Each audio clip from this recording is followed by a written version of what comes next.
Hard to Deceive Chapter 1 to Chapter 44.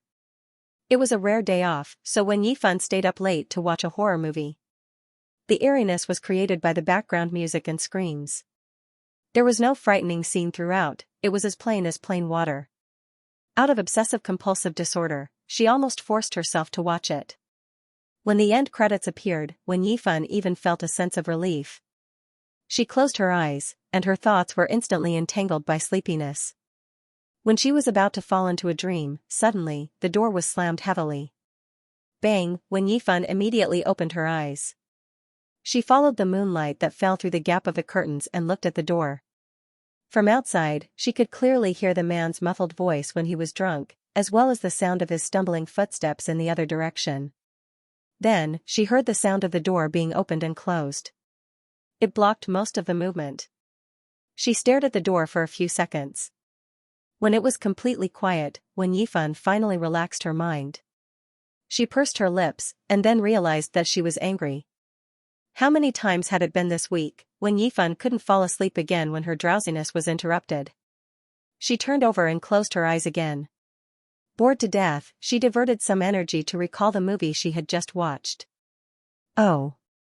It seemed to be a horror movie, and it was a low-budget, crappy movie that thought it could scare people. In a daze, when Yifan's mind inexplicably floated the ghost face in the movie. 3 seconds later. She suddenly got up and turned on the bedside lamp. When Yifan couldn't sleep well for the rest of the night. Half asleep, she always felt that there was a bloody ghost face next to her staring at her. She didn't manage to fall asleep until the sky was completely bright. The next day, when Yifan was woken up by a phone call.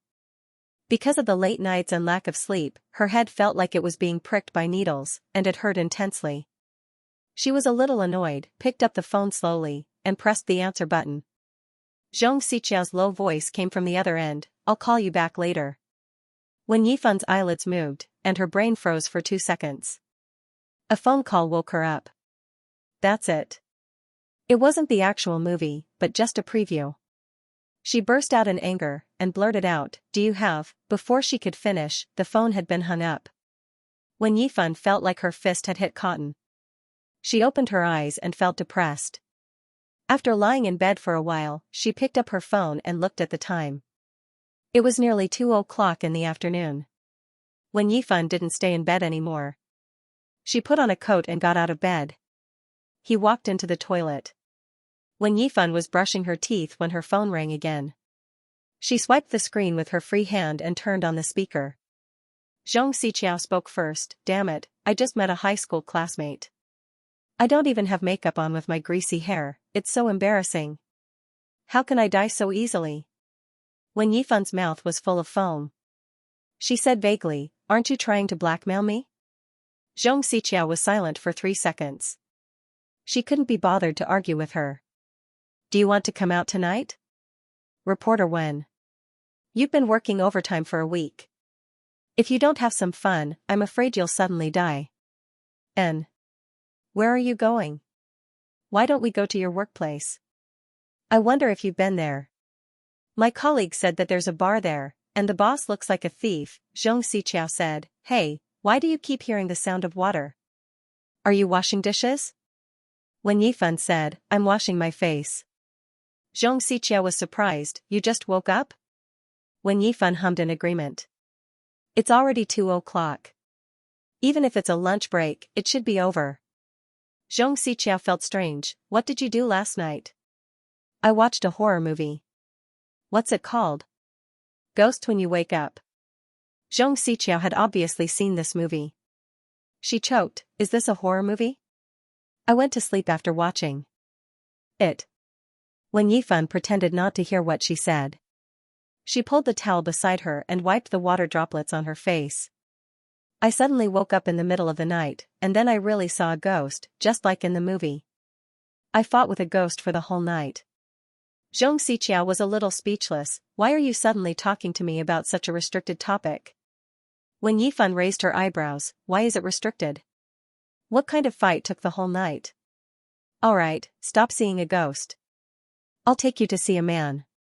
Xianxia smiled, "A handsome, fresh, hot man. Then I'll see a ghost." When Yifan picked up her phone and walked out of the bathroom, at least it's free. Xianxia, who said we have to spend money? We can also see a man for free. When Yifan, huh? We can see with our eyes. After hanging up the phone, When Yifan once again told the landlord about last night's situation on WeChat. Then, she hesitated and added that the lease might not be renewed after the expiration of the contract. 2 months ago, she moved from Iha to Nanhua City. Zhong Xiqiao helped to find the house, so it was not a big problem. The only inconvenience was that it was a group rental house. The landlord converted an 80-square-meter house into 3 separate rooms, each room had a toilet. Therefore, there were no kitchen, balcony, and other facilities. But the advantage was that it was cheap. When Yifan did not have many requirements for the accommodation. Moreover, the transportation was convenient and the surroundings were lively. She even considered renting it for a long time. Until one day, she happened to meet the man next door when she went out. Gradually, it evolved into the current situation. Unknowingly, the sun went down, and the narrow room was covered with a layer of darkness. Thousands of lights were lit up one after another, the whole city was lit up in another way, and the night market gradually became lively. Seeing that it was almost time, When Yifan changed her clothes and put on some simple makeup. Zhong Xiqiao kept bombarding her on WeChat. When Yifan grabbed the small bag on the coat rack and replied with a voice message, "I'm going out now." She walked out and looked across the street. She couldn't help but walk faster to the stairwell to go downstairs. The two agreed to meet at the subway station. The place they were going to was the bar that Zhong Xiqiao mentioned today. It was located opposite Shangan Square. After passing through a pass, they could see a continuous series of neon lights embellished on the signboards of every shop. It was a place that would only be lively at night. It was a famous bar street in Nanhua City, also known as the Fallen Street. Because they had never been here before, they finally found the bar in a small corner after searching for a long time. The name was quite interesting, it was called Overtime. The signboard was exceptionally simple. On a pure black background, the characters were neat and tidy, shining with pure white light. In a bunch of colorful and threatening neon lights, it was so low-key that it looked like a small hair salon opened here. That's a good idea. When Yifan stared at it for a moment and commented, "Opening a hair salon on the bar street, people who want to come here to hook up with girls can come here to get their hair styled first." The corner of Zhong Xiqiao's mouth twitched. She pulled her inside and said, "Don't talk nonsense." Unexpectedly, it wasn't as deserted as when Yifan had imagined. They came early, it was not rush hour yet, but most of the seats in the shop were already occupied. On the stage, there was a woman holding a guitar, singing with her eyes lowered. The atmosphere was lyrical and gentle. In front of the bar, the bartender had dyed blonde hair. At this time, he was throwing the wine jug as if he was performing acrobatics. After finding a seat, When Yifan ordered a glass of the cheapest wine. Zhong Xiqiao looked around and was a little disappointed. "Is the boss not here? I don't see anyone handsome."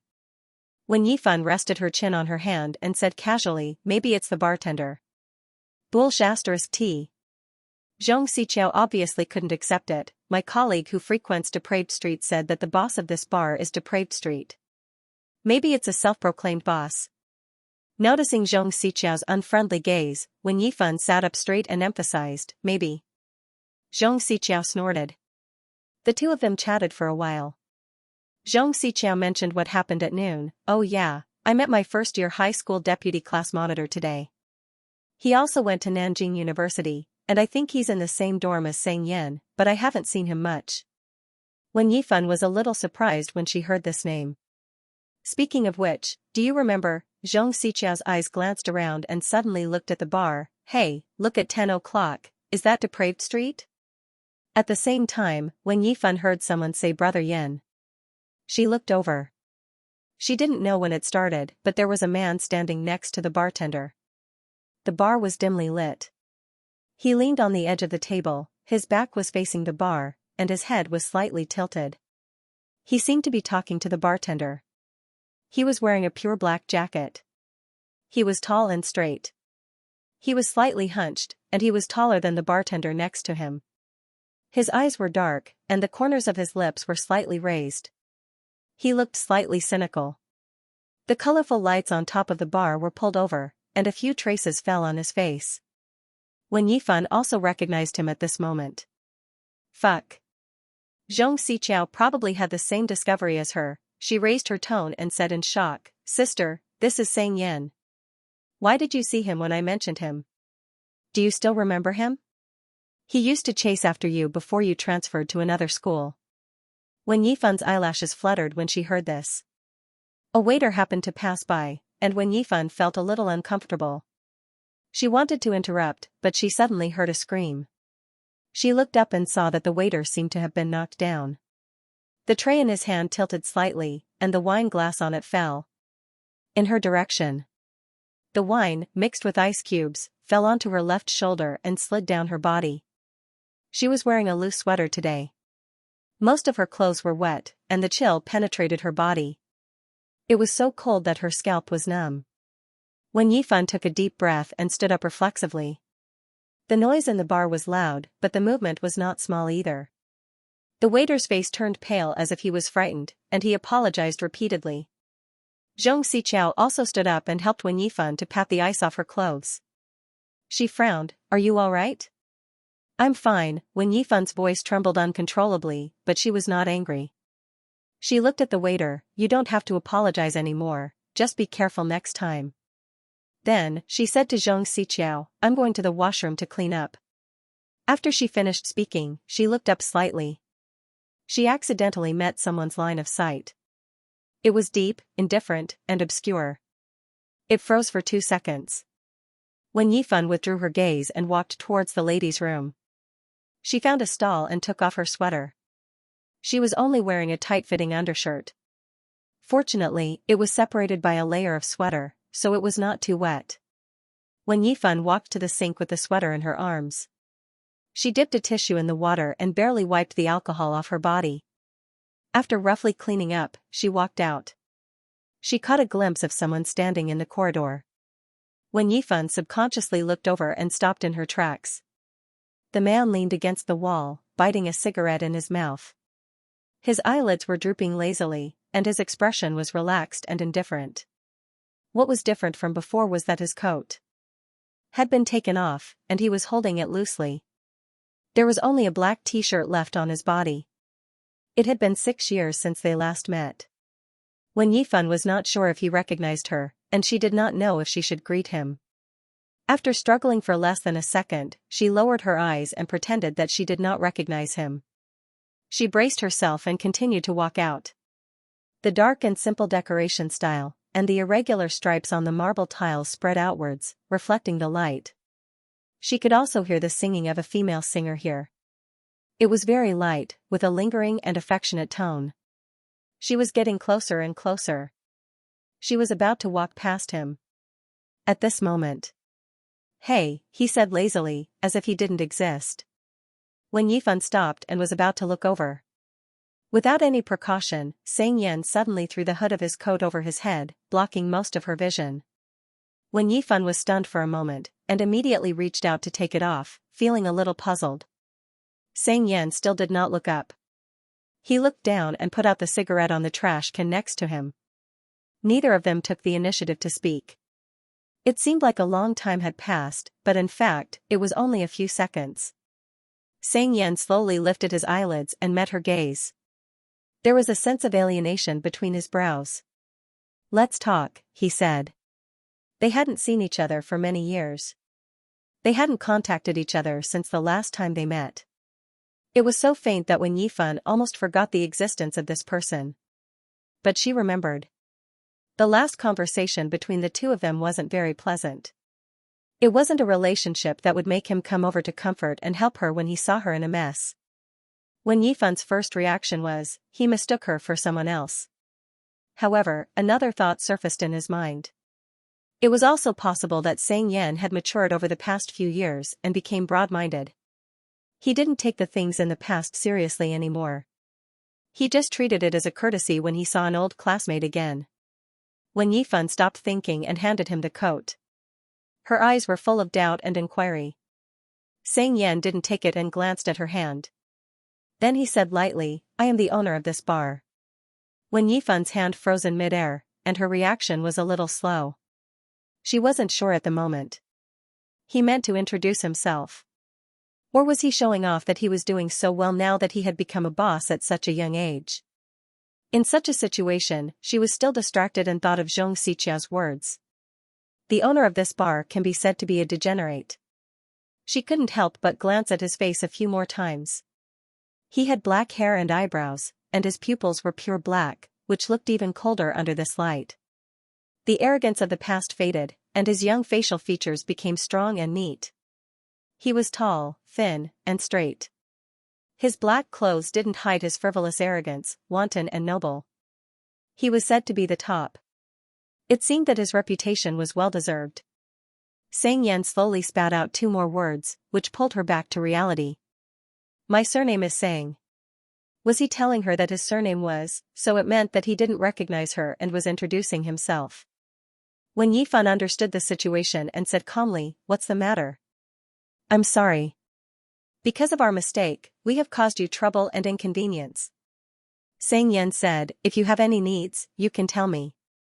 In addition, all your expenses in the bar tonight are free of charge. I hope it won't affect your good mood." He said the word you, but when Yifan didn't hear any respect. His tone was still the same as before. His words seemed to be perfunctory, lazy, and sounded cold and annoying. When Yifan shook her head and replied politely, "It's fine. It's all right." Hearing this, Xianxia's eyebrows relaxed as if he was relieved. Perhaps he felt that she was easy to talk to, so his tone became gentler. He nodded and said, "Then I'll take my leave." With that, he withdrew his gaze and walked out. When Yifan was still holding his coat in her hand, she subconsciously shouted, "Sang." Xianxia turned around. The moment she met his gaze, she suddenly realized that they were strangers. The word yen was stuck in her throat, unable to enter or exit. When Yifan didn't know how to address him. The atmosphere was so quiet that it was awkward. In his panic and helplessness, the blankness was replaced by the content of the mental journey just now, and 2 words appeared. She stared at his face and added, a beat too slowly, "Top dog." Their eyes met. The world fell silent again. In this almost still scene, when Yifan seemed to see his eyebrows twitch imperceptibly. What did she just say? Sang's top dog. Sang, head, pie. Oh. Sang, F***ck Sang's top dog When Yifan held her breath and almost couldn't maintain her expression. She didn't dare to look at Xianxia's expression. She pursed her lips and handed the coat to him again, "Your coat." The best solution was to do what she did in the past. She pretended that nothing was wrong and that nothing had happened. She would directly skip this little episode. But Xianxia didn't give her this opportunity. He turned his head and slowly repeated, "Sang, head, pie?" When Yifan pretended not to understand, "What?" There was a moment of silence.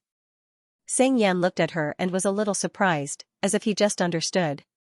He dragged his tone and said with his lips slightly curved, as if saying, "I knew it, sorry, this is a serious bar."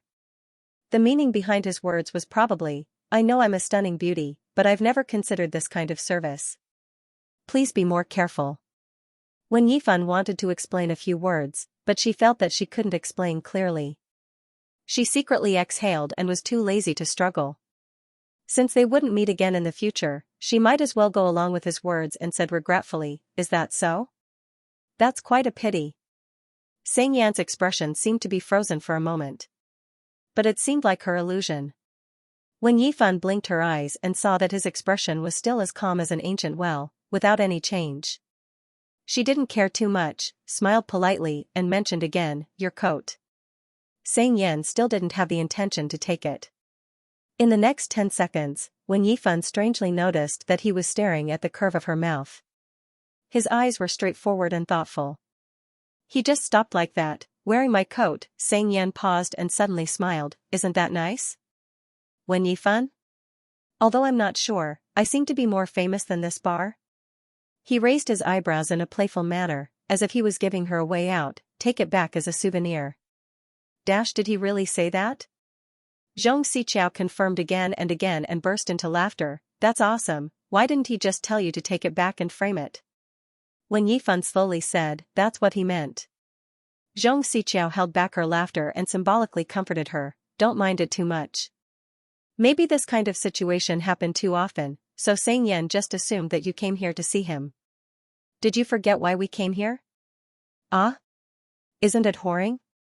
Wen Yifan said, how can the word see match his words and actions? Zhong Xiqiao started to laugh again. Wen Yifan also laughed, alright, take it easy. You can laugh after he leaves, he's still sitting there. At this time, the high stools in front of the bar were already full, and Sang Yan occupied the seat at the edge. He picked up the transparent glass on the table and slowly took a sip of wine. His expression was calm like an unruly young master. Seeing this, Zhong Xiqiao finally restrained herself. The waiter who spilled the wine just came over. The waiter was a young man with baby fat on his face. He carried the tray and cautiously served the wine. Then, he returned the money that Wen Yifan had just paid and put it under the folder with the receipt. This is your wine. Wen Yifan looked at the money, this is, before she could finish her question, the waiter quickly explained with a slightly uneasy look, I'm sorry, it was my fault. The boss has told me that your table is free of charge. Wen Yifan then remembered Sang Yan's words. She paused and subconsciously refused, it's okay, it's fine. Take the money back. The waiter shook his head, apart from this, you can call me anytime if you need anything else. He was very determined, and Wen Yifan didn't insist. She picked up the coat that was placed aside, I found this coat in the corridor when I went to the bathroom just now. Maybe one of the customers accidentally left it behind. The waiter quickly took it, okay, thank you. After he left, Zhong Xiqiao blinked at her, what's going on? Wen Yifan briefly explained. Zhong Xiqiao's eyes widened, he already said so, why did you still pay him? It's not easy to open a restaurant. Wen Yifan took a sip of wine, there's no need to take a few hundred yuan from him just because of this. Why are you still worried about the hardships of a rich second generation starting a business? This young master has been rich for a long time.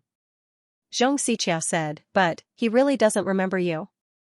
Wen Yifan speculated reasonably, he probably didn't recognize me. Didn't recognize me? Zhong Xiqiao felt that it was ridiculous and blurted out, no, don't you know what you look like? Do you really think that you're ordinary just because you have the word fan in your name? Wen Yifan almost choked.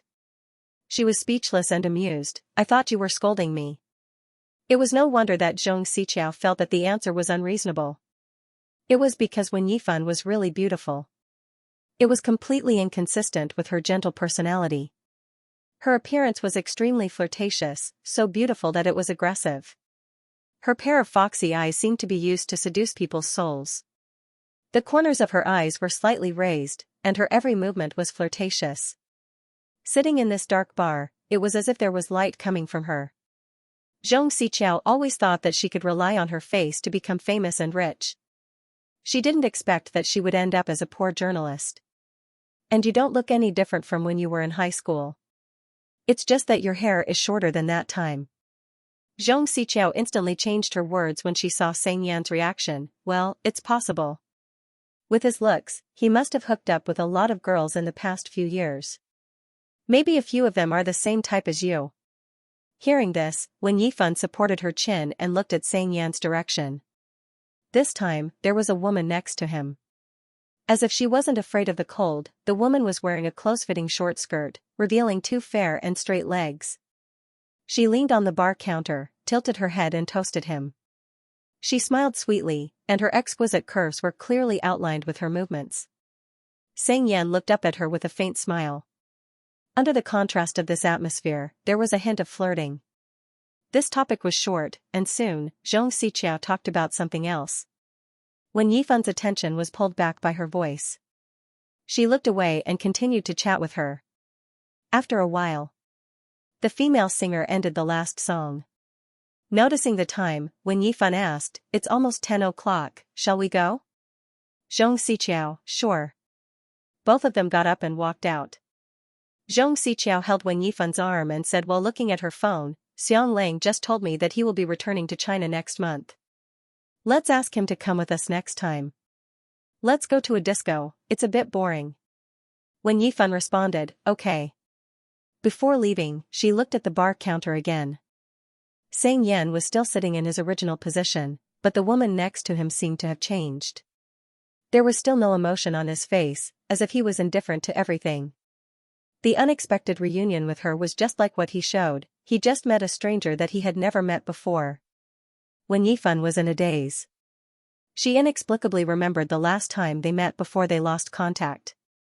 It was a cold and moonless night. Thick fog and dark clouds pressed down on the small town, and the drizzle was like a downpour. In the narrow alley, the only street lamp was flickering. The flying ants crashed into the alley without hesitation. The young man's hair was wet, and his eyelashes were also stained with water droplets. His skin was white, and the light in his eyes was extinguished. Everything was like an illusion. She couldn't remember what she was feeling at that time. She only remembered. Sang Yan's voice was hoarse, and he finally called her, Wen Yifan. Then he looked down and laughed at himself. I'm not that bad, right? He also remembered. He had lost all his pride and regarded himself as a filth that people avoided like ants. Don't worry. He smiled, I won't bother you anymore. Su Tian had been restless the whole night since he spilled the wine on the customer. He was very careful, lest he made the same mistake again and ignited the boss's anger that had just subsided. After the customer left, he went forward to clean up the table. After retrieving the wine glass, Yuzhou pulled the folder, and the few pieces of red paper under it were taken away. His movement stopped.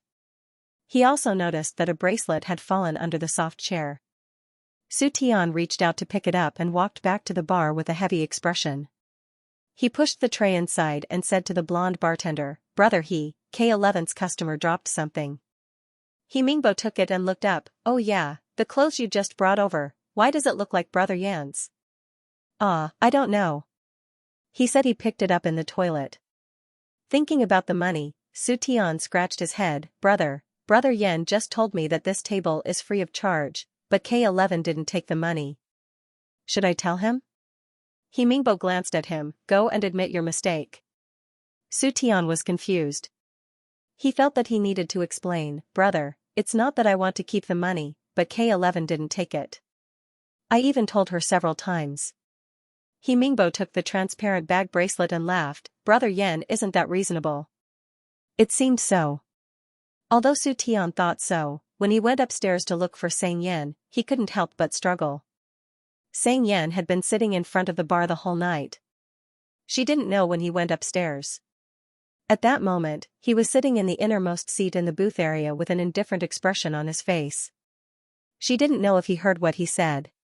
Sang Yan didn't say anything as he casually played with the transparent cup in his hand. The atmosphere was almost oppressive. Su Tian bit the bullet and said to ease the situation, This might not be money for the drinks. I just heard the two customers say. He suddenly realized that what he was going to say next was not quite right, so he stammered, but it was quite noisy, and I couldn't hear it clearly, so I'm not very sure. It's. When his eyes met Sang Yan's cold gaze, Su Tian shivered and immediately spoke smoothly, I heard this customer's friend ask her if she came to this bar to see you, Brother Yan, and she said no. Sang Yan's eyelashes moved slightly. Su Tian said, then she said, it's to get prostituted, Sang Yan, question mark. So this might be money for you. It was colder outside than when she came in. The only sweater that could keep her warm was soaked and she put it into a bag. Wen Yifan felt that her body was almost out of her control when she walked to the door. She opened the door and subconsciously glanced at the opposite side of the room. The man across the door probably hadn't returned at this time. Usually, he would pass by her door with a smile on his face when she had fallen asleep at 2 or 3 o'clock and knock on the door maliciously. The force was very strong and sounded like thunder in the middle of the night. Then, he went back to his house. He didn't do anything. It was irritating, but she couldn't do anything to solve it. Wen Yifan told the landlord about this situation several times, but it didn't seem to work. After locking the door, Wen Yifan boiled a kettle of water and sent Zhong Xiqiao a WeChat message, I'm home. Zhong Xiqiao's house was far from Shangan, she was still on the subway, so fast? I still have a few stops. Zhong Xiqiao, Zhong Xiqiao, I thought about Sang Yan's behavior tonight as I was getting some fresh air. Xianxia, do you think Xianxia threw the coat to you because he was afraid that you would be cold? Then, he was too embarrassed to say it, so he came up with that excuse. When Yifan took out some clothes from the closet. When she saw this sentence, she stopped what she was doing. Say something reliable. Xianxia, how am I not reliable? When Yifan, he's here to solve the problem. When Yifan, so, he's probably afraid that I'll get sick from the cold, so he asked him for medical fees. Xianxia, then, he can just find someone else to give you a coat. When Yifan, it's not an easy task on such a cold day. Xianxia, when Yifan reminded, he might not be able to borrow it. Xianxia, a notification of low battery popped up. When Yifan put her phone on the table to charge and went into the bathroom. She removed the makeup on her face bit by bit. She stared at her face in the mirror and suddenly stopped. The pair of unfamiliar eyes that she saw not long ago flashed in her mind. When Yifan looked down and absent-mindedly threw the cotton pad into the trash can. Not to mention now, even when they were most familiar with each other, when Yifan didn't know Xianxia very well. So she couldn't tell if he was pretending not to recognize her or if he really didn't recognize her. It was like flipping a coin to guess pros and cons. There were no clues to be found, and there was no way to guess. He could only rely on luck to get the result. After all, in her opinion, there were only two possibilities.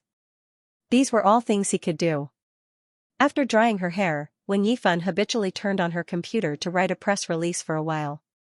It wasn't until she started to feel sleepy that she returned to the bed and reached for the phone on the table.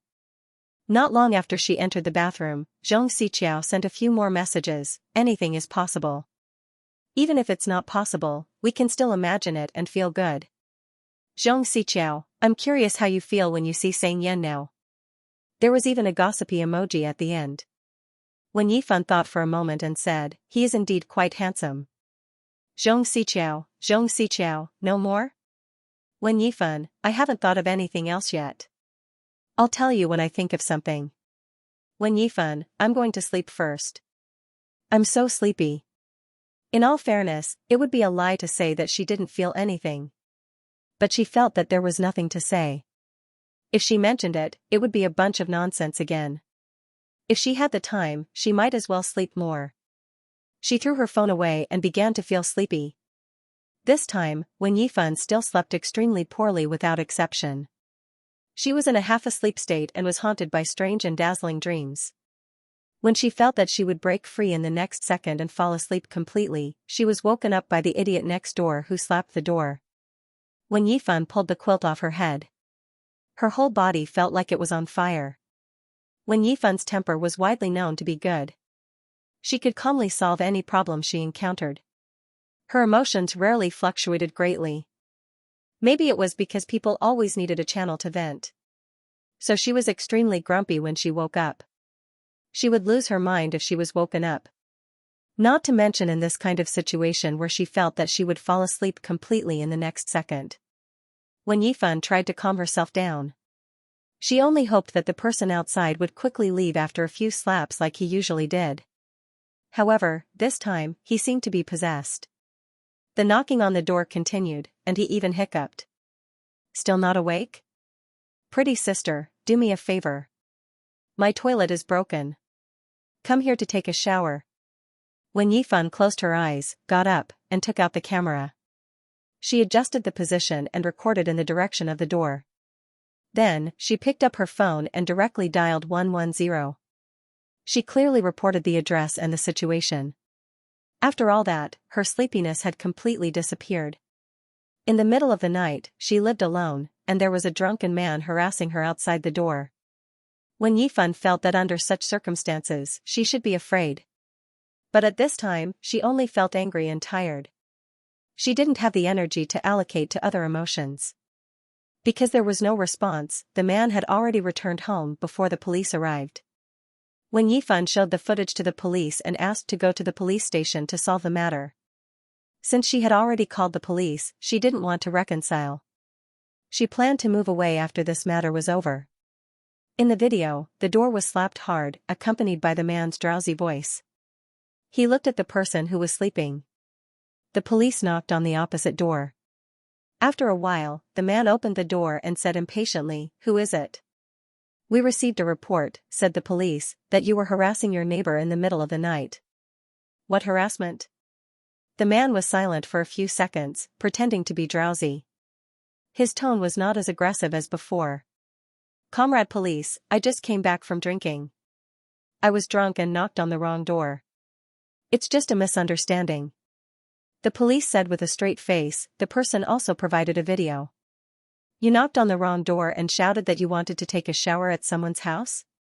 Don't talk nonsense with me. Hurry up, follow us to the police station." In such weather, the man only wore a close-fitting short-sleeved shirt, revealing the majestic tiger tattoo on his arm. He was very strong, and his muscles were bulging like a wall. The man explained a few more times, but soon gave up when he saw that it was useless. He raised his head and stared at Wen Yifan, who was standing behind the police. Wen Yifan leaned against the door with her arms crossed and looked back at him expressionlessly. Her eyes were very cold, without the slightest fear. Instead, it was as if she was staring at something dirty. They arrived at the police station. The man insisted that he was just talking nonsense when he was drunk. On the other side, Wen Yifan clearly explained the situation during this period of time. However, this incident did not cause any financial loss to her, it only caused her mental sensitivity and weakness. In the end, the man was fined a few hundred yuan and detained for a few days. Before leaving the police station, one of the old police kindly reminded her not to live in the group rental houses. Not only that, but there were also other hidden dangers. Previously, a group rental house caught on fire due to the overload of electricity. The Nanwu government had already begun to pay attention to this matter. When the policy was approved, they would start to manage it. Wen Yifan nodded and thanked him. The sky was already bright outside. She went straight back to the station. After returning to Nanwu, Wen Yifan submitted her resume to the Nanwu TV station's City Channel's news program through the social recruitment. News was a news program about people's livelihood. It mainly reported the livelihood news of the city and the surrounding counties and towns.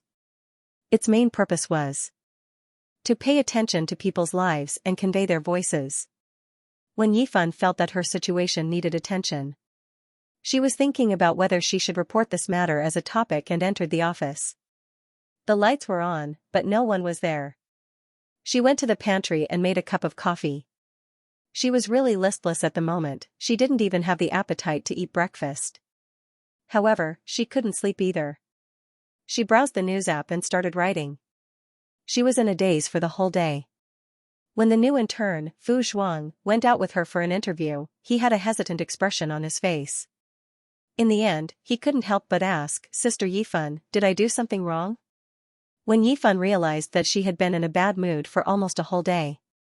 When Yifan didn't choose to work overtime for the first time until she submitted the news report. She packed her things and left. The temperature was low at night.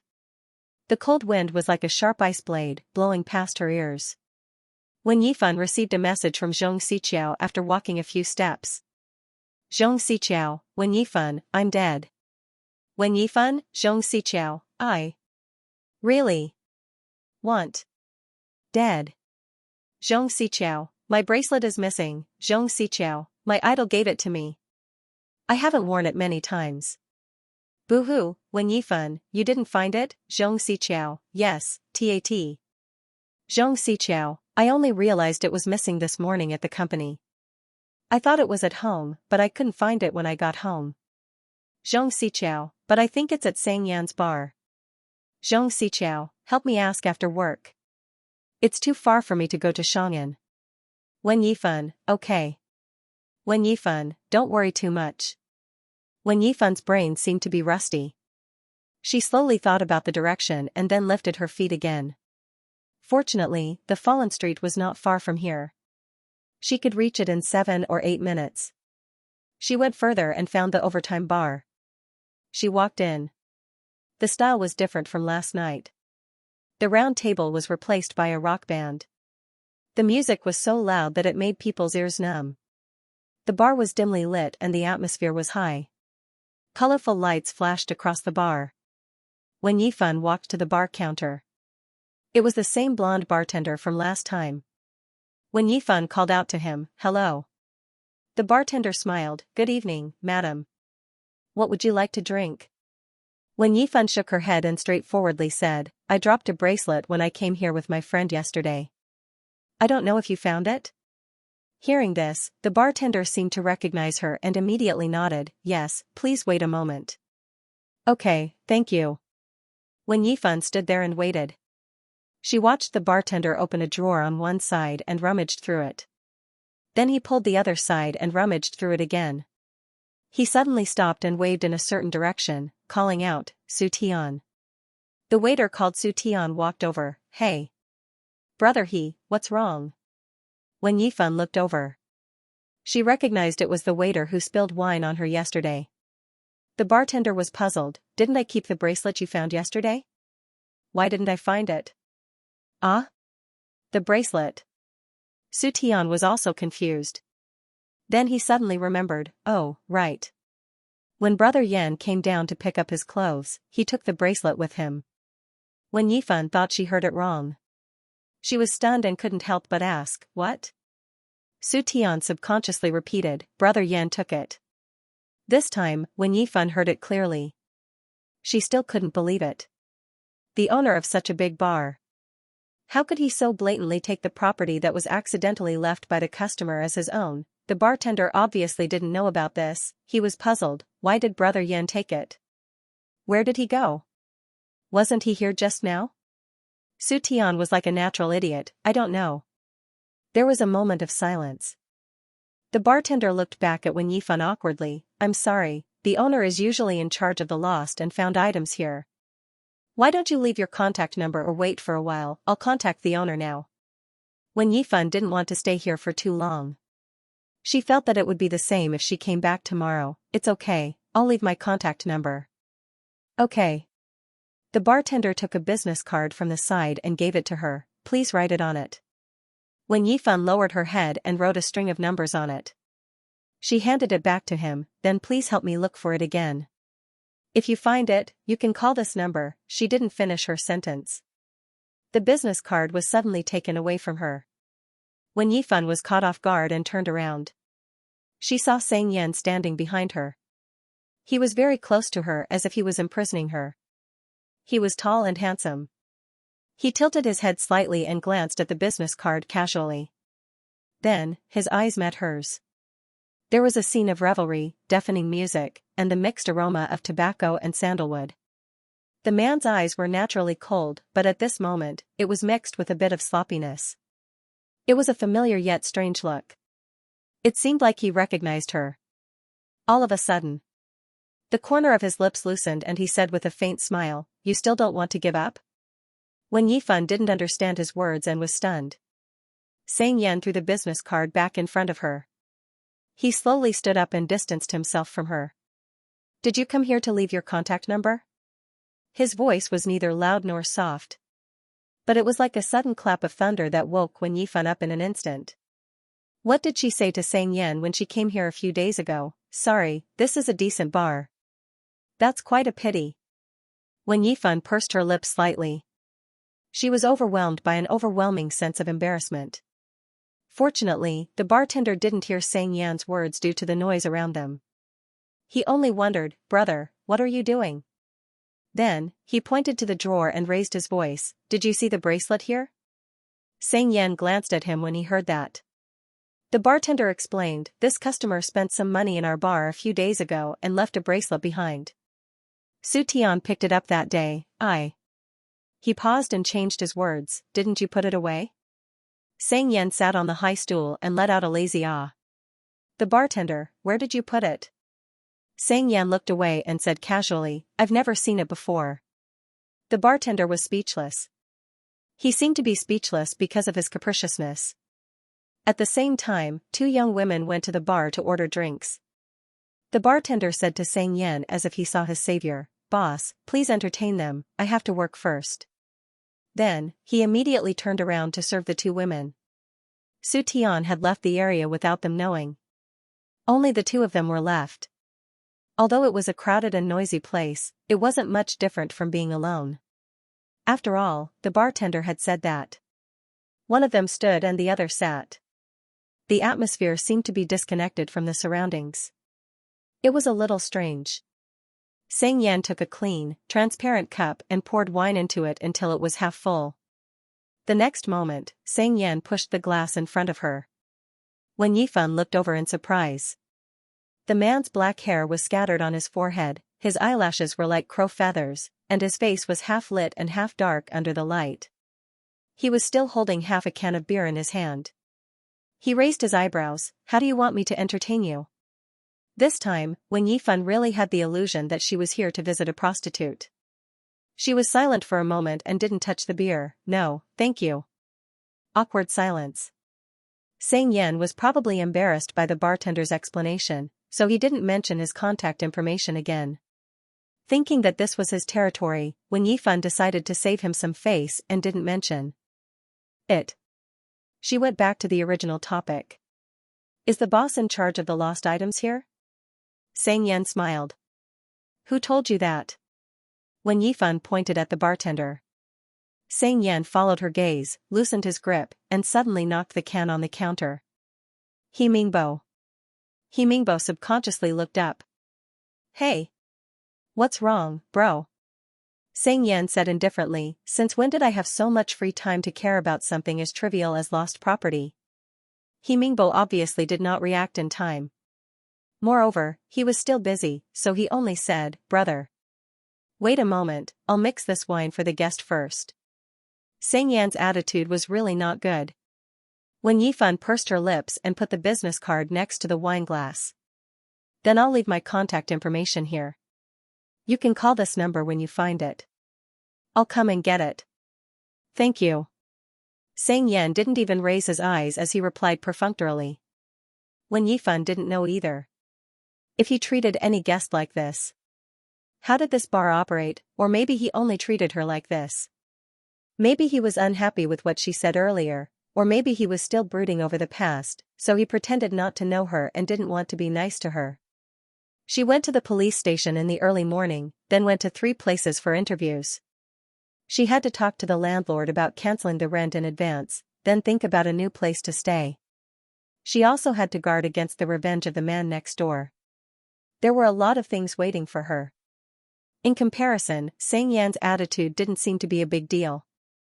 But somehow, maybe it was because of the lingering anger from waking up, she inexplicably felt a little stuffy. Wen Yifan added softly, it's very important, sorry for troubling you. She was about to leave. Xianxia, wait a minute. Wen Yifan stopped moving. Xianxia's Adam's apple moved and he shouted again, He Mingbo, what are you waiting for? He Mingbo, ah? I left the thing here. Xianxia looked at him and said word by word, you're not going to look for it? Since Xianxia said so, He Mingbo couldn't give up and searched again. This time, he magically found it in the lower cabinet. He was relieved and immediately handed it to her. Is it this one? Wen Yifan took it. Yes, thank you. He Mingbo looked at Xianxia's direction and touched the back of his head. It's okay. We're sorry for taking up so much of your time. Xianxia continued to drink and didn't say anything. Wen Yifan nodded, said goodbye and left. It was cold and humid outside, and there were very few people. It was deserted and empty along the way. Wen Yifan was so cold that she didn't want to touch her phone. She quickly told Xianxia on WeChat, I found the bracelet. Then, she put her hand back into her pocket. She sniffled and was inexplicably distracted. Her thoughts were gradually filled with memories. Because of the bad and somewhat familiar Xianxia. She remembered the scene when they first met. Wen Yifan was late on the first day of high school. After arriving at school, she didn't even have time to return to the dormitory. She asked her uncle to put her luggage at the dormitory manager's place, then she hurriedly ran to block where high school was located and climbed to the 4th floor. She passed through a corridor and walked towards the inner area. She saw Xianxia for the first time when she passed by the school water dispenser. The young man was tall, wearing a blue and white striped school uniform, and his school bag was hanging loosely. His facial features were handsome and elegant, his expression was very indifferent, and he looked a little unapproachable. He was in a completely different state from her. It seemed like he didn't know that the bell had rung, he was there leisurely collecting the water. Wen Yifan was in a hurry to return to class, but she only knew that her class was on the 4th floor of this building. She didn't know the specific location. She didn't want to waste time here, so she stopped and wanted to ask for directions. Classmate. Xianxia released the switch, and the sound of the water was cut off. He slowly screwed the bottle cap and looked at her from the side. He looked away after just one glance. He didn't want to talk to her. When Yifan didn't know him at that time, she only felt that this person wasn't afraid of being late. He could still casually fetch water during class. He didn't have the slightest cautiousness and fear of a new student. He was more like an old fox who had been traveling for many years. So, she hesitated for a few seconds and changed the way she addressed him. Senior? Xianxia raised his eyebrows and looked at her again. Excuse me, Wen Yifan said, do you know where class 17 is? This time, Xianxia didn't look indifferent. He raised his chin and said benevolently, go straight and turn right. Wen Yifan nodded and waited for him to continue. But Xianxia didn't speak again. Wen Yifan also didn't hear any concluding words like we're almost there. She was afraid that he hadn't finished his sentence, so she asked again out of caution, and then? And then? Xianxia walked forward, his tone was casual and annoying, then look at the class number on the door. Do you want me to tell you one by one? He dragged out the last syllable and bit out the words, Shui, Mei. Wen Yifan thanked him with a good temper. She walked in the direction he said, turned right and saw the door number of class 15. Further ahead was class 17, which was the furthest in. Wen Yifan quickened her pace and shouted at the door, reporting. The teacher on the podium looked at her, looked down at the name list and asked, Xianxia? Wen Yifan shook her head, Teacher, my name is Wen Yifan. Yifan. The teacher looked at the name list again and was a little surprised, only you and Xianxia didn't come on the name list. I thought this name was a girl, so I thought it was you. Before the teacher asked her to come in, a male voice came from behind Wen Yifan, reporting. She subconsciously turned her head following the voice. She saw the senior who gave her directions just now standing behind her. There were only 2 steps between them.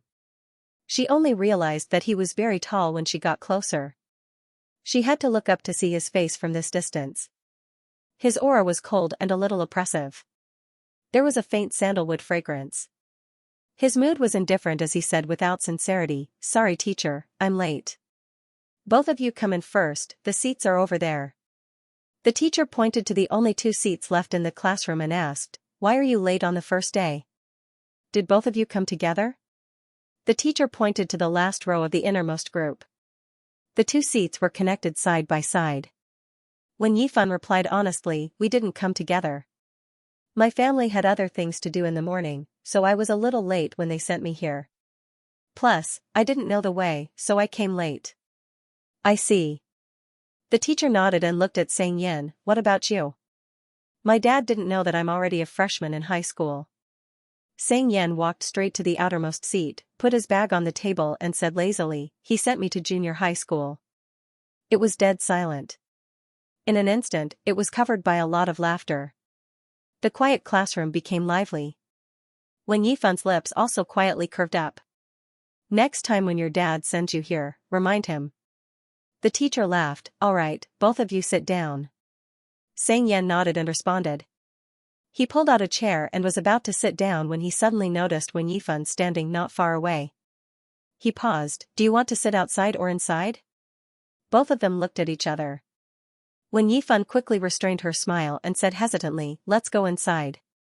The classroom was not big. The desks were divided into 4 groups. Each group had 7 rows and 2 columns. There was not much space left in the last row. The chairs were pressed against the wall. If she went in, she would have to make room for the people on the outside. Xianxia didn't say anything and took a step out to make room for her. The homeroom teacher on the podium began to speak again. Let me introduce myself again. I am your homeroom teacher for the next year, and also your chemistry teacher.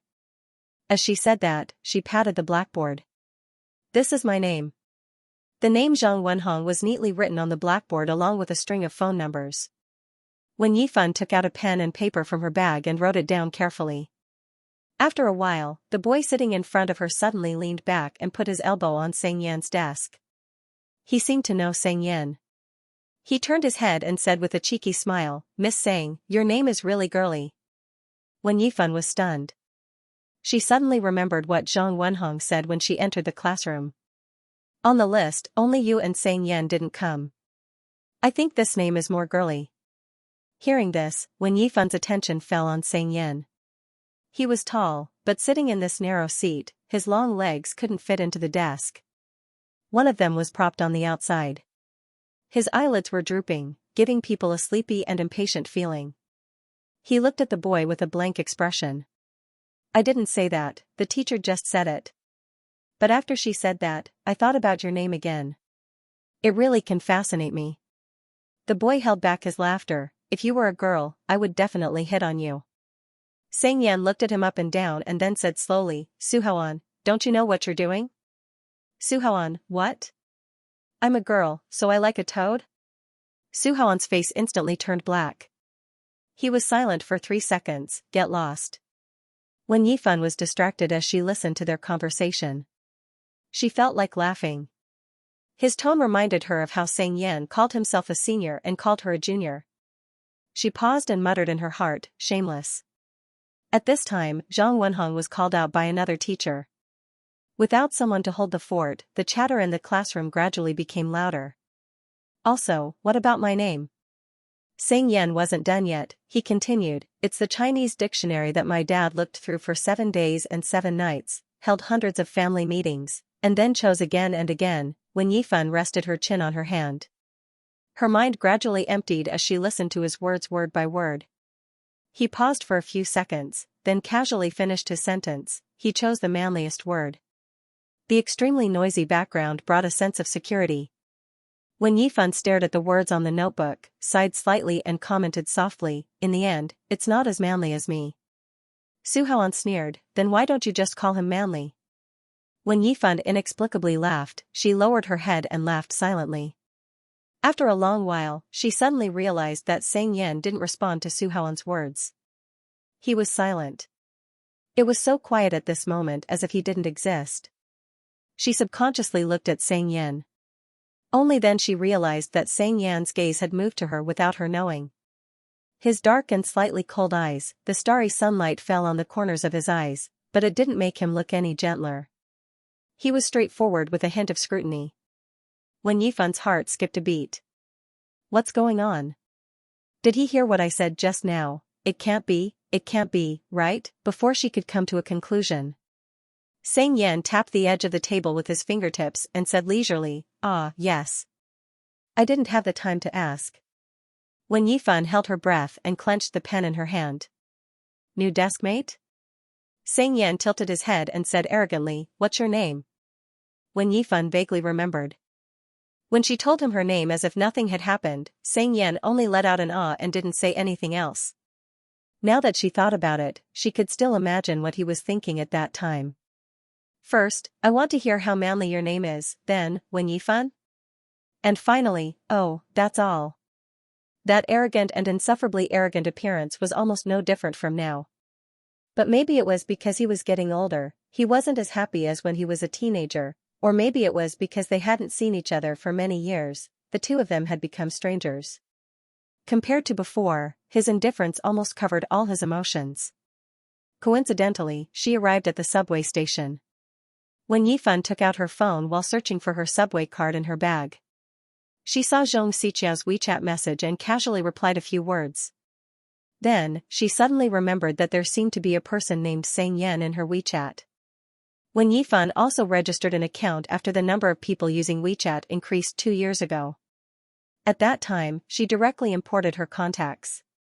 Xianxia's number was in her phone, so she also sent him a friend request. The other side probably clicked accept too. Both of them hadn't said a word since the friend request was added. But when Yifan felt that he probably didn't know it was her when he accepted the request. Because she had already changed to his number at that time. Thinking of this, when Yifan opened her contacts, scrolled to the S column and found Xianxia. She clicked on Xianxia's profile picture, glanced at his empty circle of friends, and quickly exited. He didn't even have a post in his circle of friends. They probably blocked her, or deleted her long ago, Or maybe the person she added wasn't Xianxia at all. He might have already changed his phone number. When Yifan hesitated for a few seconds on the delete button, but she still chose to exit. After all, she wasn't sure, and she didn't have the habit of deleting people. It didn't seem to be a problem to let him lie here silently. Back home.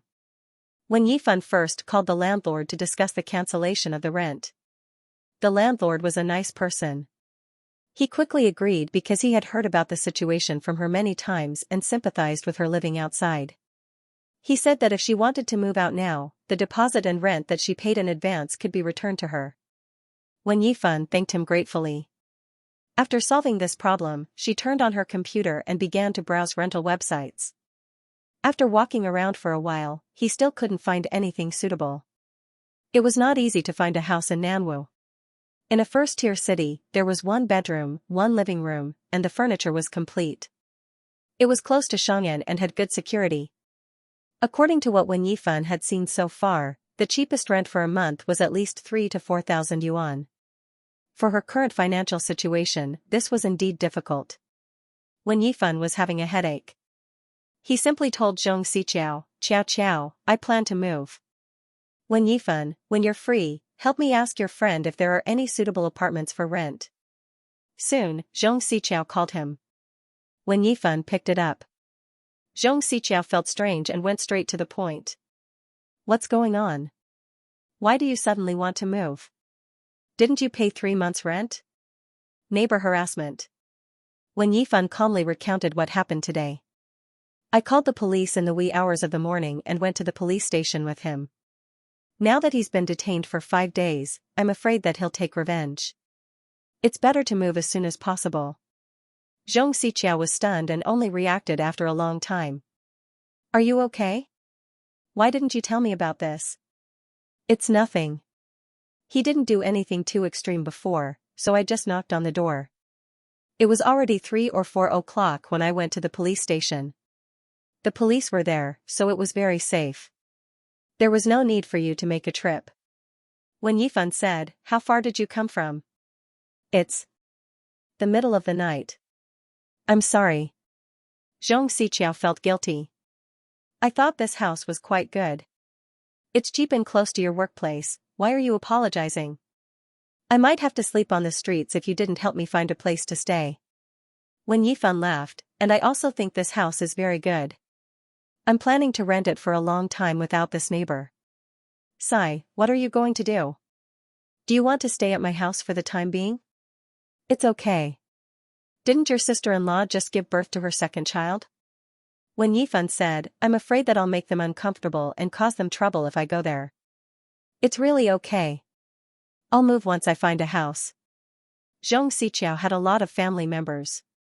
In addition to her brother who was married, she also had a sister who was still in high school. They still lived with their parents. Usually, after work, she had to help take care of her sister and nephew. Knowing her family's situation, Xianxia didn't mention it again. She sighed again. Then why don't you go to your mom's place? I didn't tell her that I'm back in Nanwu. Huh? Why? I'm too busy. Let's talk about it later. When Yifan changed the topic and half-joked, now that I think about it, I kind of regret my impulse. I saw my neighbor's legs were as thick as a bucket. It would take me half an hour to chop them with a knife. Xianxia couldn't help but complain, that's too scary. So I'm scared. When Yifan said slowly, if he holds a grudge and wants to take revenge on me, there might be another possibility, what? I might not be able to beat him even with a chainsaw. She hung up the phone. When Yifan opened another rental website and scanned it again. After a long time, she didn't find anything suitable. She turned off the computer and got up to take a shower. Moving to a new place couldn't be rushed. It would be meaningless if she found a new place that was not as good as her current one. Instead, it would be a waste of energy and resources. When Yifan thought that if she couldn't find a new place after 5 days, she would think of another way. The next day was the last day of the 13th year. Nanwu Municipal Government and Nanwu Radio and Television organized a New Year's fireworks show. It was divided into 2 viewing areas, namely Huaizhu Bay Resort and Dongjiu Square. The tickets were free, but they needed to make an appointment through the online platform in advance. Only the citizens who made an appointment and won the lottery could participate. When Xianxia made an appointment previously, she chose the Huaizhu Bay viewing area. She even invited Wen Yifan after she won the lottery. Wen Yifan didn't waste her spot. The event was approved by the station 2 weeks ago. As usual, Wen Yifan had to work overtime to do a live broadcast. However, it was different from where Xianxia went. She went to Dongjiu Square. Wen Yifan applied for an interview car from the station. A group of people went to prepare in advance. The driver was her teacher, Qian Weihua. In addition to the two of them, Fu Zhuang also tagged along with an experienced reporter, Xin Yu, as a reporter. There was still some time before the fireworks show would begin. There were 3 entrances to the square, A, B and C. It was divided into 3 different viewing areas. There were already a lot of people at the scene. They were checking their tickets and IDs at the entrance and entering the venue one after another. They were only one of the groups assigned by the station. They were assigned to Area A. In addition to them, there were many reporters from other TV stations and newspapers. After finding a suitable filming spot, Qian Weihua began to adjust the equipment. This was a relatively large event. There were many people at the scene. There were no fixed seats. There were people of all occupations and ages. Perhaps it was because of the novelty of seeing a camera, a group of people gradually gathered around. They were talking to each other. The square was shrouded in seawater and the night. The tall buildings in the distance were lined up, emitting colorful light. The sea breeze was cold. It was moist and damp. It hit her face fiercely and drilled into her bones through the gaps. Wen Yifan hadn't fully adapted to the wet and cold weather in Nanwu. In addition, she just had her period today. She started to feel uncomfortable again. She took out a mask from her bag and put it on. She stood there for a while. Wen Yifan looked at the time and decided to go to the washroom during her free time. Qian Weihua and Jin Yu were still communicating with the director. She didn't want to disturb them and told Fu Zhuang directly. She followed the road sign for about 100 meters and finally saw the public washroom. There was a shabby gazebo next door. It was full of people, either resting or waiting. The washroom was not big. The line of girls was already 5 meters away from the door. However, there was no one at the entrance of the men's washroom. The contrast between the two sides was stark. Wen Yifan resigned to her fate and went to queue. She took out her phone and scrolled through Weibo in boredom. Not long after, she heard a conversation coming from not far away.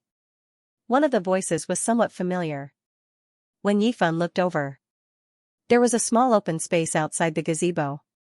The lights were bright and somewhat dazzling. She squinted her eyes slightly, and as her vision became clear, she saw Xianxia again in that area she had just seen yesterday. She also felt like she was hallucinating. From this angle, she could only see the side of his face. The man looked indifferent. He was leaning against the gazebo.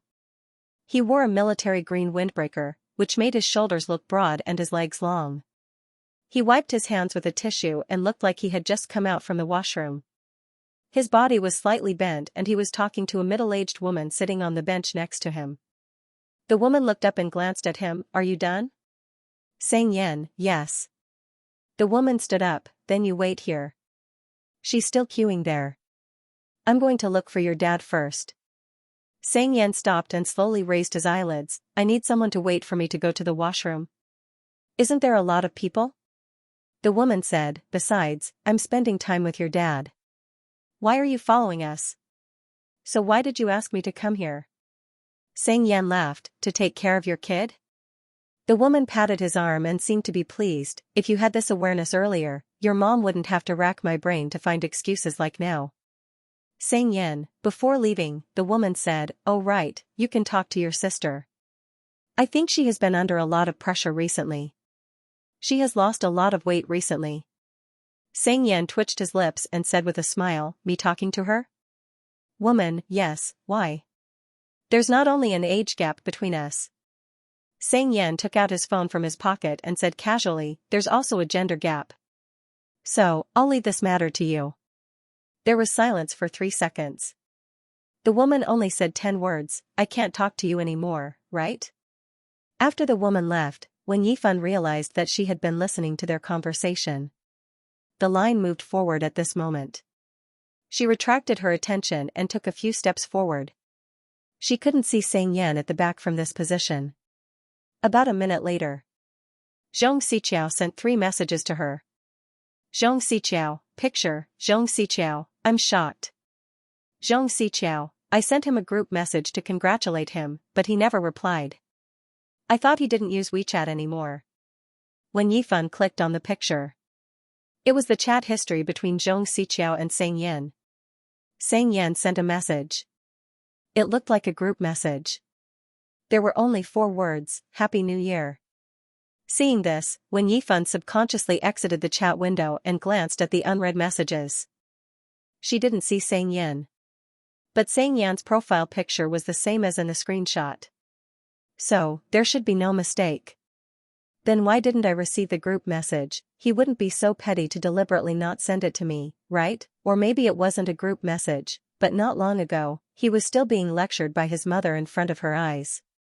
She didn't see him having so much time to send a group of congratulatory messages. She thought for a moment. When Yifan felt that the biggest possibility was as she had thought before. He had already deleted her. Thinking of this, she thought of the miscellaneous people in her contact list. She simply edited a group message to clear those who had already blocked her. Not long after she sent it, there were more than a dozen replies. When Yifan clicked on them one by one and occasionally replied a few words. When she clicked on the top one, when Yifan was stunned. Because she was horrified to find out. The person who replied was the trigger for her sudden impulse to send a group message. It was the person who she mistakenly thought had already deleted her. He was still standing a few meters away from her. He only sent a symbol. Xianxia, ? When Yifan's eyebrows twitched. She was shocked. This. Why, did the corpse come back to life? Also, what did the question mark mean? When Yifan looked up and stared at the 5 words she sent. Happy New Year .. For a moment, when Yifan felt like she was illiterate.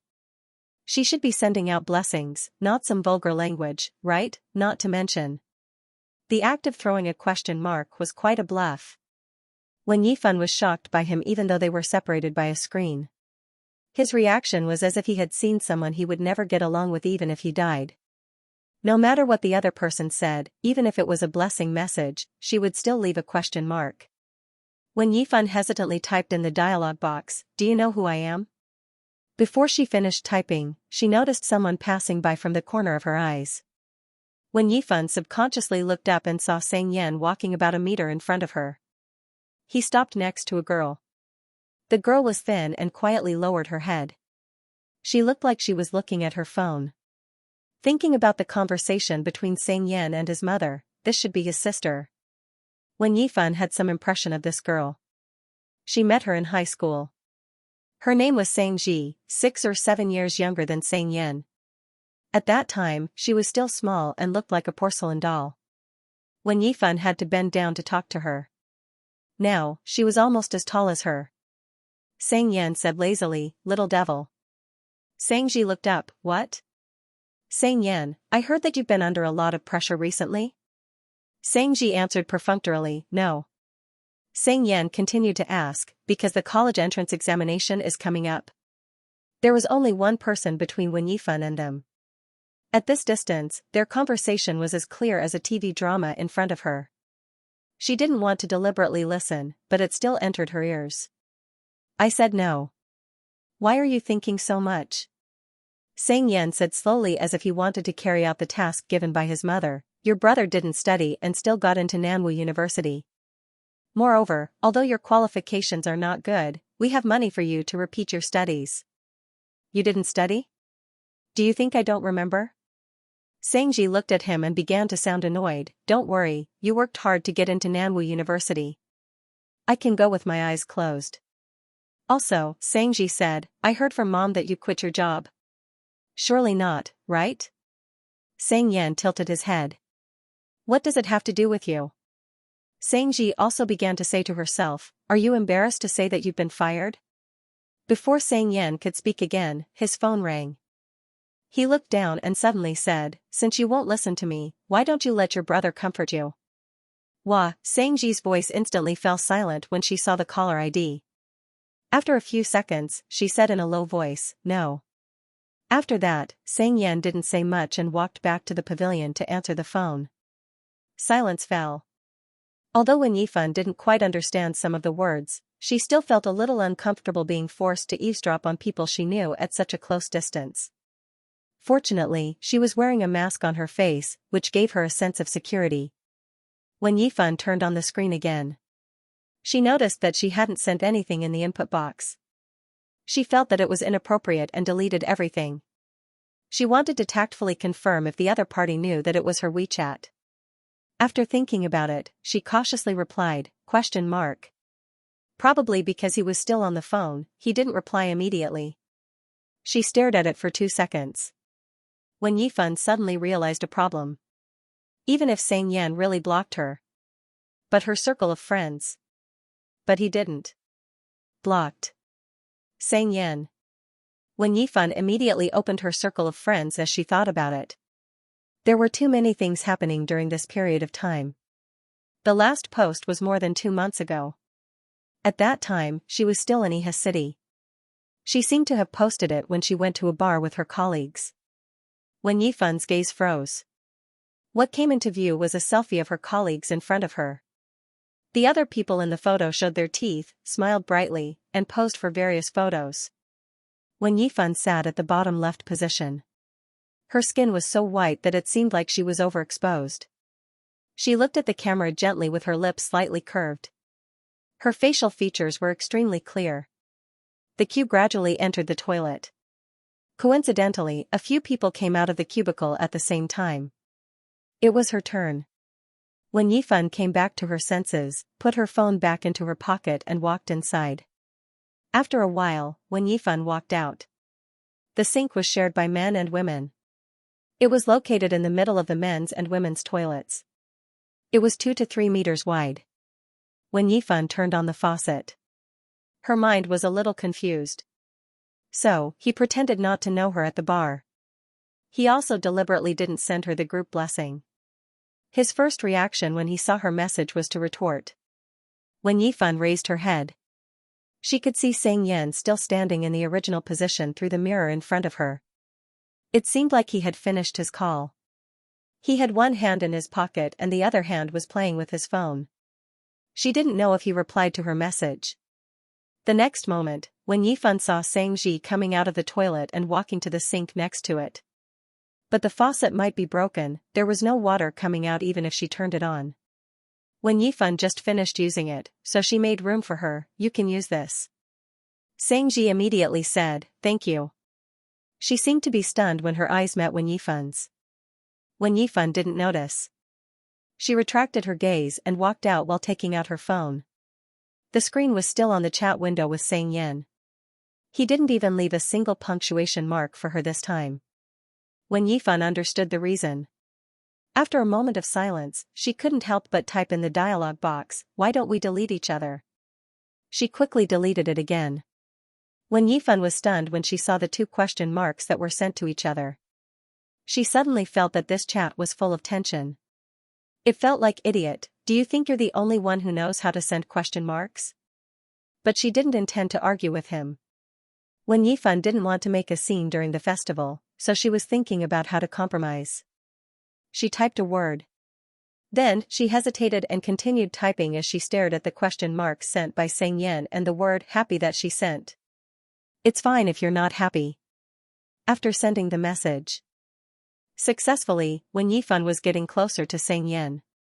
She lowered her head uncomfortably when she passed by him.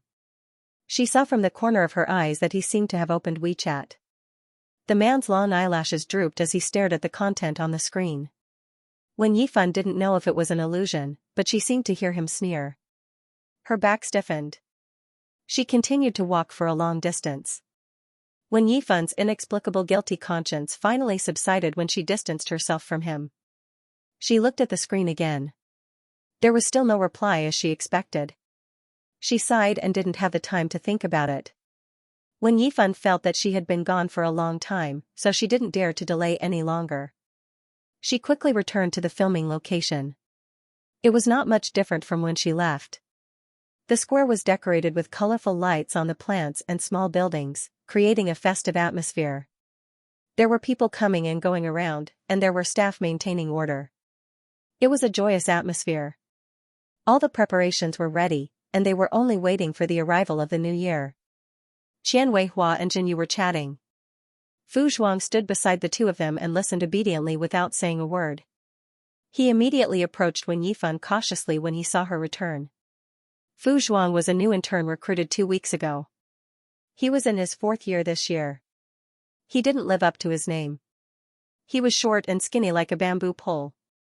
He had a Jingtai face, but he had a subwoofer that was very incongruous with him. Sis, if you had come a little later, Wen Yifan thought something happened. What's wrong? Fu Zhuang said painfully, you might have only seen my frozen body. Wen Yifan nodded, thank you, I was looking for a topic. In your eyes. I'm just a topic. Fu Zhuang complained. He was shivering from the cold, but his voice was energetic. Damn, I'm so damn cold. The wind is blowing my nose. Wen Yifan looked at him. Most boys at this age wanted to be graceful and cold, and Fu Zhuang was no exception. He was only wearing a denim jacket. It didn't seem to be able to resist the cold at all. His lips were purple from the cold. Moreover, he was skinny as if he would be blown away by the sea breeze in the next second. It's colder at the seaside. Wear more clothes when you're out on the news. Wen Yifan took out a hand warmer from her pocket and gave it to him. Put it in your pocket to warm your hands. No need. Fu Zhuang didn't want to take her things. Sis, you keep it. You're a girl, you must be colder than me. But I already have 2 in my pocket. Wen Yifan said, there's no place to put this. This time, Fu Zhuang took it without any burden and changed the topic. By the way, sis, have you seen the fireworks show before? Wen Yifan said, but I've never seen such a large one. Fu Zhuang, is it useful to make a wish on this thing? Wen Yifan, no. Fu Zhuang muttered, I only wish to find a girlfriend next year. Wen Yifan smiled, that's even more useless. Sis Yifan, why are you like this? Fu Zhuang shouted, then I'll make a wish to grow taller by 5 centimeters. Can a boy grow taller at the age of 20? Wen Yifan didn't discourage him this time. Speaking of this, Fu Zhuang suddenly pointed in a certain direction. That's about it. My dream is to grow this tall. I'll be satisfied if I'm half a head shorter than him. Wen Yifan looked over and instantly became silent. Coincidentally, the person Fu Zhuang was referring to was Sang Yen. She didn't know if they were fated to meet or if he was haunting her. He stood 10 meters away and leaned against the railing. His coat was blown up by the wind and his jaw was slightly tilted. He was casually playing with his phone. Sang Ji, who was with him just now, was nowhere to be seen. He's exactly my ideal figure. Fu Zhuang sighed, can I put my head on his body today under the witness of the heavens and the fireworks? Wen Yifan shifted her gaze and laughed, why don't you steal his face too? Fu Zhuang obviously had the same idea. His hesitation was obvious, isn't it inappropriate to take 2? Qian Weihua suddenly called out to them. He probably felt a little guilty for neglecting them for too long. So, he very professionally called them over and told them about the precautions for live broadcasting. Time slowly passed. New Year's Eve was approaching and the atmosphere was getting more and more lively. The LED display on the distant tall building had begun to count down. There was a hubbub of voices all around. At the last minute, people began to shout along with a number. 59, 58, 57. 5, 4, 3. 2. 1. At the same time as the last number fell, countless fireworks rose up, drawing lines of different colors in the night sky and then exploding in a certain position. The mottled light bloomed into all kinds of flowers, blooming one after another. The people present raised their phones and found the best shooting position to record the scene. When Qian Weihua had no more instructions, Wen Yifan also took out her phone and took a few photos. She was blocked by the people in front of her, so she moved to another place. The whole process lasted more than 10 minutes. Unknowingly, Wen Yifan was pushed out by the crowd to the railing. Noticing that the fireworks show was almost over, she was about to go back to Qian Weihua when she was suddenly knocked by a passing person. Wen Yifan uncontrollably leaned forward a few steps. Then she bumped into a person. She immediately stepped back, looked up, and subconsciously said, "Sorry." When she blurted out the words, she realized that the person she bumped into was Xianxia. At this time, he was looking down at her with an inexplicable expression. It seemed that he was talking to someone on the phone. Ready to go back. Out of politeness, Wen Yifan bit the bullet and apologized again. Xianxia looked at her for a moment and then nodded at her, as if to indicate that he had heard it. When Wen Yifan walked back, she faintly heard him saying something to the person on the phone. "Happy New Year." Returning to Qian Weihua's side, Wen Yifan slowly touched her face. Touching the mask that was still on her face, she stopped moving and relaxed her nerves.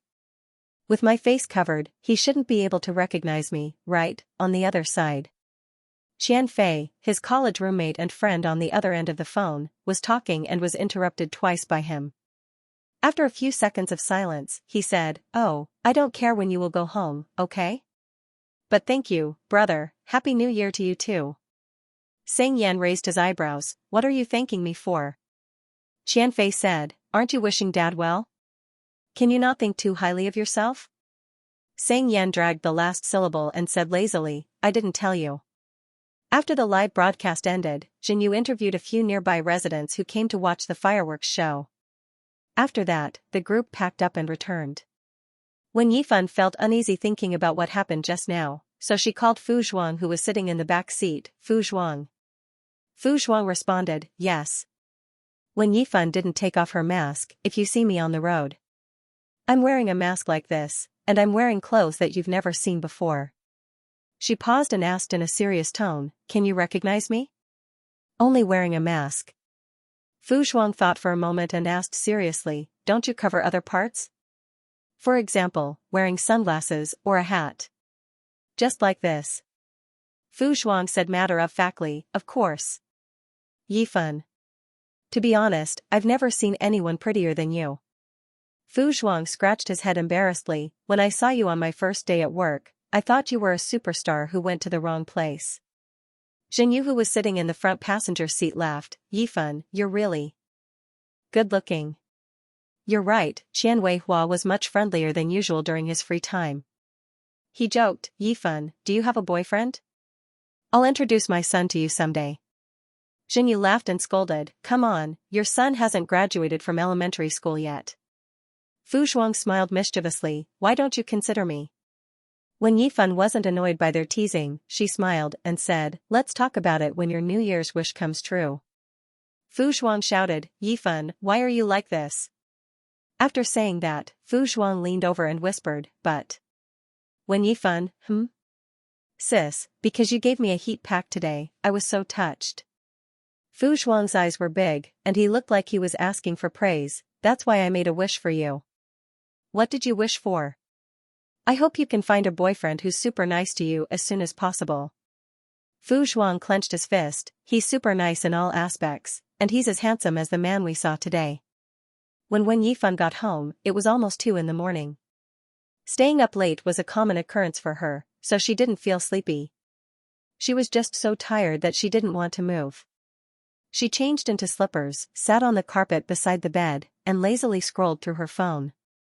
Because of the group message earlier, there were a lot of missed calls and unread messages. Wen Yifan continued to scroll down as she replied one by one. Xianxia remained silent until he scrolled to the bottom of the message panel. She poked in.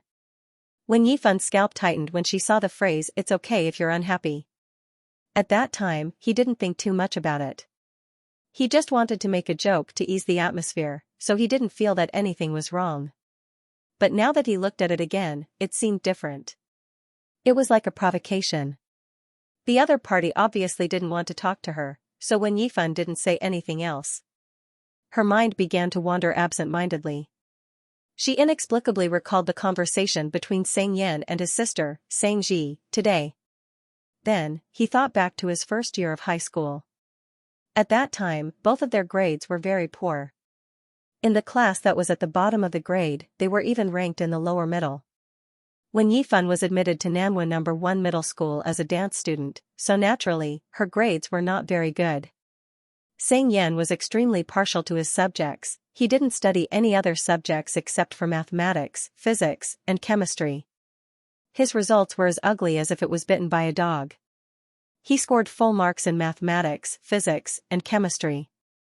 Most of the other subjects were around 30 to 40. Every time the exam results came out, Xianxia would look at her science papers. He would raise his eyebrows and smile as he read. After several times, no matter how good Wen Yifan's temper was, she couldn't help but say, "Xianxia, it's useless for you to look at my papers.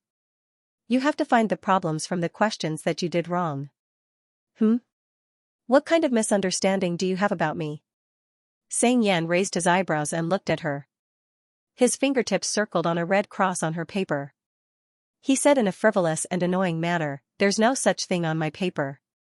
When Yifan collected her thoughts, took a change of clothes and went to take a shower. Regarding the matter of Xianxia pretending not to know her, she could actually understand. The moment he saw her, he remembered the stupid things he did for unworthy people when he was young and frivolous. He remembered the only dark history in his life. Therefore, he didn't want to have anything to do with her. Pretending not to know her was the best choice. Thinking of this, when Yifan thought about what she saw from Xianxia's perspective. The long-forgotten girl who used to be his crush suddenly came to his bar and made a request that sounded like she wanted to visit him. She deliberately dropped the bracelet in exchange for a second meeting. She deliberately sent a congratulatory message to get close to him. In the end, she pretended to be bumped into by someone and had physical contact with him. She didn't know how many things he was imagining this time. The new year went on as usual. On New Year's Day, Xianxia sent the WeChat of her classmate who worked as a real estate agent to Wen Yifan. But according to the price that Wen Yifan offered, the few houses that this person recommended for her were the same as the previous group rental houses or one-bedroom houses in the suburbs. In the end, Xianxia gave her a suggestion. She could find someone to share a house with, because a 2-bedroom or 3-bedroom house would be much cheaper. Wen Yifan accepted the suggestion, but she didn't know where to find a roommate. The neighbor next door left a huge shadow in her heart. She didn't dare to find a stranger to be her roommate. She just wanted to find a friend of the same sex that she knew. On Thursday afternoon, when Yifan came out of the editing room and went to the toilet, she bumped into Wang Linlin when she came out of the cubicle. Wang Linlin had been in the news program team for 3 years. She was a few years older than Wen Yifan. She looked and had a sweet voice. Wang Linlin was off on New Year's Day. In addition, she often came late and left early. Wen Yifan felt like she hadn't seen her for a long time. Wen Yifan took the initiative to greet her. Wang Linlin looked at her in the mirror. "Hey, Yifan, what color is your lipstick? It looks pretty good."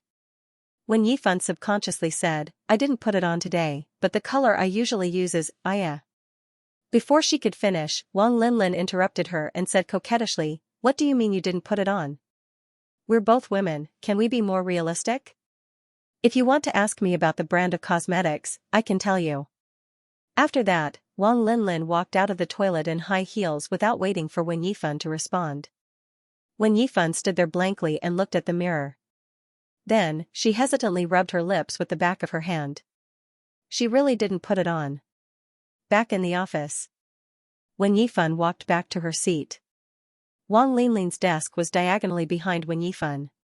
She was sitting on the desk and talking to Su Tian, who was sitting at the desk next to Wen Yifan.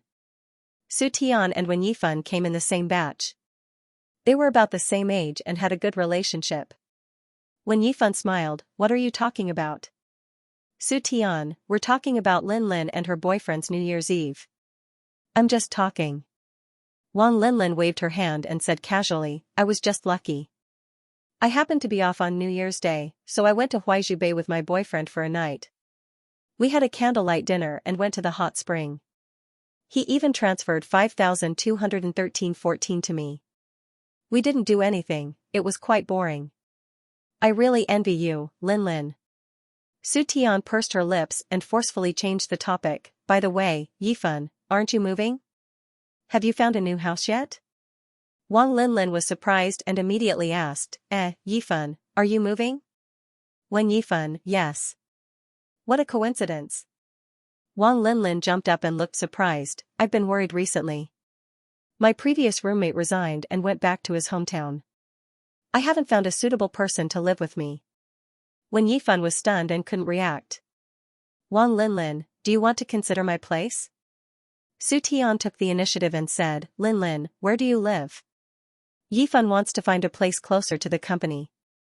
Wang Linlin, it's in Xianxia City, it's very close. Wen Yifan knew this neighborhood. It was very close to where she lived now. She usually passed by on her way to and from work. It was newly built in recent years and was considered a high-end neighborhood in that area. Su Tian glanced at Wen Yifan and asked, are there any other roommates besides you? No, it's just me. Wang Linlin patted Wen Yifan's shoulder and smiled cutely, don't worry, I won't bring anyone back. If we really become roommates, we can talk about the precautions before we move in. If you want, you can come with me to see the house after work today. Wang Linlin paused and changed her words, oh, no. Let's do it tomorrow, I'm going to watch a movie with my boyfriend tonight.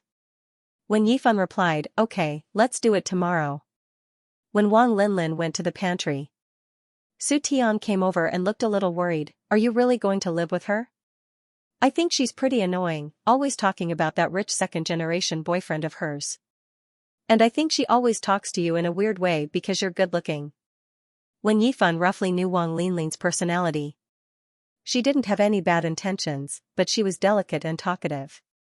She didn't think it was a big problem. And most of the time, Wang Linlin was easy to get along with. She blinked and said gently, I'll look at the house first.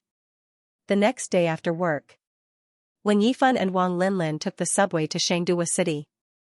Wang Linlin lived in a 3-bedroom house, but the landlord only rented out 2 rooms. There was a small room used by the landlord to store sundries, and it was locked for a long time. There was a master bedroom with a bathroom and a second bedroom. So the rent was relatively low. But overall, the kitchen, dining room, balcony, and all the necessary facilities were available. Wang Linlin had been living in the master bedroom. Wen Yifan looked at the second bedroom. The room was clean, and there was not a speck of dust on the table. Wang Linlin said, because I live in the master bedroom, I'll pay more rent than you. You pay 2,000 a month, and we'll split the water and electricity bills. What do you think? The price was slightly more expensive than the group rental house she lived in before, but it was still within her acceptable range. And the conditions were much better in all aspects. Wen Yifan didn't say anything and was still thinking. Think about it again. After all, moving was not a small matter. Wang Linlin didn't rush her to give an immediate answer.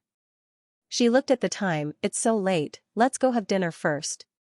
I'm so hungry. Wen Yifan didn't have the habit of eating dinner, so she wanted to refuse. But she thought that there was a high possibility that they were going to live together, so she agreed to it with the intention of building a good relationship. The two just left the neighborhood. Wang Linlin's phone rang. She picked up the phone, and her voice was a few pitches higher. Hello, dear. What's wrong? Wen Yifan walked quietly beside her. I'm outside with my colleagues now, we're going to have dinner. Wang Linlin began to act coquettishly, sure. Where are you? I just left the entrance of the neighborhood, and I'm so tired from walking. You're driving here now? Are you almost there? Okay, I won't disturb you while you're driving. I'll wait for you at the entrance, you have to come and pick me up soon. After she hung up the phone, Wen Yifan said sensibly, then I'll go back first, tomorrow. Why are you going back so suddenly? Didn't we agree to have dinner together? Wang Linlin frowned and suddenly realized, oh, you don't have to feel uncomfortable, you're not a third wheel. My boyfriend will also bring his friends here, just treat it as a party. Wen Yifan didn't have the time to refuse again. A black car had already stopped in front of the two of them. The passenger window was lowered, the man in the driver's seat looked over and smiled, dear, hurry up and get in the car. The next moment, he caught a glimpse of Wen Yifan who was standing next to Wang Linlin. He was stunned. Wen Yifan? Wen Yifan looked over and was also stunned. She didn't think about it. Wang Linlin's boyfriend was Su Haoan.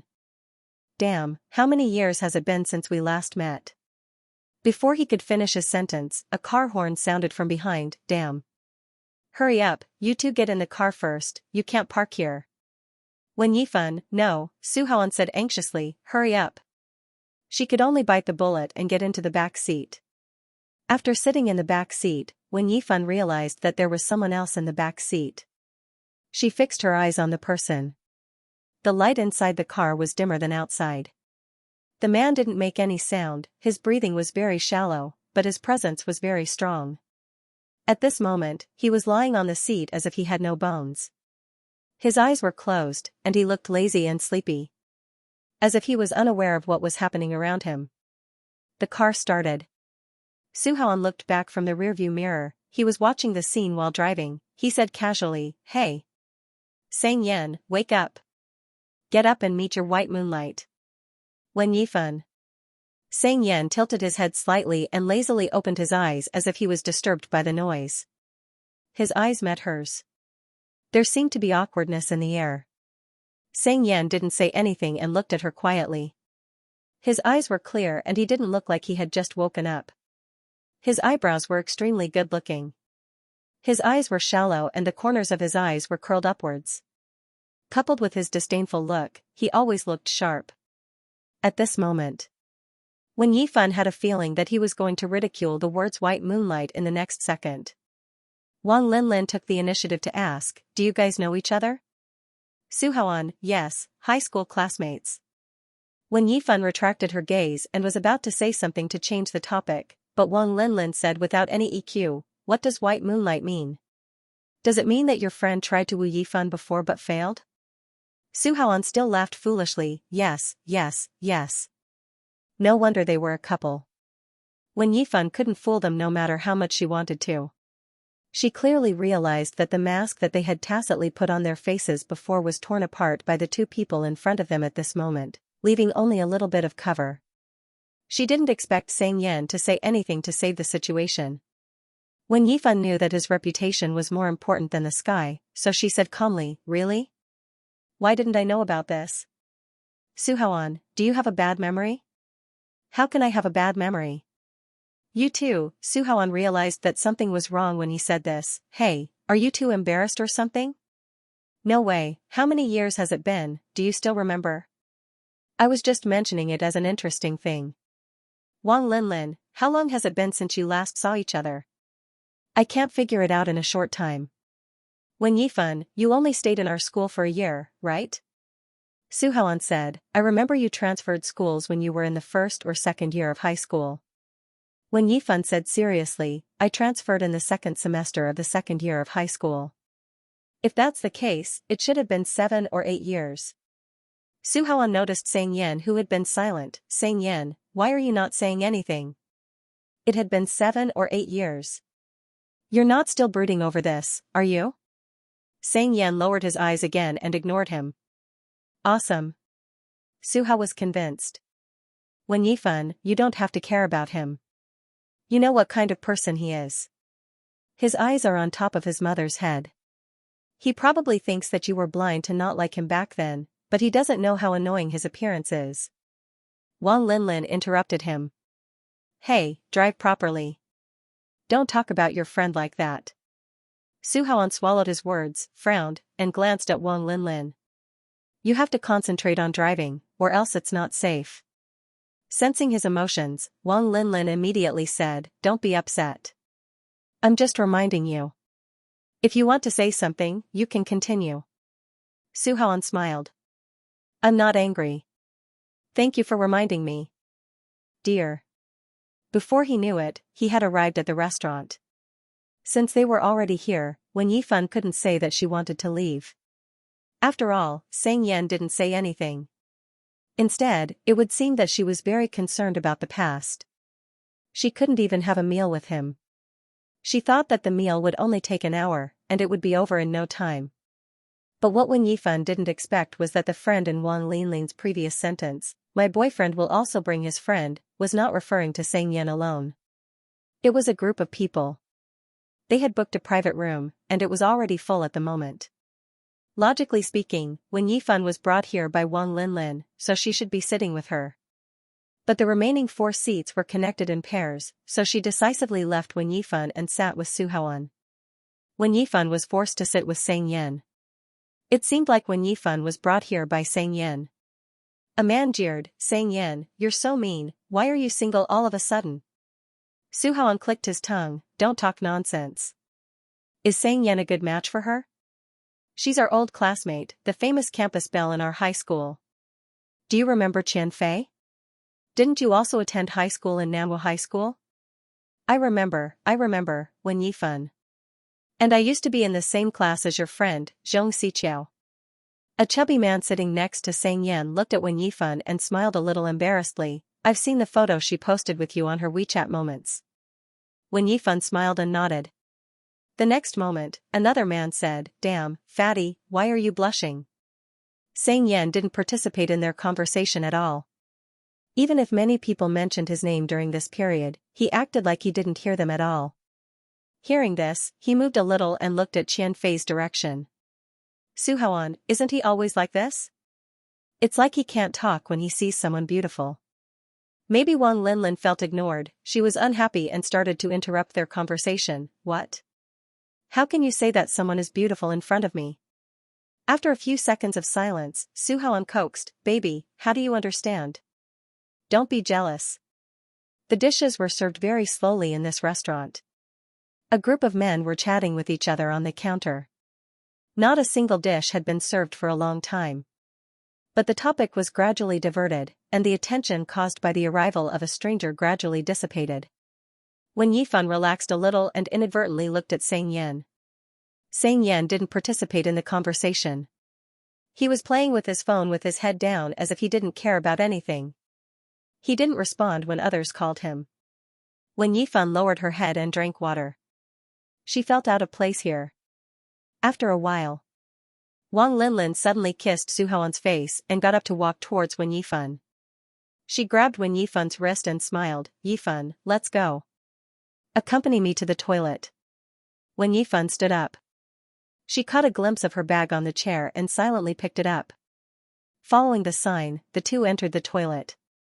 Wang Linlin took out her lipstick to touch up her makeup and said casually, "Did you reject Sang Yen before?" Wen Yifan didn't answer.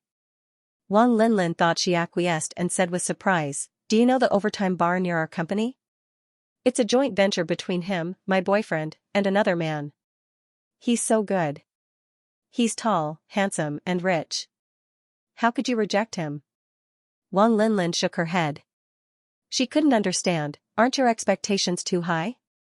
But it's been so many years. I think he's not interested in you anymore. It's all in the past." Wen Yifan smiled gently and then took out her phone. "Oh right, Sister Lin. I'm sorry, I have to go back. Mr. Qian asked me to submit a manuscript to him tonight. Please help me tell your friend." Wang Linlin was a little unhappy. "It's just a meal. It won't take up much time. Mr. Qian is in a hurry."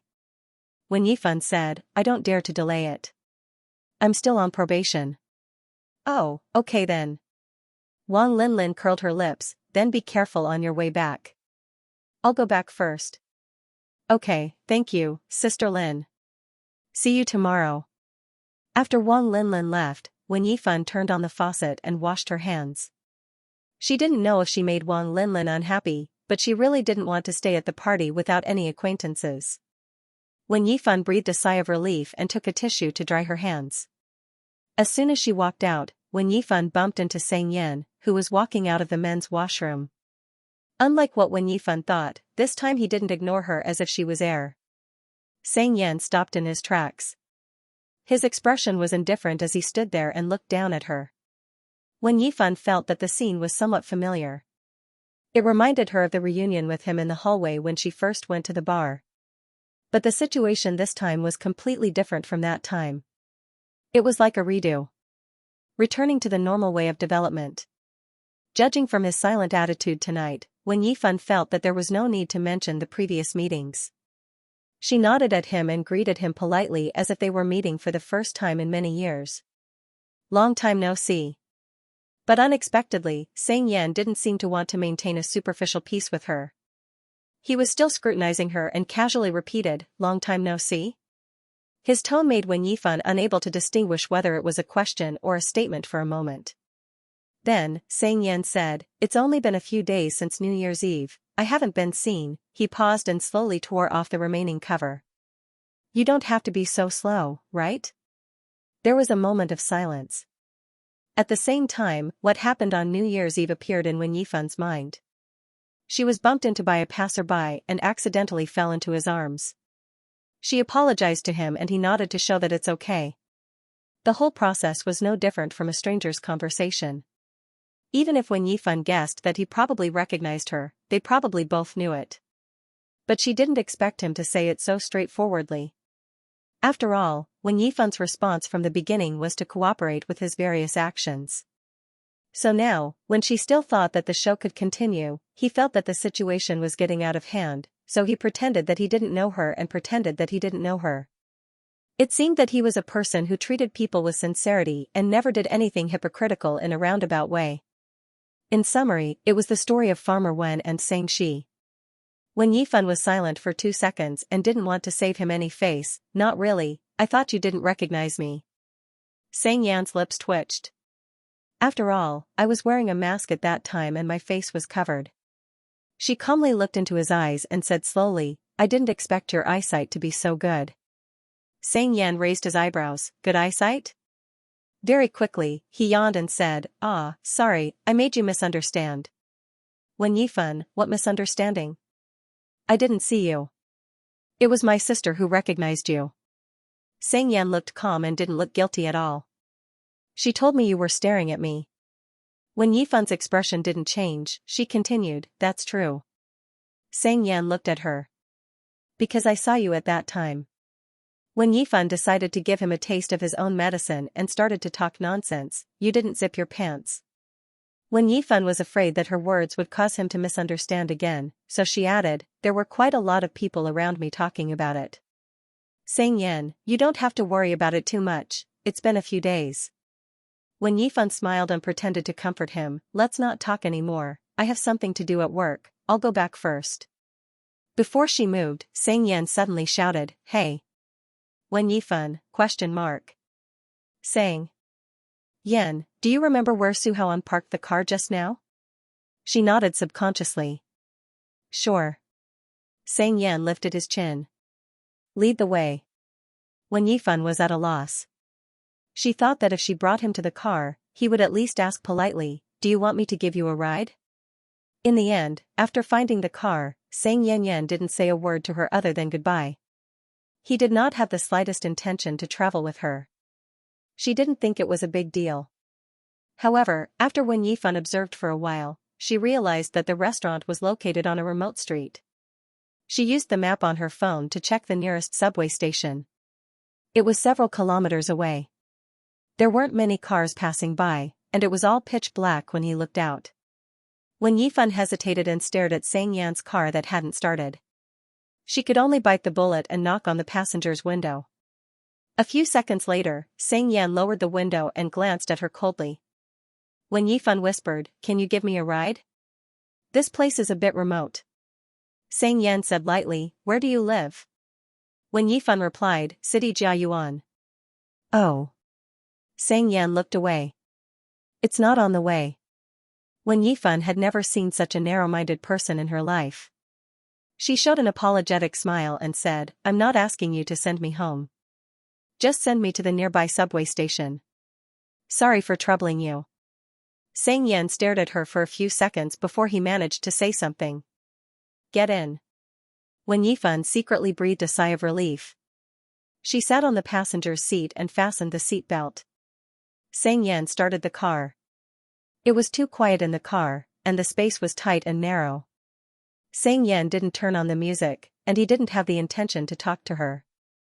When Yifan felt that she was treating Xianxia as a chauffeur if she didn't talk for free. She took the initiative to change the topic. "Why are you leaving all of a sudden? Isn't it a party?" Xianxia replied perfunctorily, "Noisy." When Yifan didn't know if he was talking about the party or her. Her lips moved, but she didn't speak again. When Yifan looked out of the window and looked at the scenery that was quickly passing by. The street lights were pulled into bright lines, dazzling and dazzling. She gradually fell into a daze. She thought of the conversation she had with Suhoan in the car. When Yifan and Suhoan hadn't seen each other for 7 or 8 years. But not with Xianxia. When Yifan didn't tell anyone about it. Judging from Suhoan's reaction, Xianxia didn't tell anyone about it either. It seemed like only the two of them knew about it. In the second semester of the second year of high school, when Yifan moved to Bayou City with her uncle's family because of the job change. After that, she didn't contact anyone from her original school except for her childhood friends, Xianxia and Xianglang. Except for Xianxia. When Yifan originally thought that they would break off contact. But she couldn't remember when it started. When Yifan would receive text messages from Xianxia every once in a while. He didn't chat with her about anything, nor did he take the initiative to ask her anything. He only sent her his results and ranking for each exam. It was like this until the end of the second year of high school. When Yifan happened to receive a text message from Xianxia when the final exam results came out. She struggled for a long time at that time. In the end, she slowly entered her results into the text message box and pressed the send button. The other side probably didn't expect her to reply. After a long while, he finally replied. Our results don't seem to be much different. Why don't we get into the same university? After a while, he sent another 2 words. Is that okay? When Yifan sighed softly. She noticed that they had driven past a few subway stations. She was stunned and reminded, I think we have. I remember there's another subway station ahead. Can you drop me off in front? Xianxia said coldly, I'm the driver? Didn't we agree on this from the beginning? Xianxia didn't stop the car and continued to drive forward as if he was unhappy with her words. When Yifan couldn't help but ask, where are you driving to? Your house. Xianxia's tone had a hint of mockery, where else can we go? When Yifan felt that they couldn't have a proper conversation. When he spoke, there was always an inconspicuous sarcasm. It seemed like there was something wrong with the conversation. When Yifan wanted to have a good talk with him. But she felt that there was no need to talk. Unknowingly, they had arrived at Jiao Garden. This community had been built for more than 10 years. The buildings and facilities were very old and the space was not big. It was full of staircases and the property management basically didn't care about it. There was no security guard at the entrance. Even the barricade was not lowered. Xianxia didn't drive in but parked the car directly at the entrance of the community. When Yifan unfastened the seatbelt and said politely, thank you for today. I'll treat you to dinner when you're free. Huh? Xianxia leaned against the driver's seat and tilted his head. He didn't look serious at all. You're thinking of the next time we meet so soon? When Yifan was quite curious. How popular was he as the so-called depraved street card in the past few years? He could make him feel that others had ulterior motives just by listening to a random sentence. Or was it because of what she said at the bar that made him misunderstand her? When Yifan decided to explain, previously at the bar, I accidentally said something. Before she could finish, Xianxia interrupted her. Which sentence? Xianxia, the sentence, that's a pity? When Yifan gave up and skipped the topic. She reached out and opened the car door. Be careful on your way back. When Yifan walked into the community. She lived in the building closest to the entrance of the community. She walked a few steps to the right after entering the community. When Yifan took out her key and opened the door downstairs. She slowly climbed up. There were 6 units on each floor of the building. Her house was on the 3rd floor where she lived and then walked to the end of the corridor. When Yifan was about to walk over when she suddenly noticed 3 men standing in front of her house. They reeked of alcohol. They were standing there smoking and laughing while saying all kinds of dirty jokes and vulgarities. She didn't know if they just came back or if they had been waiting there for a while. The lights in the corridor were broken. It was very dark and she couldn't see their faces clearly. But through the light outside, when Yifan could roughly recognize one of them from his figure. It was the man who lived next door to her. When Yifan suddenly realized. It seemed to have been 5 days since the day she called the police. She stopped moving. The key in her hand made a slight sound. The men instantly looked over. The tiger-tattooed man laughed. Beautiful sister, you're back? Wen Yifan didn't know why they were standing there inexplicably. She felt uneasy. Brothers, this is the beautiful woman. She said that I harassed her. The tiger-tattooed man sighed, his voice was muffled and hoarse, I'm too innocent. I only knocked on the door. Is that considered harassment? Beauty, have you never seen it before? Another man laughed and said, do you want to know what really counts as harassment? When Yifan didn't say anything, she turned around and went downstairs. Why did she run away? How would I know why she ran away? Beautiful woman. We didn't do anything. Can't we just have a chat? I don't blame you, beautiful sister. I just want to improve our relationship. We're neighbors, don't make it so awkward. At the same time, they followed Wen Yifan downstairs. The men took big steps and laughed excitedly. It seemed like they were playing, but it looked gloomy in the dark. Wen Yifan didn't even have time to take out her phone from her pocket to call the police. She ran to the first floor, opened the door downstairs and ran out of the community. She wanted to ask the security guard for help, but she suddenly remembered that there was no one at the security booth when she came back. The community was not considered remote. There was a food street after walking for a while. Wen Yifan thought that it would be better to run to a crowded place. The footsteps behind her seemed to be getting closer. At this time, Wen Yifan saw Xianxia's car was still parked at the same place outside the community. He was leaning against the front passenger door with a sloppy posture. He looked like he was talking on the phone. Xianxia raised his eyes and looked at her when he noticed the movement. Wen Yifan was a little slow. The thought of asking him for help flashed through her mind. But she quickly weighed it in her mind and chose to run towards the direction of the food street. Wen Yifan was about to pass by him. Xianxia hung up the phone and called out to her, Wen Yifan. She raised her eyes and met his gaze again. He caught a glimpse of her expression at this time and the three unfriendly-looking men behind her.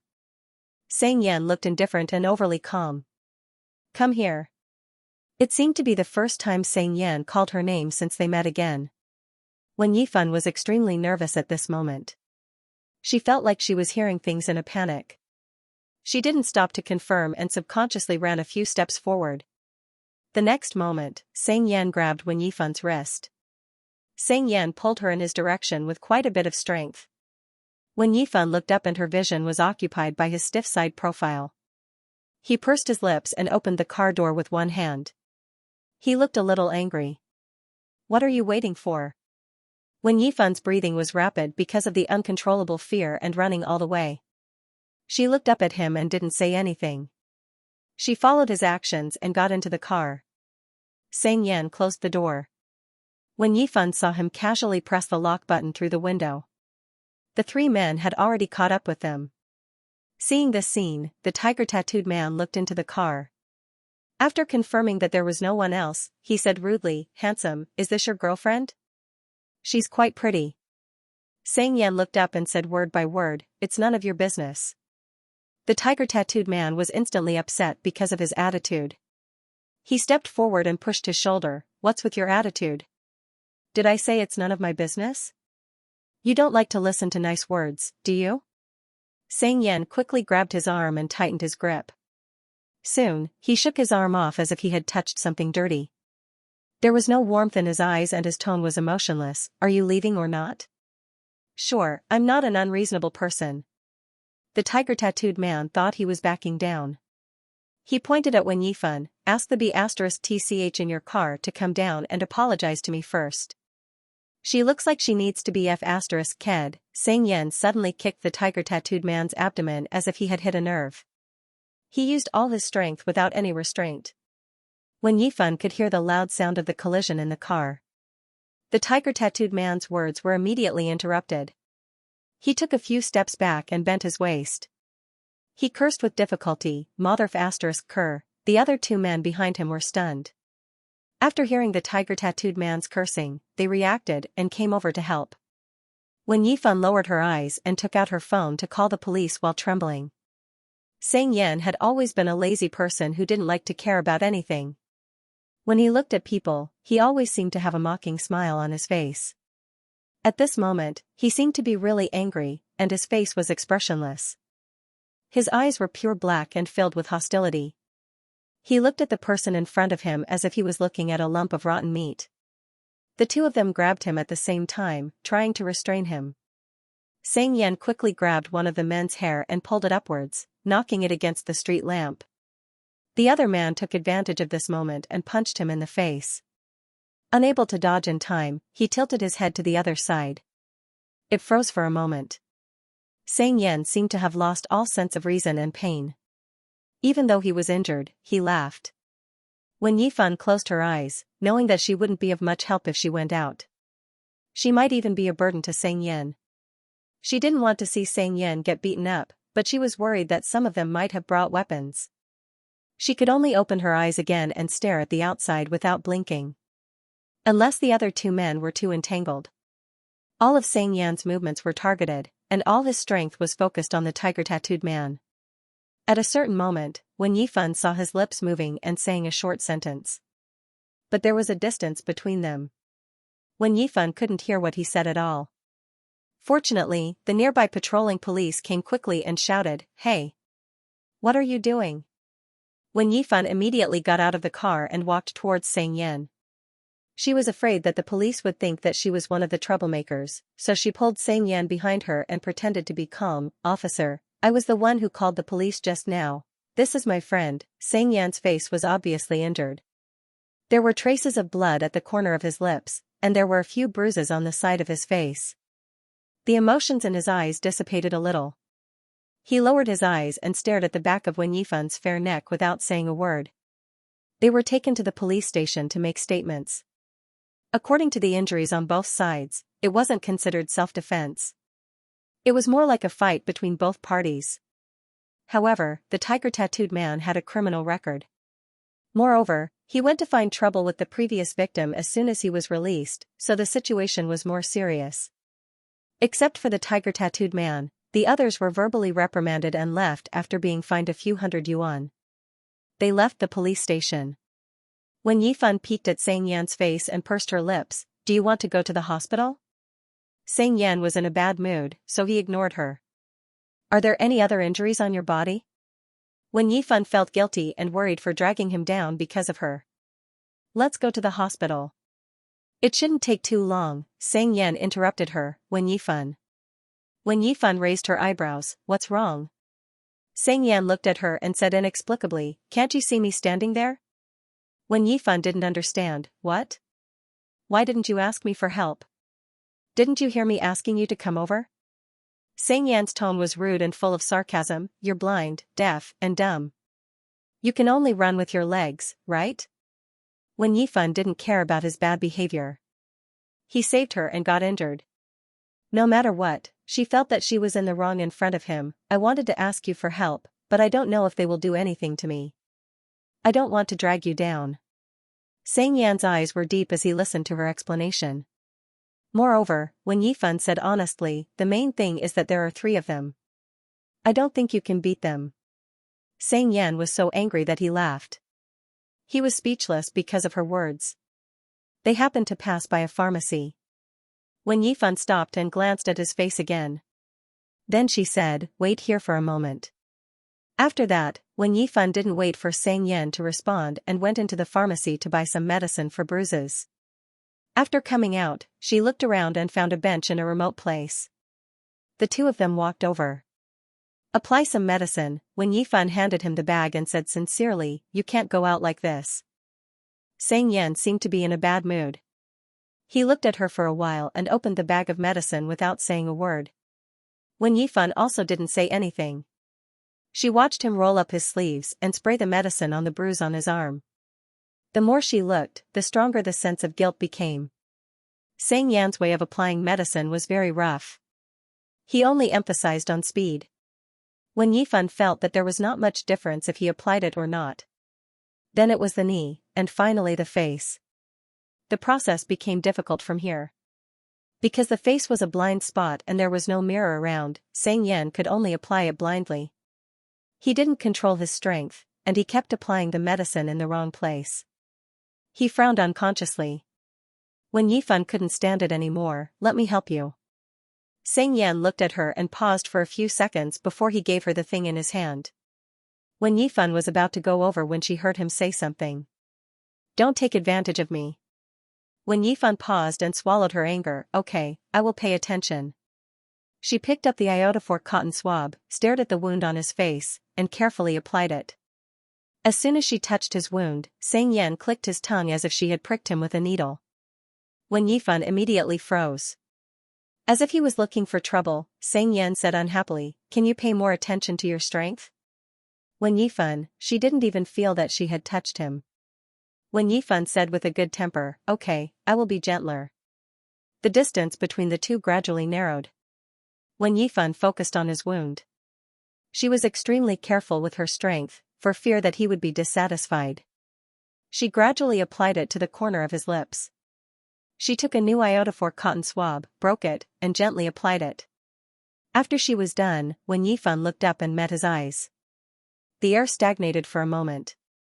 It's just applying medicine. Xianxia's eyes were dark, and his voice was a little hoarse. Do you have to get so close? When Yifan sat up straight, sorry. The light here is not good, I can't see clearly. After that, she added, I'm done. There was nothing else after that. Xianxia leaned against the back of the chair and casually asked, what's going on with you? When Yifan lowered her eyes to clean up the things on the bench and slowly explained, there's a grudge between us.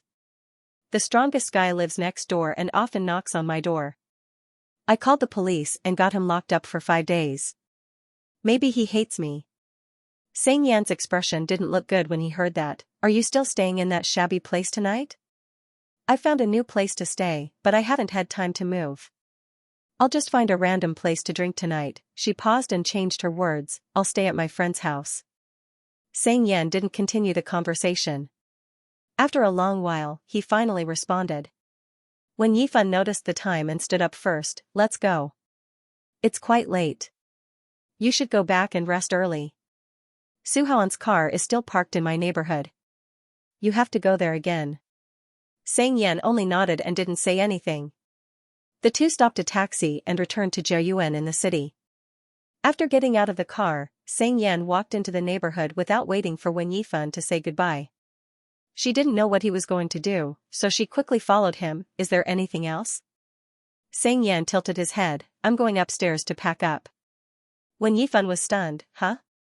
His words were full of disdain for this neighborhood. Are you still planning to come back to this shabby place? It seemed like he wanted to accompany her upstairs to pack up. Wen Yifan was still worried about this matter. After all, she didn't dare to go upstairs alone for a while. In addition, she couldn't find anyone to go upstairs with her, so she was too embarrassed to ask Xianxia for help. But since he had mentioned it, she was relieved. Wen Yifan thanked him, thank you. Xianxia was too lazy to respond to her. The property management of this neighborhood was really bad. The lights on a few floors of the building where Wen Yifan lived were broken. It was so dark that she couldn't see the road clearly. No one came to replace it. There was still a lot of garbage left at the corner of the corridor. The smell was damp and unpleasant. Wen Yifan didn't feel anything before, but with this young master around, she inexplicably felt that her situation was a little embarrassing. But this time, Xianxia didn't say anything. Wen Yifan walked to her house and took out her key to open the door. Xianxia didn't rashly enter the girl's house. He stood outside with his hands in his pocket. I'll wait for you outside. Wen Yifan nodded. Wen Yifan walked in and pulled out her suitcase from under the bed. She had been in Nanwu for less than 3 months. She had sold or abandoned a lot of her luggage before she came here. In addition, she didn't have time to buy anything new. Her luggage was no different from when she first came to Nanwu. 1 suitcase and 1 duffel bag were enough. After confirming that she didn't leave anything behind, Wen Yifan opened the door and walked out. Xianxia glanced at her luggage, that's it? Wen Yifan, yes. He didn't say anything else and helped her carry the 2 luggage downstairs. After leaving the neighborhood, Xianxia put the luggage in the trunk of the car and got into the driver's seat. Where's your friend's house? Wen Yifan was thinking about whether to find a hotel to stay in or to discuss with Wang Linlin and let her stay there today. Xianxia was impatient. Did you hear me? Wen Yifan had no choice but to say, Shangdua City. Xianxia frowned and looked at her, then he started the car. It was very close to Shangdua City, it took less than 5 minutes to get there. When they were approaching the destination, Xianxia casually asked, which building does your friend live in? Wen Yifan remembered the location, but she didn't pay attention to which building. She honestly said, I don't remember. Xianxia wasn't in a hurry, ask her. Wen Yifan had already told Wang Linlin on WeChat, but Wang Linlin didn't reply, maybe she didn't look at her phone. She didn't want to trouble Xianxia for too long, so she said, she hasn't replied me yet. It's okay, you can drop me off at the door. Silence. Xianxia's voice was emotionless, do you really have a friend living here? Wen Yifan didn't understand what he meant, what? Xianxia didn't speak again. When they arrived at the entrance of Shangdua City, Xianxia got out of the car and helped her with her luggage. Wen Yifan politely thanked him again, sorry for troubling you today. When are you free? I'll treat you to a meal. Forget about the meal. Xianxia's tone was cold, his words were crisp and straightforward, I would have done the same thing even if it was someone I don't know today. When Yifan stared at the bruises on his face, she couldn't help but say, do you think your face will look good after a year? As soon as she finished her sentence. Noticing Xianxia's unhappy expression, Wen Yifan instantly realized that the meaning of her words seemed to be no different from your face is really too ugly to look at. Moreover, she seemed to have said this more than once tonight. She was like an ungrateful person who burned the bridge after crossing it. Wen Yifan decided to salvage the situation, but even if your face is disfigured she felt something was wrong when she said this, so she bit the bullet and changed her words, even if it's only for a short period of time, it won't affect your handsomeness. Xianxia looked at her with a blank expression. At this time, Wang Linlin happened to reply to her WeChat. Wen Yifan looked down and saw an OK emoji. She looked relieved and took the initiative to say, my friend replied to me, then I'll go in first. Xianxia didn't reply, he only twitched his lips. Bye. The way, Wen Yifan thought of tonight's incident before leaving and said solemnly, no matter what, even if you think it's nothing, I owe you a favor. You can look for me if you need any help in the future. Xianxia casually nodded, waved his hand casually and returned to the car. He glanced at the medicine bag on the passenger seat, then looked out the window. He watched Wen Yifan put the duffel bag on the suitcase, grabbed the handle and slowly walked towards the gate of the neighborhood. Maybe it was because the luggage was a little heavy, she walked very slowly. But she didn't look back from the beginning to the end. Xianxia withdrew his gaze until her figure completely disappeared from his field of vision. He was about to start the car, but he stopped when he recalled her situation just now and her reaction of not being able to tell her friend's neighborhood and building number for a long time. Xianxia lowered the window and put his elbow on the window. He didn't leave immediately. He thought of Wen Yifan during high school. Because of her extremely beautiful appearance, coupled with her quiet temperament, she was arrogant and difficult to get along with in the eyes of others. So, she wasn't very popular in the class. Although, her temper was actually so good that it seemed like she didn't have a temper at all. After a long time, everyone became familiar with each other. The classmates gradually understood what kind of person she was, and they became unscrupulous. They privately gave her the title of vase, she couldn't do anything, like she didn't have any common sense in life. She was good at nothing except for being beautiful and dancing. Xianxia didn't know if Wen Yifan would cry if she encountered this kind of thing at that time. But he was sure that she would never be able to talk to him like she was now, as if nothing had happened. During this period of time, he had not seen her seek comfort from anyone. She only thanked those who had helped her. It seemed to have no emotions at all. Xianxia lowered his eyes and wanted to smoke, but he was interrupted by a phone call. He picked up the phone. Su Haoan's voice came from the other end. Are you still coming to work overtime tonight? If you're coming, bring my car over. If you have *King drive my car, then what should I drive? How am I supposed to pick up girls without a car? Xianxia, alright, I'll return it to you later. Su Haoan, but why did you suddenly leave? You don't know? Xianxia sneered, do I have the right to mention it to you? Su Haoan was silent for 3 seconds, then took the initiative to admit his mistake. Okay, okay, okay. I won't bring it next time, okay? They've already taken turns to make fun of me, sigh. Sang Yan couldn't be bothered with him.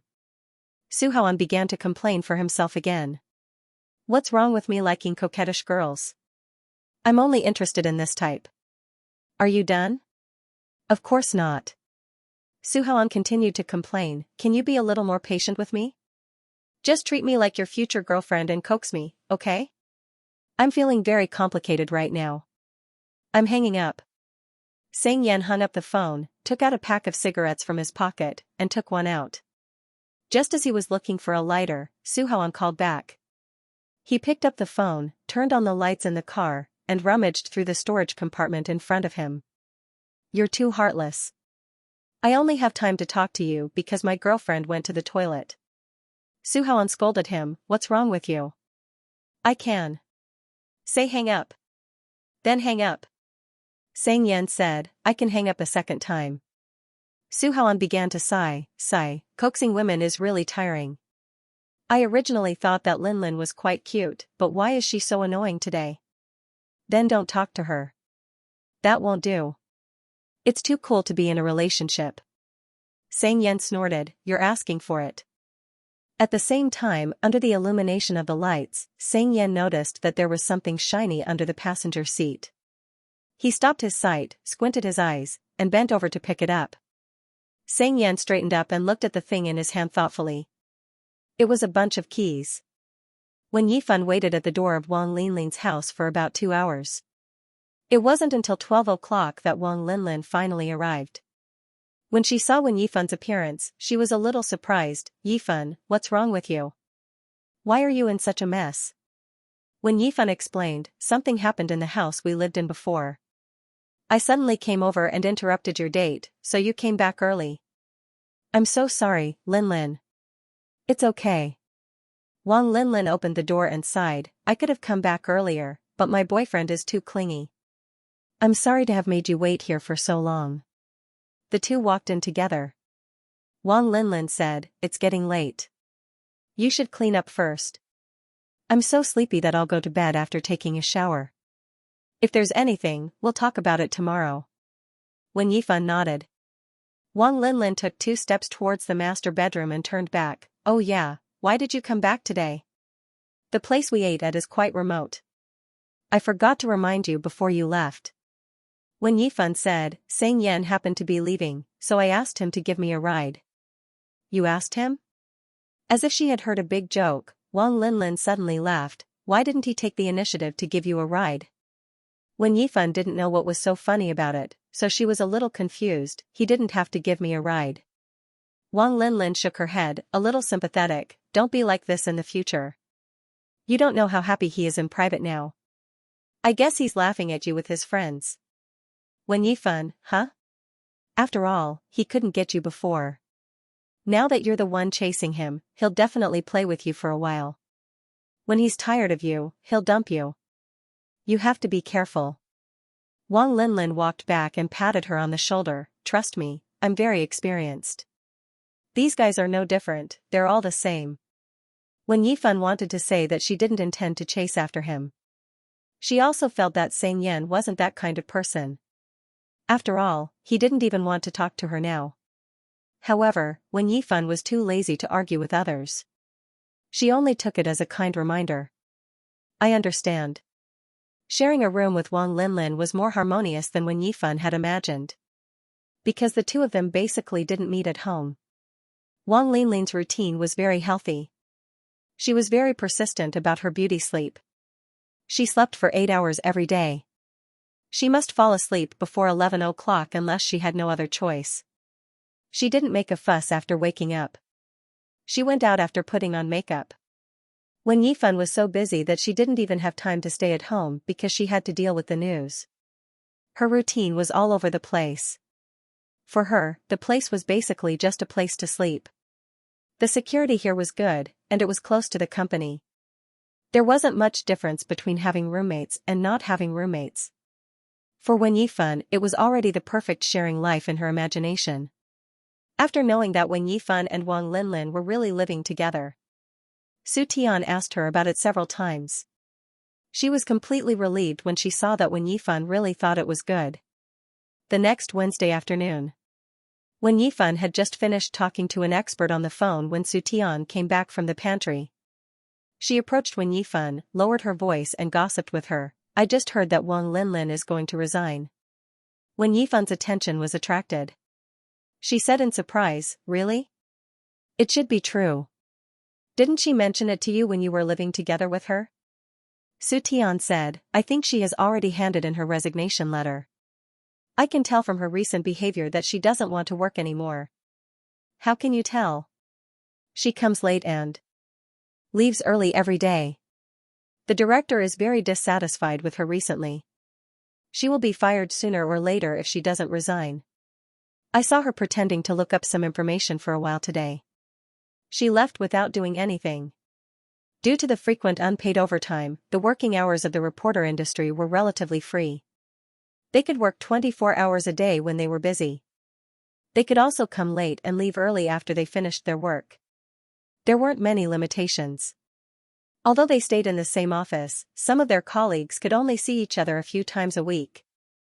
Wen Yifan didn't pay much attention to these things. She didn't think there was anything wrong with it. Did she change jobs because she doesn't want to be in the news? After all, the basic salary isn't enough for her to live on. Didn't she hook up with a rich second generation?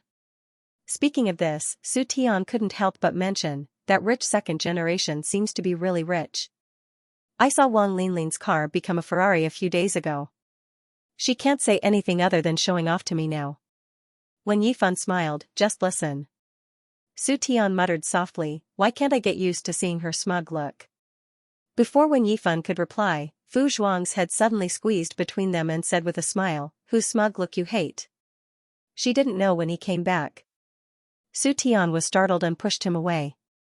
Who else could it be? It's you. Fu Zhuang, ?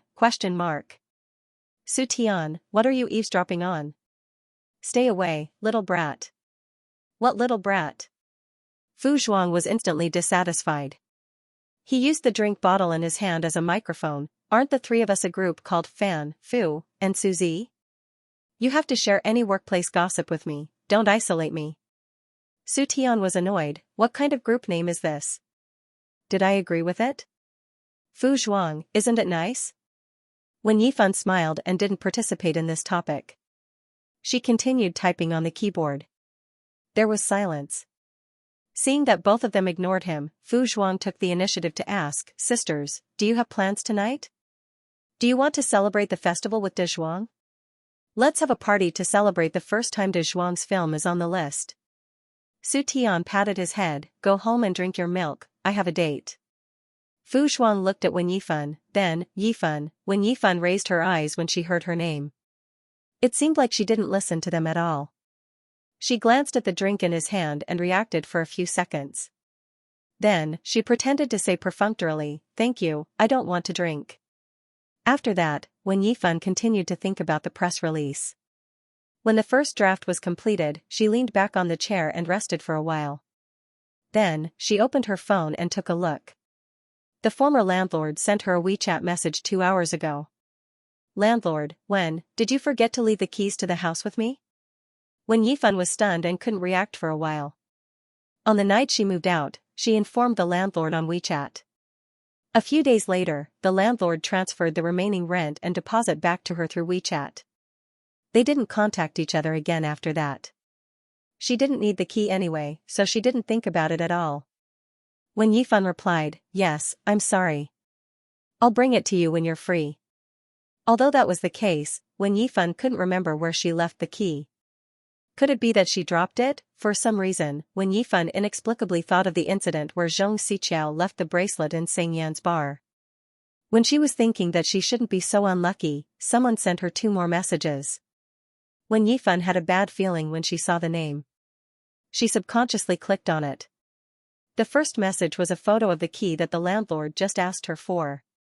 The second message followed. Xianxian, I suggest you don't use the same method twice. If this continued, Wen Yifan felt that she would be brainwashed by Xianxian. She had long heard about the stunning beauty of the top dog in the shop. She traveled thousands of miles just to see him. Even though she found out that this top dog used to be her suitor, she was still moved by it. She then tried every means possible to make her presence in front of him. All her actions in front of him were purposeful. When Yifan resisted the urge to complain and calmly replied, "So it fell at your place." When Yifan, "Sorry, I've troubled you again. Why don't I go get it from you when it's convenient for you?" After thinking about it, she felt that they could completely avoid meeting each other. "Or you can leave the key at your bar, I'll go get it from the bar counter. What do you think?" She waited for a while. He didn't reply immediately. When Yifan wasn't in a hurry, so she didn't spend time waiting for him. She continued to work, seriously revised the first draft and sent it to the editor. She picked it up and glanced at it when she heard her phone ring. "Xianxia, I'm not free these few days." When Yifan patiently replied, "When will you be free?" The next moment, Xianxia sent a voice message and said in a lazy tone, "Saturday night." Saturday night, when Yifan thought for a while. She was off on Sunday. She could get the key from him on Saturday night and return it to the former landlord on Sunday. It seemed to be just right. She just had to tell the landlord that it would be a few days later, but it shouldn't be a problem. When Yifan, "All right." When Yifan, "Why don't we meet at Overtime Bar or somewhere near your house?" When Yifan, "I don't want to trouble you to go too far." After about half a minute, Xianxia sent 2 more voice messages. When Yifan clicked on them, Xianxia sneered and said slowly, "My house?" When Yifan's eyelids twitched. The voice message ended and automatically skipped to the next one. From Xianxia's words, when Yifan could clearly hear the message, "Don't be too obvious about your intentions," but he didn't say it out loud. Don't. Xianxia, just come to the entrance of Overtime Bar. She had thought that since both sides had taken off their masks, their interaction would be more normal. However, Xianxia's sense of superiority was too strong, perhaps because he had received too much attention in the past few years. As a result, no matter how normal things were, he would always feel that others had ulterior motives towards him. At this moment, when Yifan clearly realized that she had to be extremely focused when speaking in front of Xianxia, he couldn't even talk about anything related to himself. When Yifan heaved a sigh of relief and replied, "Okay." After that, when Yifan put the phone aside, the editor had just mailed her the revision comments. When Yifan opened it and noticed the time on the bottom right corner of the computer, his thoughts drifted for a moment. She suddenly remembered that the last time she met Xianxia was 2 days after New Year's Day. The key must have been lost at that time. It had been almost a week since then.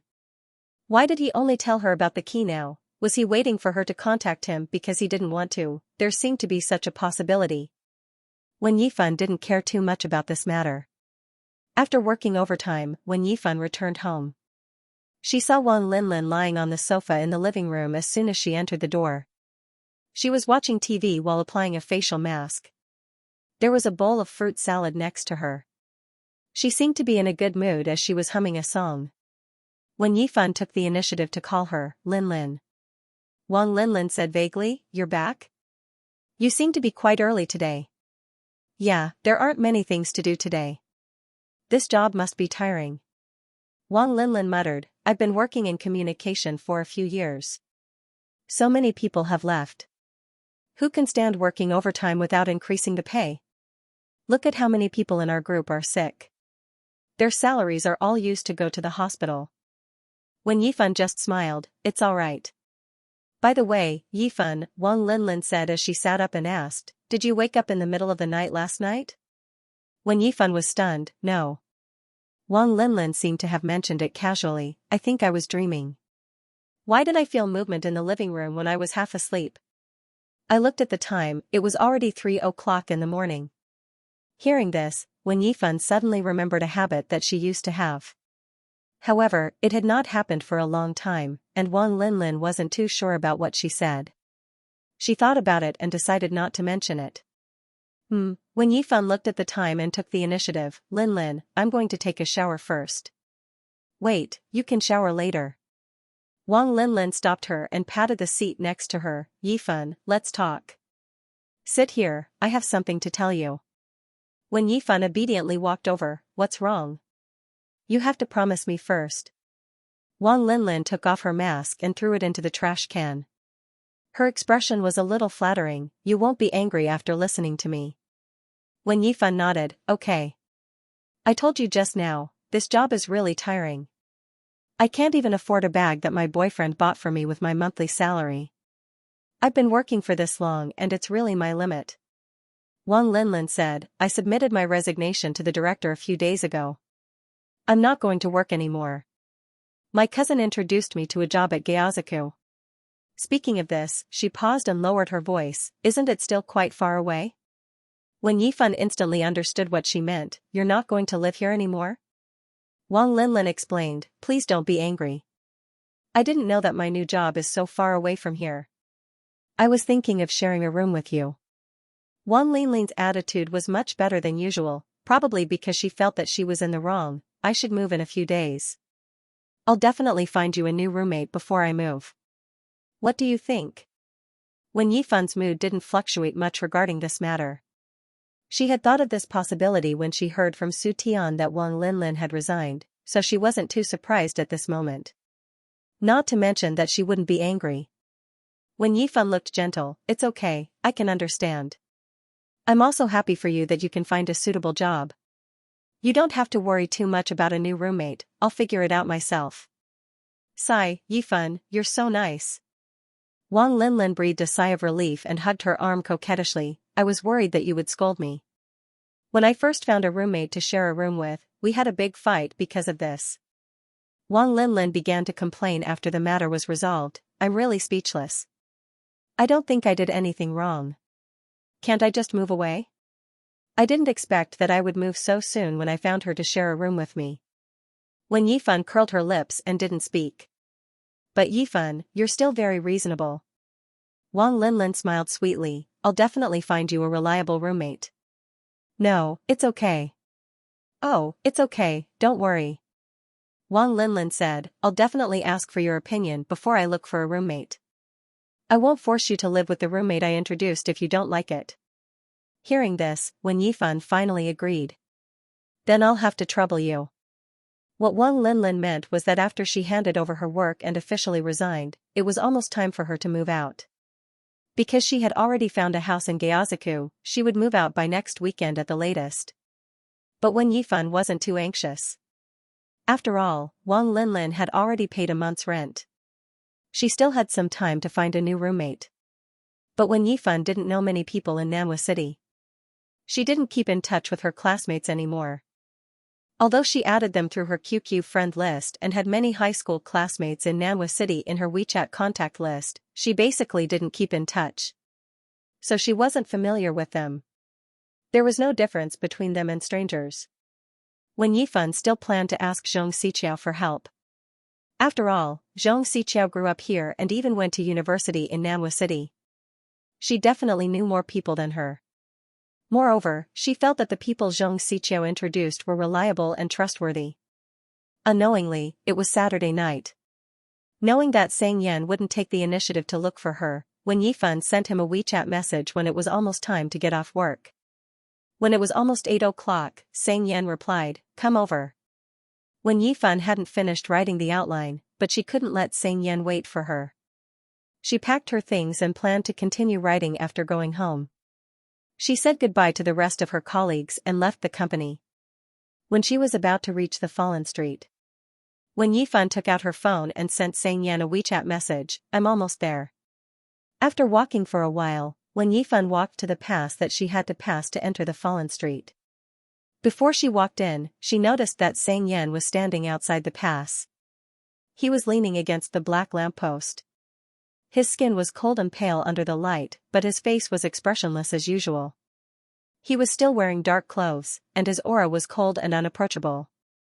Wen Yifan didn't expect Xianxia to give it to her personally.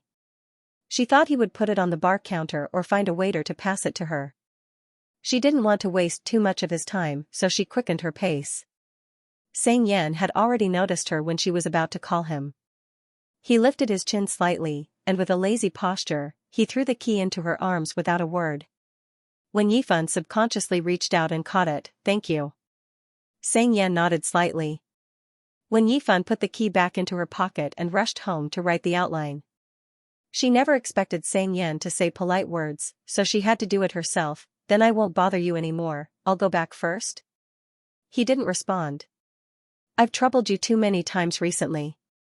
Wen Yifan started to be polite again since he wouldn't agree anyway. I'll treat you to a meal when you're free. I'm always free. Xianxia smiled. How many times do you want to say this? Xianxia stared at her without waiting for her to answer, as if he could see through her thoughts at the moment. His lips curled into a shallow arc as he said indifferently, you won't give up until you get my permission? All right. Xianxia seemed to be a little impatient from being pestered. He reluctantly said, let's do it today. Wen Yifan's expression was a little stiff as she didn't expect to get such a reply. Noticing her expression, Xianxia tilted his head and said playfully, what's wrong? Wen Yifan was helpless. Nothing, what do you want to eat? Xianxia lifted his feet and walked forward, anything. Wen Yifan quickly followed, is there anything you don't eat? A lot. Wen Yifan suggested, do you want to eat hot pot? Xianxia, no. Wen Yifan, what about barbecue? Xianxia, it smells the same. Wen Yifan, Sichuan cuisine? Xianxia, it's too spicy. Wen Yifan, what about casserole porridge? Xianxia, no. Wen Yifan had never seen anyone who was more difficult to serve than him. She always ordered takeout or cooked by herself, she rarely went out to eat. She really couldn't think of anything else now. Wen Yifan sighed and said in a good mood, then choose one that you want to eat. I'm fine with anything, I don't have any food restrictions. Xianxia was about to speak when his phone suddenly rang. He picked up the phone. Both of them were very close, and the voice on the other end was too loud, so Wen Yifan could clearly hear the voice on the phone, Xianxia. Your house exploded. Xianxia frowned, say something human. F***ck, no. The downstairs of your house exploded. The tone of the person on the phone became more and more agitated, and he even started to roar, your house is on fire. It's almost gone. Come back quickly. The surroundings became quiet in an instant.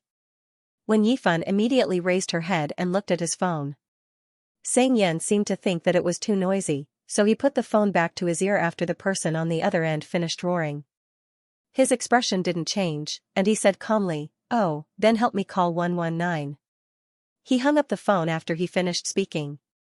He looked at Wen Yifan and acted as if nothing happened, let's go. Wen Yifan, your house is on fire, aren't you going home? Xianxia asked, am I a firefighter? After a few seconds. Wen Yifan suddenly asked, may I ask where your house is? Xianxia glanced at her, what for?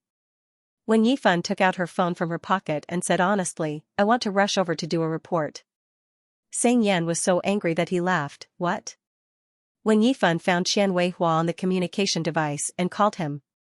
While waiting for the other party to answer, she asked again, can you tell me the name and address of the neighborhood? Xianxia, ? Before Wen Yifan could get an answer, the other party had already picked up the phone. Before Wen Yifan could speak, Xianxia quickly said, great, I was just about to call you. Did you just leave the company? I just received a hotline that there was a fire in the nearby Zhongnan Century City. Come with me to the scene now.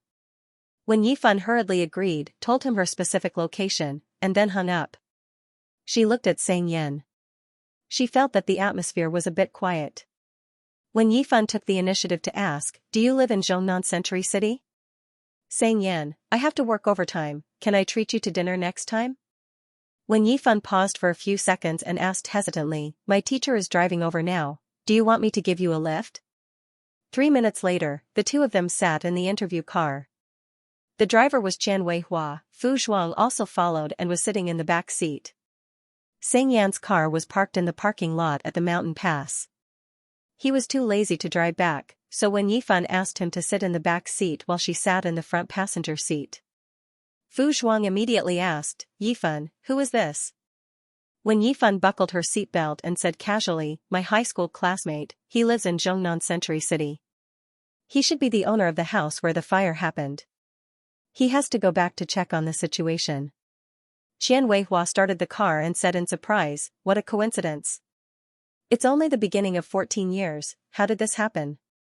Fu Zhuang blurted out, could this be an ominous sign? When Yifan said, Zhuang, don't talk nonsense. But brother, this must be a good omen. Fu Zhuang reacted quickly and looked at Sang Yen. He changed his words in time, the door to wealth is on fire. Brother, you will be rich this year. Sang Yen glanced at him from the corner of his eyes and was too lazy to respond. Hey, brother. Fu Zhuang moved closer and felt that Sang Yen looked familiar. Why do I feel that you look so familiar? Have we met before? When Yifan sat at the front and lowered her head to check the equipment. When she heard this, she subconsciously thought that Sang Yen would reply with, your pickup line is too low class. But after waiting for a while, he didn't say anything. She didn't pay much attention to it. Perhaps it was because he was not in the mood at the moment. Zhongnan Century City was very close to here, and it only took a few minutes to drive. When they arrived at the scene, the fire engine and ambulance had already arrived. Many residents had been evacuated, and it was obvious that they had run out in a panic. Many of them were only wearing pajamas, without even a coat. Perhaps because they had never experienced something like this before, they were all gathered together and chattering away. It was almost 9 o'clock in the evening. It started raining at some point in time. It was so cold that it seemed to be mixed with ice shards. The fire broke out in Unit B on the 8th floor, Block 6. The flames burned through the glass windows and spread upstairs like a demon. The fine rain did not have the slightest effect and evaporated as soon as it fell. The house where Sang Yen lived was directly above the house. He looked up and the tip of his tongue touched the corner of his lips. His eyebrows twitched slightly. When Yifan could probably guess why he had such a reaction at that time. She guessed that the person who called him was not reliable, and the incident happened so suddenly that he probably didn't take it to heart. After a while, Sang Yen walked to the side to answer the phone. Qian Weihua carried the camera and took pictures of the surrounding situation. The vehicles were flashing red and blue lights, and the firefighters were coming and going to put out the fire, save people, and control the scene. There was no free time. The rain was getting heavier, and the light-colored cement ground was dyed dark. The night and rain made the cold even worse. The surroundings were noisy and messy, and the sound of people and movement were mixed, like a disaster movie. When Yifan approached the crowd and interviewed the residents who had escaped, Auntie, sorry to disturb you. I'm a reporter from Nanhua TV station's City Channel news program team. Are you a resident of Block 6? The auntie who was interviewed by her was holding a child and spoke with a strong accent, yes. Which floor do you live on? How did you find out about the fire? I'm on the 5th floor. I was shocked when I heard the sudden explosion. I thought there were fireworks. Seeing the camera, the auntie was particularly enthusiastic. The noise outside was also loud, so I ran out to see. The uncle next to her interrupted, yes. A few times. The situation now is already under control, bang. Before he could finish, there was a loud noise from the 8th floor that was still burning. The orange-red flame reached out forcefully, accompanied by thick smoke, as if to illuminate the night, and also as if to devour it. There was an uproar and gasps. Qian Weihua quickly raised the camera and pointed it at the scene. When Yifan looked along, and her eyes stopped at the 9th floor. Then, she subconsciously looked at Sang Yan's direction. He stood in the same place, quietly looking at the burning fire, and put the phone down from his ear. She retracted her gaze, and sympathy emerged in her heart. Fortunately, the damage caused by the explosion was not too serious. Only one firefighter was slightly injured. All the residents in the building had been evacuated, and there was a child less than 10 years old who was trapped in the elevator, and had been rescued by the firefighters. It took nearly an hour to completely control the fire. The fire department was still cleaning up the scene. The cause of the fire was still unknown, and almost all the items in the house were destroyed. The houses on the same floor and the upper and lower floors were also slightly damaged. Unit B on the 9th floor was the most severely affected, and the kitchen and living room were burned beyond recognition. When Yifan and Fu Zhuang followed Qian Weihua to the scene with the consent of the owner and the guidance of the firefighters. Qian Weihua took pictures of the situation in the house, listened to the firefighters briefly explain the situation, and asked a few questions from time to time. When they arrived at unit B on the 9th floor, Wen Yifan also met Sang Yen. Because they knew each other, he asked casually, "Brother, how are you feeling now?" Sang Yen obviously felt that this question was extremely stupid, and he said sarcastically, "I'm very happy." Sang Yen obviously felt that his question was extremely stupid. He said with a mocking tone, "I'm very happy. I hope you can be as happy as I am. I hope you can be as happy as I am." Qian Weihua took the initiative to ask, "Did the fire cause serious damage to you?" Sang Yan replied plainly, "It's all right. Qian Weihua, we just looked at the situation of the house, almost no place is intact." Sang Yan, "So what?" Perhaps Sang Yan realized that he was being arrogant. His next words were obviously more cooperative, "I didn't put anything valuable here. Apart from the house and the furniture, I only burned a mobile phone. But it's already unusable." When Yifan was taking down the transcript, and her movements inexplicably paused. But she didn't have any extra conversation with him. After that, the group of people set off back to the station to write and edit the film. Fu Zhuang couldn't help but say, "Sister Yifan, your classmate is really miserable and awesome. He can still be so calm when the house is burned to this extent. Qian Weihua, you should also comfort him and let him talk to the property and insurance company about compensation. Just find a new place to live during this period, don't be too sad about this matter." When Yifan casually nodded. Although she didn't feel that Sang Yen needed her comfort. Fu Zhuang began to talk again, "But sister, you are also very miserable. You have to go back to the station to work overtime tomorrow. I've already told the teacher that I'll be fine as long as you bring me along." Speaking up to this point, he lowered his voice and complained in a volume that only the two of them could hear. "But he said that I'm too useless." Hearing this, Wen Yifan nodded, "Indeed. Although the night was a little chaotic, it was still a good night." But this little episode was considered over for Wen Yifan. The fire was just an unexpected incident, and Sang Yen happened to be one of the victims. She returned to the station to write a draft and submit the news. The incident was over once it was approved. After that, the follow-up that the victims needed to deal with had nothing to do with her. When Yifan took back the key and returned it to the former landlord, she said goodbye to the previous house. She couldn't meet Sang Yen, and there was no need for her to take the initiative to mention to him through the communication device about treating him to dinner.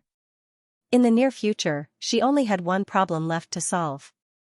That was, to find a reliable and suitable new roommate. Wang Linlin completed the handover of work and completely moved out before the arrival of the new week. As if to maintain her image as a good roommate from the beginning to the end, Wang Linlin emphasized again before leaving that she would definitely help her find a new roommate and asked her not to worry. After all, sharing a house was a long-term thing. Wen Yifan never thought of living with the person that Wang Linlin introduced. Because there was a high probability that the person that Wang Linlin introduced would be someone that she didn't know. If there was a conflict because of this, she would have to find a new place to live, which would be even more troublesome. But since she was so enthusiastic, Wen Yifan could only politely agree. Wen Yifan had already asked Zhong Xiqiao for help and had been waiting for her news. She thought that if Zhong Xiqiao couldn't find her, she could only post on the internet. The next Friday, Su Haoan was about to go out when he received a call from Sang Yen. There was a little impatience in his words, and he said directly, "Help me rent a house." Su Haoan, ? It's closer to overtime. I'll only stay for a few months. I'll move out after the house is renovated. Are you crazy? I'm an intermediary? You can go back to your house directly. Okay, I'll live with you directly. Sang Yen said, "I'm hanging up." Wait. Su Haoan didn't expect him to be so shameless. He gritted his teeth and said, "Pick a neighborhood, I'll ask my friend for you later." Silence. After a few seconds, the person on the other end replied, "Shangdua City." Hanging up the phone, Su Haoan inexplicably thought of what Wang Linlin said to him these days. She sounded like she was complaining and acting coquettishly, asking him to help her find a new roommate, saying that she really couldn't find one. Su Haoan wanted to curse. How much does this tall, rich, and handsome man look like a real estate agent? Su Haoan was thinking about who to ask for help, and suddenly remembered where Wang Linlin used to live. It seemed to be Shangdua City. If Su Haoan didn't remember wrongly. Her roommate seemed to be Wen Yifan. Su Haoan's action of making the phone call paused, and he raised his eyebrows. During this period of time before the new year, the frequency of all kinds of incidents increased. Wen Yifan was busier than usual. Sometimes she didn't even have time to go home, and directly treated the station as her other home. She was extremely tired, so tired that she felt that she could fall asleep standing. Working overtime day and night made her have no time to think about other things. Sang Yan, who she met frequently before, also became an old classmate who she hadn't seen for a long time and had no contact with because she hadn't met him again. When Wen Yifan thought of this person in her spare time, the only thought in her mind was that they probably wouldn't meet again. Sunday night. Wen Yifan was finally done with her work, and she finally found time to go home to take a breather. She opened the door with her key, and as soon as she walked into the hallway, she saw the back of a man.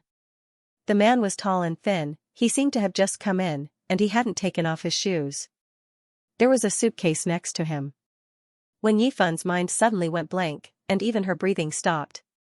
She thought of the burglary case that she followed 2 days ago. The female victim was stabbed twice by the robber because she resisted, and she was still lying unconscious in the hospital. Hearing the movement, the man turned around. They looked at each other. When she saw his face, the image in Wen Yifan's mind immediately dissipated. She breathed a sigh of relief, and felt that her legs were still a little weak. All the panic that rose in an instant was gradually replaced by confusion. Why are you here? Sang Yan frowned. I also wanted to ask why you're here. I live here. Wen Yifan's mind was a little confused, she only wanted to know, how did you get in? As the words left her mouth, Wen Yifan noticed the key in his hand. It was Wang Linlin's key. After a while, the unbelievable thought that appeared in Wen Yifan's mind disappeared along with his words. I just moved here. For Wen Yifan, this matter was no different from a disaster falling from the sky. And it happened without warning. Wen Yifan didn't even hear Wang Linlin mention that she had found a roommate, let alone asking her for advice. This was obviously the most important thing to her, but she became an outsider at this moment. It was already a foregone conclusion when Wen Yifan was still clueless about it. She felt ridiculous.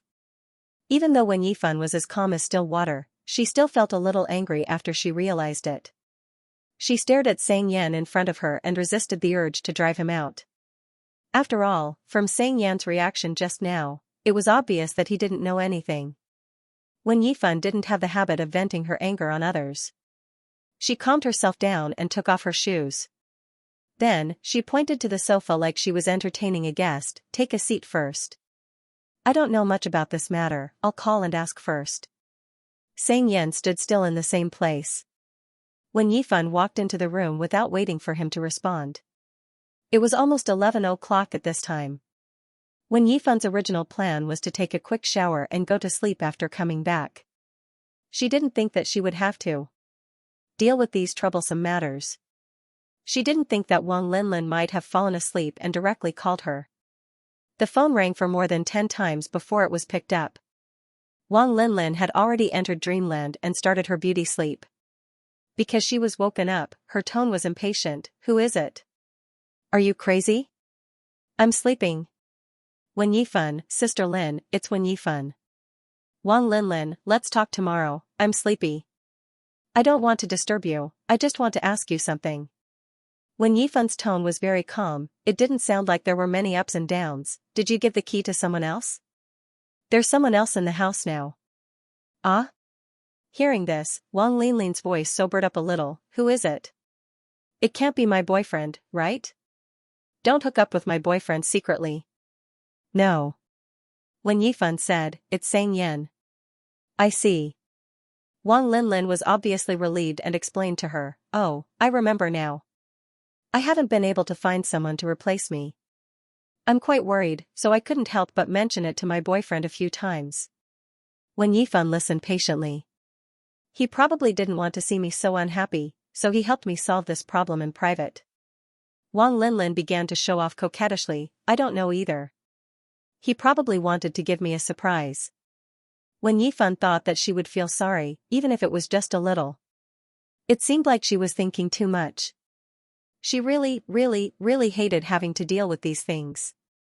To put it nicely, he had a good temper and a magnanimous personality.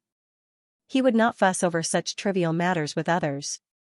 But in fact, she knew very well that she just felt that whatever others did had nothing to do with her. Whether the others were good or bad, dead or alive, it had nothing to do with her. She just had to live her own life. Some people misunderstood her, had a bad attitude towards her, and spoke to her in a strange manner. As long as they did not cause any substantial harm to her, it did not matter. This did not affect her mood. After all, there were too many things to worry about in this world. If one cared about everything, how could one live, all these years, when Yifan treated everyone with the same mindset? As long as they did not do anything that would affect her life, she would not argue with others, would not offend others, and would not choose to stand against others. Wang Linlin was still saying on the other end, Xianxia's house is on fire now, so he has to find a temporary place to live. Aya, you should just live with him, this is also, when Yifan interrupted her, what did you tell me before? Maybe Wang Linlin had never heard when Yifan talked to her in such a rude tone, so she was stunned for a few seconds and said, why are you so fierce? You scared me. He is not a wretched man. Xianxia is tall and handsome, and his family is rich. Thinking about it this way, didn't you make a profit? When Yifan repeated, just tell me, what did you tell me before? That I don't know. Why are you blaming me? Really? Wang Linlin had just been woken up, and she was annoyed by her questioning tone, so her attitude was not good. Oh, I know. You don't have to think so much, I'm afraid that he still likes you. Wang Linlin said, I heard from my boyfriend that Xianxia has not had a girlfriend for 4 years in university, and he has never been close to any girl.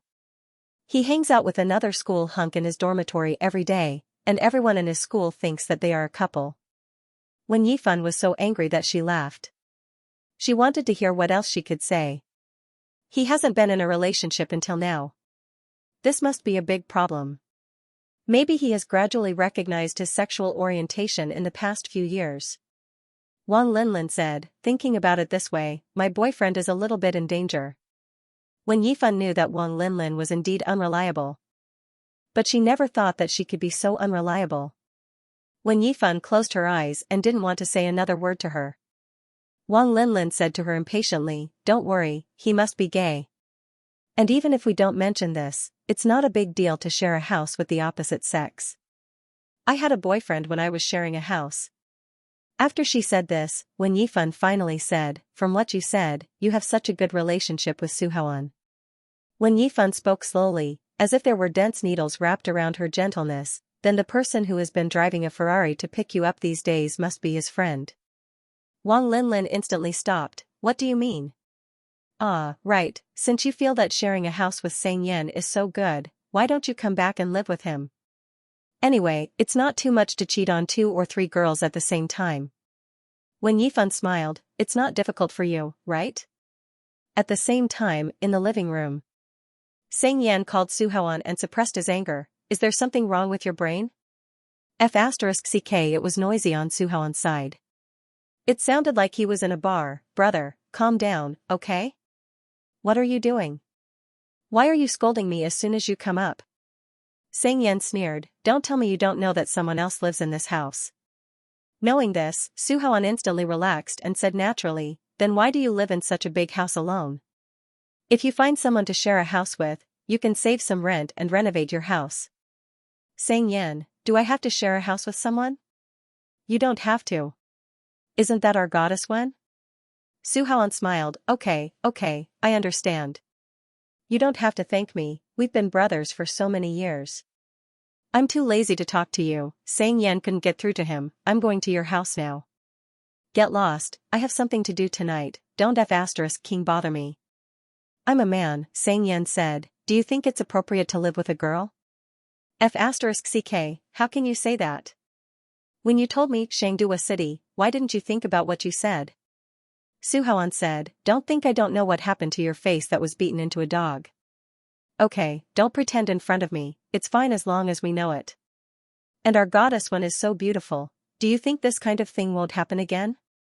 Suhawan said, man saying, go and be a personal night, maybe one day she will fall in love with you." Before the other side finished, Xianxia heard the sound of the door opening. He was so angry that his stomach hurt, he directly hung up the phone. The next moment, Wen Yifan appeared in front of him. She looked at him and said gently and calmly, "Let's talk." The two sat on opposite ends of the sofa, silent. When Yifan spoke first, "This matter should be regarded as a mistake. It's very late now, how about I help you book a hotel nearby?" Xianxia leaned against the back of the chair and looked at her lazily. When Yifan thought for a moment and said, "You can find a suitable house later, do you think that's okay?" Listening to her clear arrangements, Xianxia said with a faint smile, "You've arranged it well. You haven't moved in yet, so you don't have to waste time to clean up. Since we didn't know in advance, there's no need to make this mistake bigger." When Yifan explained, "And you should not be used to sharing a house with others." Mistake. Xianxia caught the two words. As she said these words, her brows furrowed and her lips were pursed. There was a world of difference between him and his usual calm demeanor. It was as if she encountered something that made her very distressed and extremely difficult to accept. But she was embarrassed to say it directly. She was afraid to annoy him, and afraid to be entangled by him. So she carefully said something that he could accept. Xianxia looked up and repeated ambiguously, "How do you know if I'm used to it?" When Yifan said patiently, "Sharing a house takes time to get used to, and generally people choose to share a house because of financial problems. With your financial conditions, you don't need to suffer from sharing a house with others." "I didn't burn down the house," Xianxia paused, "the money was spent on renovation." When Yifan reminded, "You opened a bar." Xianxia's tone was annoying, "It's not very profitable." When Yifan sighed secretly and said tactfully, "Moreover, being a reporter is not a 9-to-5 job. My work and rest schedule is very irregular. I often work overtime and I often leave early and come back late. It is very likely to affect your rest." "Oh." Xianxia deliberately made her unhappy.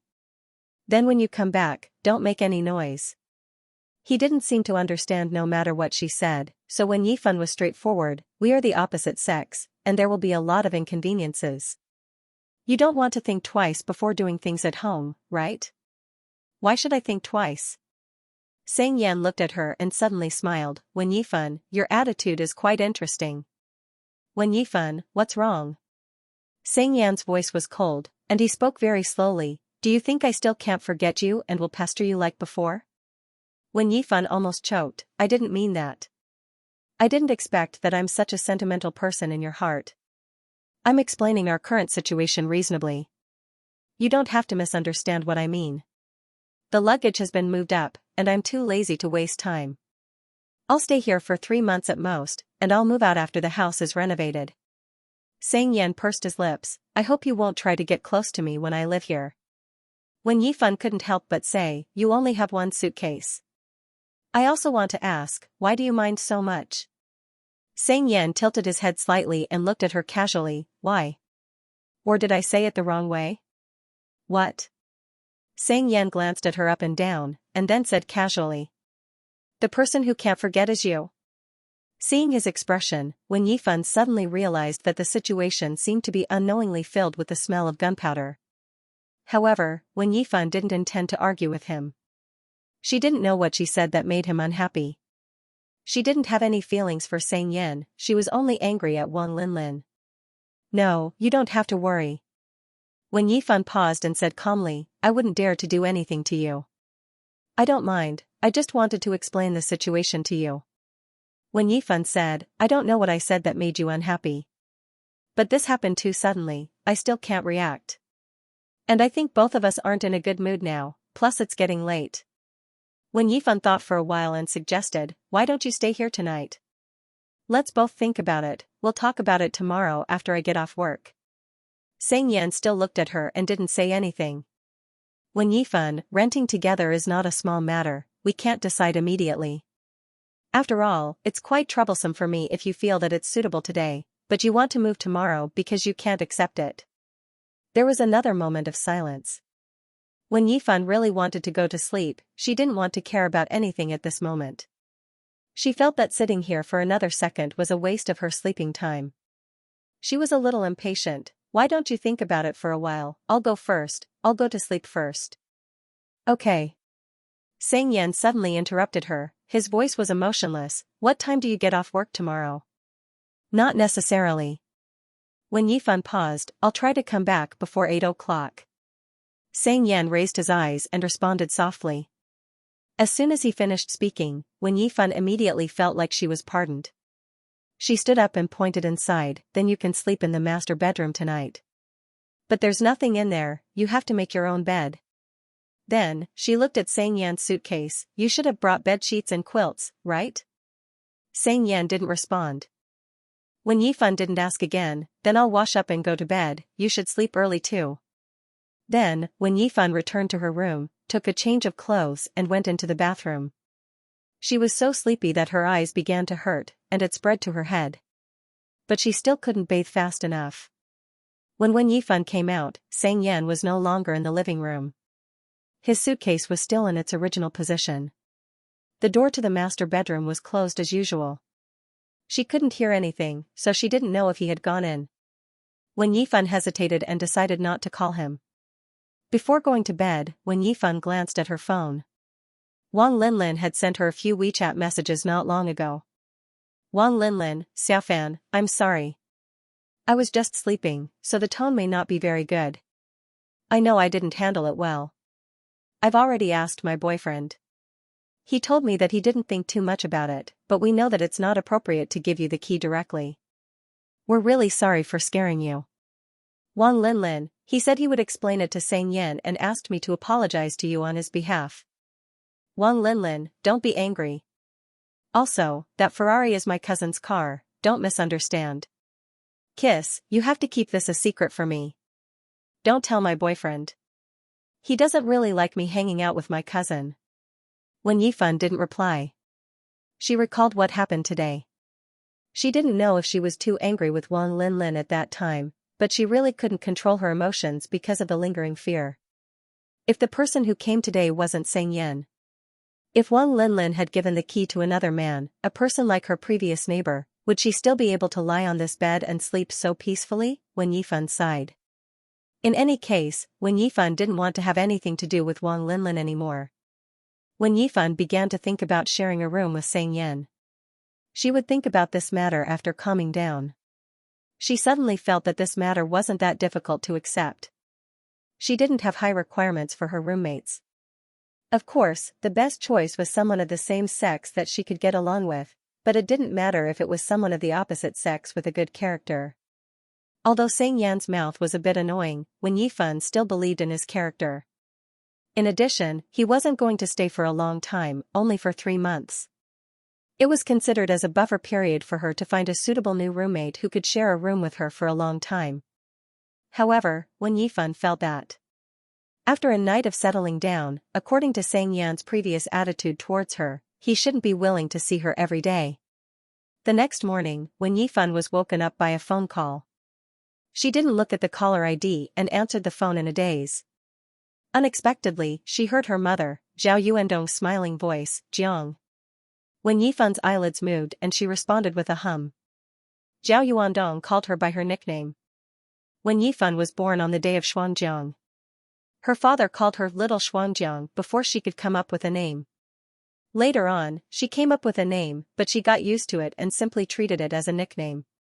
When she was a little older, this nickname gradually evolved into the 2 words Jiang. But it seemed that no one would call her this nickname except for a few people in the family. Zhao Yuandong, are you sleeping? Do you want me to call you back later? When Yifan, it's okay, I'm awake. Is it cold in Iha? Remember to wear more clothes. I saw the weather forecast, it's -10 to 20 degrees Celsius. It looks scary. Zhao Yuandong said with concern, don't catch a cold. Okay. Zhao Yuandong sighed, you haven't called mom for a long time. Ah. When Yifan blurted out, I've been too busy recently. I know you're busy, so I didn't dare to call you. But it's almost New Year. Zhao Yuandong said, I just wanted to ask you, are you coming back this year? When Yifan didn't react and asked, go back where? There was a sudden silence on the other end. After a few seconds, the voice became unnatural, What do you mean go back? Go back to mom. I haven't seen you for years, and your Uncle Zheng also wants to see you. When Yifan opened her eyes and said meekly, I thought you wanted me to go to my uncle's place. Zhao Yuandong smiled when he heard her words, I don't have to go to my place. You can go to your uncle's place if you want. I prefer to go to your place. When Yifan opened her eyes and said in a gentle tone without any aggressiveness, but have you mentioned it to Xianxia? Is she willing to let me stay at your place during the spring festival? There was silence again. Just like this sudden question, it was just a casual greeting. He didn't expect her to agree. When Yifan smiled and quickly said, I'm joking with you, I'm not going anywhere. Before Zhao Yuandong could say anything, the conversation between the two was interrupted by a crisp and lively girl, Mom, come here. How do I pick the oranges? It seemed to be breaking the awkwardness and intensifying it. When Yifan could guess that it was Zhang Kejia just by listening to her tone, hey. Why are you on the phone? I won't go shopping with you anymore. Okay. I'll be right there. Zhao Yuandong responded and said softly, Jiang, Mom will call you back later. Zhao Yuandong hung up the phone without waiting for her to say anything. He was in a hurry. It seemed like he was afraid to annoy the little devil. When Yifan threw her phone aside and turned over, she struggled to go back to sleep. Her mood wasn't affected by the phone call, but she couldn't sleep well either. When Yifan was a typical person who couldn't fall back asleep after being woken up by someone, although she was still very sleepy. She picked up her phone again and looked at the time, then she got up. When she was about to go into the bathroom to wash up, she suddenly saw the suitcase in the living room.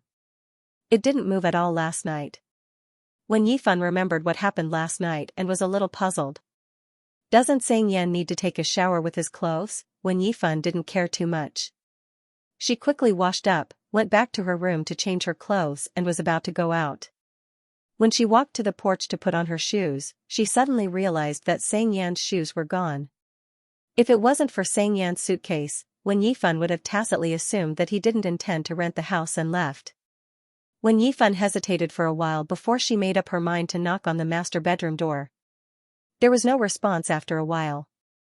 She knocked 3 more times and said, "Can I go in?" She waited for a while more. When Yifan turned the doorknob and carefully pushed it in. It was empty inside, there was only a mattress on the bed, there was no trace of anyone sleeping on it. It was no different from the day Wang Linlin left, but there was some dust on the table because no one lived there. When Yifan went out. On the way to the company, she was on the way to the subway. Although when Yifan felt that there was nothing wrong with what she did on this matter, Xianxia didn't choose to stay last night, it still gave her a feeling that she was very unreasonable. It was as if her offer to let him stay tonight was just an illusion, or her attitude was so bad that it made his pride unable to accept it. She seemed to have become an evil person. After thinking about it, when Yifan still sent him a WeChat message. "Where did you sleep last night?" After the message was sent out, Xianxia didn't reply even when Yifan arrived at the company. After that, she didn't have time to think about it. She was busy until 2 o'clock in the afternoon when she finally had time to catch her breath. When Yifan looked at her phone again, Xianxia still didn't reply. With his attitude, Yifan didn't know if they could continue the conversation tonight. Yifan could only send another message, "Where are we talking today?" Yifan, "Is it in the house or somewhere else?" This time, Xianxia replied a little faster. Before Yifan finished her lunch, he replied, 8 o'clock in the evening, at your house. Yifan, "Why does it look so King ambiguous?" Staring at the message, Yifan felt that something was wrong this time. But it didn't seem right not to reply. In the end, she bit the bullet and replied with an OK emoji. Before getting off work, Qian Weihua suddenly gave Yifan a clue and asked her to write a press release as soon as possible. She spent some time on it, it was almost 8 o'clock when she left the company. Yifan was afraid that Xianxia would be impatient, so she informed him in advance. It was just past 8 o'clock when she arrived at the door. Yifan opened the door and walked in. It was dark inside, Xianxia wasn't back yet. Yifan put the key on the shoe cabinet. She looked down and suddenly noticed that Wang Linlin's key was also on the shoe cabinet. She paused and stared at the key in her hand. She didn't think that Xianxia didn't even take the key. When Yifan didn't think much, she sat beside the coffee table and boiled a pot of water. The living room was a little quiet when Yifan simply turned on the TV. The doorbell rang as the water boiled. She got up and went to open the door. Xianxia stood outside with his hands in his pockets. He had changed into a dark-colored jacket that looked brand new. His eyes were greenish-gray, he seemed to have stayed up all night, he looked a little sleepy. When Yifan greeted him and made room for him, "Have a seat first." Xianxia didn't respond and walked in by himself. They sat in the same position as yesterday. When Yifan poured him a cup of warm water and casually asked a few questions before getting to the point, "Where did you sleep last night?" "I don't think you slept in the master bedroom." Xianxia took the water but didn't drink it. "Hotel." When Yifan was a little surprised, "I thought you were too lazy to go?" Xianxia said coldly, "I don't have the habit of sleeping in someone else's house." What he meant by that was, they hadn't decided whether he was going to move in last night, so this house could only be regarded as when Yifan's home. If he had moved in at that time, it would be equivalent to admitting that he was a homeless poor guy who accepted her charity. "As long as you slept well." When Yifan took a sip of water and said softly, "Then let's start talking." "Did you understand what I told you yesterday?" "Yes." When Yifan asked, "Have you thought about it?" Xianxia glanced at her and asked, "Have you thought about it?" When Yifan, "Well, I don't have high requirements for my roommates. As long as their character is good and they don't interfere with each other, it's fine. Also, didn't you only stay for 3 months? It's not that long." Xianxia raised his eyebrows, "Why do you trust me so much?" When Yifan was stunned, "There's nothing to worry about." Xianxia smiled and said slowly, "But I don't really trust you." "Then don't move in." When Yifan was speechless at his narcissistic behavior. She endured it and said, "I basically don't communicate with my roommates at home. It was the same when I lived with Wang Linlin. If you still don't trust me, you can lock the door when you are in the room."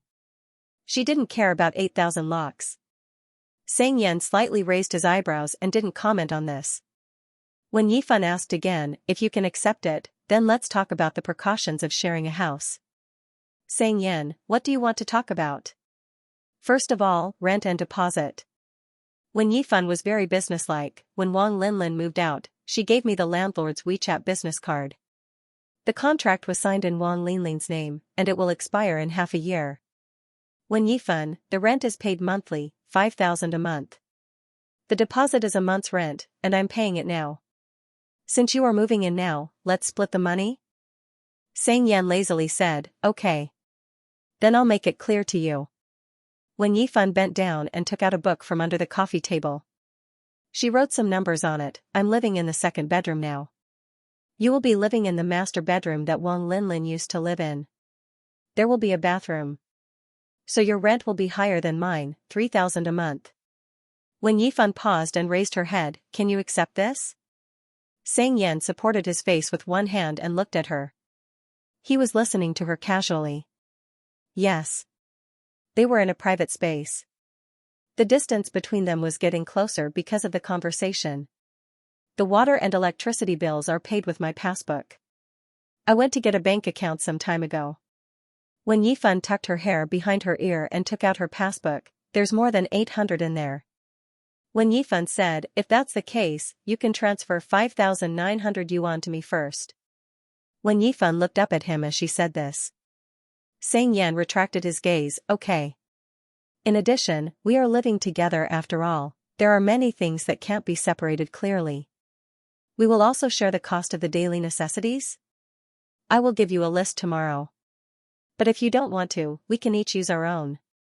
Xianxia was too lazy to care about such trivial matters. "Just give me the numbers after you finish calculating. That's about it in terms of money." When Yifan said, "I don't have the experience of sharing a room with the opposite sex, so I don't have much experience. Although you will only be staying for 3 months, we should still discuss our requirements in advance, is that okay?" Xianxia cooperated, "Go ahead. My sleep quality is very poor. So, first, I hope you don't make any noise during your normal rest time, which is from 10 o'clock at night to 9 o'clock the next morning. I won't interfere at other times." He spoke as if he could only say one word at a time, okay. Wen Yifan thought of the difference between men and women, so she added, second, pay attention to hygiene. You have to clean up the dirty places by yourself. You can't wear too revealing clothes in public areas. Xianxia sneered when he heard the word revealing, in your dreams. The last one. Wen Yifan didn't waste time to argue with him. Before bringing a friend back, you have to ask the other party's opinion first. Whether it's the opposite sex or the same sex. Wen Yifan suddenly thought of something when she mentioned this. Do you have a girlfriend? Xianxia looked up. If you do, Wen Yifan reminded, you have to talk to your partner about this in advance. If she doesn't mind. Don't worry, I don't. Xianxia curved his lips and said in an indecent tone, but you don't have to be happy too early. Wen Yifan, ? Xianxia, I don't want to be in a relationship for the time being. Okay, if you find a partner during our sharing period, we can talk about this again. Wen Yifan added, I will also mention it to you after I find one. Xianxia's lips were stiff. Wen Yifan couldn't think of any other requirements. That's all I want for the time being. Tell me what requirements you have. I didn't expect it. Xianxia said perfunctorily, let's talk about it later. Wen Yifan nodded, then Xianxia, which room do I sleep in? The master bedroom is the innermost room. Wang Linlin cleaned up the room before she left. After talking for a while, Wen Yifan realized the most important point, go and see if it meets your requirements first. If it doesn't, it's not too late to book a hotel now. Xianxia nodded, got up and walked inside. Wen Yifan breathed a sigh of relief. She felt like she had solved a big problem. She walked back to her room and rummaged through the closet to change her clothes. Just as she was about to go out, she hesitated and covered her underwear with clothes. At this moment, someone knocked on the door. Wen Yifan put the clothes back and walked over to open the door. What's wrong? Is it inappropriate? Xianxia leaned against the door and raised his chin towards the master bedroom. You move over there. Wen Yifan didn't react in time. You want to stay in my room? Xianxia nodded again. There was nothing to hide in Wen Yifan's room. She simply turned her body to give him enough space to look inside. Is the master bedroom not up to your requirements? But the condition of the second bedroom is definitely not as good as the master bedroom. Xianxia casually glanced inside and nodded. It was still the same sentence, you move over there. Wen Yifan gradually came to an unsure answer. Did he think that 3,000 yuan was too expensive? Wen Yifan stood still and vaguely said, the rent of the 2 rooms is different. Although she felt that it was embarrassing, she still had to say it because of her financial situation. Well, I'm still in the probation period and rely on the subsidy. 2,000 yuan is my limit. Xianxia's lips twitched. I didn't ask you to pay more. It's not a matter of whether you want me to pay more or not, Wen Yifan said. The one who pays more will live in a better room. This is a tacit agreement and it's very fair. I decided which room has the better condition. Xianxia's tone was lazy. It's not decided by the house, understand? And can you be a little more reasonable? Xianxia said slowly, since I pay more, I should be the one to choose which room to live in, right? Okay. Wen Yifan couldn't understand what he was thinking. She couldn't help but ask, why don't you live in that room? Huh? There's no reason. Xianxia said calmly, I just want to find something for you to do. After a few seconds, Xianxia said again, that room smells too bad. She didn't know if it was nonsense or the truth. Wen Yifan didn't have a lot of things, and the distance between the 2 rooms was only 2 meters. She finished moving everything back and forth a few times. During the process, Xianxia had been sitting on the chair, looking like a big boss. He didn't have the slightest intention to help. When she took the last thing, Wen Yifan suggested, if that's the case, can we use the 2 toilets in the house separately? I'll go and take my things out later. Maybe Xianxia felt that this matter was basically communicated. He only raised his eyes and didn't respond to her. Wen Yifan thought that he agreed and walked out. She went to the bathroom to take her toiletries and returned to the room. She was busy moving things just now and didn't pay much attention. Wen Yifan finally smelled the smell in the room. But it wasn't unpleasant. It was the smell of Wang Linlin's incense. It seemed that this young master couldn't stand the smell. Wen Yifan wanted to tell him that the smell would dissipate in a few days. But she saw the messy things on the floor. She was silent for a moment when she thought of moving again, but she gave up. After the shower, when Wen Yifan came out of the bathroom, a thought flashed through her mind. It was good that there was a bathroom in the room, she didn't have to take her underwear to take a shower in secret. Wen Yifan had a headache looking at the messy room. She started to make the bed after drying her hair.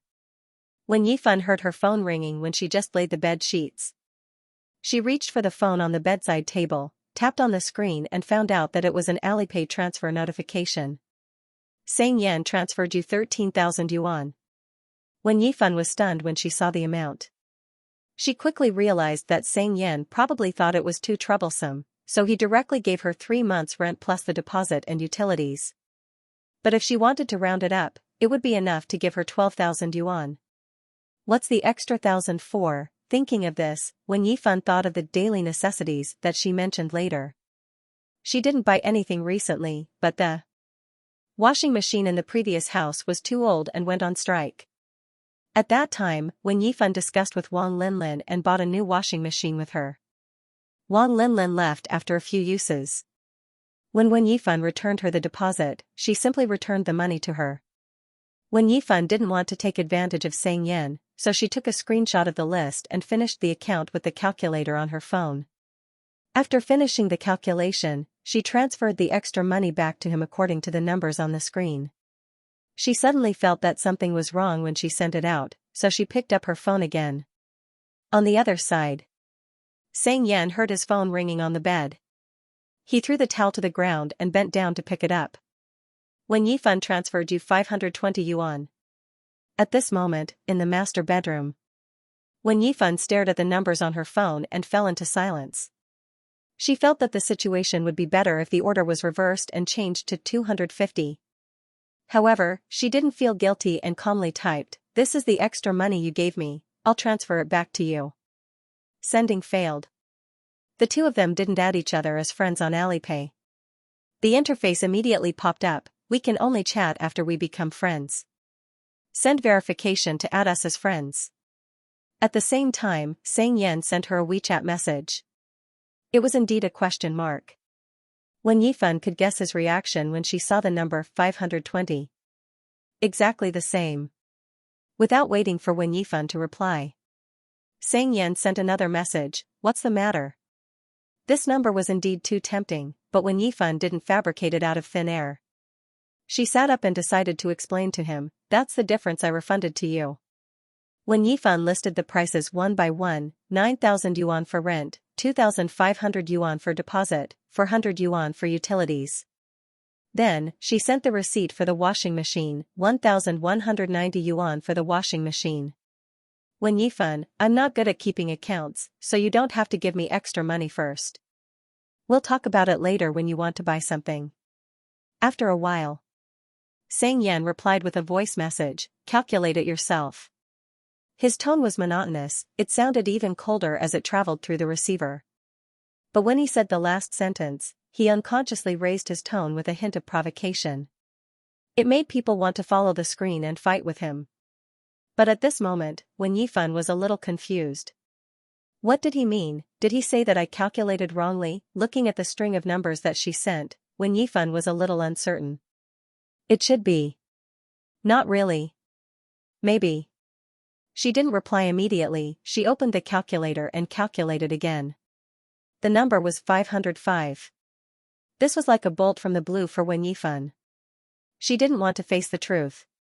At this moment, she felt that only the correct number could prove her innocence. She reset the calculator to 0 and did the calculations again, unwilling to give up. There was still no change.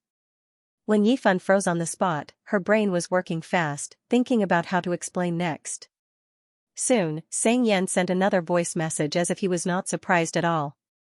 He smiled faintly, as if he was taking the initiative to give her a way out, but his tone seemed to be helping her cover up. "Okay. I understand. You've made a mistake." When Yifan had never seen someone like Xianxia. She understood that when dealing with people like him, she could only pretend that she didn't understand what he meant and forcefully turn the situation back to normal. Wen Yifan, yes, thanks for the reminder. There was no reply from the other end. About 10 minutes later. Wen Yifan sent another message, then the extra 15 yuan I gave you, Wen Yifan, just send it to my WeChat. After packing up, Wen Yifan opened the door while looking at the ashes on the floor. She noticed that the lights in the living room had been turned off. Only the lights in the hallway were on. She went out to the balcony to get her cleaning tools. After Wen Yifan finished cleaning, she washed the mop and carried it back to the balcony. When he was about to return to his room, he passed by Xianxia's room. He suddenly opened the door. Wen Yifan's footsteps paused and met his eyes. Xianxia's hair was half wet, and his black hair was scattered on his forehead. He was only wearing casual home clothes. He looked more human than usual. He glanced at her and didn't take the initiative to speak. Wen Yifan didn't say anything either. She retracted her gaze and walked back to her room. She locked the door. It was just past 11 o'clock. Wen Yifan couldn't fall asleep at this time. She moved the laptop to the table and wrote for a while before she began to feel sleepy. But she wasn't used to the change of room, so she didn't feel sleepy for a while. Xianxia next door was also quiet. Wen Yifan had a strange feeling in hindsight. When they first met, she felt that the two of them wouldn't have much interaction.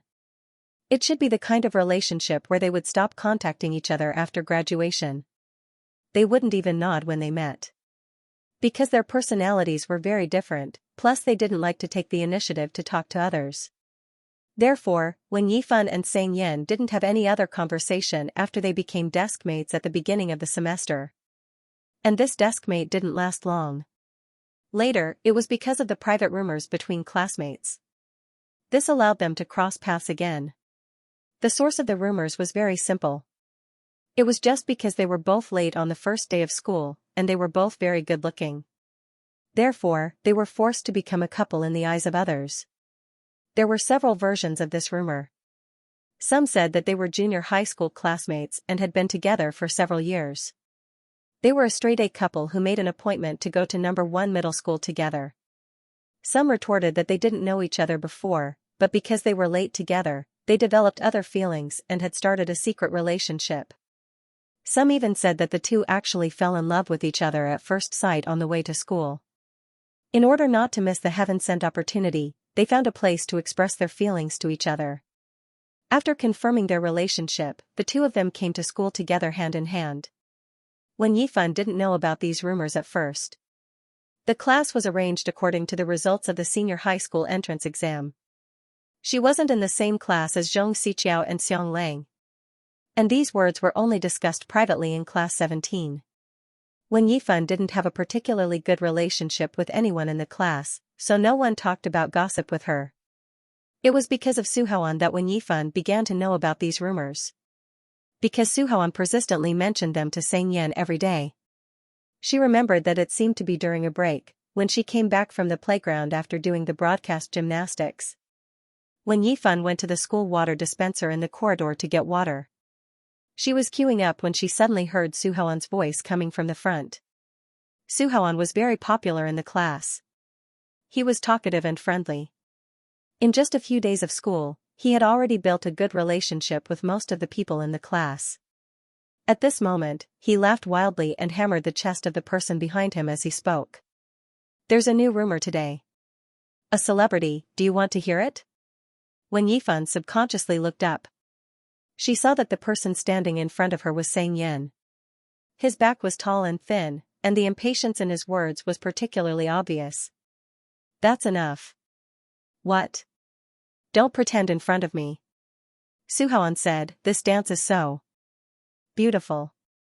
You should be happy that it's passed on to others.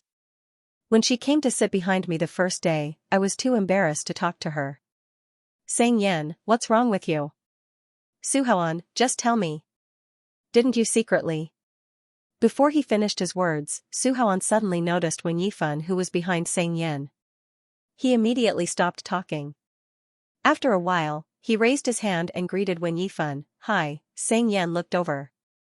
As if she didn't hear anything, Wen Yifan only smiled and nodded. Then she lowered her head to read the vocabulary book. After a few seconds, Xianxia took the initiative to greet her, Junior. When Yifan looked up again. Didn't you hear it? Xianxia's lips twitched, or do you want to pretend you didn't hear it? When Yifan honestly said, I don't know what you guys are talking about. Xianxia looked down and said in an annoying tone, they said I'm dating you. When Yifan was stunned, me dating you? I don't know. I haven't heard anyone tell me. When Yifan didn't care about these things, you don't have to worry about it too much. They won't talk for long. After all, they rarely talked to each other. There had to be some clues so that the rumor could continue to spread. If there wasn't any, it would naturally be exposed. Xianxia raised his eyebrows and said casually, that's for the best. At that time, the two of them were just ordinary classmates. They weren't familiar with each other and didn't talk much. So now, when Yifan was sure that Xianxia didn't like her. Apart from the fact that she didn't think too highly of herself, it was also because Xianxia's emotions were almost the same as when they first met. But in fact, his attitude towards the people he liked and disliked. It was a world of difference. Xianxia was extremely proud, and his bones were equally passionate. He liked to be alone. Although it was one-sided, he didn't mind letting the world know. The next day. When Yifan slept until almost 10 o'clock. After tidying herself up, when Yifan grabbed her coat from the coat rack and left the room. As soon as she walked out of the living room, she saw Xianxia lying on the sofa playing with his phone. Hearing the movement, he leisurely lifted his eyelids and ignored her. When Yifan wanted to greet him politely, but she thought of what he said before, don't try to get close to me, so she gave up. She took a packet of instant coffee from the TV cabinet, boiled a pot of water and sat on the sofa. When Yifan opened the packet of biscuits, tore open the instant coffee, and poured it into a cup. During this time, when Yifan lowered her head and unlocked her phone, she found that Xianxia had sent her a few messages. Xianxia, sis. Sis. Son, Xianxia, I'll give it to you. I found you. I have a roommate. When Yifan blinked and replied, I forgot to tell you. When Yifan, I already found a roommate. Just as she was about to explain, the water boiled. When Yifan put down her phone, picked up the kettle and poured water into the cup. Just as she put down the kettle, Xianxia happened to call her. When Yifan picked up the phone and stirred the coffee with a spoon. Xianxia, you found a roommate? Who is it? Hearing this, when Yifan subconsciously looked at Xianxia's direction and decided to skip the latter question. She would tell her later, yes, I just found him. But he won't be staying for long, he'll move out in 3 months. When Yifan, I forgot to tell you, can you apologize to your friend for me? What do you mean my friend? Alright, I can't hold it in anymore. Xianxia suddenly laughed out loud, then she seemed to be talking to someone next to her. Alright Xianlang, don't just listen to me, don't you feel uncomfortable holding it in? When Yifan was surprised, is Xianlang next to you? Upon hearing this, Xianxia finally reacted and tilted his head slightly. The next second, a clear male voice was heard from the other end of the phone, his words were filled with laughter. Yes, it's me. When did you come back? When Yifan laughed, why did you come back without any warning? I didn't hear Xianxia mention it. I didn't mention it, Xianxia shouted and immediately explained, didn't I tell you that this kid will be back next month? You're the one who forgot. Speaking of which, when Yifan and Xianlang had not seen each other for a long time. She didn't return to Nanwu after moving to Beiyou. Xianlang went abroad after graduating from high school, it had been many years since then, they only contacted each other intermittently, they rarely contacted each other after a long time. When Yifan mostly heard about his recent situation from Xianxia. Isn't today Monday? Xiqiao, aren't you going to work? When Yifan asked, why are you two together? Our company is on holiday, Xianxia explained, we just met, didn't I send you a message early in the morning, I wanted to get together with you. But you only replied now. When Yifan said calmly, I just woke up. Xianlang laughed, I guessed it too. Alright then, hurry up and eat something, you still have to go to work later, right? Xianxia said, I know you're not free today, let's make another appointment. When are you on leave? Let's get together. In 2 days. When Yifan recalled, I don't go to work on Wednesdays. Xianxia asked again, how many days do you have off for New Year? When Yifan, 3 days. Damn, sigh, our Yifan is so miserable, Xianxia said, alright, I won't disturb you anymore, see you in 2 days. Remember to put on my bracelet. Xianlang added, don't stand us up. When Yifan laughed, of course not. After hanging up the phone, When Yifan lowered her head and took a sip of coffee. When she looked up again, she suddenly met Xianxia's gaze. She thought it was just a coincidence, she withdrew her gaze, but she noticed that he was still looking at her from the corner of her eyes. Just when Wen Yifan wanted to ask him what was the matter, Xianxian suddenly mentioned the content of her phone call just now. You have a holiday on Wednesday? Wen Yifan looked at him, yes. Xianxian put down his phone, are you planning to go out? Wen Yifan nodded and said subconsciously, Xianlang is back in China, let's get together. After answering, she looked at Xianxian and said casually, you two should know each other, he seemed to have told me that you two are in the same class in senior year. Xianxian, oh, I don't remember. Wen Yifan didn't know what he wanted to do, but she didn't continue to reply. After a while, Xianxian asked again, have you picked a place? Wen Yifan, no. Why don't we set it at my bar? Xianxian crossed his legs on the sofa and said slowly, we're roommates, help me take care of the business. Wen Yifan didn't expect that he was silent for a long time and treated her like air. The reason why he finally decided to condescend to talk to her was to attract some business for his shop. She was silent for 3 seconds and couldn't help but ask, is your shop in such a difficult situation? Isn't it not making much money? I have to spend some effort to promote it. Xianxian said lazily, are you coming? I'll be generous if you're coming, I'll give you a roommate discount. When Yifan finally had the intention to go, how much is the discount? It would be great if there was a discount. She could also save some money while taking care of his business. It was a win-win situation for both of them. Xianxian tilted his head and thought for a while, then let's go with 99%. When Yifan couldn't believe her ears, how much? Xianxian didn't think there was anything wrong with what he said, so he patiently repeated, 99%. No wonder it's not making money. Just wait for it to close down. When Yifan stared at him for a while and said, you're quite generous. She didn't reject him directly, let me think about it. Okay, let me know in advance if you're coming. Xianxian continued to look at his phone, I'll open a bar for you. Okay.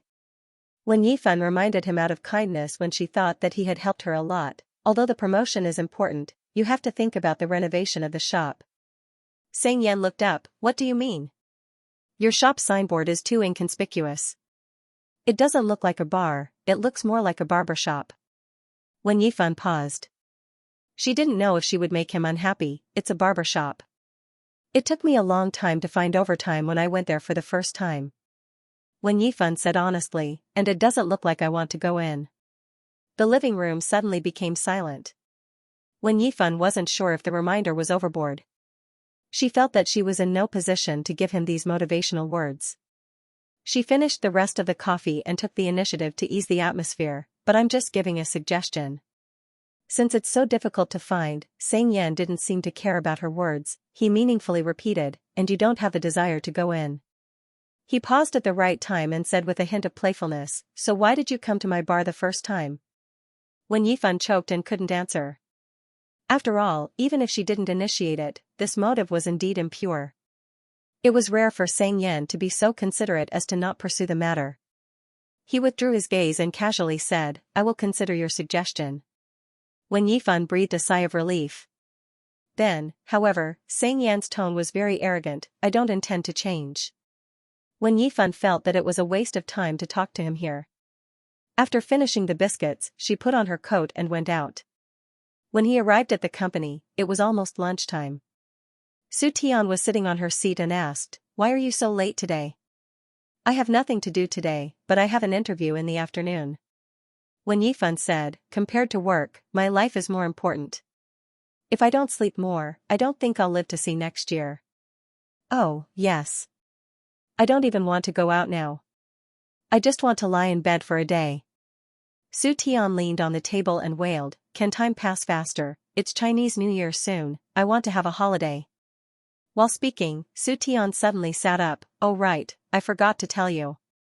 What? Wang Linlin just called me on WeChat and asked you to reply to her. Su Tian said, didn't you reply to her? But why is she looking for you? She seems to be in a hurry, she even came to me. When Yifan turned on the computer, I'll look at it later.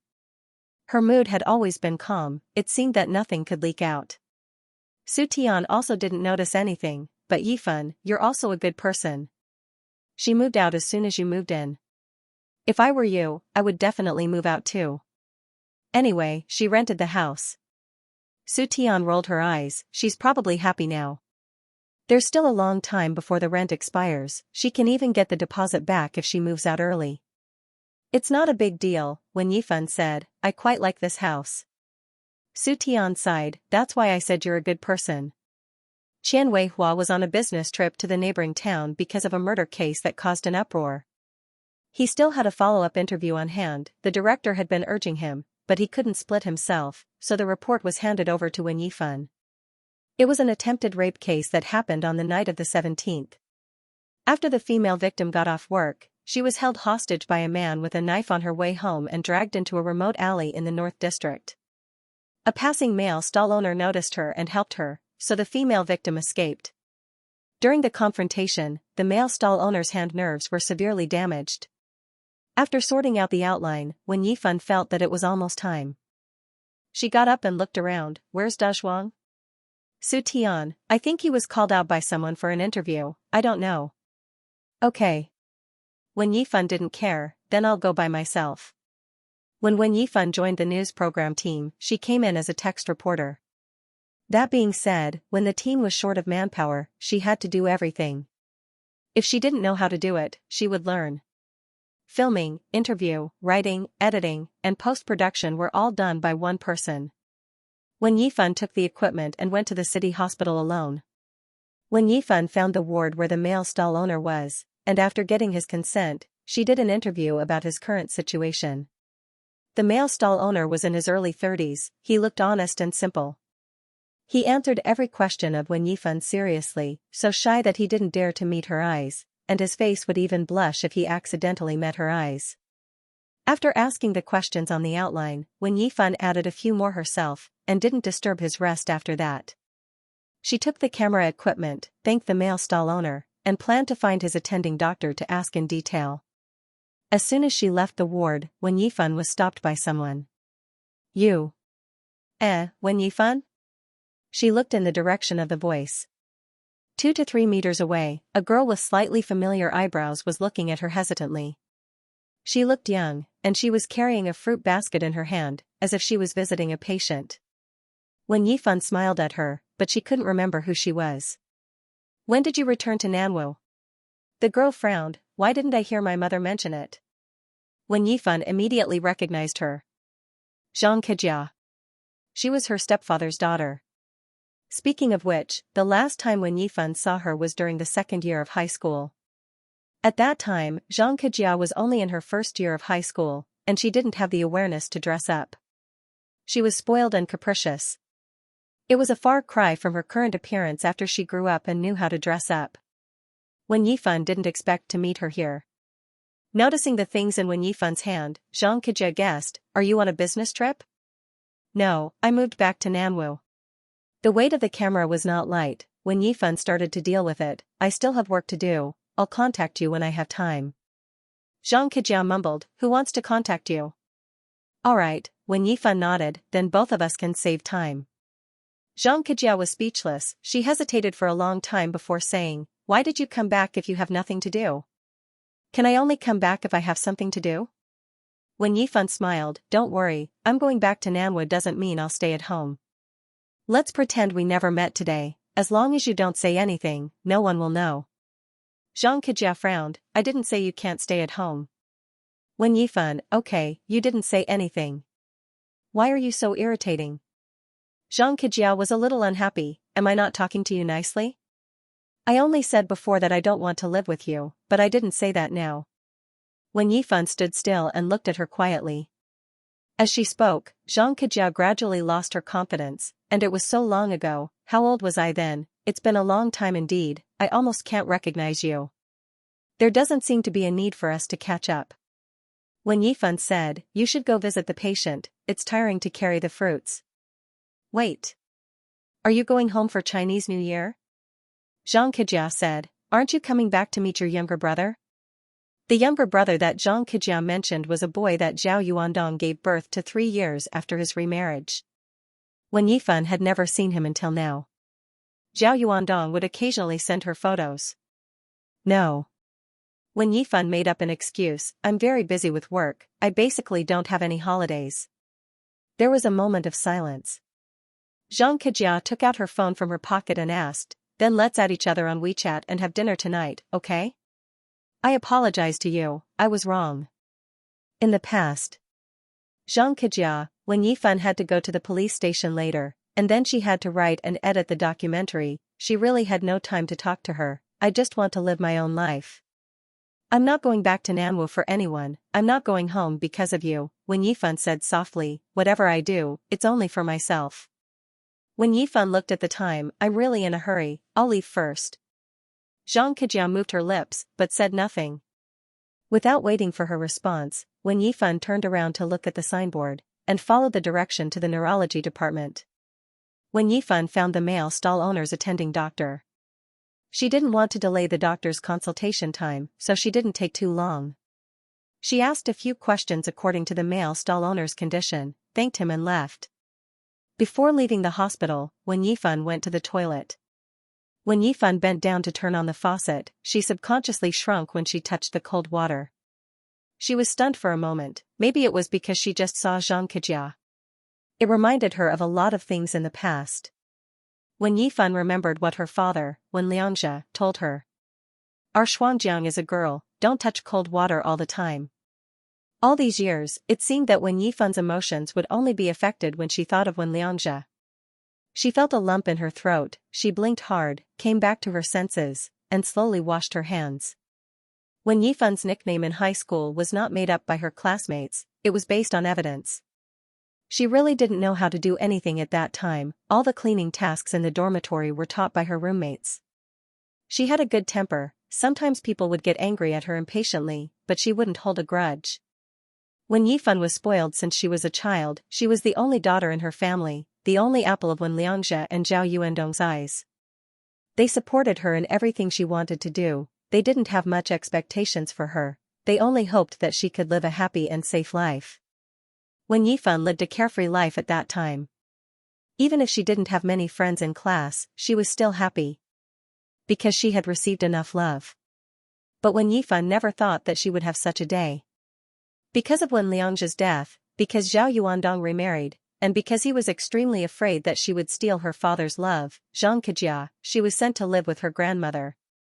Later, because of her grandmother's poor health, she was sent to her uncle's house. That was probably the most sensitive time in Wen Yifan's life.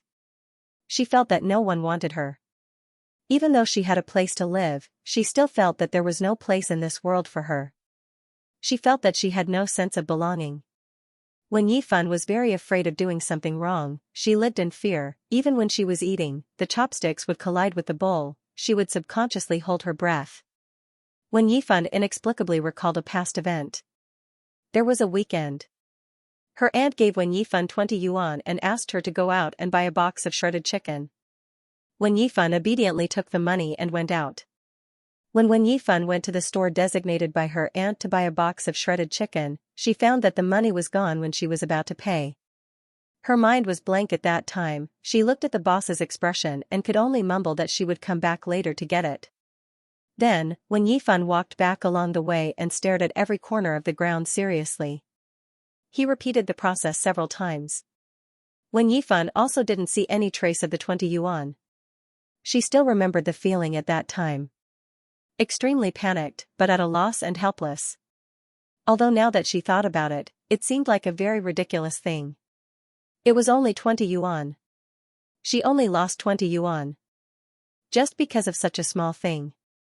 When Yifan didn't go back for the whole afternoon, she aimlessly walked around until the sky was dark.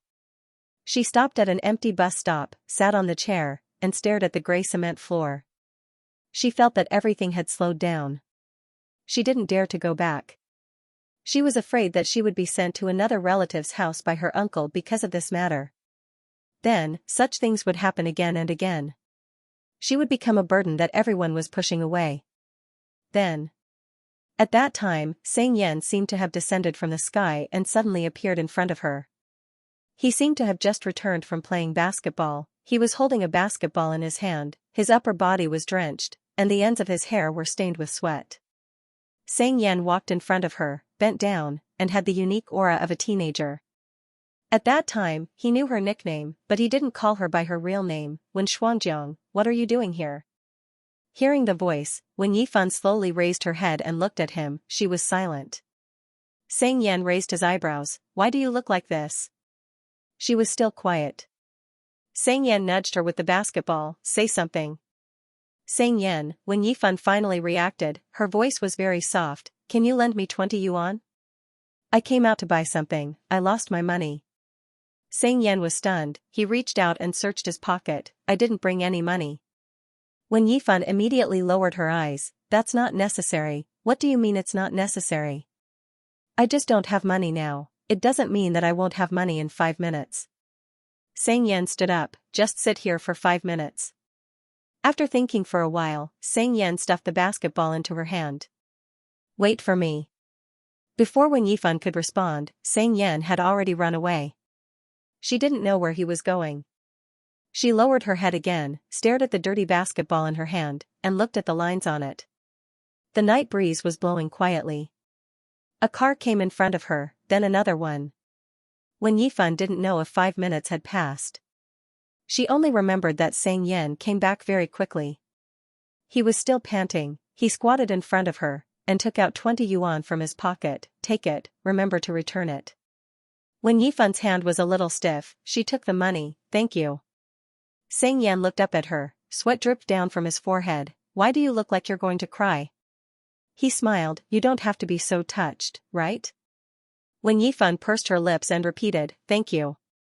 Alright, it's not a big deal. Xianxia noticed that she was still in a bad mood. He scratched his head, but he didn't know how to comfort her. It's just 20 yuan. If you drop it again, give me a call. The young man was high-spirited. He pursed his lips. I'll lend you however much, okay? Although according to Xianxia's character, Wen Yifan didn't think that she could pretend that nothing had happened. However, she didn't expect that Xianxia had already reported this matter in less than half an hour. As soon as she left the hospital, Wen Yifan received a call from Zhao Yuandong. Zhao Yuandong's voice came with the sound of the current. His tone was hesitant. Jiang, I just heard from Jie that she saw you in the city hospital. Have you returned to Nanwu?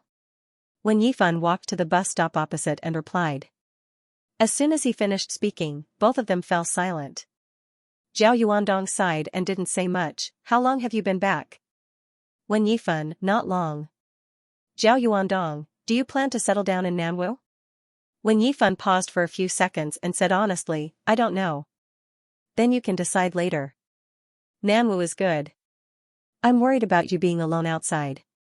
Zhao Yuandong said, also, if you have a holiday during the Chinese New Year, go home and spend it with me. Don't spend it alone. Okay. Zhao Yuandong nagged, the temperature in Nanwu has dropped again recently. Remember to wear more clothes. Don't forget to eat because of work. Treat yourself better, okay? When Yifan sat on the chair at the bus stop and listened absent-mindedly, okay. There was another long silence. After a long time, when Yifan faintly heard a sobbing sound from the other end. Her eyelashes moved. Jiang, Zhao Yuandong's voice gradually became a little choked when she said this, I know you blame me. All these years, I really didn't fulfill my responsibility as a mother. I've been dreaming about your father for the past 2 days. He also blames, you can say anything, when Yifan interrupted her, but can you not mention my father? Realizing that her emotion seemed to be rising, when Yifan lowered her eyes and immediately restrained herself, don't cry, I'm doing quite well. If I have time, I'll go to your place. Zhao Yuandong didn't say anything. When Yifan smiled, and you're doing a good job as a mother. But not to me. Just then, the bus arrived. When Yifan stood up and said goodbye to the person on the other end before hanging up. She got into the car, found a seat, and stared at the blurry shadows outside the window. His thoughts gradually emptied. Slowly, little by little, he digested all the negative emotions. It was as if there was an invisible hand that could empty it. It also seemed like he could only pile it up and suppress it in a place where it couldn't be seen. At the same time he got off the car. When Yifan also adjusted her emotions. When Yifan was full of energy the whole day, probably because she had slept for a long time today. After leaving the police station, she returned to the television station and stayed in the editing room for the whole afternoon, listening to the sound bites and writing the script. After she was done, she continued to edit the film. After that, he returned to his office and finished the manuscripts that he had accumulated previously. The people around her came and went, and gradually, she was the only one left. Looking at the time, it was almost 11 o'clock. When Yifan was stunned. She immediately got up to pack her things and quickly left the unit. Because it was already late, there were only a few passers-by on the street. It was quiet and heavy along the way. She trotted to the subway station, panting, and caught the last train in the background. When Yifan breathed a sigh of relief. There weren't many people in the subway station at this hour, so when Yifan found a seat and sat down. She scrolled through her phone. Suddenly, she noticed that 2 hours ago, Zhao Yuandong had transferred 3,000 yuan to her bank card. When Yifan pursed her lips and transferred it back. It was almost 11:30 when she got home. She entered the door and lowered her head to take off her shoes. When she looked up, her eyes met Xianxia's, who was lying on the sofa. When Yifan suddenly felt a little envious of his life. When she went out, he was lying on the sofa. When she came back from a busy day outside, he was still lying on the sofa. He was like a rich, idle, and unemployed man. At this time, the television in the living room was on, and she didn't know the title of a family drama. Xianxia didn't look up, probably just listening to the background music. He was holding a game in his hand, and from the sound of it, it seemed like he was playing a game. The volume of his phone was also very loud, mixing with the sound of the television. When Yifan didn't remind him. She planned to take a shower first. If his presence was still so high after coming out, she would send him a WeChat message to ask him to stop. It should be considered as giving him some face through the screen. When Yifan was about to walk to the room. Xianxia looked up and called her, "Hey." When Yifan didn't know what this young master was going to do, so she hesitantly stood still. "What's wrong?" Xianxia's words came suddenly, "What about me?" When Yifan, Xianxia continued to play the game and casually said to her, "There's a problem." When Yifan wanted to complain. "Are you the only one? I have a very strong sense of safety. The door of the house must be locked before I go to bed." Xianxia paused for a few seconds and looked straight at her. "Otherwise, I can't sleep." His expression and the meaning of his words seemed to be condemning her. His normal rest was affected because of her. "I also have the habit of locking the door after I go home." When Yifan discussed with him, "If you're tired, you can go to bed first. If I get home later than you, I will lock the door. You don't have to worry about safety." "What I mean is," Xianxia was half lying down and looked up at her, but he still looked arrogant. "Before sleeping."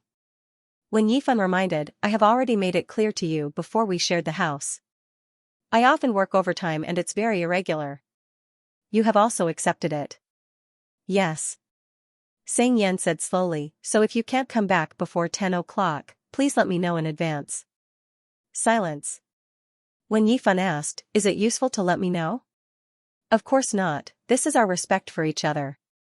Xianxia said carelessly, "Otherwise, if you don't come back at night, I won't be able to lock the door for the whole night. I will have to spend the night in fear and uneasiness."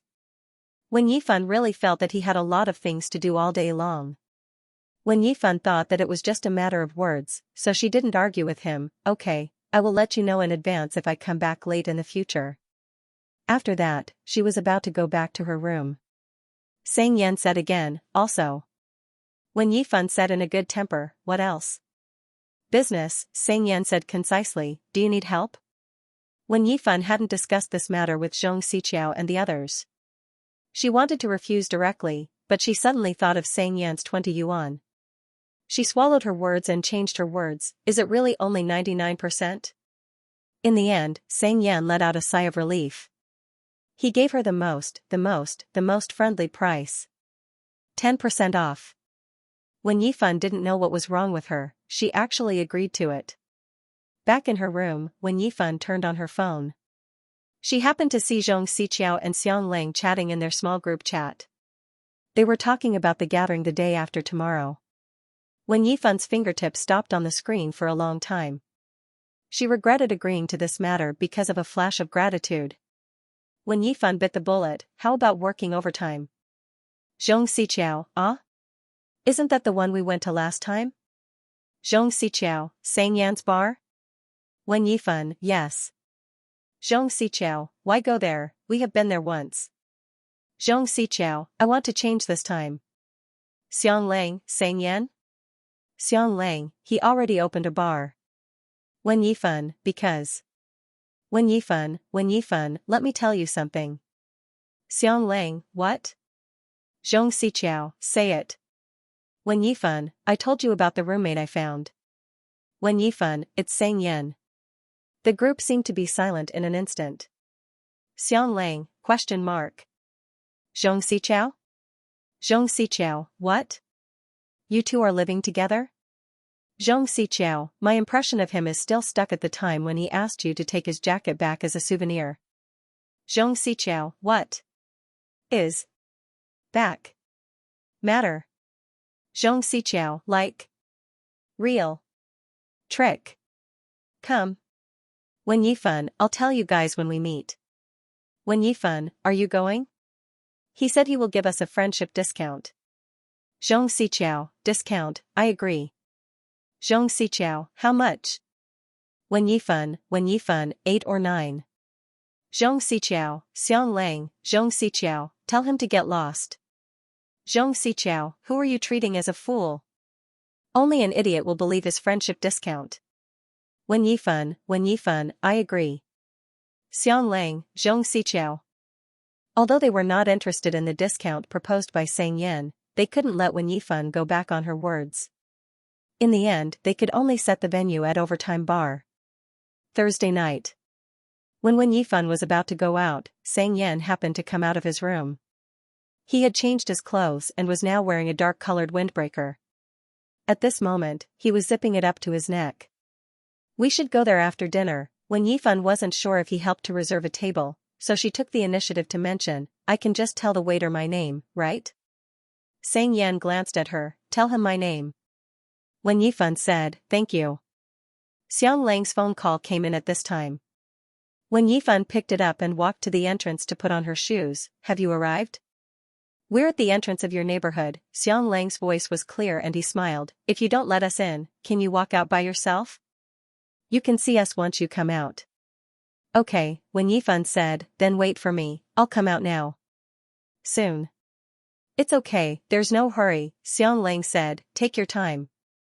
What do you mean no hurry? Zhong Xiqiao's voice came from the other end of the phone. She was noisy, when Yifan. Hurry up. I'm starving. Then bear with it a little longer. When Yifan took the key and smiled, I'm going to save your life now. When Yifan walked out of the house and was about to close the door, she realized that Sang Yan was also going out and was standing behind her.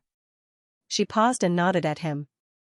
Then she walked to the elevator and hung up the phone while waiting for the elevator. She heard the sound of Sang Yan closing the door. The two entered the elevator. The elevator closed. When Yifan pressed 1, then she stopped and asked him, should I press -1 for you? Sang Yan stood in the same place with his hands in his pocket and said casually, no need. It was quiet again. When they reached the first floor, Wen Yifan walked out. Wen Yifan didn't know why he didn't drive out today, but she didn't care. She was afraid that they would wait for a long time, so she looked at the time and gradually walked faster. Just outside the neighborhood. Wen Yifan saw the two of them at a glance, just like what Xiang Lang said on the phone. She hadn't seen Xiang Lang for years, but he didn't change much. Xiang Lang's appearance was more delicate, he was wearing a long brown coat and a pair of thin-rimmed glasses, he looked gentle. Xianxia was standing next to him. Both of them were outside the car at the moment. In addition, there was a tall and strong man standing near them. Wen Yifan took a closer look. It was Su Haoan. The three of them were chatting at this time. The atmosphere seemed very friendly. When Wen Yifan was wondering why Su Haoan was here, she suddenly thought of Xianxia who didn't drive out today. She subconsciously looked back. There was some distance between the two of them. He had just come out from the small door. Xiang Lang was the first to notice Wen Yifan. He smiled cheerfully and waved at Wen Yifan. Yifan, come here. Su Haoan also asked when he saw Xianxia who was behind, did you two go out together? The three people in front of them all looked at Wen Yifan. Anyway, they already knew that they were renting together. Wen Yifan didn't feel anything. She said frankly, yes. Hey, Su Haoan took the initiative to invite her. Since we happen to meet, let's go for a meal together. Xiang Lang, do you still remember that we used to be desk mates? Xiang Lang smiled, I remember. Zhong Xiqiao agreed readily, then let's go together, we're going for a meal anyway. Okay, let's get in the car first. It's quite cold outside. Su Haoan was about to return to his car, but he thought about it and changed his mind, then I won't drive, I'm going to drink some wine. I'll park the car here. Xiang Lang, I'll get in your car. Xiang Lang, okay. While they were talking, Xianxia walked towards them. When he passed by Wen Yifan, he paused, tilted his head and said slowly, although I know it's something worth showing off. Wen Yifan, ? But you don't have to mention the fact that we're renting together. Xianxia clicked his tongue, he seemed to be troubled, you don't have to mention it to everyone. At the same time, Su Haoan had already opened the backseat door. Seeing Wen Yifan and Xianxia standing still, he urged, why are you two still standing there? Let's talk in the car. Wen Yifan retracted her gaze. He's here. Xiang Lang's car only had 5 seats, and there were only 2 seats left in the back. Wen Yifan walked to the door on her side and opened it. Before she could get into the car, Xianxia was already 1 step ahead of her. He raised his hand and pressed it against the window. He paused and lowered his eyes to glance at her. He raised his eyebrows and said, thanks. It was as if she was a tool to help open car doors. Wen Yifan watched as he sat in the middle of the back seat. Su Haoan was on the other side. Zhong Xiqiao was sitting in the front passenger seat and was looking at her. Fan, get in the car. She agreed and got into the car. As soon as he closed the car door, Su Haoan immediately started gossiping with a cheeky smile. What are you two talking about? Can you let me hear it too? Wen Yifan looked at Xianxia's face and said honestly, he told me not to show off. Zhong Xiqiao replied, don't show off what? Wen Yifan replied, about sharing a house with him. The interior of the car was sealed, and the atmosphere seemed to have stagnated. A few seconds later, the silence was broken by Su Haoan's curse. F***ck big brother, I know you're shameless, but you can't be this shameless, right? Su Haoan said, Wen Yifan, you don't have to care about him. He was just a person with a cheap mouth, just like when he was in high school. Normal people tend to restrain themselves when they get older, but it's impossible for him to do that. He'll only become more and more shameless. Xianxia tilted his head and suddenly said, you're in a good mood today. Hearing this, Su Haoan immediately fell silent. Zhong Xiqiao laughed. Xianxia is still so humorous. Xiang Lang turned the steering wheel and gently added, Yifan only told the 2 of us, you don't have to worry. Xianxia slightly raised his eyelids and didn't reply. Wen Yifan looked at Xianxia's direction. In fact, she didn't feel anything when she heard Xianxia's words. At most, they would feel speechless and choked. The first thing that came to his mind was, wow. It turned out that her words could be misinterpreted like this. Or perhaps, awesome. He could even say such words without batting an eyelid. Therefore, when Wen Yifan repeated it just now, she did not bring much emotion, nor did she think too much about it. She was too lazy to make up a story, but she felt that since he could say it, he probably wouldn't mind letting others know. He might as well tell the truth. But at this moment, she inexplicably felt guilty, as if she was snitching. By the way, Wen Yifan, Su Haoan said, I still have to apologize to you for bringing this up.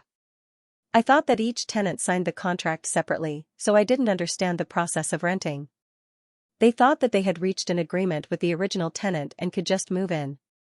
When Yifan turned to look at him, Xianxia sat between the two of them, treating them as air and not participating in the conversation at all.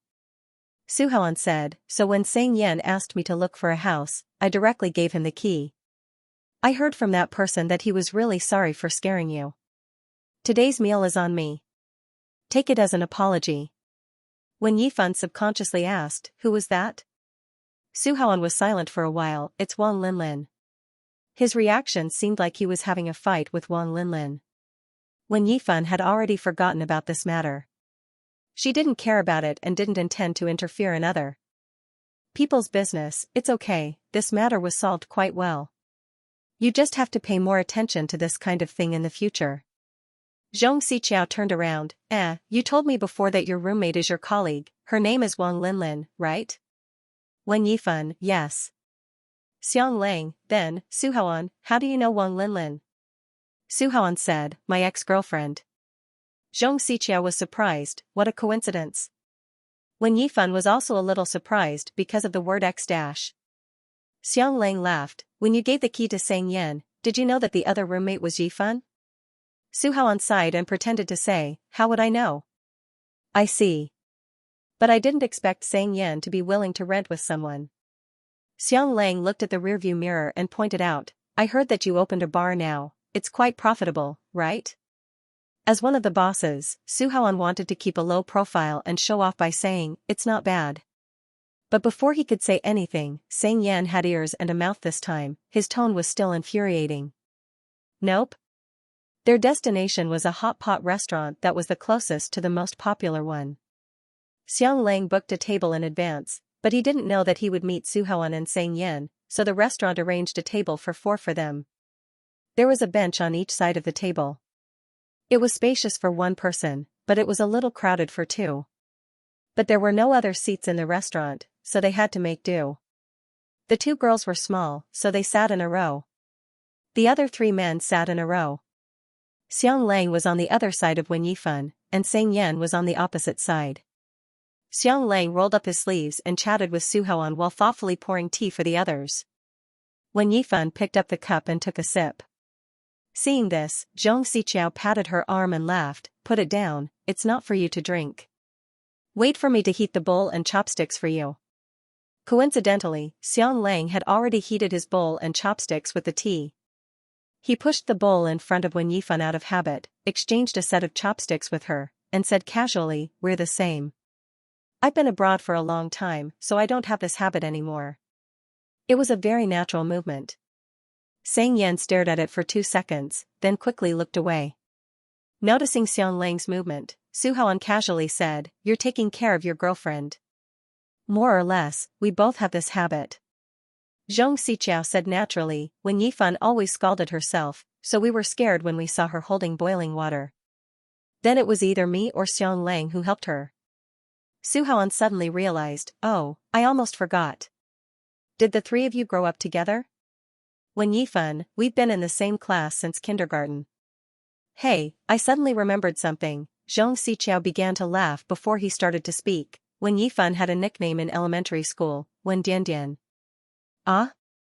Suhan asked, why? Because, on the first day of school, the teacher asked us to write our names in the notebook. Xiang Lang also laughed, but Yifan is a slow learner. At that time, she could only write her surname, and she could only think of the 2 dots in her name. So, at the beginning of school, every time she wrote her name, Xianxia gestured, she wrote Wen Diandian. When Yifan was a little embarrassed, she lowered her head and drank the water. Suhan was stunned, then he laughed for a long time. When he laughed, he always had the habit of slapping people. At this time, the person who was hurt was still his neighbor, Xianxia. Damn, I'm dying of laughter. Xianxia seemed to be in a bad mood, he said coldly, are you crazy? Why is your temper so bad? Suhan withdrew his hand and sighed, I'm quite envious of you guys, I've known Xianxia for the longest time. But, you know his personality, right? I'm also in pain. Hearing the word pain, when Yifan was amused, the corner of her lips slightly curved. This situation inexplicably reminded her of the first time they met. When Yifan looked up, she happened to meet Xianxia's cold gaze. When Yifan blinked, she calmly lowered her head and restrained herself a little. The rest of the meal was exceptionally harmonious. With Su Haoan around, there was basically no awkward silence. He was the one who spoke most of the time, and he was also the one who solved the problems. Two things were carried out at the same time. He did not delay anything. When Yifan only ate a little bit symbolically. She rarely ate dinner. In the beginning, it was because she had a small appetite. She basically did not feel hungry, so she did not remember to eat when she was busy. She was also too lazy to cook on her days off at home, so she simply did not eat. But when she was out for interviews, she would put a lot of energy bars in her bag to replenish her stamina. After dinner, the group of people drove to the fallen street and went to the bar that looked like a hair salon. The familiar black signboard exuded a different vibe in this colorful place.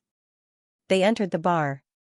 Heavy metal music was playing in the bar. It was like a heatwave as soon as they entered the door. Xianxia walked towards the direction of the bar counter. It seemed like he was going to part ways with them from here on. He only said one sentence. "You can bring them up." But he was stopped by Su Haoan after only a few steps. "Wait, where are you going?" "We're old classmates, let's chat for a while. Besides, do we still have any business with you at the bar with that F** king face?" Su Haoan brought them to the booth in the middle of the second floor. The sofa was arranged in a U shape. The arrangement was similar to when they were eating. The two girls sat in the middle, Xianxia and Su Haoan sat on the left, and Xianlang sat on the other side.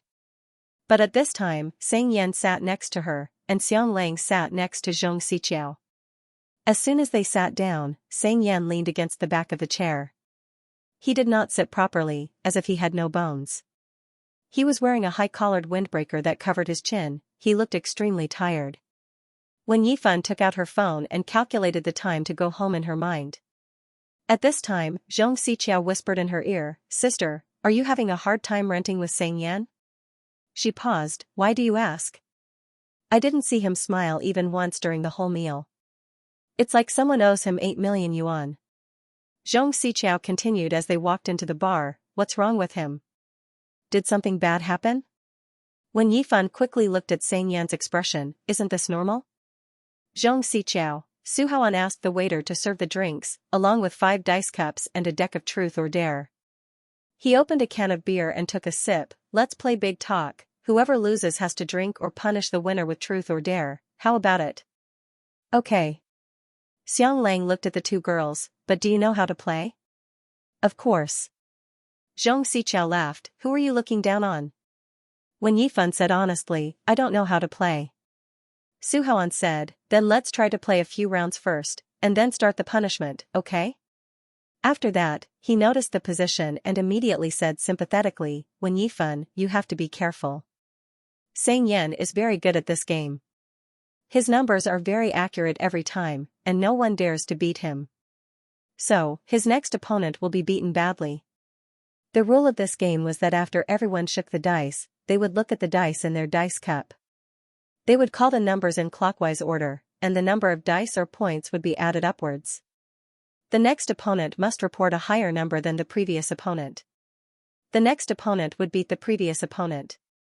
If the other opponents felt that the number was too ridiculous, they could also choose to skip. But if they lost, they would receive double the punishment. There were 5 people on the field, so Su Haoan set the rule to start with 7 dice.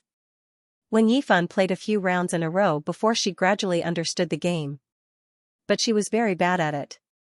At the beginning of the official game, because of Su Haoan's words, she was extra cautious. Every time she called, she would add 1 to the previous opponent's number. The first round. Su Haoan called 14 sixes. Xianxia opened the dice cup in front of him and raised his chin at him. He said lazily, "Open." Su Haoan drank some wine. The second round. The third round. The fourth round. 7 or 8 rounds passed just like that. When Yifan was surprised to find that she did not lose a single round after Xianxia shouted. On the contrary, Su Haoan, who was sitting on Xianxia's previous opponent, was beaten by him several times and drank several glasses of wine. In the ninth round, when Yifan was beaten by Xianxia, she hesitated for a while and chose a big dare. Xianxia helped her to draw a big dare card. Name one good point of each opposite sex. When Yifan looked up and said Xianlang first, attentive. Then Suhoan, passionate. Finally, she said Sang Yen. She stared at his face. She had to say a good point so that he would not be narcissistic. After a long time, she finally said. Rich. Sang Yen stared at her, and his lips twitched slightly, as if he was sneering. The 10th round. Xianlang lost and chose the truth. Mention something that makes you feel very regretful. That should be, Xianlang pondered for a while and sighed softly. He went abroad to study at a university. Otherwise, he should have applied to Iha University together with Yifan. They had already decided to apply for clinical medicine there. When Yifan was about to say something. At this moment, Sang Yan shook the dice cup and said lightly, let's continue. When Yifan's words were stuck in her throat, she looked over. His side profile looked a little cold under the dim light. His head was slightly lowered and his body was slightly bowed. His face was half lit and half dark. His black hair scattered in front of his forehead. His expression could not be seen clearly. When Yifan lowered her eyes and took a sip of wine. The 15th round. The numbers kept going up. When it was Suhoan's turn, it had reached 15 fives. Sang Yan did not open. When Yifan was a little nervous. After all, it would be her turn after he finished. Sang Yan stared at the dice cup and was silent for a while. Then he looked up at Wen Yifan. His eyelids were very thin and his pupils were as dark as ink. She could not tell what he was thinking. 18 fives. Suhoan stood up excitedly and slammed the table hard, open. You're really outrageous. Did you drink too much? 18 fives. Idiots, open all of you. Including Scab, there were 17 fives on the field. It happened to be one less than Sang Yan's number. Double the punishment. Sang Yan chose the truth and drank a glass of wine. Suhoan enthusiastically helped him draw a card. The nearest city to fly to. Suhoan frowned. He was so angry that he wanted to tear the card. F*ck, it's rare for you to lose. What kind of lousy question is this? Sang Yan poured himself a glass of wine and drank it in one gulp. His Adam's apple moved up and down. He paused for a few seconds, as if he was a little absent-minded. Then, he calmly spat out two words. Iha. When Yifan held her breath for a moment and looked at Sang Yan. Iha? Suhoan was baffled and felt that something was wrong. Didn't you fly somewhere for a business trip last time? Did I remember wrongly? But why did you go to Iha? Also, why didn't I know when you went there? Sang Yan tilted his head. How many do you want to ask? Oh, I got it. Suhoan's mood was higher than usual, maybe because he drank too much. He said unhappily, you went to look for Duan Jiaxiu, didn't you? Sang Yan didn't answer. I'm really impressed, Suhoan shouted, if it weren't for me. I didn't get in. Nanwu University. He's not the one who had a scandal with you. Sang Yan said impatiently, can you lower your voice? Zhong Xichao's alma mater was also Nanwu University. She immediately understood Suhoan's words and laughed out loud. She leaned towards Wen Yifan and explained with a smile, the Duan Jiaxiu that Suhoan mentioned is also from our university. Wen Yifan thought of Wang Linling's words and nodded. They are in the same department, major, class, and dormitory. Zhong Xichao continued, both of them are very handsome. At first, everyone privately said that they are the two most handsome guys in the computer science department. Suhoan was still talking on the other side. When Yifan quietly listened to Zhong Xichao's gossip. Xianlang also came over to listen.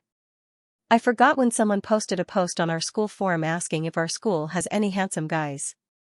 Zhong Xichao said, then the post went viral. A bunch of people began to post handsome guys from various departments.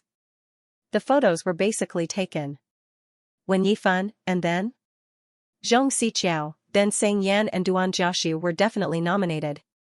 Almost half of the posts were posted with their photos. However, the one who nominated Sang Yan had a commendation in the photo. The one who nominated Duan Jiaxu also had Xianxia in the photo. Then everyone was surprised to find out that more than 80% of the photos taken secretly were photos of the two of them. This gave people the impression that, Xianxia paused, they are together almost every day. Plus, I've never seen them get close to any girl in their entire 4 years in university. The more Xianxia said, the funnier she felt. So, when people mentioned them, they would call them the two gay hunks from the computer science department. Xianxia was talking happily and didn't lower her volume. Su Haoan also heard it and immediately joined in. That's because they're selectively blind. Qian Fei and Chen Junwen, those two idiots, are still in the photo, but they've become air because they don't look good. Alas, I have nothing now. Su Haoan suddenly said, I will never fall in love again. He looked at Xianxia and bitterly said, Brother, we are the best of brothers.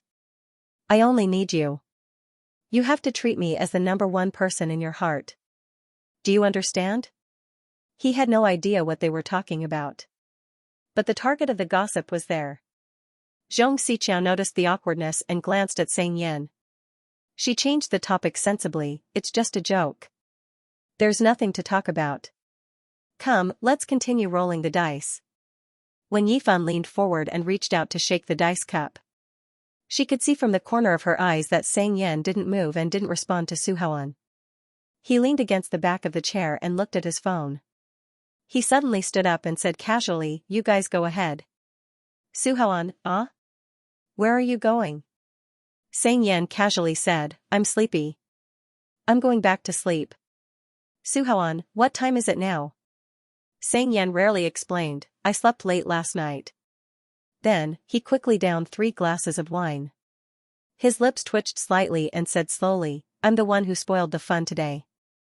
You guys continue playing. He looked at Su Haoan, you entertain them, just put the bill on my tab. After that, Xianxia didn't look at anyone. He bent down to pick up the lighter on the table and left. Xianxia's mood seemed normal. Compared to his previous expression and attitude, this could be considered as gentle.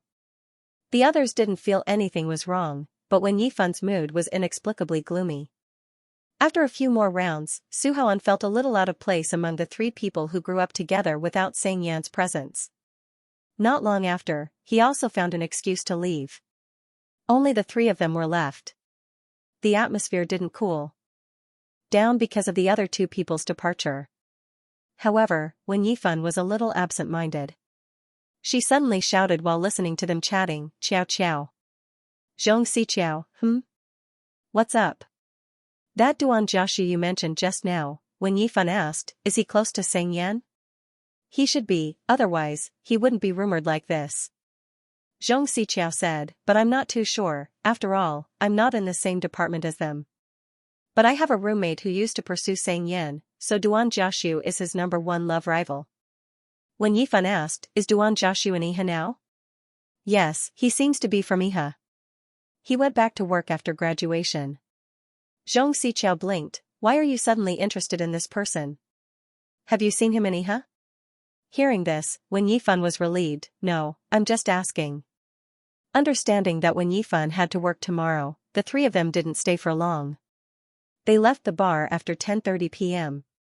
Xianxia wanted to pay but was stopped by Su Haoan who hadn't left yet. In the end, he enthusiastically sent them to the parking lot. Xianxia didn't drink all night because he had to drive. When Yifan and Xianxia got into the back seat. When they were about to go home, Xianxia remembered that when Yifan and Xianxia were sharing a house, hey, Dian Dian. Whenever she mentioned this nickname, she would shout from time to time, is it really okay for you to share a house with Xianxia? If it's not okay, you can stay at Xianxia's place and let him share a house with Xianxia. Xianxia, I'm fine with it. What can it be? When Yifan laughed, we're like strangers at home, we don't talk much. You should know that he doesn't like to talk to others, he's just sharing a house. Xianxia nodded, just let me know if you want to move. Xianxia lived close to Xianxia, so he sent Wen Yifan home first. Thinking of Xianxia saying go back to sleep before he left, Wen Yifan subconsciously softened her movements when she entered the house. She noticed that the living room was dark, so she paused and reached out to turn on the lights. It didn't look like anyone was back in the living room. When Yifan changed into slippers and walked in the direction of her room. When she passed by the guest bedroom, she subconsciously glanced at it and quickly looked away. It was getting late, so she went back to her room and quickly took a shower. When she came out, she picked up her phone. She happened to see that Xianxia had sent her 2 WeChat messages. Xianxia, I won't be back tonight. Xianxia, just lock the door. When Yifan was stunned for a moment and replied, okay. After sending the message, when Yifan walked to the porch and locked the door. She was a little tired and her hair was still wet, so she suddenly didn't bother to blow dry it. She sat on the sofa and browsed the news for a while, then turned on the TV to find something to watch. As soon as she turned on the TV, it was the Urban Channel, and it was replaying the morning news of the news program. It happened to be the follow-up of the attempted rape case that she had previously handed in. The male stall owner's face was covered with mosaic, but he still looked honest and kind. This scene reminded Wen Yifan of the encounter with Xianxia in the city hospital.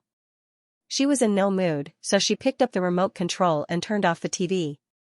Then, she got up and went back to her room. Wen Yifan turned on her computer. At this time, Xianxia sent her a message, help me like my post in WeChat moments, Xianxia, I'm going to barbecue tomorrow. 100 likes can be deducted by 100, Wen Yifan immediately replied, okay. She followed Xianxia's profile picture to enter her WeChat moments and liked her latest post. Wen Yifan scrolled down again and suddenly saw that she had posted on WeChat moments on New Year's Eve. Xianxia, I'm going to see a cigarette tonight. Fire. Show. Happy, if I had known earlier, I would have chosen Dongjiu Square. Maybe I can accompany Fan who works overtime for New Year's Eve. Wen Yifan curled up the corner of her mouth and liked this post. Wen Yifan woke up late today, so she thought she wouldn't be sleepy too early. But maybe because she drank a little tonight, her eyelids started to feel heavy after a short while on the computer. Wen Yifan cherished her sleepiness very much. She didn't write for long and quickly went to bed. Before going to bed, she thought of Xianxia who didn't come back tonight. But when she thought of what Suhoan said tonight, she felt that it was quite reasonable. Xianxia probably wanted to comfort Suhoan. Suhoan probably knew about Wang Linlin cheating on him. Perhaps it was because she mentioned a lot of things in the past today, when Yifan dreamt about her high school days. Due to Wen Yifan's slow personality, she still didn't have any familiar friends in the class when she was already familiar with the others. So, she would look for Zhong Xiqiao and Xiang Lang to have dinner together for a long time after school started. There was one time. Zhong Xiqiao's club had something to do, so when Yifan had dinner alone with Xiang Lang. Then, she met Xianxia in the cafeteria. Xianxia was very popular with boys. Every time when Yifan saw him, he was always surrounded by a group of boys. Only a few of them were fixed, the others were different every time. It looked lively and noisy. After the group finished their meals, they found a place to sit. Suddenly, they noticed Wen Yifan who was having dinner with Xiang Lang. Xianxia raised his eyebrows. A few boys started to make a fuss. But they quickly left. That night, the rumors about the two of them started to ferment again because of this incident. It started to generate new follow-up rumors. Although it was said that Baiswen didn't like Xianxia at all, but she reluctantly agreed because he kept chasing her. But when she saw someone better, she cheated on him. Wen Yifan didn't need to study in class like other students. During the night classes, she usually went to the dance studio to practice, so she didn't know anything about the follow-up. No one in the dormitory would gossip with the person involved. It was just as she slowly realized that the atmosphere in the dormitory seemed a little strange. The next day, morning reading. When Yifan returned to the class and felt that the others looked at her strangely. She didn't think too much at first, she only felt that there were a few more unreliable rumors, so she didn't take it to heart. Unexpectedly, when she went to the toilet during the break, she heard her classmates talking about her. I didn't expect Baiswen to be such a person, it's quite disgusting. So what if she's beautiful? What's the use of being beautiful if she has a bad character? Wen Yifan was particularly confused. She didn't know what happened and she became the disgusting person in the class. After they left, she came out of the cubicle and washed her hands slowly. She thought about what bad things she had done recently. She couldn't think of anything. She just pretended not to hear it and let it go in one ear and out the other. Back to the class. When Yifan just sat in her seat, Xianxia suddenly grabbed a boy's collar and pulled him to Wen Yifan. Apologize. The movement was sudden. Wen Yifan was stunned, thinking that he wanted her to apologize. Looking at his arrogant look, she didn't have any backbone. Although she didn't think she did anything wrong, she still said sensibly, "I'm sorry." Xianxia's forehead twitched. "I didn't ask you to apologize." The boy who was grabbed by the collar wore a pair of glasses and looked frightened. Xianxia looked down at him. "Do you want me to teach you?" "I was just joking." The glasses guy smiled embarrassedly. "I was joking, I'm not the only one who said it." Can you let go of me first?" "Joking?" Xianxia laughed. "You're a man, don't you feel ashamed to be so talkative?" "That's all I have to say." "Who's going to spread such stupid words in the future?"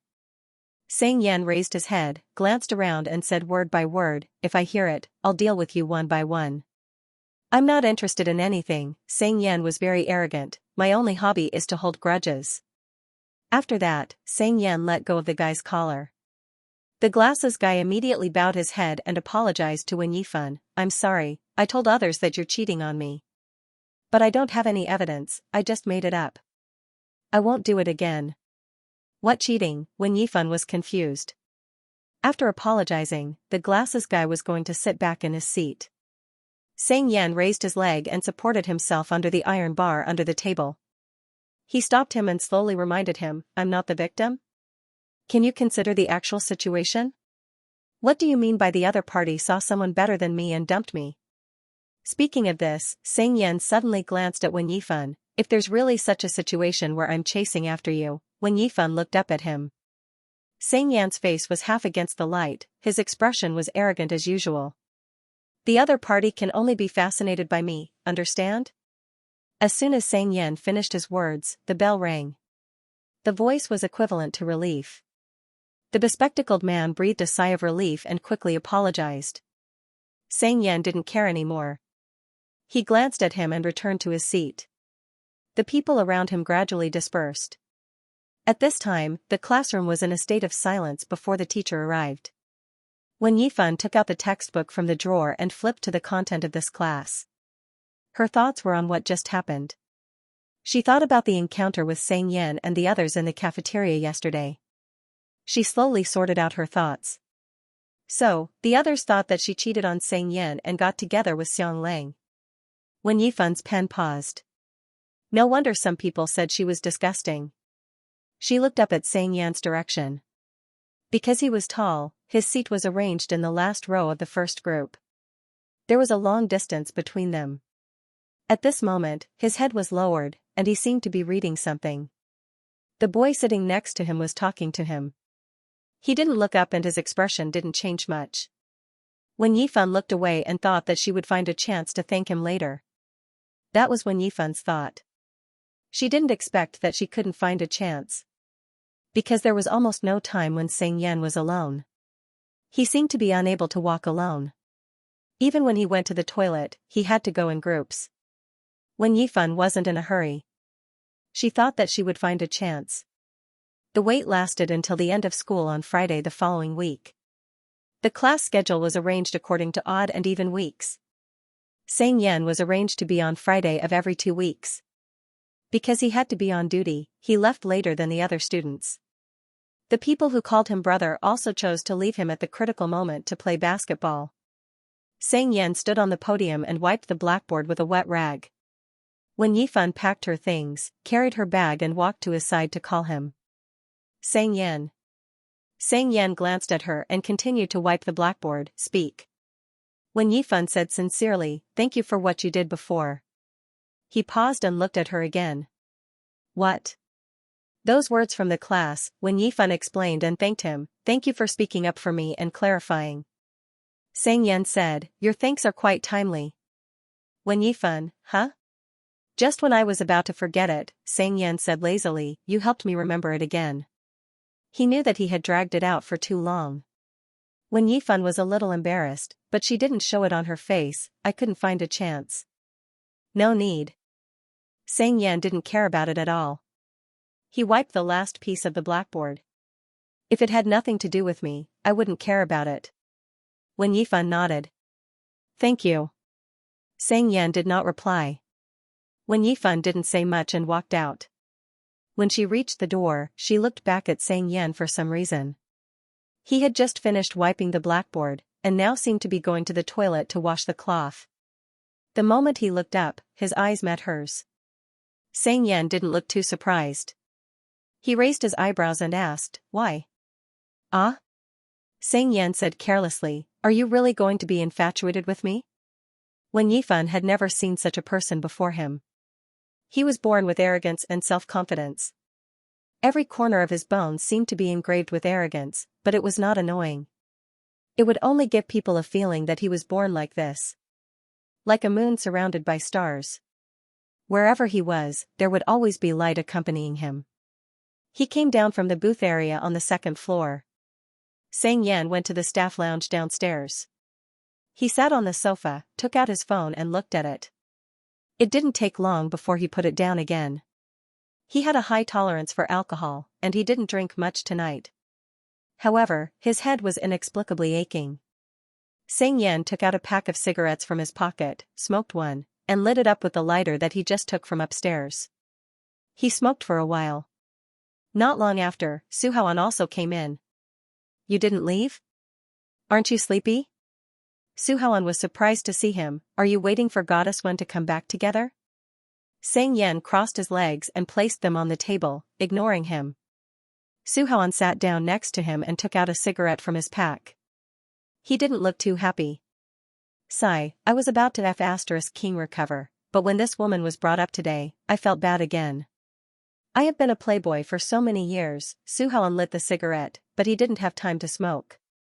He kept talking. "This is the King first time I was cuckolded. Can you believe it? I look like this." Su Haoan stopped, pointed at his face and emphasized, "I look like this. And money. But I was cuckolded." "With your IQ, Xianxia snorted, "You're still a playboy? CK off, are you still a human?" Su Haoan condemned, "I have never heard you comfort me." "Comfort what?" Xianxia seemed to be a little sleepy, his eyelids drooped, and his voice was low. "It's not pretentious for a man to say these words. It's mainly because Wang Linlin kept telling me that he is her cousin." Su Haoan ridiculed, King believed it, and I even saw him a few times. Every time, she would call him cousin. In the end, when I went to look for her, the two of them were kissing inseparably. I almost vomited last night's dinner. Mother Cur. "Alright," Xianxia said impatiently, "if not, we broke up." "Then why can't I vent?" Su Haoan also began to feel unhappy. "What happened to you tonight?" "Your brother, I was cuckolded. Broke up. Lovelorn. And you're still impatient with me." Xianxia was tired of listening to him. He suddenly stood up and put out the cigarette. "I'm leaving." Su Haoan was stunned. At this moment, no matter how slow he was, he also noticed his mood. "What's wrong with you? You didn't drive here, and you drank. How are you going to go back?" Su Haoan immediately stopped him. "Qian Fei will be here in a while. Let him give you a ride. You have nothing to do even if you go back." Xianxia didn't get up and leaned back in his chair. Maybe he felt that what he said was reasonable. Su Haoan stared at him. "Did you drink too much?" "Su Haoan, or is it because Xiang Lang is in a bad mood?" Xianxia was still silent. "Is it necessary? They have known each other for a long time. If they could be together, they would have already King been together." Speaking of this, he suddenly felt that this sentence was appropriate for Xianxia, so he immediately changed his words. "By the way, do you still like Wen Yifan? I originally thought that you still had feelings for her, so I wanted to find an opportunity for you to rent a place together. But as I look at you, your attitude towards people makes me think that I've guessed wrong." Su Haoan patted his arm. "Come, have a heart-to-heart talk with me. I can guarantee that I will never be as mean as you. You will stab people whenever they say something sad. Am I crazy to have a heart-to-heart talk with you?" Xianxia laughed. "What's the difference between you and a loudspeaker?" Su Haoan was speechless and wanted to argue with him. I'm just sleepy. Xianxia drooped his eyelids and said insolently, you're quite imaginative. Get lost. Su Haoan stood up, it's a waste of my feelings. Su Haoan was a restless person. He planned to go out again after sitting for a few minutes. After listening to Xianxia's words, he also felt that he was a little unreasonable tonight. He even thought that this arrogant young master would be affected. Before leaving the lounge, Su Haoan raised his eyes and looked at Xianxia, who was lying on the sofa.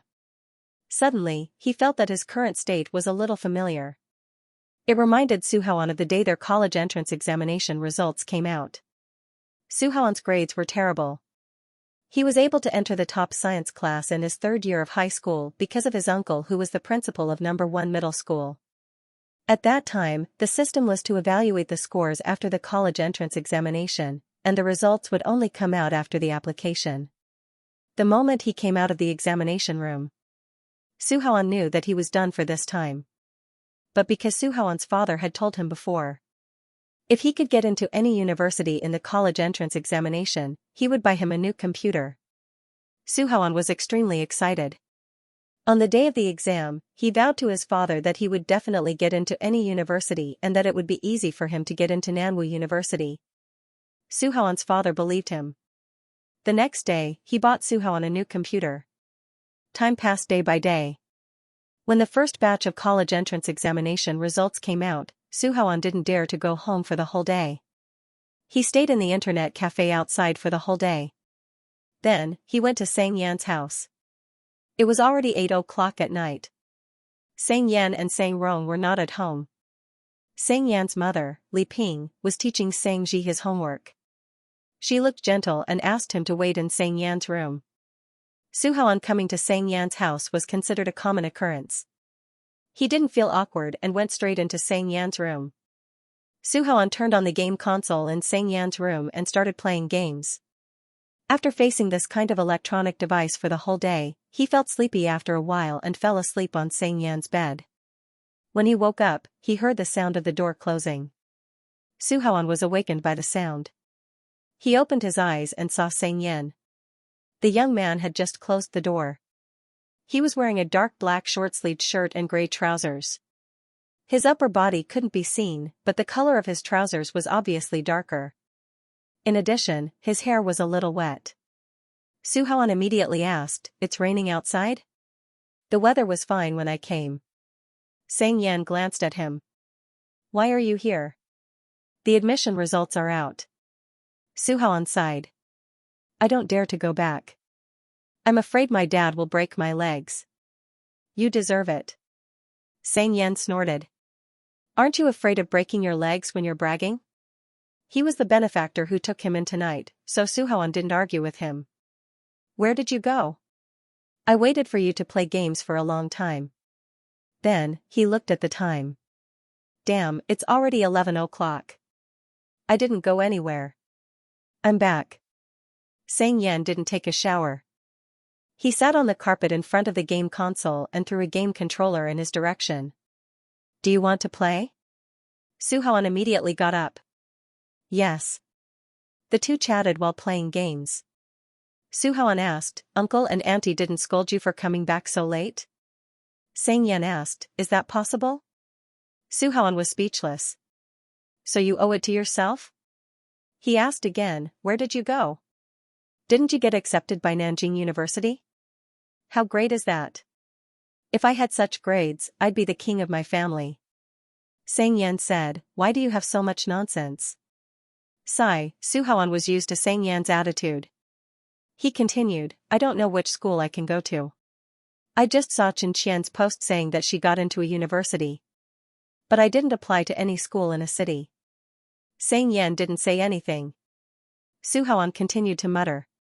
After a long time, Su Haoan noticed that on the game interface, the character controlled by Xianxia was suddenly motionless, allowing him to hit him. He had never beaten Xianxia in games. He thought that Xianxia was stuck, so he took the opportunity to go all out. After beating him to death, Su Haoan looked at him and pretended to say, "Are you stuck or what? Why are you so noob?" The words were stuck in his throat before he could finish. For some reason, Su Haoan couldn't speak at that moment. Xianxia was looking down at the game controller in his hand very quietly, but it didn't seem like he was looking at it. He seemed to be in a daze. His body was slightly bent down, and he looked tense.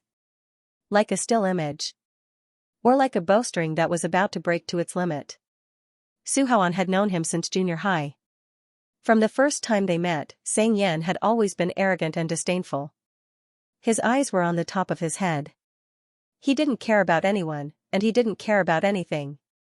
He was like someone who was born to live at the top. But at that moment, Su Haoan had an inexplicable illusion.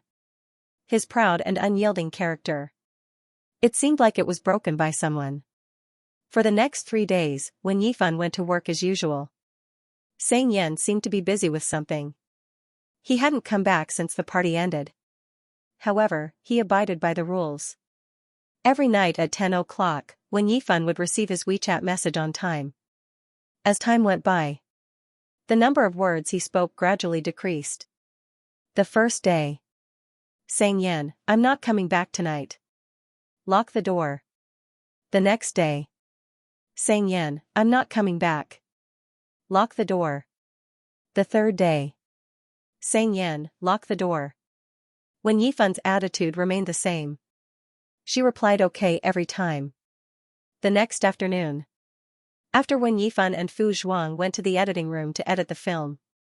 Some time ago, Fu Zhuang had taken several days off because of school matters. Therefore, he didn't have a day off after working for a week. He leaned on the table and sighed, it's too difficult. When Yifan casually said, what's difficult? Yesterday, old Qian scolded me again. Fu Zhuang sat up and vividly imitated Qian Weihua's tone. He said that I cut sh*t that even a dog can't. It's harder for him to give me suggestions than to cut a new one himself. Huh? When Yifan tilted her head, then let him do it. That'll make it easier for him. After 2 seconds of silence, Fu Zhuang continued to edit the film, then I'll have a harder time. When Yifan didn't say much. She read the press release again and after confirming that there were no mistakes, she sent it to the editor. While waiting for the review, Fu Zhuang chatted with her again and talked about the fire in Zhongnan Century City. By the way, sister, I want to tell you something. Didn't we edit the interview with your classmate into the news? Huh? Then I found out yesterday that someone edited a weird interview and put it in. Fu Zhuang found it funny and laughed, it's quite popular. He's ranked at the top of the top 10 most famous people on a certain website. He really lived up to my saying that he's miserable and awesome. Now everyone says that he's beautiful and miserable.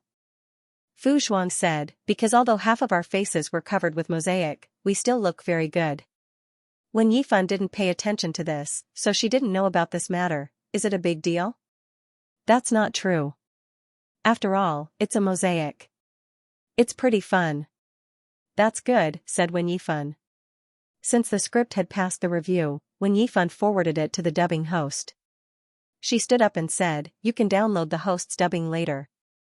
Look for me if you have any questions. I have to go back to work on my outline. Alright. Fu Zhuang calmed down. There was a lot of drama. Loneliness. This is the path that experts must take. Wen Yifan didn't work overtime today. She went home after finishing the outline. When Yifan opened the door and reached for the light switch out of habit. Suddenly, she found that the light was on. She paused and subconsciously glanced at the sofa. The living room was still empty. There were a few more shoe boxes at the entrance, and they were neatly stacked on top of each other. On the other hand, the shoes at the side were messy, as if they had been taken off casually after entering the door and had not been deliberately placed there. When Yifan looked towards the guest bedroom. She didn't know if Xianxia was in the room or if he had returned and left. When Yifan didn't mind. She sat on the sofa and poured herself a glass of water. She drank slowly and looked around. Somehow, she felt that something had changed in the house. There seemed to be a lot more things. There were a few cans of different brands of milk powder under the coffee table. There were also fruit cereal and cocoa next to it. The door of the TV cabinet was not closed. There were all kinds of snacks inside. Some of them were placed directly in front of the TV. There were a few black boxes wrapped in plastic wrap on the dining table. They looked like they contained fruits. When Yifan retracted her gaze, she secretly thought that this young master's standard of living was indeed quite high. When Yifan thought of Fu Zhuang's words when she was bored. When Yifan took out her phone and downloaded a website. After finishing the water, she got up and walked into the kitchen. The download was just completed. When Yifan clicked on the website and saw that the most viewed title was Beautiful and Miserable, she rinsed the cup and clicked on it. Xianxia's cold voice instantly came from the phone. I'm very happy. I hope you can be as happy as me. The volume of the phone was a little loud, and in this quiet space, it was deafening. When Yifan was shocked, she immediately turned off the water, freeing her hand to turn down the sound. At the same time, footsteps came from behind. When Yifan looked back and saw that Xianxia had also entered the kitchen.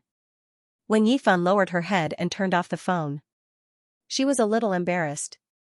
She didn't know if he heard the voice just now. But Xianxia acted like he didn't see her at all. He didn't speak or look at her. He just silently opened the fridge. When Yifan didn't take the initiative to speak either. She put the phone back in her pocket. When she looked down, she suddenly noticed that the faucet that had been leaking was fixed. There was no water dripping at this time. When Yifan took a serious look at the kitchen after seeing this. The gas stove that couldn't be started was also replaced with a new one. There was also an induction cooker and a microwave oven next to it. There was even a juicer and an oven. Her eyebrows twitched and her scalp went numb. The first thought that popped up in her mind was, how much would all of these cost? When Yifan hesitated, did you buy these? Xianxia looked like he had just taken a shower. He was wearing casual light-colored trousers and a jacket. He ignored her, took a packet of instant noodles from the top of the fridge and opened it. It looked like he was going to cook for himself. When Yifan felt that this scene was a little strange. After all, in her opinion, this person should be a pampered young master who didn't do any chores. If no one cooked for him, he would probably order takeout. Who knew that he would take the initiative to enter the kitchen? When Yifan continued, if so, can you make a list for me and I will transfer the money to you? Xianxia half-heartedly turned on the faucet and filled the pot with water. It was obvious that he didn't want to talk to her. When Yifan didn't know what was going on. She moved her lips again, then I will go back to my room. Send me the list after you have sorted it out. As expected, there was no response. When Yifan couldn't tell for a moment if this was normal or if he was in a bad mood. She didn't try to make her presence felt and turned back to her room. She sat on the chair, turned on her phone and looked at the balance in her bank card. She suddenly sighed. Should I find a chance to talk to him? If I want to buy these public goods later, I have to discuss it with him first. Thinking of this, when Yifan thought of Xianxia's attitude just now. Sigh. It's also difficult to communicate with him. After a while.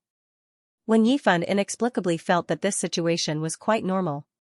After all, Xianxia had emphasized at that time not to get close to him. The reason why they had a conversation before was because he wanted to attract some business for his bar.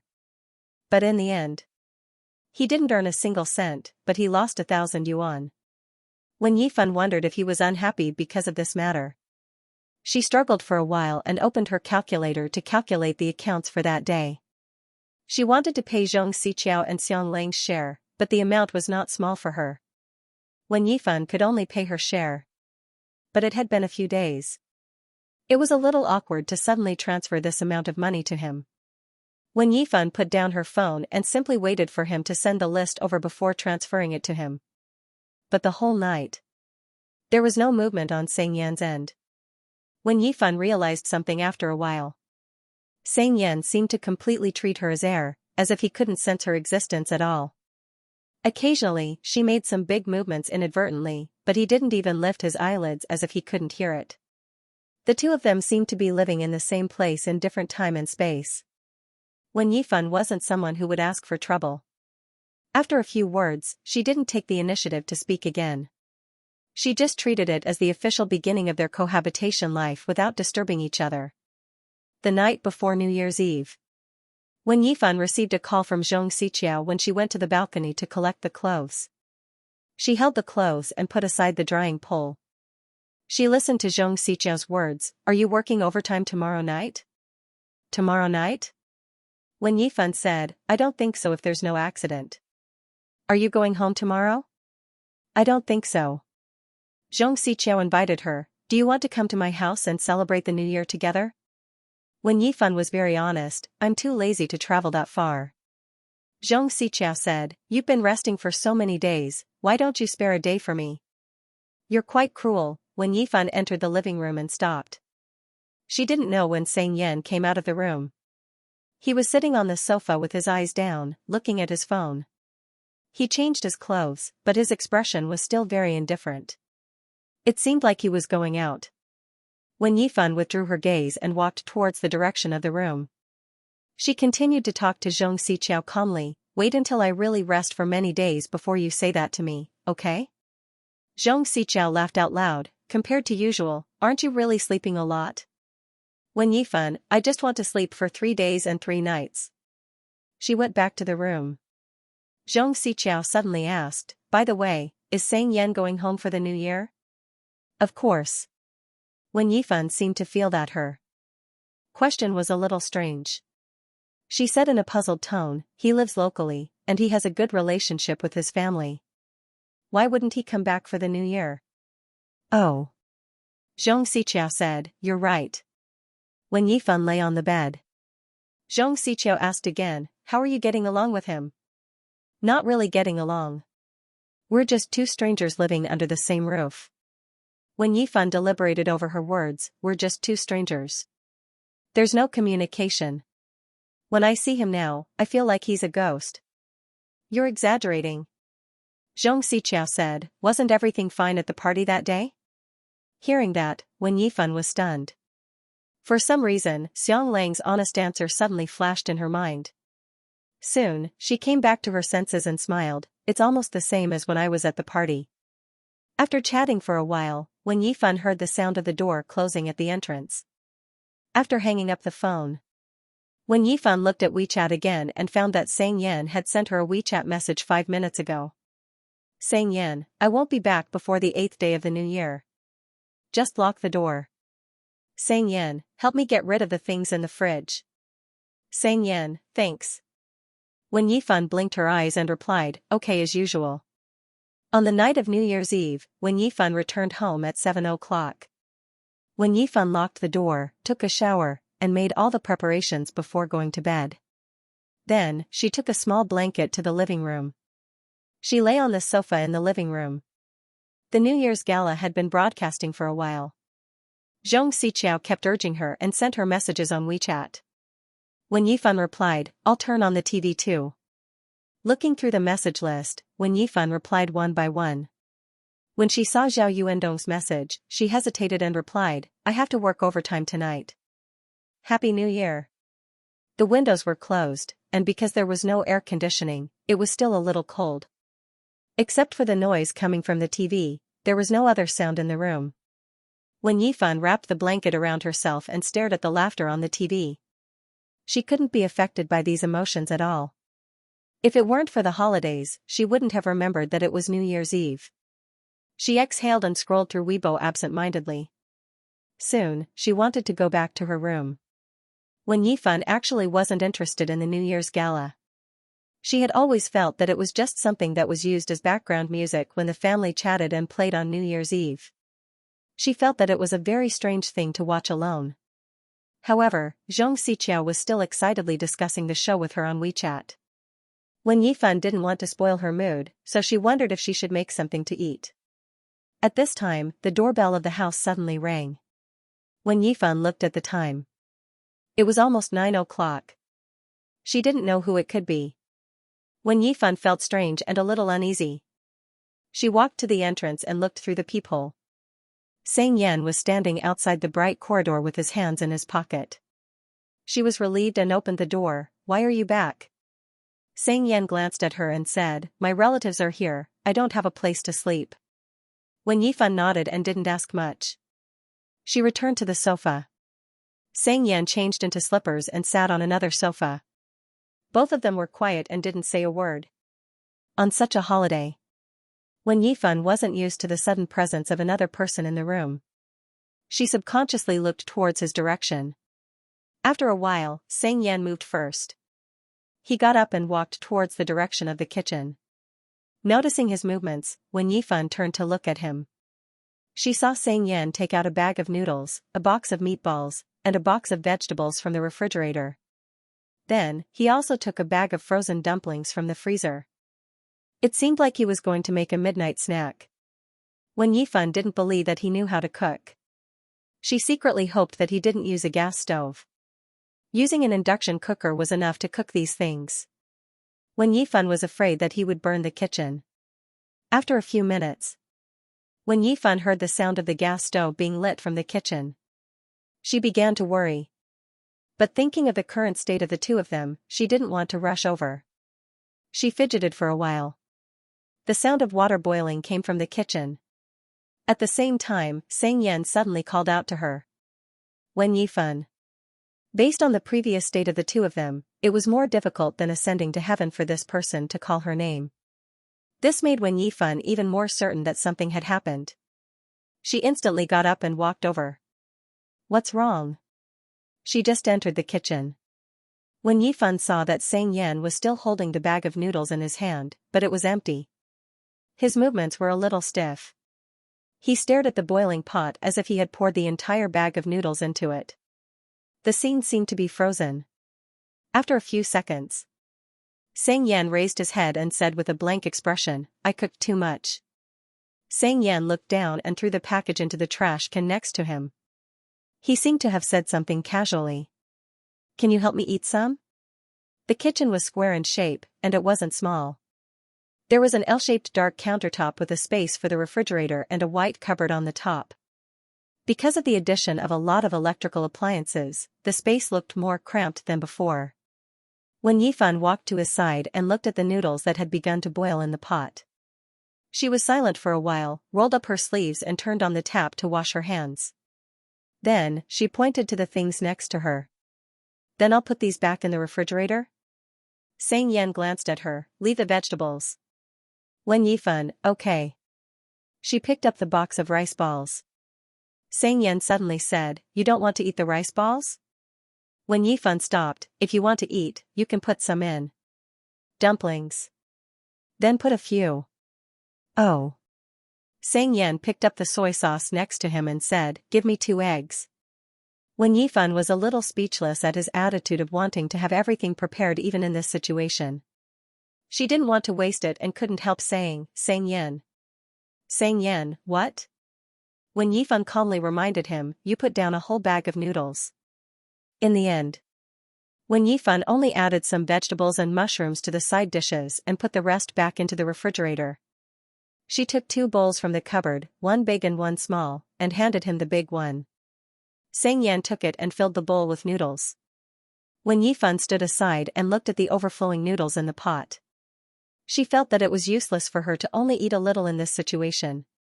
She was very worried that Xianxia would force her to eat bowl after bowl. After all, with his personality, he could really do it. Wen Yifan suddenly said, I may not be able to help you much. Xianxia just finished filling a bowl and reached out to her, what? Wen Yifan gave him the bowl in her hand and said politely, I am not very hungry. Seeing her look, Xianxia knew what she was thinking at a glance and said with a poker face, I know. Because the Spring Festival Gala was still on and the two sat together, there was nothing to talk about. So they went back to the living room. The noodles that had just come out of the pot were a little hot, so Wen Yifan directly put the bowl on the coffee table. At this moment, there was a skit on TV, and it looked like it was halfway through. Wen Yifan didn't read the first part, so she didn't know what it was talking about. She was a little confused. She looked at it for a while, but she really couldn't understand it, so she lowered her head and scooped some soup. He stared at it and hesitated for a few seconds before slowly drinking it. The taste was unexpectedly good. Wen Yifan was relieved. When she looked up, she happened to meet Xianxia's unfathomable gaze. Wen Yifan swallowed the soup and praised politely, your noodles are quite delicious. Your expression, Xianxia did not move his chopsticks and said slowly, I thought I put some poison in the noodles. Wen Yifan said, I just didn't expect you to cook. Sang Yan snorted and said in a doubtful and arrogant tone, "Is there anything I can't do?" When Yifan replied sincerely, "Isn't there quite a lot?" Sang Yan raised his eyebrows. "For example?" "For example," when Yifan thought for a while, "I can cook a serving of noodles for one person." Perhaps it was because of the New Year's Eve, or maybe it was because of Sang Yan's noodles, the two of them got along better than usual. When Yifan thought that today was New Year's Eve, so she planned to cook a simple New Year's Eve dinner for herself after work. But she was too lazy to move after she got home, plus she didn't feel hungry, so she gave up. When Yifan suddenly felt that it was a little unbelievable. She never thought that she would be able to eat the New Year's Eve dinner cooked by the young master Sang Yan in her lifetime. When Yifan's eating speed was not slow. She looked like she was chewing slowly, but it didn't take long for her to finish the noodles in the bowl. She just finished a program, so she got up and wanted to make some more noodles. Sang Yan noticed her movement and asked casually, "Where are you going?" When Yifan paused and pointed towards the direction of the kitchen, "More noodles." Although he only cooked a little too much and let her eat a little, when Yifan took the initiative to ask, "Do you want me to make more noodles for you?" "Don't eat if you can't eat," Sang Yan looked at her up and down and said leisurely, "You'll have to blame me if you're full." "No." When Yifan was stunned and said directly, "I just want to eat." Seeing that there was still a lot of noodles in his bowl, when Yifan didn't ask any more and went to the kitchen. She was afraid that she wouldn't be able to sleep well at night because of indigestion, so she only filled a small bowl with soup. She walked back to the sofa and sat down. When Yifan looked at Sang Yan's direction. She didn't know when it started. His eyebrows were slightly relaxed, his posture was lazy, and he seemed to be in a good mood.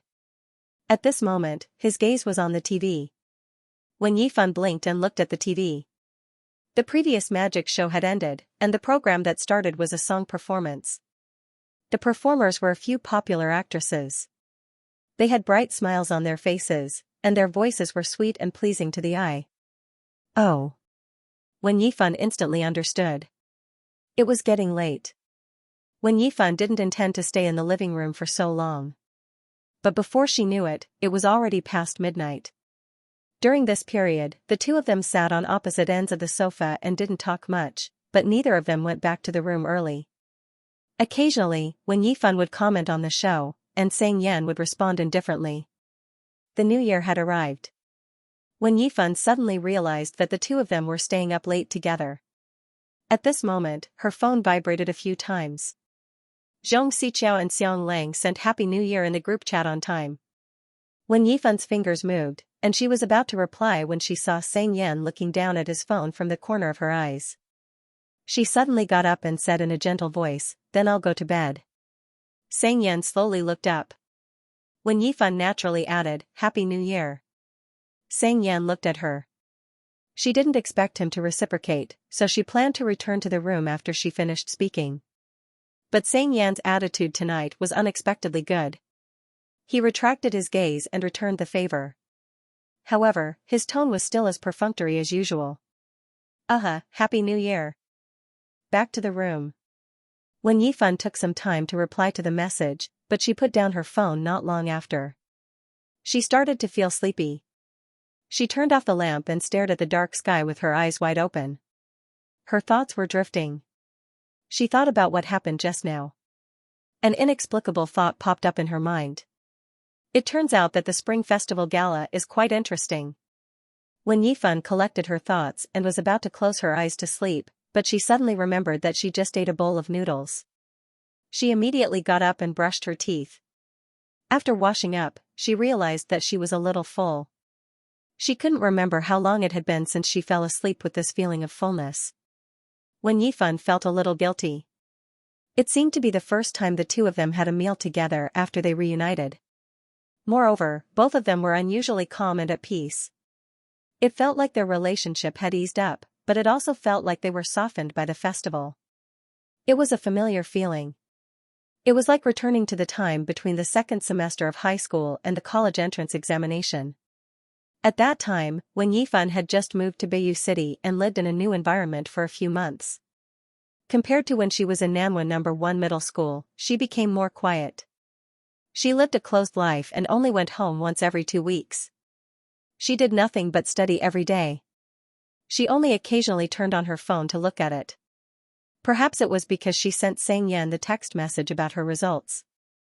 After the second semester of high school, Wen Yifan received a message from Xianxia a few days later. "Xianxia, are you free now?" When she saw this message, Wen Yifan had a premonition that he might be coming. "Wen Yifan, what's wrong, Xianxia? It's my first time in Beiyou. I don't know the way." "Xianxia, it's fine if you're not free." The distance from Nanwu to Beiyou wasn't far. It took about 1.5 hours to take the high-speed train. Wen Yifan never thought that he would come. She was stunned for a while when she saw the message. After asking for his location, she immediately went out. At that time it had been raining for a few days, and the temperature in Beiyou had dropped by a few degrees. Xianxia didn't know the location of her house. He only knew which high school she went to, so he waited at the entrance of her school for a while. He only wore a short-sleeved shirt, but he didn't seem to be afraid of the cold. He raised his eyebrows and smiled when he saw her. "You're here so soon?" Before that, the two of them hadn't talked for a long time. It was not only because Wen Yifan had transferred to Beiyou. Before she transferred, both of them were estranged from each other in school. So when he said this, Wen Yifan responded with a "hmm."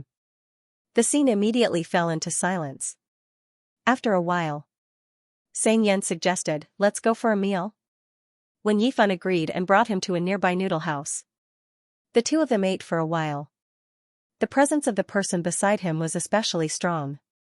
Wen Yifan took the initiative to break the silence and asked softly, "When are you going back?" Xianxia looked up and asked, "When do you have to go home?" Wen Yifan said casually, 6 o'clock. "Oh." Xianxia's chopsticks paused, the corner of his mouth raised, "Then I'll be back at 6. That seemed to be a start. After that, Xianxia would come to Beiyou to look for her once in a while. It wasn't frequent, and he would only look for her for a meal before leaving. It wouldn't take up too much of her time. The two of them didn't mention much about themselves. It seemed that they were just meeting each other. There was no other purpose. The next few days, Xianxia went out in the morning as usual and came back at 7 or 8 o'clock in the evening. The time was unusually stable, as if he was chased out by his family when it was time. When Yifan asked him when this relative would be leaving, he didn't seem to be very emotional, so he just replied with "I don't know." She put herself in his shoes and felt that he was a little pitiful. He was chased out during the New Year. She didn't mention this to him much after that. Noon on the third day of the New Year. When Yifan just came out of the toilet, and when she looked at her phone, she saw Xianxia's message from 10 minutes ago. "Xianxia, I'm going back in the afternoon." "Xianxia, I might bring my sister along." A few minutes later. "Xianxia, is that okay?" Before the two of them rented together, When Yifan said that she had to tell him before she brought someone back. When Yifan replied, "Sure." After replying, When Yifan didn't take it to heart. She turned on her computer and found a drama to watch. Before she knew it, it was time for dinner. She got up and went out of the room, intending to get a cup of yogurt from the fridge. At this moment, there was the sound of the door opening. When Yifan looked over and saw Xianxia coming in with a key. He was carrying big and small bags in his hands, and his expression was indifferent. He said to the person behind him, "Barefoot, no shoes." The next second, Xianxia's figure also appeared in Wen Yifan's sight. She didn't take off her shoes immediately, nor did she respond to Xianxia. Because it was her first time here, Xianxia subconsciously looked around. Noticing Wen Yifan's existence, she fixed her eyes on her and blurted out, "Brother, is this sister your girlfriend?" Xianxia didn't say anything. Wen Yifan smiled and took the initiative to answer, "No, we rented together." "Oh, she's so good-looking," Xianxia blinked and whispered, "We can only rent together." Wen Yifan didn't disturb them. She planned to go back to her room after getting the yogurt. But the next moment, Xianxia spoke again, as if she had realized something. "Sister, were you high school classmates with my brother?" Wen Yifan was stunned. "You still remember me?" Wen Yifan and Xianxia had only met a few times. At that time, she was still small and didn't look very old. Moreover, it had been many years. She thought she had completely forgotten about her, but she didn't expect her to still recognize her. When Yifan was amazed to see the little girl become a tall and skinny beautiful girl. She couldn't help but say a few more words. You were lost and asked me to help you find your brother. Later, you even said that you would treat me to ice cream. Do you still remember? Xianxia thought for a moment and said honestly, no. When Yifan, I wasn't lost at that time. Xianxia said slowly, but my brother said that I was lost. Then I could only get lost. In her memory, it should be a weekend in the first semester of high school. When Yifan forgot why she went out that day. She only remembered that she was shopping when a child suddenly ran to her and said he wanted to treat her to ice cream. After a while, the little boy seemed to have remembered his purpose and added a few words after a while. Sister, I can't find my brother. When Yifan was stunned, did you get separated from your brother? Xianxia tilted her head and reluctantly nodded. When Yifan asked, where did you get separated? Hearing this, Xianxia turned around and pointed to the tree behind them, over there. When Yifan looked over there and didn't see anyone. She put down the things in her hand and took out her phone from her pocket. It's okay. Do you remember your brother's phone number? Xianxia shook her head, no. But he should be over there. Xianxia took her hand and blinked her round eyes. Sister, can you take me there? I'm a little scared by myself. When Yifan smiled and said gently, sure. The sun was blazing that day, and the wind that brushed past his face was scalding hot. When Yifan opened the parasol and was pulled forward by Xianxia. She was short and her steps were small, but she walked very fast. She seemed to be in high spirits as she skipped and hopped. Xianxia pulled her towards the tree that he had just pointed at. It wasn't until they were near the tree that when Yifan gradually felt that something was wrong. She felt that this child was very purposeful. It seemed very clear that the brother she was talking about was there. When Yifan was thinking whether she had encountered a human trafficker group that used children as bait. The next moment, Xiangyan's tall and thin figure was reflected in her eyes. For a moment, a certain speculation appeared in her mind. But Xiangyan, who should have been feeling guilty, looked calm. He stood in the shade of the tree and looked at her with his head tilted. His eyes had a unique look that a young man was born with. What a coincidence. Xiangyan was like this moment when he heard Xiangji's words. Xiangyan didn't seem to mind being exposed at all. He carried his things and walked in the direction of the kitchen. When he passed by Wen Yifan, he glanced at her and smirked, looking extremely arrogant. As if he was saying, so what? Wen Yifan also silently entered the kitchen. After all, this had happened 7 or 8 years ago. His personality had always been like this. He would never hide what he had done. He was so blatant that he could make the other party feel that he was the one who had done something guilty. She opened the fridge and took out a bottle of yogurt. From the corner of her eyes, she caught a glimpse of the things Xiangyan had bought. From the looks of it, he seemed to be cooking hot pot at home. When Yifan retracted her gaze and left the kitchen. Noticing that Xiangji was only wearing socks, Wen Yifan thought for a moment and walked towards the entrance. She took out a pair of slippers from the shoe cabinet and said with a smile, I have a pair of slippers here. If you don't mind, you can wear them. Xiangji immediately said, thank you, sister. Have a seat. Take whatever you want to eat. When Yifan was afraid that her presence would make her feel uncomfortable, so she added, it's basically your brother's stuff. When Yifan returned to her room, Xiangji opened the TV cabinet and looked at the snacks beside it. Xiangyan happened to come out of the kitchen. Brother, Xiangji was a little hungry and reached for a bag of chips. Why are you sharing a room with someone? Moreover, he was sharing a room with a girl. Did you tell mom and dad? Do they know? Sensing her movements, Xiangyan pulled the chips back and threw them back into the TV cabinet. Behave yourself. Xiangji was puzzled, didn't you buy this? Why did you touch it if you knew? Xiangyan said leisurely, did I buy it for you? Xiangji felt that he was stingy, but she wasn't particularly interested in the bag of chips.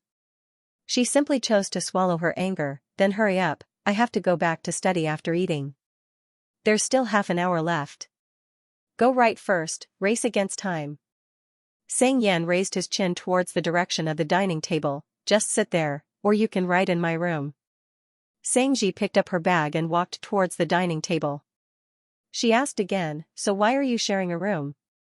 Sang Yan, do I have to report to a brat like you when I do things? Oh. Xianxia glanced at the direction of the master bedroom and understood, you like that, sister? Forget it, brother. It's not that I don't want to be on your side. Xianxia sighed when she thought of Wen Yifan's appearance, but we have to have some self-awareness. Sang Yan was so angry that he laughed, self-awareness? Yes. Kid, you have to be more self-aware. Sang Yan took out the hot pot base that he stuffed into the cabinet last time and said casually, when others like me, they have to think about this word, understand? Xianxia felt that he was really shameless and didn't want to waste time talking to him. She sat at the dining table, took out a few test papers from her bag, and started to focus on writing the questions. Half an hour later. Sang Yan took out the hot pot base on time and said lazily, go to the kitchen and take out the side dishes. Xianxia nodded. The meat and vegetables that he had just bought from the supermarket had been washed and chopped by Sang Yan, and now they were all put on plates. Xianxia could take a few plates at a time. After moving back and forth a few times, she made a bowl of seasoning. When Xianxia returned to the dining table and sat down, she suddenly thought of something. Brother, aren't you going to invite that sister to eat together? Sang Yan didn't say anything and took a bottle of beer from the fridge. You really don't want to invite her? It's Chinese New Year. Xianxia couldn't believe it. She felt that he was too inhumane. Since you two are roommates, you should get along well. Sang Yan glanced at her. What does it have to do with you? Xianxia was very unhappy. She even specially brought me slippers and asked me to take whatever I want to eat. Isn't she nice to me? Then shouldn't you be polite and ask her to come out to eat together? She's nice to you, Sang Yan smiled. What does it have to do with me? Sang Yan was too lazy to care about her. If you want to invite her, go ahead. Xianxia stared at him for a while and didn't want to be nosy. Anyway, he was not her roommate. She picked up the chopsticks again and put some vegetables in the pot to heat it. Not long after, Sang Yan suddenly said, you have a conscience. Xianxia, ? But he didn't continue to speak. Xianxia immediately knew that he was being sarcastic. He was mocking her for only saying that people were nice to her and asking others to help her. Other than opening her mouth, she didn't know anything else. Then, Sang Yan leisurely picked up the chopsticks. It was obvious that he didn't want to care about anything. He looked particularly annoying. Xianxia endured it and got up to walk towards the master bedroom. On the other side. When Yifan finished watching the latest episode of the drama, she glanced at the time on the bottom right corner of the computer. When she was about to go back to bed and take a shower, someone knocked on the door. She got up and went to open the door. Xianxia was standing outside. The little girl was slightly shorter than her. When she smiled, there were two small dimples on her lips. She took the initiative to invite her. Sister, come out and eat with us. I think you haven't eaten dinner. No need. When Yifan smiled, you guys eat happily. Xianxia thought she was embarrassed, so she said directly, Sister, you may not be very clear. Huh? It's impossible for me and my brother to have a good meal alone. In the end, When Yifan was dragged out by the extremely enthusiastic Xianxia. When Yifan and Xianxia were sitting on one side of the rectangular white dining table, Sang Yan was sitting alone opposite them. When he saw them coming out, he just looked up and didn't say anything. When Yifan's hair grew fast. She hadn't trimmed it for a while, and now it had grown to her chest. She used a rubber band to tie up her hair, revealing her smooth forehead. She didn't have any makeup on, but she was still beautiful as if she had put on makeup. Her foxy eyes were bright, her skin was as white as porcelain, and her lips were red without makeup. Xianxia couldn't help but look at her a few more times. She didn't know if Sang Yan agreed to Xianxia's invitation to eat with her. When Yifan tried to lower her presence as much as possible and ate a few meatballs slowly. However, Xianxia kept greeting her. From time to time, he would ask her if she ate this or that. After a few minutes, Xianxia remembered something. Sister, what's your name? When Yifan added, the old E, the ordinary fan. Oh, then I'll call you Sister Yifan? Xianxia was particularly fond of pretty faces. He also had a good impression of Wen Yifan, so he was a lot more enthusiastic towards her. My name is Xianxia, the childish character. You can just call me Xi, that's my nickname. Okay, Wen Yifan smiled, your nickname is quite cute. Sang Yan suddenly chuckled when he heard this. Xianxia immediately looked over and said with dissatisfaction, what's wrong with people saying that my nickname is cute?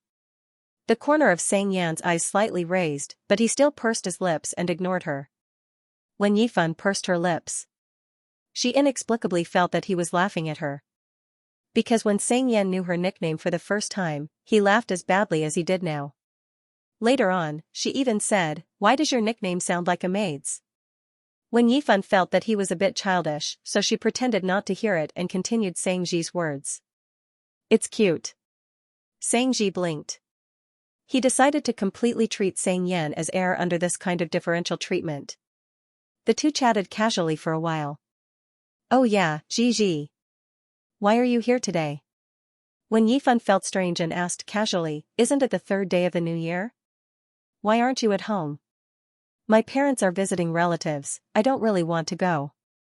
And I'm about to take the college entrance examination.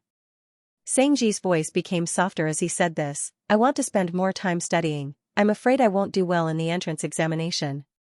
Are you in your third year of high school? Wen Yifan said, is there a university you want to go to? Xianxia became silent. It was just a casual conversation, so Wen Yifan did not ask further. However, after a while, Xianxia picked up a piece of meat and said vaguely while biting, I haven't decided yet, I'm thinking about Nanwu University or Iha University. Wen Yifan was stunned, can you get in? Xianxia said, if there are no accidents. Wen Yifan's grades were not very stable back then, so she was not sure if she could get into either university before the college entrance examination. Now, she felt like she had met a genius, then your grades are very good. Xianxia said, I'm just afraid I won't be able to perform well. Don't put too much pressure on yourself. Okay. Both of these schools are pretty good. It just depends on which one you prefer, or which school ranks higher in the major you want to choose. Just choose as you see fit. Wen Yifan said, besides, Aha is a bit far from Nanwu, the climate is different from here. I stayed for a long time before I could adapt. You have to consider these points too. Xianxia nodded like a chick pecking rice, then she reacted, Yifan, did you graduate from Iha University? Wen Yifan, yes. Xianxia, what major did you study? Wen Yifan, network and new media major. Xianxia was stunned and hesitated, I have a classmate who also wanted to apply for this major, so I heard a little about it from her. Nanwu University's network media major seems to be more famous than Iha University. Wen Yifan paused. Xianxia asked, Yifan, why did you choose Iha University? Before Wen Yifan could say anything, Sang Yan suddenly put the beer in her hand on the table. It made a thud sound. Following the movement, both of them looked over at the same time. Why are you looking at me? Sang Yan saw their gazes, he leaned back and said casually, continue. Sang Yan's eyes were dark and her smile was shallow, I also want to hear the reason. The scene seemed to be in a stalemate. In the quiet space, the soup in the pot bubbled and made a gurgling sound.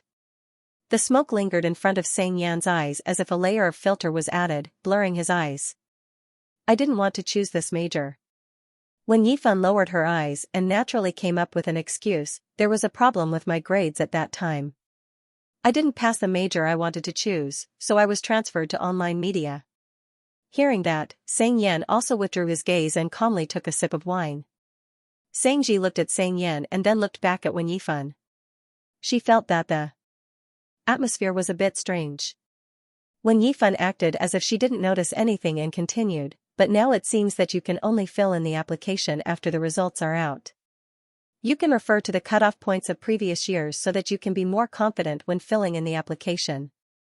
Okay, Xianxia said obediently, thank you, Sister Yifan. The topic gradually shifted to other aspects. The previous episode seemed to have been skipped over just like that. After dinner. As the one who cooked, Sang Yan left after dinner.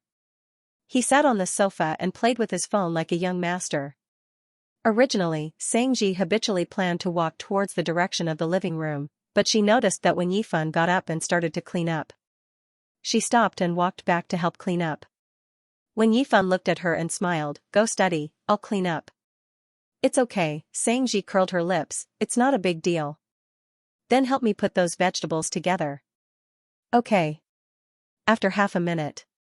"Sister Yifan," Xianxia whispered to her out of curiosity, "can I ask you a question?" "What?" "If you don't want to answer, just pretend that you didn't hear what I said." Xianxia was embarrassed to ask, but she wanted to know. After all, it was impossible to get this information from Xianyan. "Have you been in a relationship with my brother before?" When Yifan said, "No." Xianxia wasn't surprised to get a negative answer, because my parents said that my brother was in a relationship when he was in high school. Then I thought it was you when I got lost in front of you. So he didn't catch up with you, Xianxia thought for a while and guessed, then he changed. Before she could finish, Xianyan suddenly stood up. "Kid." Xianxia turned around. "What?" "Let's go." Xianyan picked up the coat on the sofa and said calmly, "I'll send you back." Xianxia wasn't done gossiping. She said with a dull expression, "Can't I stay here a little longer?" "Aren't you in a hurry to go back and study?" Xianyan put on his coat. Because he was drunk, he only took the house keys. "So you were just bragging?" Xianxia had no choice but to say to Wen Yifan, "Yifan, we'll talk about it next time. I'm leaving now." When Yifan looked up, "All right, be careful on the road." After leaving the neighborhood, Xianyan hailed a taxi. Xianxia went up first, fastened her seatbelt, and said, "Brother, why do I feel that your attitude towards Sister Yifan isn't very good? Wasn't she a nice person? She's also very gentle with her words." Xianxia had seen most of Xianyan's friends, but they were all men. Almost all of them were chatterboxes. When they gathered together, they were childish and noisy. Xianyan's attitude towards those friends wasn't good either. His words were mean and arrogant, making people want to fight him on the spot. But the way he treated Wen Yifan was different. It was close to indifference and neglect. Even his words were cold. However, Xianxia didn't see any other girls around him. She didn't know if this attitude was considered normal. "Is this how you pick up girls now?" Xianxia stared at his face and whispered, "But you two don't belong to the same world just by looking at your appearance." Xianyan glanced at her. Xianxia gave him a sincere suggestion, "And brother, girls won't like your attitude. Generally, they will like gentle girls." Xianxia thought for a moment, counted her fingers and said slowly, "They have a good temper and are careful. They won't always ignore people. It's fine even if their family environment isn't good." Xianxia thought that Xianyan hadn't looked for a job after resigning for so long. She wanted to take this opportunity to remind him, "You just need to work hard. Don't be unemployed at home all day." Xianyan finally spoke and said impatiently, "Is your ideal type Duan Jiaxu?" Xianxia immediately shut up. It was quiet all the way to the entrance of the district. Xianxia got out of the car. When she turned around, she saw Xianyan was still in the car. She was stunned and asked suspiciously, "Why aren't you coming down?" "Xianyan, go up yourself." Xianxia reacted and said in disbelief, "You're not coming back to sleep tonight?" Xianyan, "Yes." "Aren't you afraid that mom and dad will break your legs?" Xianxia didn't expect him to be so bold. "Then you call them yourself. Otherwise, they'll ask me when they come back." Xianyan clicked his tongue and didn't even bother to say more perfunctory words. "What's wrong with you saying a few words for me? Let's go." After clearing the table, Wen Yifan returned to her room. Wen Yifan didn't go to take a shower immediately. Instead, she sat at the desk and scrolled through her phone. She noticed that Zhao Yuandong had sent her a few more WeChat messages. The content was similar to the previous one. Wen Yifan had to work overtime during the Spring Festival to take care of her health and to visit her after the holidays. She replied, "Okay." After sending it successfully, Wen Yifan opened the new episode and watched it. Unknowingly, his mind wandered. She thought of what Xianxia had just said. "Because my parents said that my brother had a puppy love in high school." If she wasn't mistaken, the person he was talking about should be her. When they were in high school, the teacher thought that they were in a puppy love relationship. At that time, the teacher even talked to them about it and called their parents.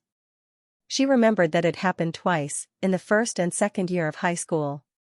When Yifan's thoughts were interrupted by the phone ringing. She picked up the phone and heard Xiao's voice from the other end. Are you going to work tomorrow? When Yifan nodded. Xiao, sigh, we haven't seen each other for a few days. When Yifan smiled. It's not like there's no chance.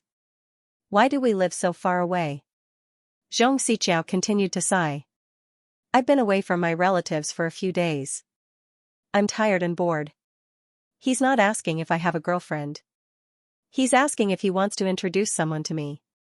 It's like we've made an appointment. How are you and your idol? I thought it was about time, but he didn't mention it. Xianxia was a little distressed. Is he using me as a spare tire? Or is he trying to find a more meaningful festival to confess to me? If you really like him, it's fine if you take the initiative. But you have to see who he is first. Before she finished her sentence, when Yifan suddenly heard the sound of the door opening and closing at the entrance. She paused. What's wrong? Nothing, I heard some movements in the living room. When Yifan didn't expect him to come back tonight. She said casually, it should be Xianxia. Xianxia was surprised, he's not staying at home since the third day of the new year? Xianxia continued without waiting for her to answer, but I still feel a little strange hearing that you two are sharing a house. After all, didn't he like you before? Nothing happened between the two of you? When Yifan said honestly, we've only seen each other a few times. Okay. Xianxia said, it seems so. After all, it's been so many years. When Yifan thought about the university that night. She mentioned something, Xiao, did Xianlang plan to get into Iha University? Why don't I have any impression of this? Yes, but he only mentioned it a few times at the beginning of the first year of high school. Xianxia reacted, you want to talk about what he said when we went out, right? I also wanted to complain when he said it, but I held it in. He deserves it. He said those words on purpose for Xianxia to hear. They didn't get along when they were in the same class in the third year of high school. Xianxia laughed, I forgot to tell you. After I sent you back, this idiot accidentally spilled the beans. He said that he was used to it and forgot how many years had passed. He also said that Xianxia was cold and boring now. In the past, he could provoke Xianxia into mocking him hundreds of times when he said this. The two chatted for a while. After hanging up the phone, when Yifan got up. She wanted to take a shower, but she picked up her phone again. She pursed her lips and opened the WeChat chat window with Xianxia. She slowly typed, Xianlang said he would go to Iha University with me. At this point, she stared at the screen and paused. She didn't know how long had passed. When Yifan exhaled and deleted all the words she typed. Forget it. How long had it been? It seemed strange to bring it up again. Moreover, she didn't handle it well at that time. Even if she wanted to explain now, it didn't make any sense. The short 3-day holiday was over. When Yifan began to live the days of preparing to go out the moment she woke up, then closing her eyes to sleep after washing up. The slightly harmonious relationship with Xianxia seemed to disappear with the passing of the holidays. After that, it returned to normal. Basically, the two would see each other every day. But the number of conversations was pitifully few. However, when Yifan didn't think that their interaction was unpleasant. At most, it was because they didn't get closer to each other during this period of time. They fulfilled their initial promise of not interfering with each other and lived their own lives. Unknowingly, the whole of February had passed. It seemed that overnight, the bone-chilling cold was chased away by the arrival of spring, and the temperature gradually rose. When Yifan didn't go to Zhao Yuandong's during the spring festival. Maybe because of this, since then, the number of times Zhao Yuandong looked for her was obviously a lot more. He would talk to her every day, and in the end, it would turn into, when are you free to see mom? After a long time, when Yifan felt that it was a bit troublesome to drag it on, so she simply dealt with it by meeting him. Thinking that after they met, the number of times Zhao Yuandong looked for her would probably not be as frequent as now. When Yifan's rest day was the day after Arbor Day. That afternoon, when Yifan took the subway to the address given by Zhao Yuandong. As soon as she arrived at the gate of the community, she saw Zhao Yuandong's figure. Zhao Yuandong was wearing a long dress with light makeup on her face. Her waist-length hair was curled. Time didn't seem to leave any traces on her face. Compared with a few years ago, her appearance didn't change much. She was unbelievably beautiful and had the charm of her age. Wen Yifan's appearance mostly took after her. Seeing Wen Yifan, Zhao Yuandong's gaze paused and immediately walked over. She couldn't hide the excitement on her face, but her movements were awkward. She gently pulled her arm. "Ah, Jiang, you're here." "Yes. Why are you wearing so little?" Wen Yifan was carrying the fruits she bought on the way and smiled. "I'm not cold." Silence. Zhao Yuandong's gaze was on her face. The two hadn't seen each other for many years, so they felt unfamiliar with each other. Looking at her face, Zhao Yuandong's eyes gradually turned red, and she subconsciously turned her head away. "You see, I'm the same." Wen Yifan didn't like to deal with this kind of thing. She lightly pursed her lips. "Go in first, I have something to do later." "I have to leave after dinner, I can't stay here for so long." Okay, go home with Mom." Zhao Yuandong wiped her eyes. "Mom is also afraid to disturb your work and rest. If you're not free, I can go over to your place. In the future, if you want to eat anything, just give me a call, I'll go over and cook for you. I'm sharing a room with someone, I'm afraid I'll affect my roommate. Then come over when you're free." Zhao Yuandong looked at her up and down, and her eyes were filled with distress. "Look at you, you're so thin, you don't have any meat, did you not eat well?" Wen Yifan, "I ate." Zhao Yuandong looked at her a few more times and sighed. "Our Jiang has grown up, much more beautiful than before." Wen Yifan just smiled. The two of them walked to the building where Zhao Yuandong lived. The house that Zhao Yuandong lived in now was not the same place that Wen Yifan moved to after she remarried. She probably moved a few years ago. It was a new high-end building, and the greening and property management were done very well. The space was also a lot larger. In her memory, Zhao Yuandong mentioned this to her. But Wen Yifan didn't take it to heart, so she didn't remember when it happened. Sitting in the elevator, Zhao Yuandong said next to her, "Oh yes, you haven't met Xianxia yet." Speaking of this, her smile became more obvious. "He's almost 3 years old." The full name of Xianxia that Zhao Yuandong mentioned was Xianxia. He was Wen Yifan's half-brother. "Your Uncle Xing is still at work." The elevator arrived at the same time. Zhao Yuandong took out the key from his pocket. "Jiejia is not at home either. She goes to college and only goes home once every few weeks. And she specifically told me once before that she was too young and had too much malice towards you. But now she has thought it through and feels sorry for you." Wen Yifan hummed in agreement. Zhao Yuandong opened the door and let Wen Yifan in first. "Take a seat first." As she said that, she suddenly remembered something. "Oh yes, Jiang. Your aunt is also here. A few days ago, she heard from me that you came to Nanwu. Today, she specially came from Beiyu, saying that she wants to meet you." Hearing this, Wen Yifan looked up. At the same time, she saw Zhao Yuandong's aunt, Che Yanqin, walking out of the room. "Yo, Shuangjiang is here." Che Yanqin had permed her hair and was about the same age as Zhao Yuandong, but she seemed like a person of 2 different ages. Her voice was also rough. Come, let aunt see you." "How many years have we not seen each other?" Che Yanqin scolded as she walked over. "You really have no conscience. After you went to college, it was as if you don't know where your home is. You don't even know how to come back to see aunt." Wen Yifan's expression froze and turned to look at Zhao Yuandong quietly. Zhao Yuandong did not notice and just asked, "Where is Xianxia?" "Sleeping. After messing around for the whole afternoon, I'm tired now."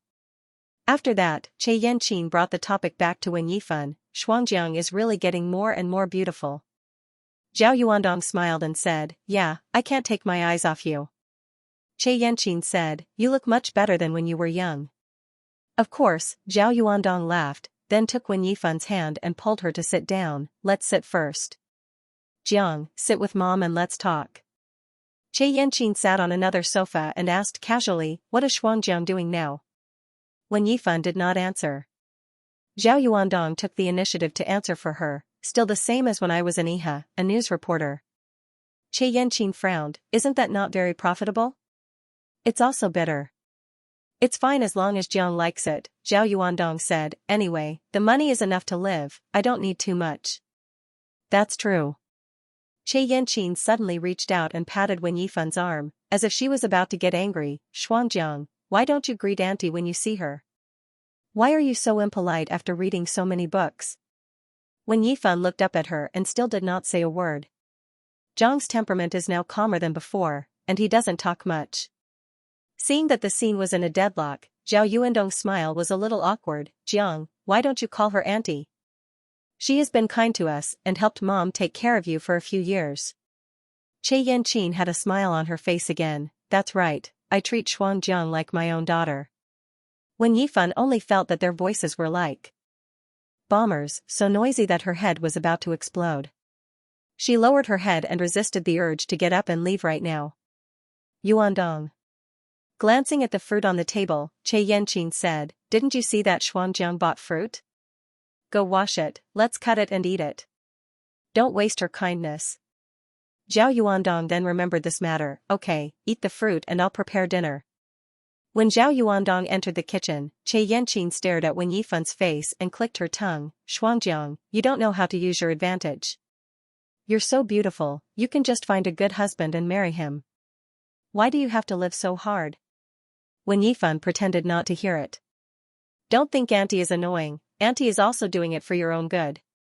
I don't feel good seeing you so tired. Che Yanqing said, quit your job and go back to Beiyou with auntie, auntie can continue to take care of you. Your uncle has a partner who is very rich. He may be a little older than you, but he is very good to people. Che Yanqing said, auntie will introduce you to him. Don't always live like this, you have to find someone to love you more. Wen Yifan looked up. Che Yanqing said again, also, your brother is getting married this year, but he hasn't found a wedding house. We have taken care of you for so long, you should help him a little. Anyway, you're a girl, you don't need anything. The brother she mentioned was Che Yanqing's son, Wen Ming. I met a company boss before, Wen Yifan interrupted her and said expressionlessly, he's also very rich, and coincidentally, he likes men. Do you need me to introduce Wen Ming to him? Che Yanqing was stunned and immediately became angry. How can you say that? Hearing this, Zhao Yuandong immediately came out of the kitchen. What's going on?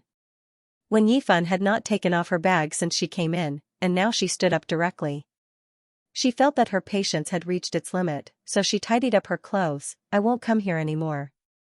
Zhao Yuandong did not hear it clearly. What? Wen Yifan's eyes met with her, and clearly repeated, this is the last time I come here. I don't want to contact anyone anymore. But my dad told me that I have to take good care of you after he passes away. This time, Wen Yifan could not even show a smile, and slowly said, I can't pretend that I didn't hear his last words. Then you can pretend that I died with him. When Wen Yifan returned home, the sky was completely dark. She changed into slippers, and as soon as she looked up, she saw Xianxia lying on the sofa, playing with his phone as usual. He was wearing casual clothes, and his hair was scattered on his forehead. He was sitting very lazily, and looked extremely comfortable. He overlapped with the boy who sat behind her when she was young, and used his legs to touch her chair from time to make his presence felt.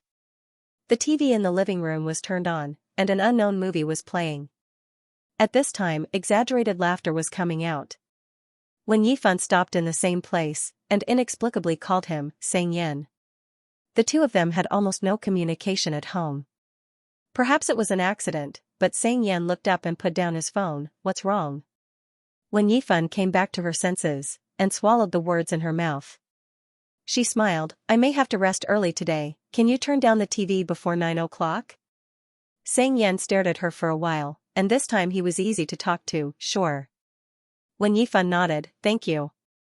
She returned to her room and quickly took a shower. After coming out of the bathroom, Wen Yifan felt exhausted. She was so tired that she felt like she could fall asleep as soon as she closed her eyes. But there were countless images uncontrollably flashing through her mind, tearing her spirit apart bit by bit. In the end, she was pieced together by dreams and sleepiness. On the other side, seeing that Wen Yifan had returned to her room, Xianxia directly turned off the TV. He felt that something was wrong with her. He continued to play games for a while, but soon lost the mood and quit. Xianxia opened the chat window with Wen Yifan. What's wrong with you? After staring at it for a while, Xianxia didn't hesitate for long, and happily clicked send. Then, he casually started a game, and there was no reply from the other side after a round. She fell asleep so soon. Seeing that it was getting late, Xianxia put his phone aside, got up and went back to his room. He took a change of clothes and walked towards the bathroom. When he caught a glimpse of the master bedroom, his gaze stopped, and he went back to the living room to pick up his phone. Then, he entered the bathroom. Xianxia turned up the volume of his phone, took off his clothes and started to take a shower. When he finished his shower and turned on his phone, there was still no reply from the other side. Xianxia's lips twitched, he put on his clothes and left the bathroom. He put his phone back into his pocket, dried his hair with a towel, and walked towards the kitchen. He was going to get a bottle of ice water to drink. Just as he reached the dining room, suddenly, there was a sound of the door opening behind him. Xianxia turned around. He saw Wen Yifan walking out. Her movements were a little slow, and her expression was blank. He raised his eyebrows and put the towel around his neck. What are you doing? Wen Yifan didn't speak and walked towards him. She stopped in front of him. You came out when I just finished my shower? You don't have to be so purposeful. Xianxia looked down at her and said in an annoying tone, I want to see a handsome man. Wen Yifan suddenly hugged him before he could finish his sentence. Xianxia's body froze. The rest of her words seemed to be stuck, and the room instantly fell into silence. Xianxia's eyelashes moved. From his angle, he could only see Wen Yifan's slightly messy hair and drooping eyelashes. His Adam's apple moved up and down as he said with a hoarse voice, What are you doing? Wen Yifan didn't answer. Xianxia's hair was still wet. The water droplets at the ends of his hair slid down his face and dripped down along his chin. A few of them fell into her hair. He stared at it, then slowly raised his hand and gently wiped the water droplets with his fingertips. She didn't react as if she didn't notice it. Wen Yifan wasn't short. Her height reached his chin, but her frame was small and she didn't have much meat on her body. At this moment, she leaned her face against his chest and hugged his waist with both hands. Her presence was as strong as a drop of hot lava that fell on his body. It lasted for more than 10 seconds. Can you give me a definite answer? Xianxia spoke again and said in a frivolous manner, How long are you going to hug me? As soon as he finished his sentence, Wen Yifan immediately let go of him. She took a slow step back, not looking at Xianxia, and muttered a few words. The words seemed to have rolled on her tongue and sounded very vague. Xianxia didn't hear it clearly. What did you say? But Wen Yifan didn't speak again. As if she didn't do anything, she turned around and slowly walked towards the master bedroom. She looked calm and composed as if it was a very normal and natural thing for her to suddenly run out and hug him in the middle of the night. Xianxia didn't expect her to give such a reaction. His eyebrows twitched and his words contained a sense of absurdity. Wen Yifan? At the same time, Wen Yifan just walked to the door of the second bedroom. Her footsteps stopped as if she heard his voice, but her eyes were fixed on the direction of Xianxia's room for a few seconds. She retracted her gaze and continued to walk forward. With the sound of the door closing, the two of them were isolated. Xianxia was still standing in the same place, ? The scene seemed to be quiet. A few seconds later, the towel slipped from his shoulder and fell to the ground. Xianxia retracted his thoughts and bent down to pick it up. The living room was brightly lit, dazzling. The surroundings were quiet, so quiet that one could hear the slow flow of the air. Wen Yifan's aura that had appeared for a short period of time also seemed to have dissipated. It was like a dream. He woke up the next day. Wen Yifan's bad mood and discomfort had completely disappeared. She felt as if she had been charged for a whole night and had recovered as soon as she woke up. She sat up and sat on the bed for a while, thinking that sleep was really the ultimate weapon. As long as he slept, all the bad moods could be digested. Wen Yifan picked up her phone and walked into the bathroom. She habitually browsed through the news for a while before opening WeChat to take a look. She scrolled down and noticed that Xianxia had sent her a WeChat message at around 9 o'clock last night. Xianxia, what's wrong with you? Wen Yifan blinked. She wasn't sure if she had fallen asleep at that time. After coming out of the bathroom, she lay on the bed and began to prepare to sleep. She didn't look at her phone again. She put the toothbrush in her mouth and replied, "What?" The next moment, Xianxia replied with a question mark. Where did his bad habit of giving people question marks come from? When Yifan thought about it as she brushed her teeth. She wasn't in the living room when Xianxia sent the WeChat message last night. She didn't make any noise to disturb him. Plus, when she came home, her attitude when she talked to him was quite normal. After thinking about it, when Yifan replied, "Did you send it to the wrong person?" Xianxia, question mark. After a few seconds, he sent another thumbs up emoji. When Yifan was confused. She couldn't understand what he was thinking. But from the two question marks on his face, it was clear that he wasn't feeling too good about this thumbs up. She spat out the foam in her mouth and didn't know what to do. She felt that this person's emotions were fluctuating. Every day was a little strange. When Yifan didn't think too much about it. She simply interpreted the thumbs up as its original meaning. She just thought that Xianxia sent her an encouraging message early in the morning. She thought that this matter would have to be reciprocated. She thought about it and returned the thumbs up. It was just past 8 o'clock. When Yifan took her coat, put it on the crook of her arm, and walked out of the room in her slippers. Although Xianxia had woken up, because it was still early, she subconsciously lightened her movements. She thought that Xianxia was still in the room. Unexpectedly, when Yifan entered the kitchen, she saw him leaning against the counter drinking ice water. Xianxia seemed to have a preference for dark clothes, even the casual clothes he wore at home were no exception. A pure black t-shirt and trousers of the same color.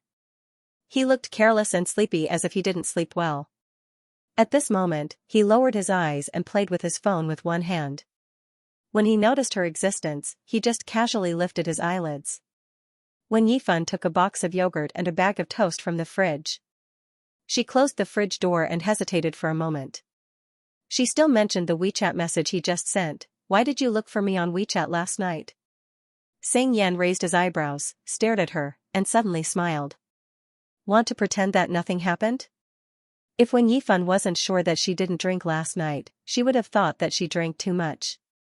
In a split second, when Yifan thought of the time after 9 o'clock.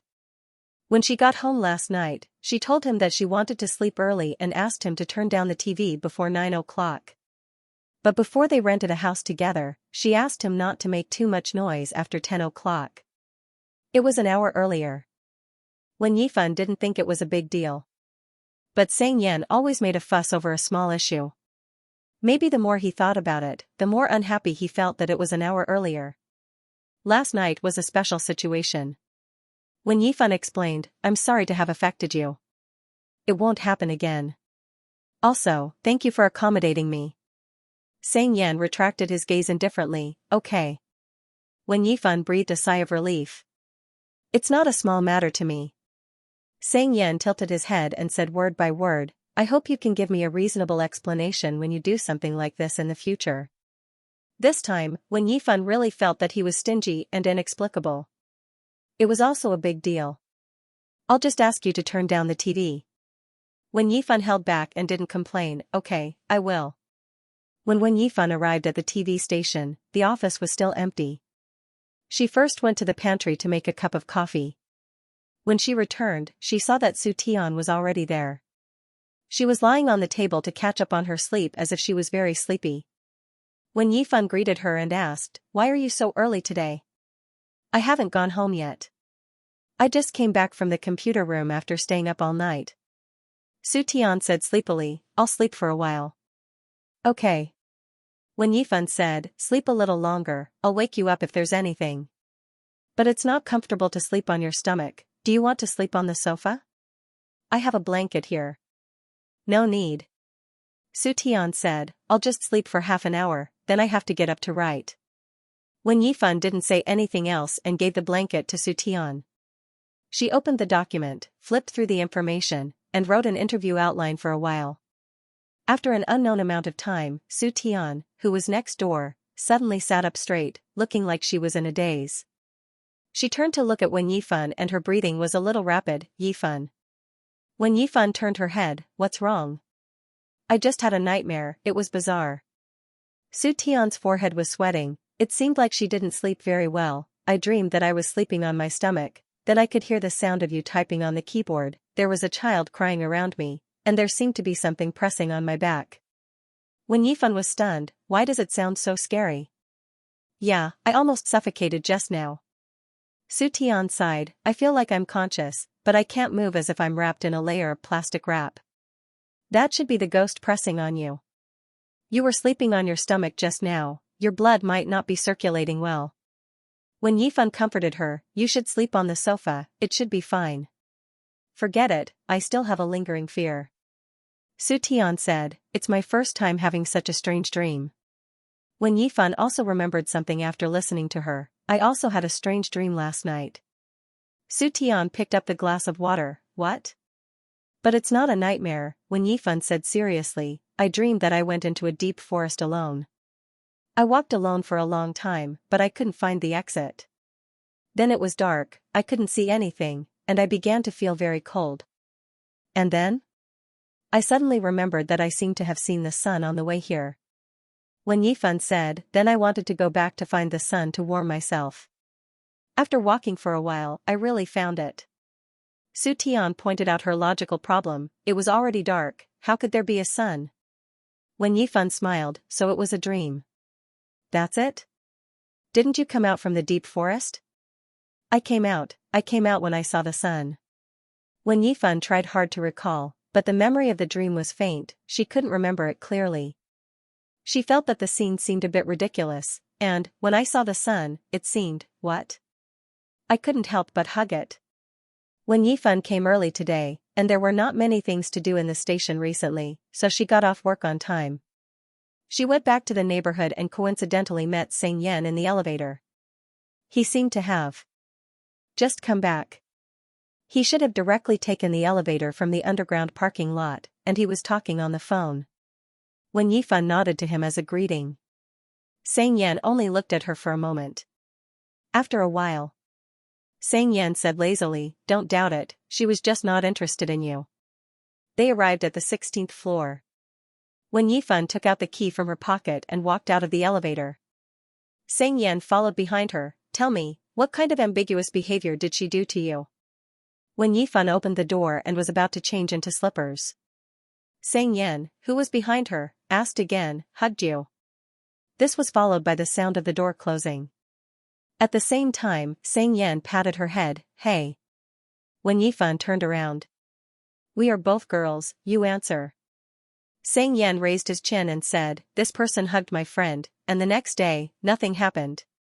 What does this mean? When Yifan didn't react, Xianxia, can we report this to the police? When Yifan was shocked and said hesitantly, hugged. I don't think it's necessary. Noticing Xianxia's expression, she added slowly, it depends on the relationship between your friend and this girl. Maybe she is in a bad mood and needs some comfort. Xianxia didn't say anything. His attitude inexplicably made Wen Yifan feel that she was the bad person who did this. She spoke with difficulty, this hug may have no other meaning, it's just between friends. Being stared at by Xianxia, Wen Yifan couldn't continue, but I don't know the specific situation between your friend and this girl. What I said is not of any value. Hearing this, Xianxia looked away expressionlessly and said to the person on the phone, I'm asking you, how is your relationship with that person? Are you crazy? What report? Qian Fei, who had been ignored by him for a long time, raised his voice, how else can it be? My goddess. I have been secretly in love with her for a year. Qian Fei, and what are you talking about? Didn't I tell you clearly? My goddess gave me chocolates on Valentine's Day. Didn't she hug me? Oh, he said she is a person. Xianxia put down the phone and looked at Wen Yifan from head to toe, as if he had drawn a conclusion from her, who is madly in love with him. She felt that the atmosphere was a little strange. Wen Yifan didn't know why he said that while looking at her. She withdrew her gaze and walked inside. She said politely, your friend is quite charming. She sighed in her heart after she finished speaking. He really is Xianxia's friend, even the way he talks is the same. Xianxia's gaze was still on her as he said meaningfully. Then he hung up the phone. Wen Yifan sat next to the coffee table as usual and boiled a pot of water. While waiting for the water to boil, she saw Xianxia sitting in his usual seat from the corner of her eyes. Wen Yifan had nothing to do at the moment. She thought of his phone call just now and casually asked, "But, did the girl confess to your friend?" Xianxia looked up, "Why? It just doesn't make sense." Wen Yifan thought for a while, if the girl likes your friend so much, then the reason why she hugged your friend is actually very clear. Your friend shouldn't specifically look for you to discuss this matter. Oh, so, Xianxia said slowly, lust blinds one's intellect. Although she wasn't the one who commented, Wen Yifan still had a very strange feeling. She was silent for a while and calmly continued, "But I heard what you said to your friend just now." The girl didn't seem to have clearly expressed her feelings. Xianxia leaned against the back of the chair with a condescending look. "So, could it be possible that she's your friend?" Wen Yifan paused and swallowed the sharp word wishful thinking. She changed to a more gentle way of saying, "Misunderstood?" The water just boiled. Xianxia looked at Wen Yifan coldly as she poured hot water into a cup and added some cold water. She picked up the cup and covered her hand. She slowly took a sip before noticing his gaze. Wen Yifan paused, "Do you want some water?"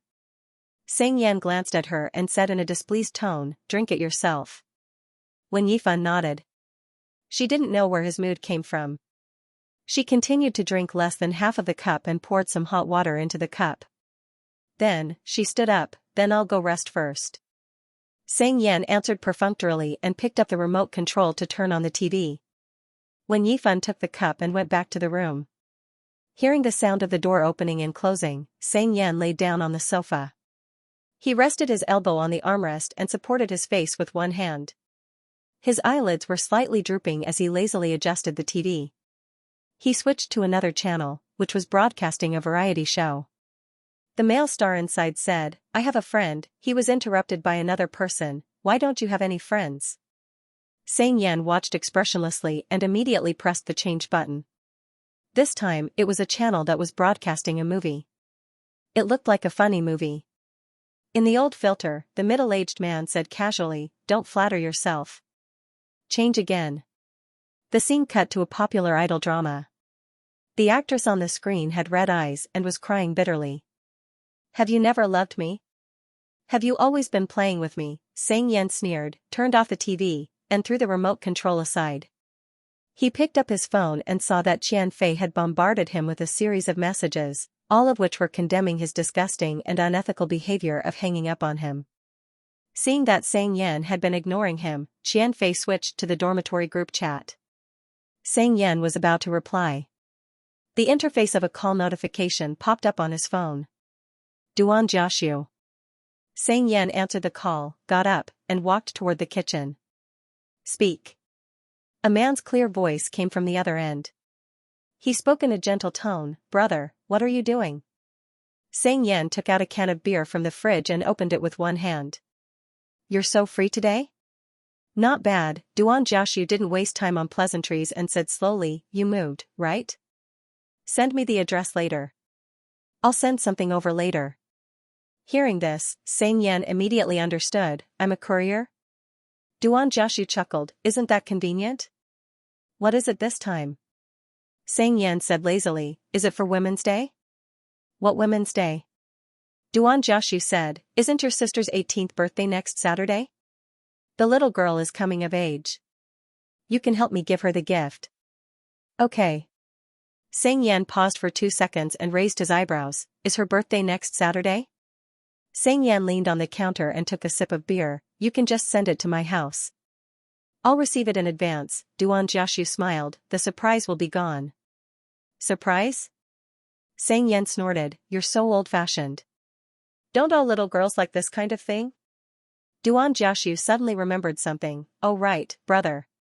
I heard from Su Haoan that you came to Iha some time ago? He called me to scold me because of our university scandal." Duan Jiaxiu paused for a few seconds and said playfully, "He also said that you came to Iha to see me?" Xianxia took the beer and walked toward the living room. "I'm hanging up." The weather in Nanhua City was always unpredictable. When Wen Yifan thought that the temperature was going to rise, it suddenly rained for a few days after she woke up. It wasn't a torrential downpour, but a continuous and dense rain that resembled fine velvet. It was a little disturbing. The temperature also dropped by several degrees. In this weather, Qian Weihua received a tip from a hotline. The general situation was that there was a mentally ill homeless man near the main campus of Nanwu University. Sometimes he would beat people for no reason, and he had been wandering in the area for a while. The target of the beating was not specific. However, no one was seriously injured, so no one cared about it. This morning, for some unknown reason, the homeless man took off all his clothes and wandered around the street naked. Later, he even slapped a male college student in the face. After the student dodged, the homeless man stopped and continued to walk around with a stiff face. Soon, the homeless man was taken to the police station by the police. After understanding the situation, Wen Yifan applied for an interview car from the station and went to the police station with Qian Weihua. They first listened to the reception staff's report on the current situation. The homeless man didn't cause any injuries, but it scared a few junior high school students who happened to see him. The teachers and parents were trying to calm them down. After that, the police would send the homeless man to the Nanwu rescue station and strengthen the patrols nearby. Qian Weihua held the camera while Wen Yifan took the statement next to him. Other than that, Wen Yifan noticed that there was a boy sitting in the police station. According to the police, the boy was Mu Qingyun, a fourth-year student in Nanwu University's media department. He was the person that the homeless man wanted to attack this morning. Mu Qingyun reacted quickly. After dodging, he covered the homeless man with his coat and called the police. When the police arrived at the scene, he cooperated and told them about the situation. Wen Yifan glanced at him. Mu Qingyun was handsome and bright. He was only wearing a sweater at the moment. His facial features were soft and he looked a little like a girl. He looked like a little brother who hadn't grown up yet. However, he was tall and had a strong body. It was like he was cute and handsome. After talking to the police, Qian Weihua walked in front of him and asked politely, "Hello, we're reporters from Nanwu TV station City Channel Communication. Can we interview you?" Wen Yifan followed behind Qian Weihua. Mu Qingyun looked at the two of them and his gaze lingered on Wen Yifan for a few seconds. His eyes were bright and he smiled. He looked particularly young. "Sure." After that, he pointed at his watch. "But I have something to do later. I don't have much time. Do you have any questions?" Qian Weihua didn't waste too much of his time. He simply asked a few questions. Then, Qian Weihua packed up the camera equipment. Wen Yifan stood aside and waited. She caught a glimpse of Mu Qingyun's face. As soon as she got closer, Wen Yifan felt that she had seen this person somewhere. She couldn't help but look at him a few more times. Perhaps he noticed Wen Yifan's gaze. Mu Qingyun suddenly looked at her. He scratched his head. His expression didn't show any displeasure. He just said, "Is there something on my face?" "No." Wen Yifan was stunned. She said honestly, "I think you look a little familiar." After the words left her mouth, she realized that it sounded like she was hitting on him. Mu Qingyun didn't find it strange. He nodded slightly and suddenly said, "Do you have a pen and paper?" Although she didn't know what he was going to do, Wen Yifan still gave him the small notebook and pen she carried in her pocket. Mu Qingyun took it, flipped it, and wrote on the back cover. Wen Yifan was a little confused. Was he going to give her his contact information? Soon, Mu Qingyun handed the notebook back to her. He looked a little shy. "Thank you for liking it." Wen Yifan took it and looked at the notebook. It was a signature. Could it be that he was a famous person? Wen Yifan stared at it. She couldn't recognize the handwriting for a while. After 2 seconds of silence, Wen Yifan put the notebook back into her pocket and said sincerely, "Thank you for your signature." Mu Qingyun paused and pursed his lips. "No need." Qian Weihua didn't pay much attention to the two of them. He took the equipment and said, "Xiaofan, let's go." She replied, "Okay." Mu Qingyun was still standing in the same place. He didn't look like he was going to leave. He was holding a phone in his hand. His eyes were still on Wen Yifan. His ears were slightly red. Wen Yifan politely said goodbye to him. Mu Qingyun seemed to want to say something, but in the end, he just smiled and waved at her. The two of them went to Nanwu University for a simple interview and filming. It didn't take long for Qian Weihua to send Wen Yifan back to the station. Because he had to do a follow-up interview, the rest of the news draft and post-production editing were all handled by Wen Yifan alone. Wen Yifan stayed in the computer room for the whole afternoon. She listened to the audio recording, wrote the news, and rushed to submit it for review before the program was broadcast in the evening. After confirming the order of the film, Wen Yifan didn't plan to work overtime anymore. She was ready to pack up and go home. As soon as she got up, Wen Yifan bumped into Su Tian, who had just returned from an interview. Su Tian greeted her, "Are you leaving?" Wen Yifan nodded. "Okay," Su Tian said, "I'm leaving too, let's go together." After leaving the unit, the two of them walked in the direction of the subway station. Su Tian suddenly thought of something. "By the way, Yifan, do you still want to find a roommate? I heard you say that your current roommate is only renting for 3 months. Wen Yifan, yes. How long until it expires? Su Tian said, I have a friend who also wants to find a roommate. She's a nice girl. I think you two can be together. Hearing this, Wen Yifan calculated the time, there's still 1 month left. 1 month should be fine. Su Tian said, then why don't you discuss it with your current roommate first? If he's sure to move out and you still want to find a roommate, I'll send my friend's WeChat to you.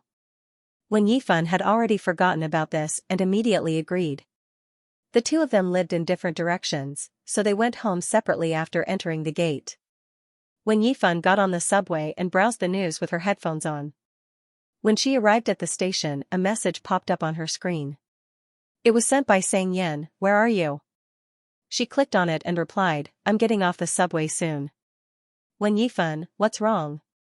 This time Xianxia sent a voice message, okay, come directly to the supermarket outside the neighborhood. Xianxia, I want to buy something. His tone was still annoying, hurry up, I can't carry it. Wen Yifan, okay. The supermarket that Xianxia mentioned was near Shangdua City. After getting off the subway, Wen Yifan walked for 5 or 6 minutes to the entrance of the supermarket. She didn't see Xianxia, and she wasn't sure if she should go in directly or wait for him outside. She simply sent a WeChat message, I'm at the entrance of the supermarket. Xianxia didn't reply immediately. The temperature was low at night and it was raining. Wen Yifan felt a little cold. She put her hand back into her pocket and suddenly touched the small notebook inside. She took it out and glanced at it. She noticed the signature on the back cover and recalled what happened this afternoon. Seeing this, Wen Yifan took out her phone again, opened the web page and entered the name Mu Qingyun. She wanted to find out what exactly he did for a living so that the signature could be found. Otherwise, it would be weird to always have a notebook with someone else's signature. As soon as Wen Yifan pressed the search button, the light next to her dimmed. Before she could see the content of the entry clearly, Wen Yifan noticed Xianxia's figure appearing in her field of vision. At this moment, he slightly bent down and moved closer to her. His aura was overwhelming and shrouded the surroundings. He appeared without a sound. The distance between the two of them was shortened in an instant. It was as if Wen Yifan could touch his face if she got a little closer. She fixed her gaze on him. He lowered his eyes and looked at the screen of her phone. The curve of his side face was strong and smooth. The image became clear. The man's eyelashes were like crow feathers, each of them was distinct. The color of his eyes was like lacquer, and his eyelids were so thin that blood vessels could be seen. There was a faint mole on his face. The color of his lips was light, and there was an indifferent arc when Yifan moved her lips, but she didn't have time to speak. The next moment, Xianxia looked at her and said casually, do you like this style? Wen Yifan immediately took a step back and put her phone back into her pocket. She didn't answer his question. She looked down and saw Xianxia's empty hands. Aren't you going to buy something? Xianxia stood up and said faintly, let's go. Wen Yifan asked, you haven't bought it yet? Huh? Xianxia turned his head and said in a normal tone, I'm going to buy it now. Wen Yifan reminded, didn't you say you couldn't lift it? Xianxia, yes. Wen Yifan was left speechless by his natural and arrogant look. Fine. She thought she misunderstood. He probably meant that he couldn't lift it for a while, not right now. The two entered the supermarket. They remained silent for a while. Wen Yifan didn't know when it started, but she noticed that the atmosphere between the two became a little weird. It was similar to how they treated each other as strangers, but it felt different somehow. But she couldn't tell. Wen Yifan went up the escalator first. She thought of Su Tian's words and asked, "How's the renovation of your house?" Xianxia's position was one step lower than her. He looked only slightly taller than her. He leaned against the handrail, held his phone in one hand and answered casually, "Why?" "Wen Yifan, I calculated the time today. We agreed on a 3-month deadline." Xianxia looked up when he heard this. "You moved in on January 20th. It has been 2 months." Wen Yifan said, "So I want to talk to you about this first." "Talk about what?" Wen Yifan said gently, "When are you moving out?" Xianxia was too lazy to care. "We'll talk about it later. I'm not urging you to move out. The main thing is, I might have to find a new roommate in advance." Wen Yifan discussed with him, "I just want to confirm that if you don't intend to renew the lease and move out before March 20th, I can start the handover with the next roommate." The escalator happened to reach the 2nd floor. The conversation between the two was interrupted. When Wen Yifan wanted to mention it again, she heard Xianxia say, "Okay." She turned around. Xianxia pursed his lips and said leisurely, "I will ask about the situation and give you an answer." This was a small commercial district that was built when Shangdua City opened. There was a circle of shops outside the district, and further out, there was a large shopping mall. There were a total of 3 floors inside. The first floor was where all kinds of big brands stayed, and the 2 floors above were supermarkets. The second floor was the food area, and the third floor was the daily necessities area. Xianxia pushed a shopping cart and the two of them went straight up to the 3rd floor. Wen Yifan hadn't been to the supermarket for a long time. While waiting to be a coolie, she watched Xianxia throw things one by one into the shopping cart. She also remembered that the daily necessities at home seemed to be almost used up. Xianxia was very casual when it came to shopping. If he needed something, he would just take it and leave. If he saw a familiar brand, he would just throw it into his car. He wouldn't spend a minute comparing prices and brands. However, Wen Yifan's shopping style was completely different from his. Outside of work, she was slow in everything she did. In addition, Wen Yifan had been living frugally ever since she was in university. Her financial condition was not good. Therefore, just by comparing the prices, she could calculate on the spot for several minutes.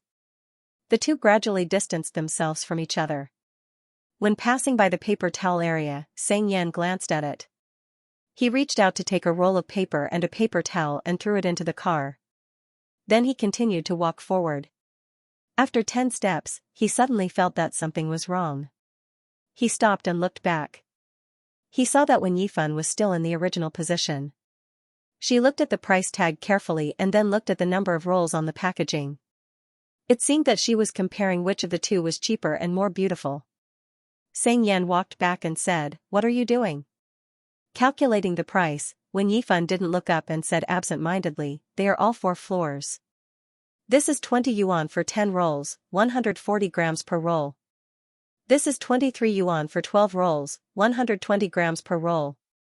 Which one is more cost-effective?"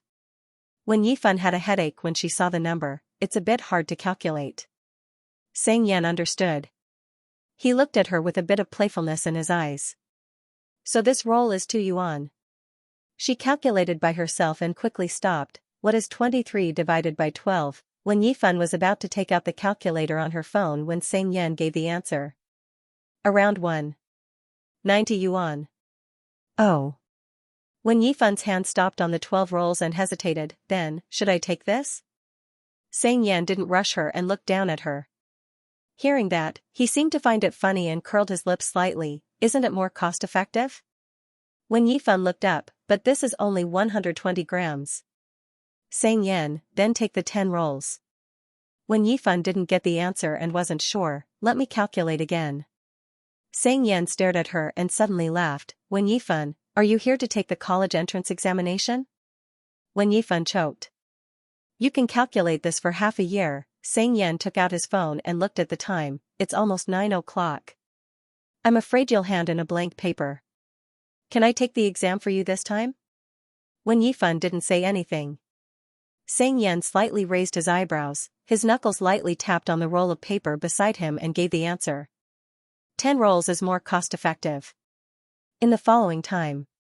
When Wen Yifan compared the prices again, the situation was similar to before. In the end, she didn't struggle anymore and let Xianxia take the exam for her. After they finished shopping, they went to the cashier to settle the bill. The staff helped them to put the things into the bags. There weren't too many things, there were 2 bags, one big and one small. The remaining 2 things were too big to fit in the bags. They were the roll of paper and drawer that they just bought. Xianxia took all of them and ordered her, push the cart back. Okay. When Yifan put the shopping cart back, picked up the 2 umbrellas and walked back to Xianxia. Looking at his big and small bags, she said, "Let me take these. You hold the umbrella." Xianxia didn't give her the things and slowly added, "Take my place. Don't let me get wet." The 2 left the mall. The rain outside was heavier than before and the temperature seemed to drop a few degrees as the night deepened. There weren't many people around. The car lights in the distance dyed the raindrops like colored lights. Both of them used single umbrellas, but in comparison, Xianxia's umbrella was slightly bigger. When Yifan opened the umbrella and raised it high, covering Xianxia with most of the umbrella. Both of them were close to each other, but the umbrella didn't have much space. The raindrops still fell along the tip of the umbrella. The ice water hit her shoulder and seeped into her clothes. Not long after. Xianxia suddenly said, "Hey." When Yifan looked at him, "Huh? Move the umbrella to your side." Xianxia arrogantly said, "It's blocking my view." Oh. When Yifan didn't move, she just raised her hand. "Xianxia, hurry up." Okay. She had to move to her side. Move again. Xianxia clicked his tongue. "Don't you know how tall you are?" When Yifan felt that if she moved again, he wouldn't have an umbrella. Looking at his slightly wet right shoulder, she suggested, "Why don't you hold the umbrella?" Xianxia glanced at her, "What are you thinking? You don't want to do any work?" Anyway, it wasn't far from home. When Yifan didn't dwell on this matter anymore. Back home, when Yifan opened the umbrella and put it on the balcony to dry. When she returned to the living room, she saw Xianxia's appearance from the corner of her eyes.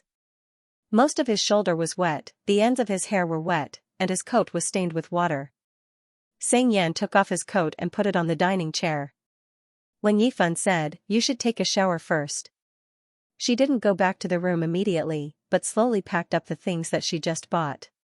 When Yifan didn't get wet much. Looking at the stark contrast between the 2, she was a little worried that Xianxia would mock her. "You can't even hold an umbrella properly." But after waiting for a long time, Xianxia didn't say anything. He just nodded, took his clothes and went to the bathroom to take a shower. After packing up the things, when Yifan took out the receipt and mobile phone. She was about to start calculating the bill. When the screen lit up, she saw the web page that she had yet to exit. It was the web page that she didn't have time to look at after searching for Mu Qingyun.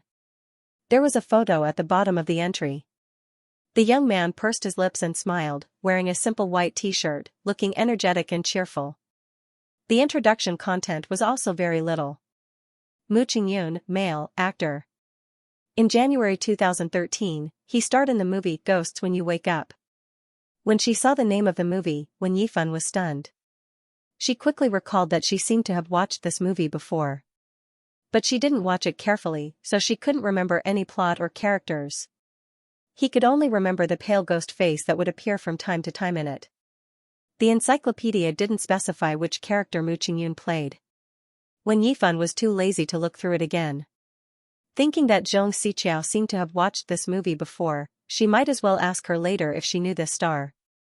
If she liked this person, she would give this autograph to her. She stopped thinking and opened the calculator.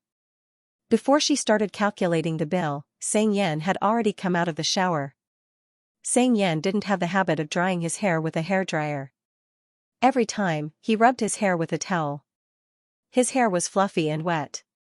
He wore dark casual clothes and looked softer than usual. She didn't know what kind of shower gel he used, but the smell was very special, mixed with a light sandalwood fragrance. Xianxia didn't say anything, sat on the sofa and turned on the TV. When Yifan looked at the receipt, lowered her head and began to calculate. After a while, when Yifan heard Xianxia send a voice message to someone. His tone was leisurely, recommend a ghost movie, hypnotic. When Yifan was very interested in this kind of scary ghost movie. She moved her lips. She wanted to recommend a few movies that she liked, but she was worried that he would directly say, I've watched them. In this regard, when Yifan simply remained silent, planning to wait and watch together. When Yifan calculated twice, and after confirming that the number was correct, she used Alipay to transfer the money to Xianxia. At the same time, the TV also sounded. She immediately became interested and looked at the screen. Her home was using online television. In addition to the TV channel, she could also order some movies and programs. Xianxia must have chosen the movie and directly started playing it from the beginning. At this time, on the TV screen, the woman seemed to have just woken up from a dream, her face was full of horror, and she was panting heavily. The surrounding light was very dim, and the background music was also very strange, faint, thumping sounds. It sounded like the footsteps of a ghost coming. When Yifan felt that it was a little familiar, she continued to watch. The woman seemed to be controlled, but also seemed to have noticed something, and her whole body froze. Then, she stiffly turned her head to the left, and saw a pale face with blood flowing out of all 7 orifices. At this moment, the music intensified, accompanied by the woman's uncontrollable scream. Ah! Suddenly, there was movement on Xianxia's side. His phone fell to the ground.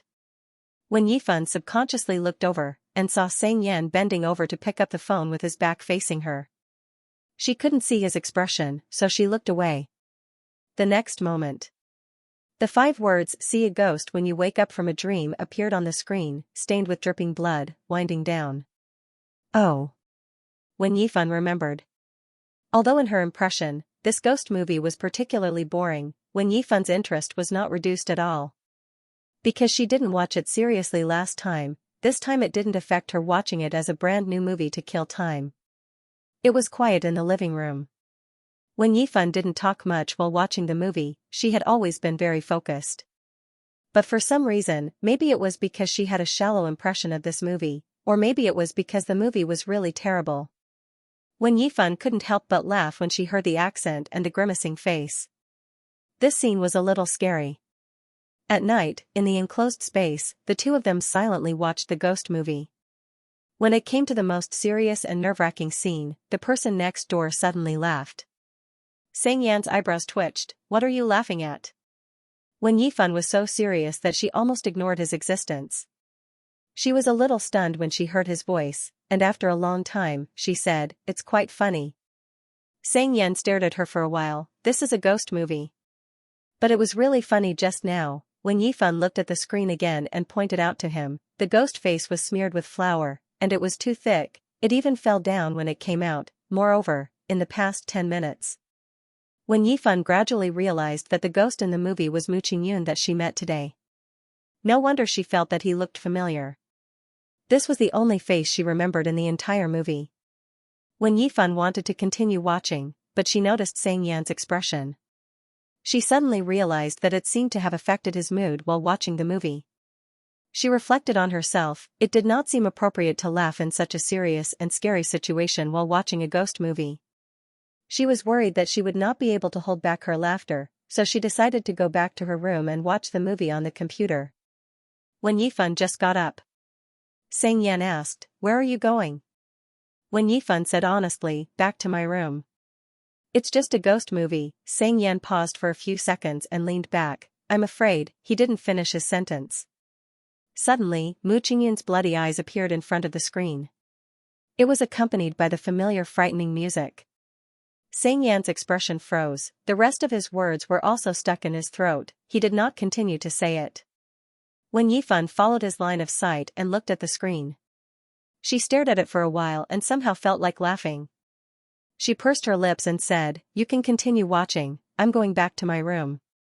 She just took 2 steps. Xianxia shouted again, hey. She felt that he was a little strange. When Yifan looked at him and thought of his previous reaction, then she reacted, "Are you afraid?" Seeing that he did not speak, Wen Yifan did not ask any more and walked inside. Sang Yan spoke again, "That's enough, Wen Yifan." She looked back for the third time. Seeing Sang Yan patting the seat next to him, he lazily tilted his head and said, "Sit down. I know you are afraid too."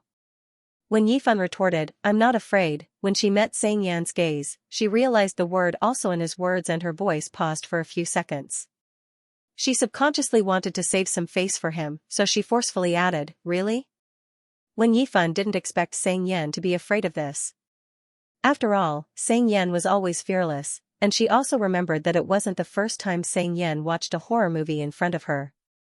In her memory, there was a physical education class in the first year of high school. Due to the rainstorm, the physical education teacher asked the sports committee member to inform everyone to stay in class to study or watch a movie. At that time, the computer in the class couldn't connect to the internet, and only one student had a horror movie saved in his USB, so there was no other choice.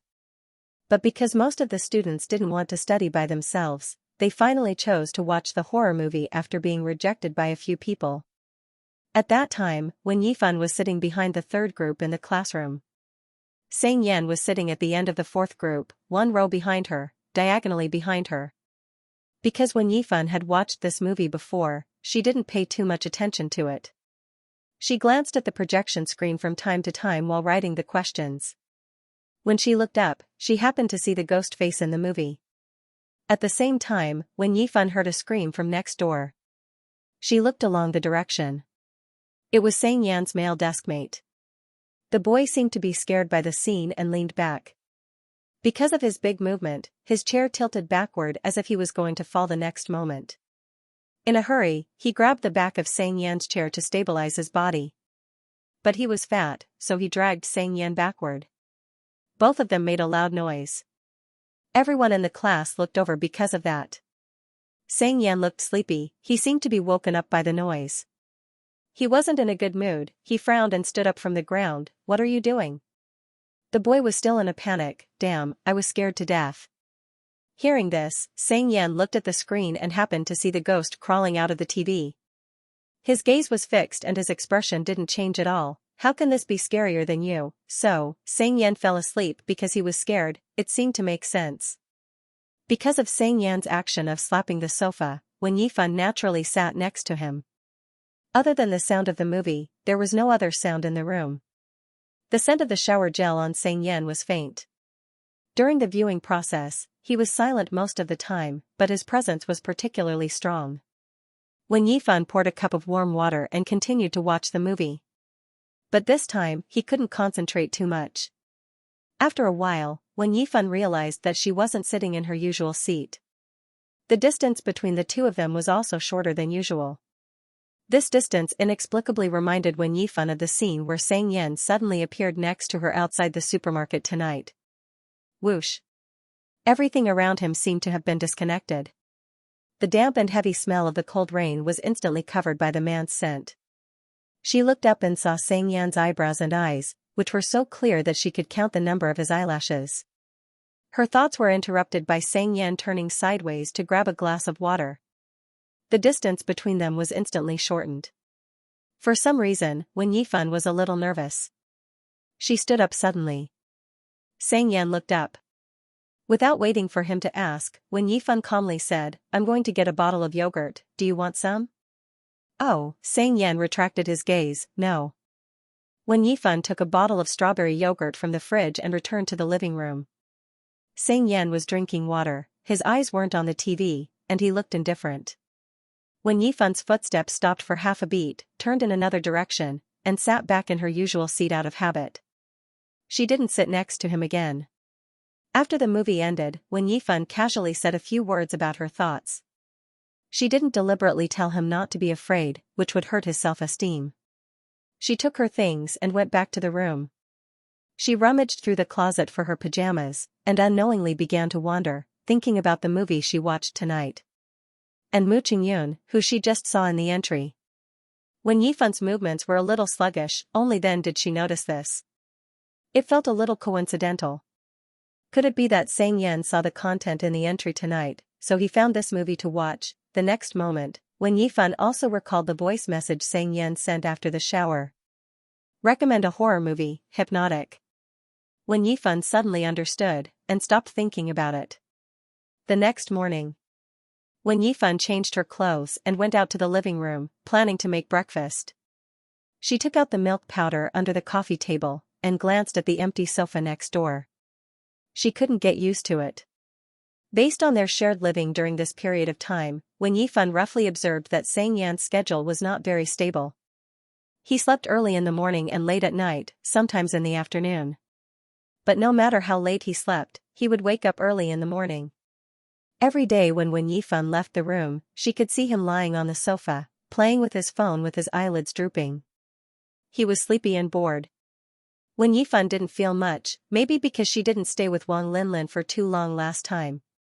But at this moment, Wen Yifan thought that Xianxia would move out in a month, and she would have to start getting along with her new roommates again. Her mood was a little strange. She wasn't unhappy, but she didn't know how to describe it. Wen Yifan blinked. But it should be normal. After all, they had been together for 2 months. If it was the first time, she should be able to get used to it quickly when she separated from her new roommates. Wen Yifan went to the kitchen and baked a few pieces of toast in the oven. When she returned to the dining table, she saw Xianxia coming out of the toilet. He seemed to have just finished washing up as his face was still wet. Xianxia glanced at her breakfast when he passed by the dining table. Wen Yifan stopped and asked politely, "Do you want to eat?" "Ah." Xianxia stopped, pulled out a chair and sat down, "Thank you." Xianxia glanced at the milk in front of her and tapped the table lightly, as if he was ordering food in a restaurant. "I want a glass of milk too, thank you." Wen Yifan, it wasn't a big deal anyway. Wen Yifan endured it and returned to the coffee table. She used the remaining boiling water to make a glass of milk for him. She was about to pick up the glass when Xianxia also got up and walked to the coffee table. He took a bag of fruit cereal. He tore open the package, picked up the milk and returned to the dining table. Wen Yifan was stunned and followed behind him. Both of them sat side by side. The glass was also placed close to each other. Wen Yifan sat down and noticed that Xianxia was still standing next to her. She used the spoon that came with the package to pour some cereal into her glass.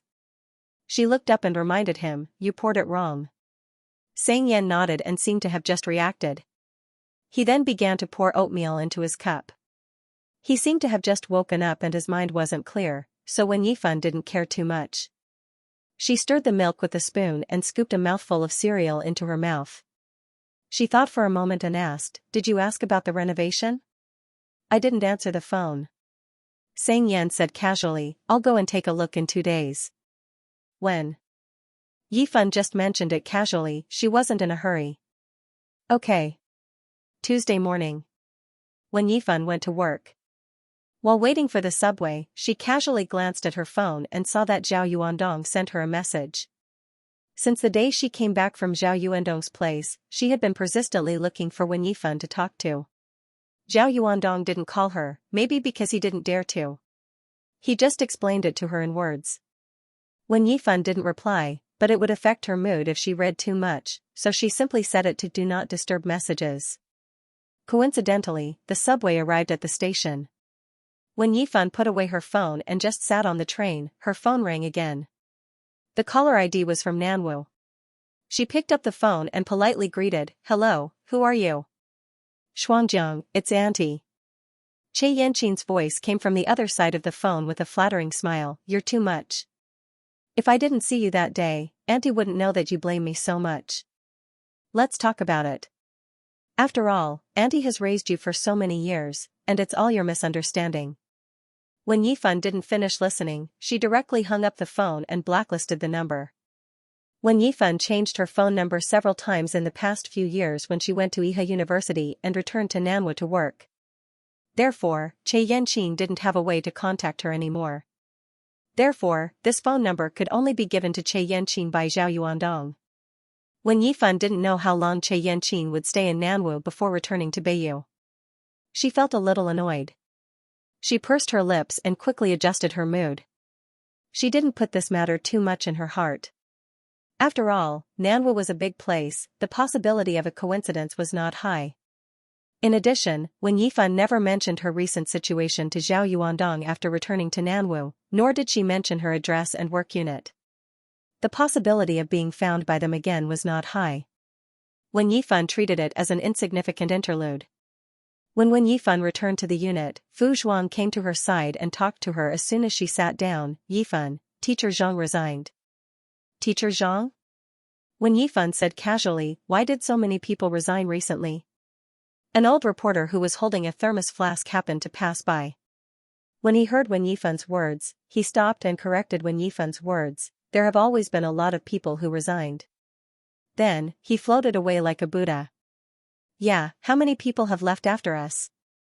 Didn't Sister Lin resign before Chinese New Year? Then Brother Chen also job-hopped some time ago. The team is too short of manpower recently. Fu Zhuang continued, I just overheard the director saying that they are recruiting again. Wen Yifan, that's good. It seems that there are both social and on-campus job openings. Fu Zhuang said with a cheeky smile, I have a classmate who heard that I am interning at Nanwu SARFT. He came to me a few days ago and asked if the station is still recruiting. Wen Yifan, then you can give him an answer. Fu Zhuang, I have already told him, he should come for an interview when the time comes. The two chatted for a while and did not talk anymore. They turned on their computers and started working.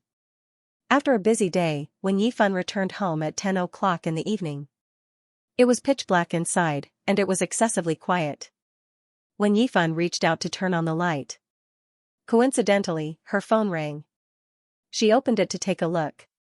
It was a WeChat message from Xianxia. There were only 3 words, reply later. Wen Yifan replied, okay. Xianxia did not return home until 2 o'clock in the morning because he had something to do at the bar. Gently, he closed the door. Looking from the porch, only the lights in the hallway were on, the lights in the living room were off. Xianxia did not turn on the lights. He went to the kitchen to get a bottle of ice water and returned to the living room. He just unscrewed the cap. He heard the sound of the door opening from the master bedroom. Xianxia's eyebrows moved. It didn't take long before he saw Wen Yifan in her pajamas.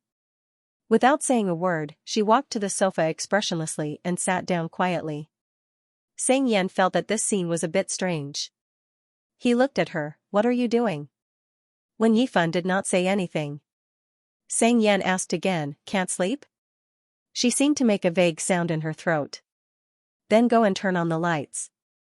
Xianxia curled up on the sofa. He felt that she did not look right, you don't have to come out to greet me, it's quite scary in the middle of the night. Before he could finish, Wen Yifan had already stood up. Xianxia thought that she was obediently going to turn on the lights. He took back his words and looked at her while drinking the water. Unexpectedly, Wen Yifan seemed to ignore his words. She turned around and walked towards the direction of the room. As if she had lost her soul. After another 10 seconds, there was a sound of the door closing in the hallway. Xianxia, because it was a rest day the next day, Wen Yifan did not get up immediately after she woke up. She stayed in bed for a few hours. Seeing that it was almost time, Wen Yifan got up to change her clothes and wash up.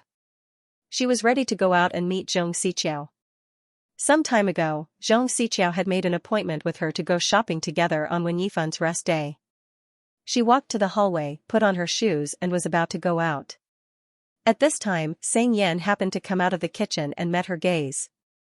He stood there expressionlessly with a meaningful look in his eyes, as if he was waiting for her to take the initiative to say something. Wen Yifan took the key and asked, when did you come back yesterday? Xianxia frowned, you don't know? I don't know. Wen Yifan felt that his reaction was a bit strange, so she explained, I slept quite early yesterday, so I didn't hear when you came back. Wen Yifan opened the door seeing that he was not talking, then I'm going out. Xianxia was silent, as if he was thinking about something. After a few seconds, he looked up at her and said perfunctorily. Wen Yifan and Zhong Xiqiao met at the subway station. Both of them didn't have lunch, they first found a random noodle restaurant nearby for lunch. While waiting, Wen Yifan took out the autograph from her bag and asked, do you know this actor? Zhong Xiqiao took it and stared at it for a long time, what's this? Wen Yifan said, Mu Qingyun. I don't know him. I met him when I went to interview him. He thought I was his fan, so he signed his autograph for me. When Yifan explained to her, I looked it up later, it seems to be the male ghost from Ghosts When I Wake Up From a Dream. The male ghost from Ghosts When I Wake Up From a Dream? Xianxia laughed, then he should be a 38th ranked actor. Someone specially signed it, it's not good to throw it away. When Yifan sighed, alright, I'll use another script. The two of them chatted on and off. Oh right. Zhong Xiqiao suddenly remembered something. A few days ago, my nephew had a high fever, so my sister-in-law and I took him to the hospital. Do you know who I met? Who did you meet? I saw Cui Jingyu, and we chatted for a while. She's married now and has a second child. Zhong Xiqiao felt that time passed quickly and sighed. The only impression I have of her is that she liked Sang Yan very much in high school, and she pursued him in a high-profile manner. Wen Yifan also had a little impression of this person. Hey, speaking of this, I'm quite curious about one thing, Zhong Xiqiao said, I've never asked you. What? You really didn't like Sang Yan before? Wen Yifan was a little stunned. Why do you ask this? Because he's handsome and really dazzling. Zhong Xiqiao rested her chin on her hand, and although I haven't talked to him much, I know he likes you very much. He seems to be very good to you. These words and the name that Zhong Xiqiao mentioned just now made Wen Yifan fall into a trance for a moment. Her thoughts were pulled back to a certain scene in the past. Because of what Sang Yan said to the glasses man, after that, no one in the class would gossip about the two of them, and there were no more various kinds of absurd rumors spreading. After a long time, other people also found that Wen Yifan was very easy to get along with, but her temperament was a little slow. Because of her good looks and good temper, gradually, many people would take the initiative to talk to her, and she also began to have many familiar classmates. But since when did Sang Yan's attitude towards Wen Yifan had a very obvious change? He did everything openly and felt that it was reasonable, and he didn't even bother to hide it.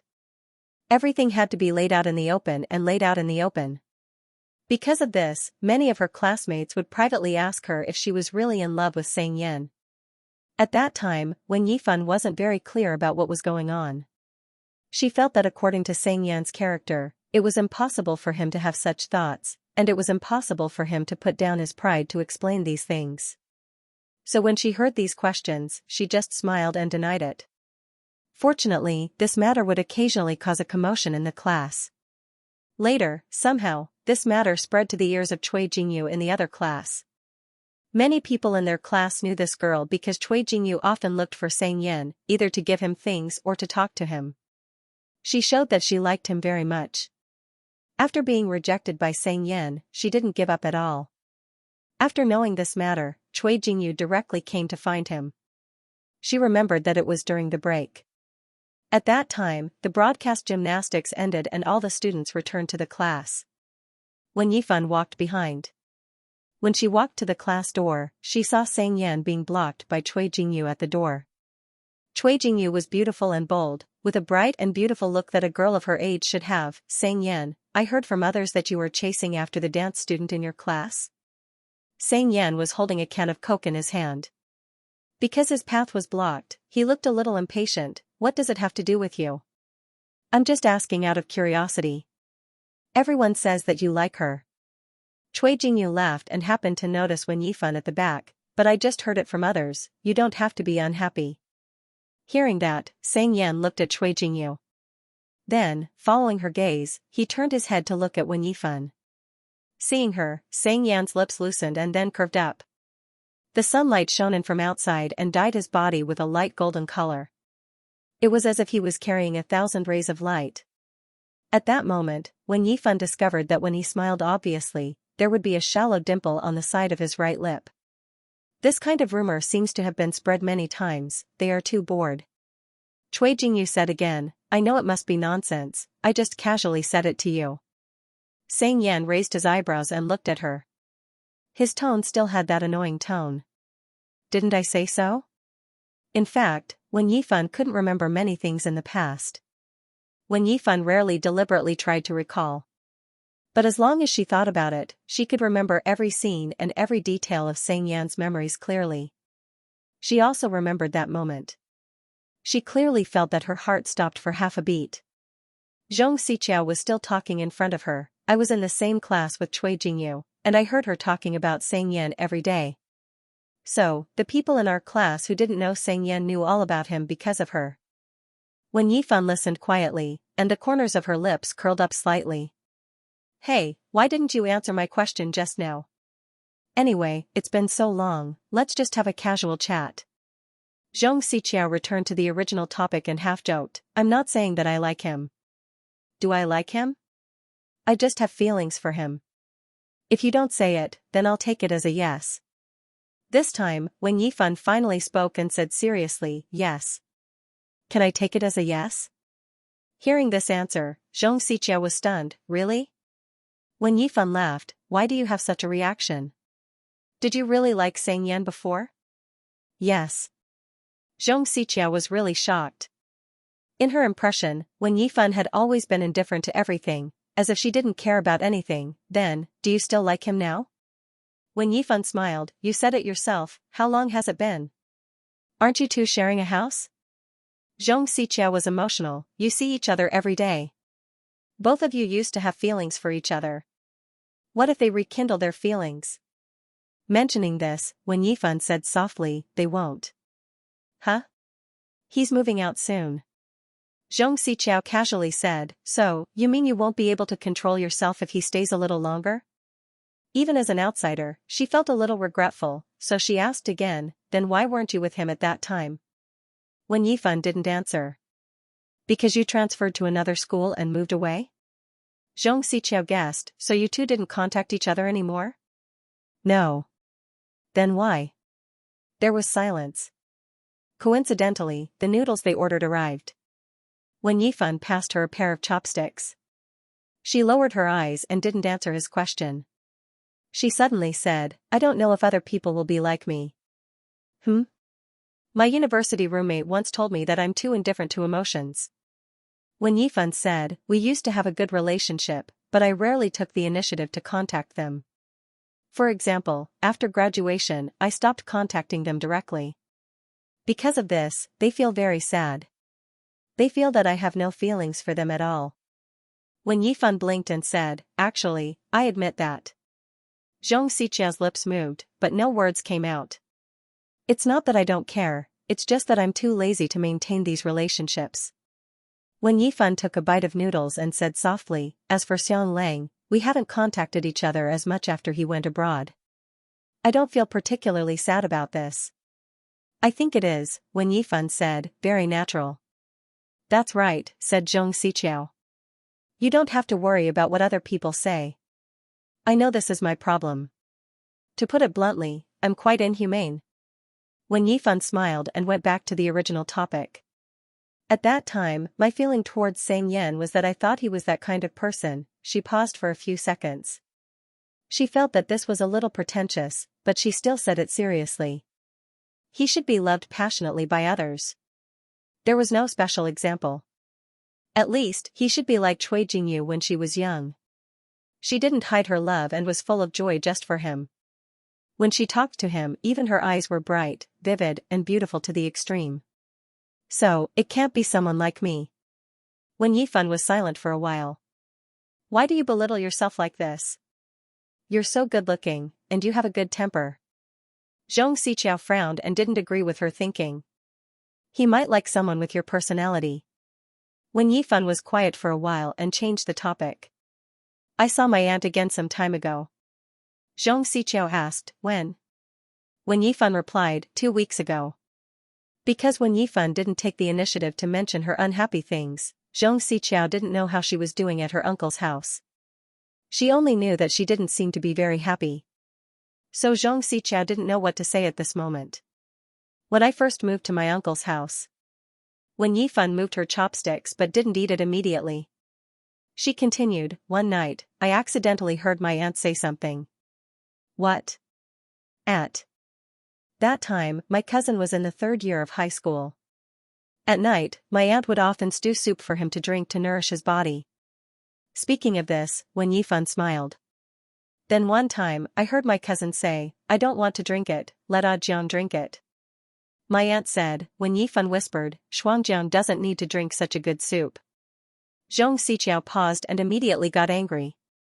Fuck, is your aunt sick? When Yifan's tone was very flat. I just thought it was funny at that time, so I didn't take it too seriously. When Yifan didn't like to argue with others since she was a child. When she heard this, she really felt that it was inexplicably funny. Because before that, she lived a life of being the center of attention at home. She was doted on by her family in every possible way. In terms of food, drink, and clothes, her parents tried their best to give her the best. She had never heard such words before. But it was strange. Gradually, I began to listen to her words. Because at that time, I was a burden. When Yifan thought about the wording and finally said it according to her own thoughts. A burden that everyone was pushing away. Indeed, there was no need to give me things that were too good. Dian Dian, Zhong Xiqiao sighed and reached out to touch her head. Don't mind those words. Actually, when I think about it now, I still don't think that sentence is right. When Yifan said, but when I saw those dresses that cost a few hundred yuan and small cakes that cost dozens of yuan, I hesitated for a long time and didn't buy them for myself. This idea seemed to have grown from a weak bud to a deep-rooted tree over time. Little by little, she was instilling one thing in her mind. She didn't deserve to have the best things. Of course, she didn't have the right to have the best things. Including that dazzling young man. It's not that I can't afford it. When Yifan smiled. It's just that I always feel that such expensive things, such expensive dresses, and such expensive cosmetics. It seems a little wasteful to use them on me. Zhong Xiqiao looked at her in silence and suddenly felt very sad. Compared to the past, when Yifan didn't seem to have changed much. But in fact, there was a big difference in her bones. Don't listen to your aunt's stupid words. There's a hole in her brain. I'm really king speechless. Zhong Xiqiao stopped talking about such an unhappy topic and changed the topic. Let's talk about men. What about Xianxia? Are you sure that he doesn't like you anymore? Zhong Xiqiao said, isn't it strange now that you think about it? With that kind of character of his, and he doesn't lack money, why would he rent a house with someone else? When Yifan said gently, I'm quite sure. Zhong Xiqiao asked, why? Because I'm not good to him. There was a time when my character was a little sharp. When Yifan pursed her lips and was a little absent-minded. Xianxia is the only one who treats me well, but the person I hurt. She felt guilty and apologetic. She also knew that he wouldn't allow it. Many times, someone had trampled on his pride. When Yifan remembered very clearly that the second time her teacher misunderstood that she was in a puppy love with Xianxia, she had already moved to her uncle's house.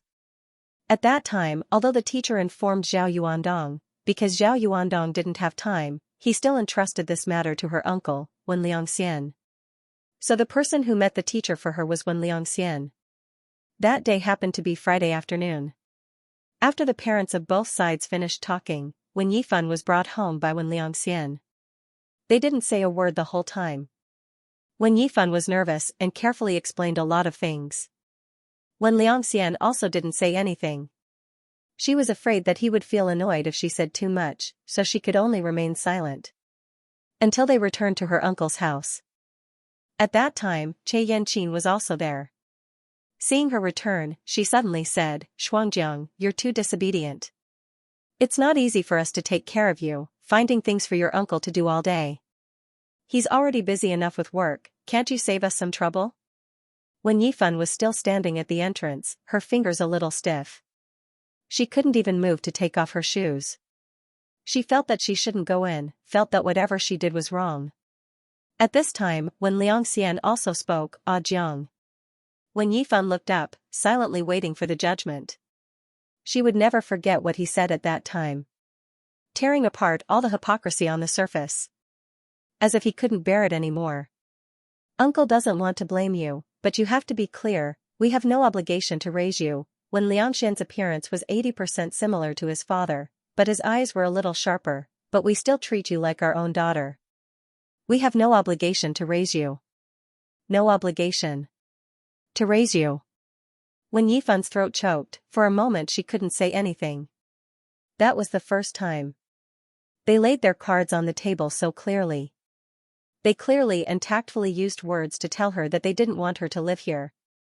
Your brother is now at the stage of preparing for the college entrance examination, our focus is on him. We just need you to be obedient and don't do anything out of line. When Xianxia said calmly, you can't even do that? When Yifan stood in the same place, her head gradually lowered. So low that it was like dust. After a long time, she whispered, I'm sorry, I won't do it again. Back in the room, when Yifan immediately took out her mobile phone from the cabinet. She pressed the power button for a long time, her hands were shaking uncontrollably. While waiting, she felt like a long century had passed. When Yifan found Zhao Yuandong's phone number and called him. After a long time. When Yifan almost felt that the phone was going to hang up automatically, the other end picked up. Zhao Yuandong's voice came, Jiang? When Yifan's nose turned sour, and the tears that she had been holding back immediately fell down. When Yifan wanted to tell him. I will be obedient and won't quarrel with Xianxia. I will get along well with Uncle Zheng. So can you pick me up and take me back to your place? Can you not let me live alone in my uncle's house? Mom, uncle, they don't like me. Can you take me home? But before when Yifan said a word, Xianxia's voice came from Zhao Yuandong's side. Her tone immediately became anxious, and she said hurriedly, if you have something to talk to your uncle, you must be obedient in uncle's house, don't fall in love, understand? After that, she hung up the phone. Listening to the cold beeping sound on the phone, when Yifan put down the phone. She lowered her head, looking at the screen that was gradually going out, and her tears were still falling. She sat stiffly in the same place. At that moment, she felt that her only support was broken. After a long time, the phone in her hand vibrated again. She lowered her eyes slowly and saw the caller ID. Sang Yan. When Yifan stared at it for a long time before picking it up. Both sides were silent. After a long time, Sang Yan took the initiative to say, have you arrived home? When Yifan softly answered. Were you scolded? Sang Yan's tone seemed to be a little nervous, and his words seemed to be stuttering. I didn't expect the teacher to call my parents for the second time for such a trivial matter. I affected you, yes, when Yifan suddenly interrupted his words, Sang Yan. All emotions seemed to have a premonition. His voice stopped abruptly, and he didn't continue to speak. That was the moment when Yifan's negative emotions were the strongest. She frantically stopped her behavior, knowing that she shouldn't say such words, especially when the young man was so apologetic. But she couldn't control her emotions at all. In that silent little room, when Yifan heard herself whispering, can you stop bothering me? When Yifan remembered that Sang Yan didn't say anything at that time. It was so quiet that she couldn't even hear his breathing. After about half a minute of silence, she wiped her tears and hung up the phone. From that day onwards, the two of them no longer crossed paths at school. Later, when Yifan moved to Beiyou with her uncle's family and transferred to another school. Just when she thought she would completely cut off contact with Sang Yan, she began to receive text messages from him about his results. Continuously and continuously. He would send a text message every once in a while. And then, Sang Yan would occasionally come to Beiyou to look for her during holidays or weekends. They didn't come frequently. At most, they would come to find her once a month. He would even ask for her opinion in advance. The two of them went to the same noodle house every time. The noodle house was very small and the decoration was old. The noodle house tasted ordinary, so the business wasn't good. Every time they went there, the shop was deserted. Only the boss was sitting at the cashier's counter watching TV. After a few times, the boss recognized the two of them. He didn't need to order, he would get up and go to the kitchen when he saw them. There was only a small space left for the two of them. Because of what she said, Sang Yan became less talkative in front of her.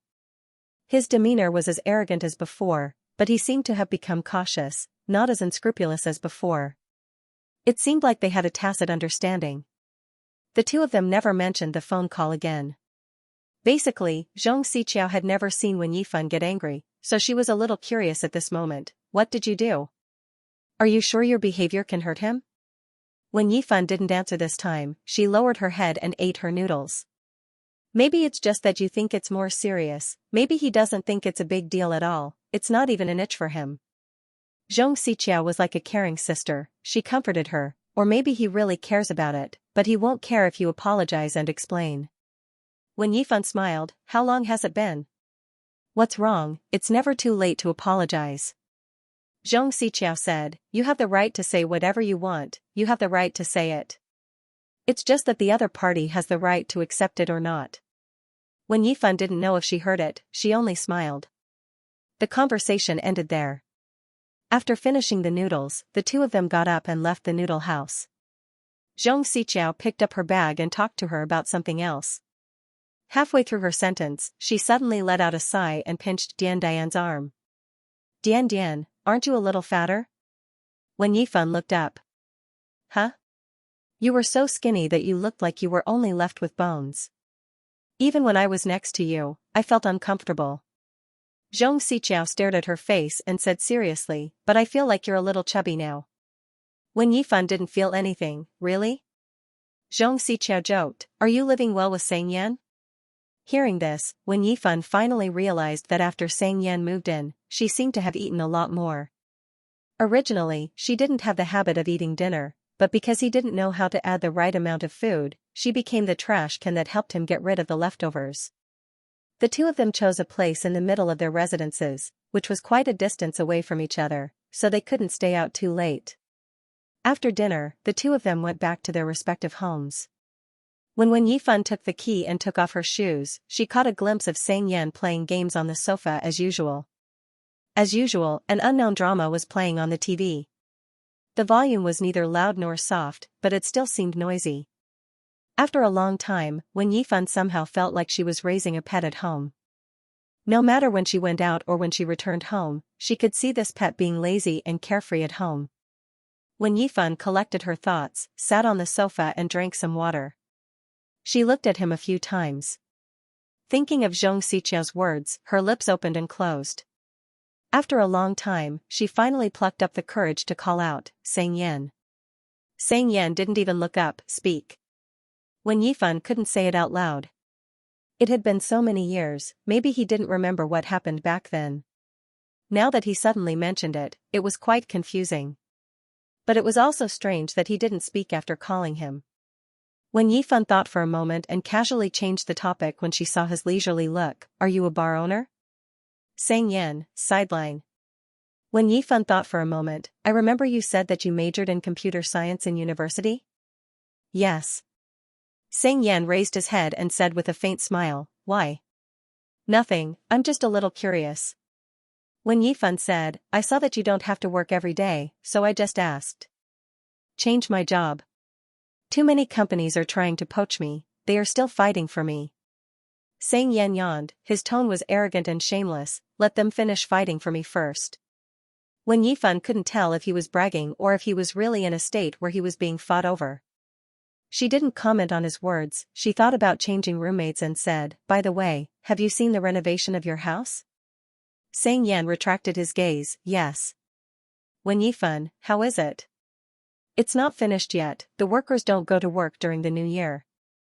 Xianxia's tone was flat, he said straightforwardly, you can't move in immediately after the renovation, it might take some time.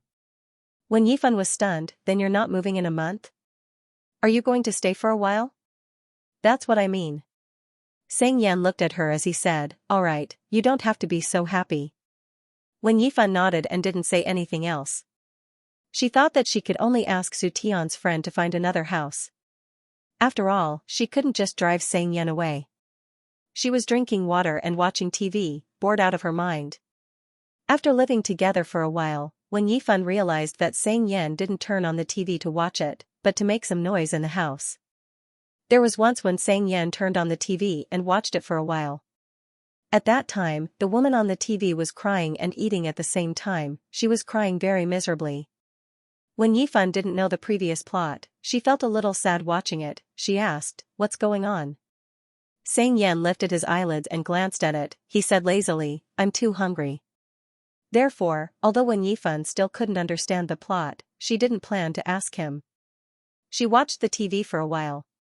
This time, Xianxia seemed to be interested in the drama.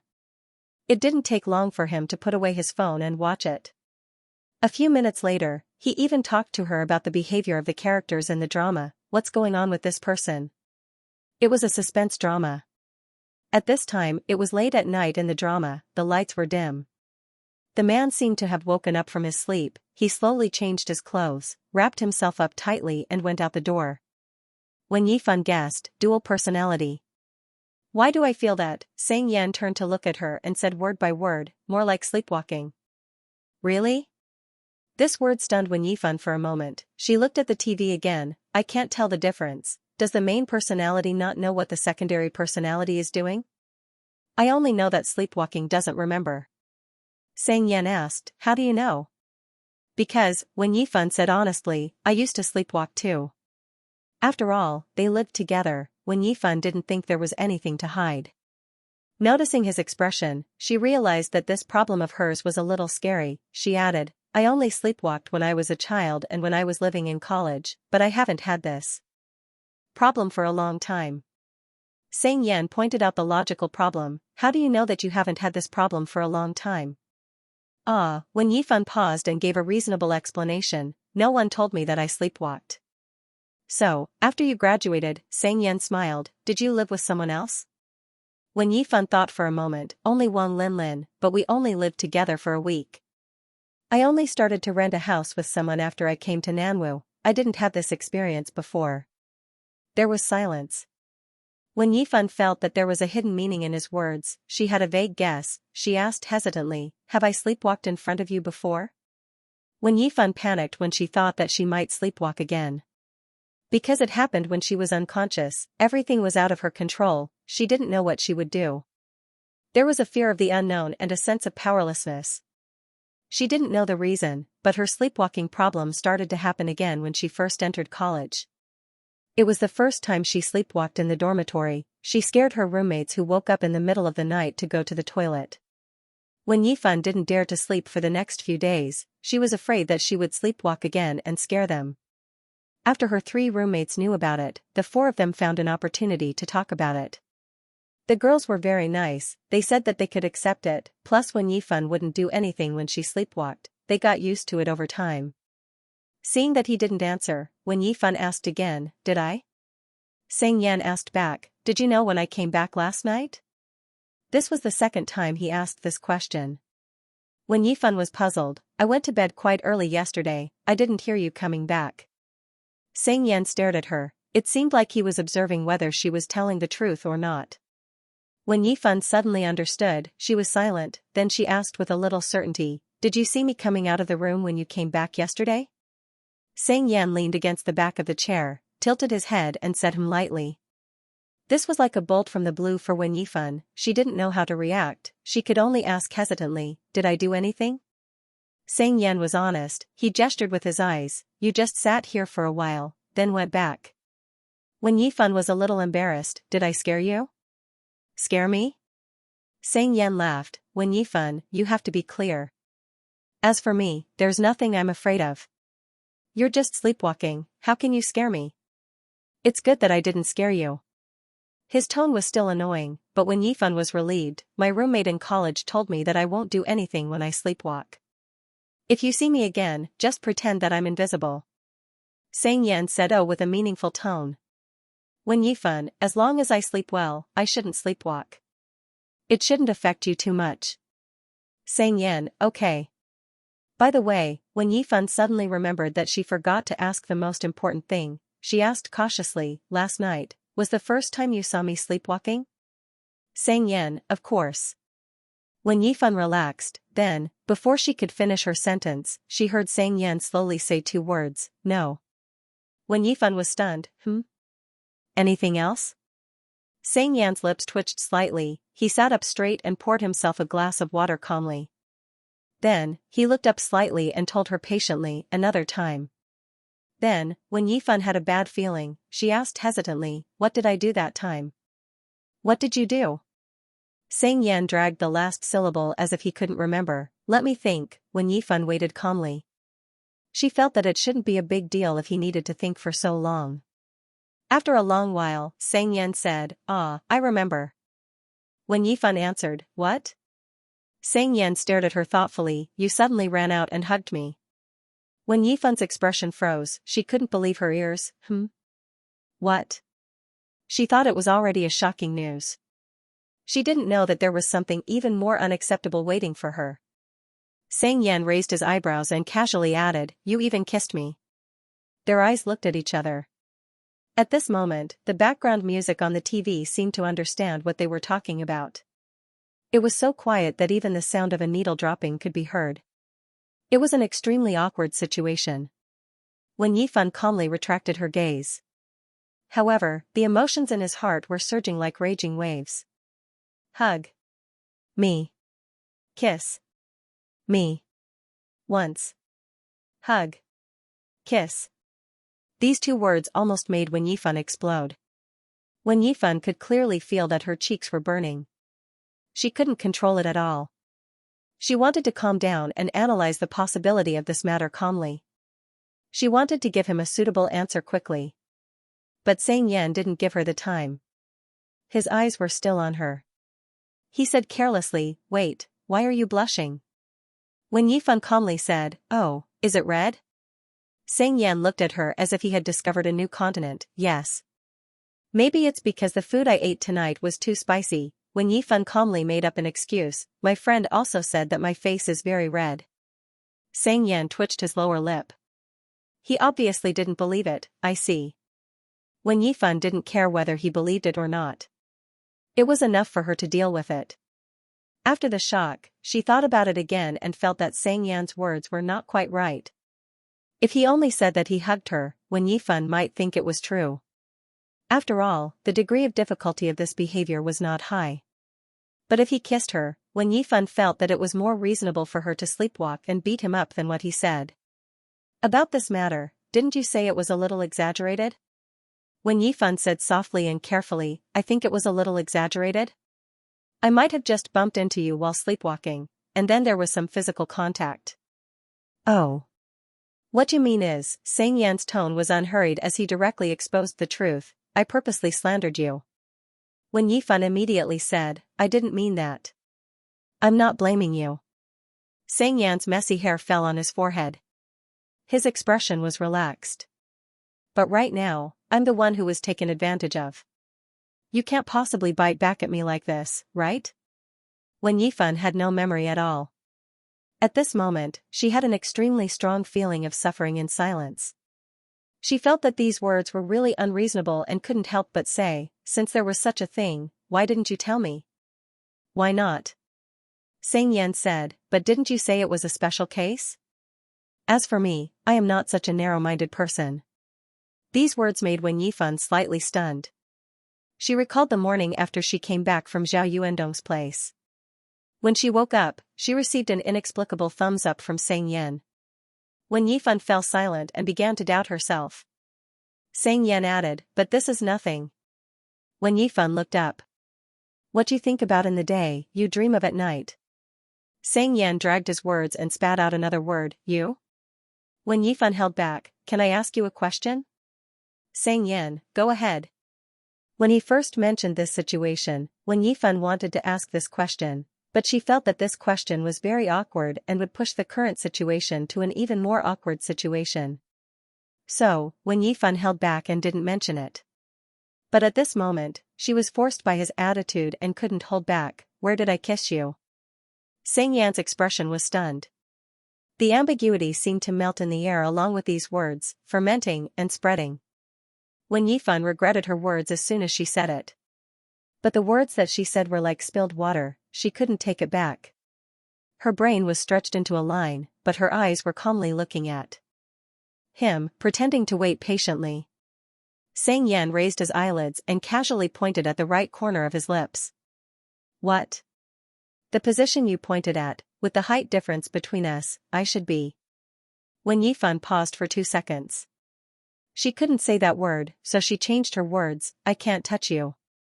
Xianxia stared at her for a while and then said generously, okay, it's fine if you don't admit it.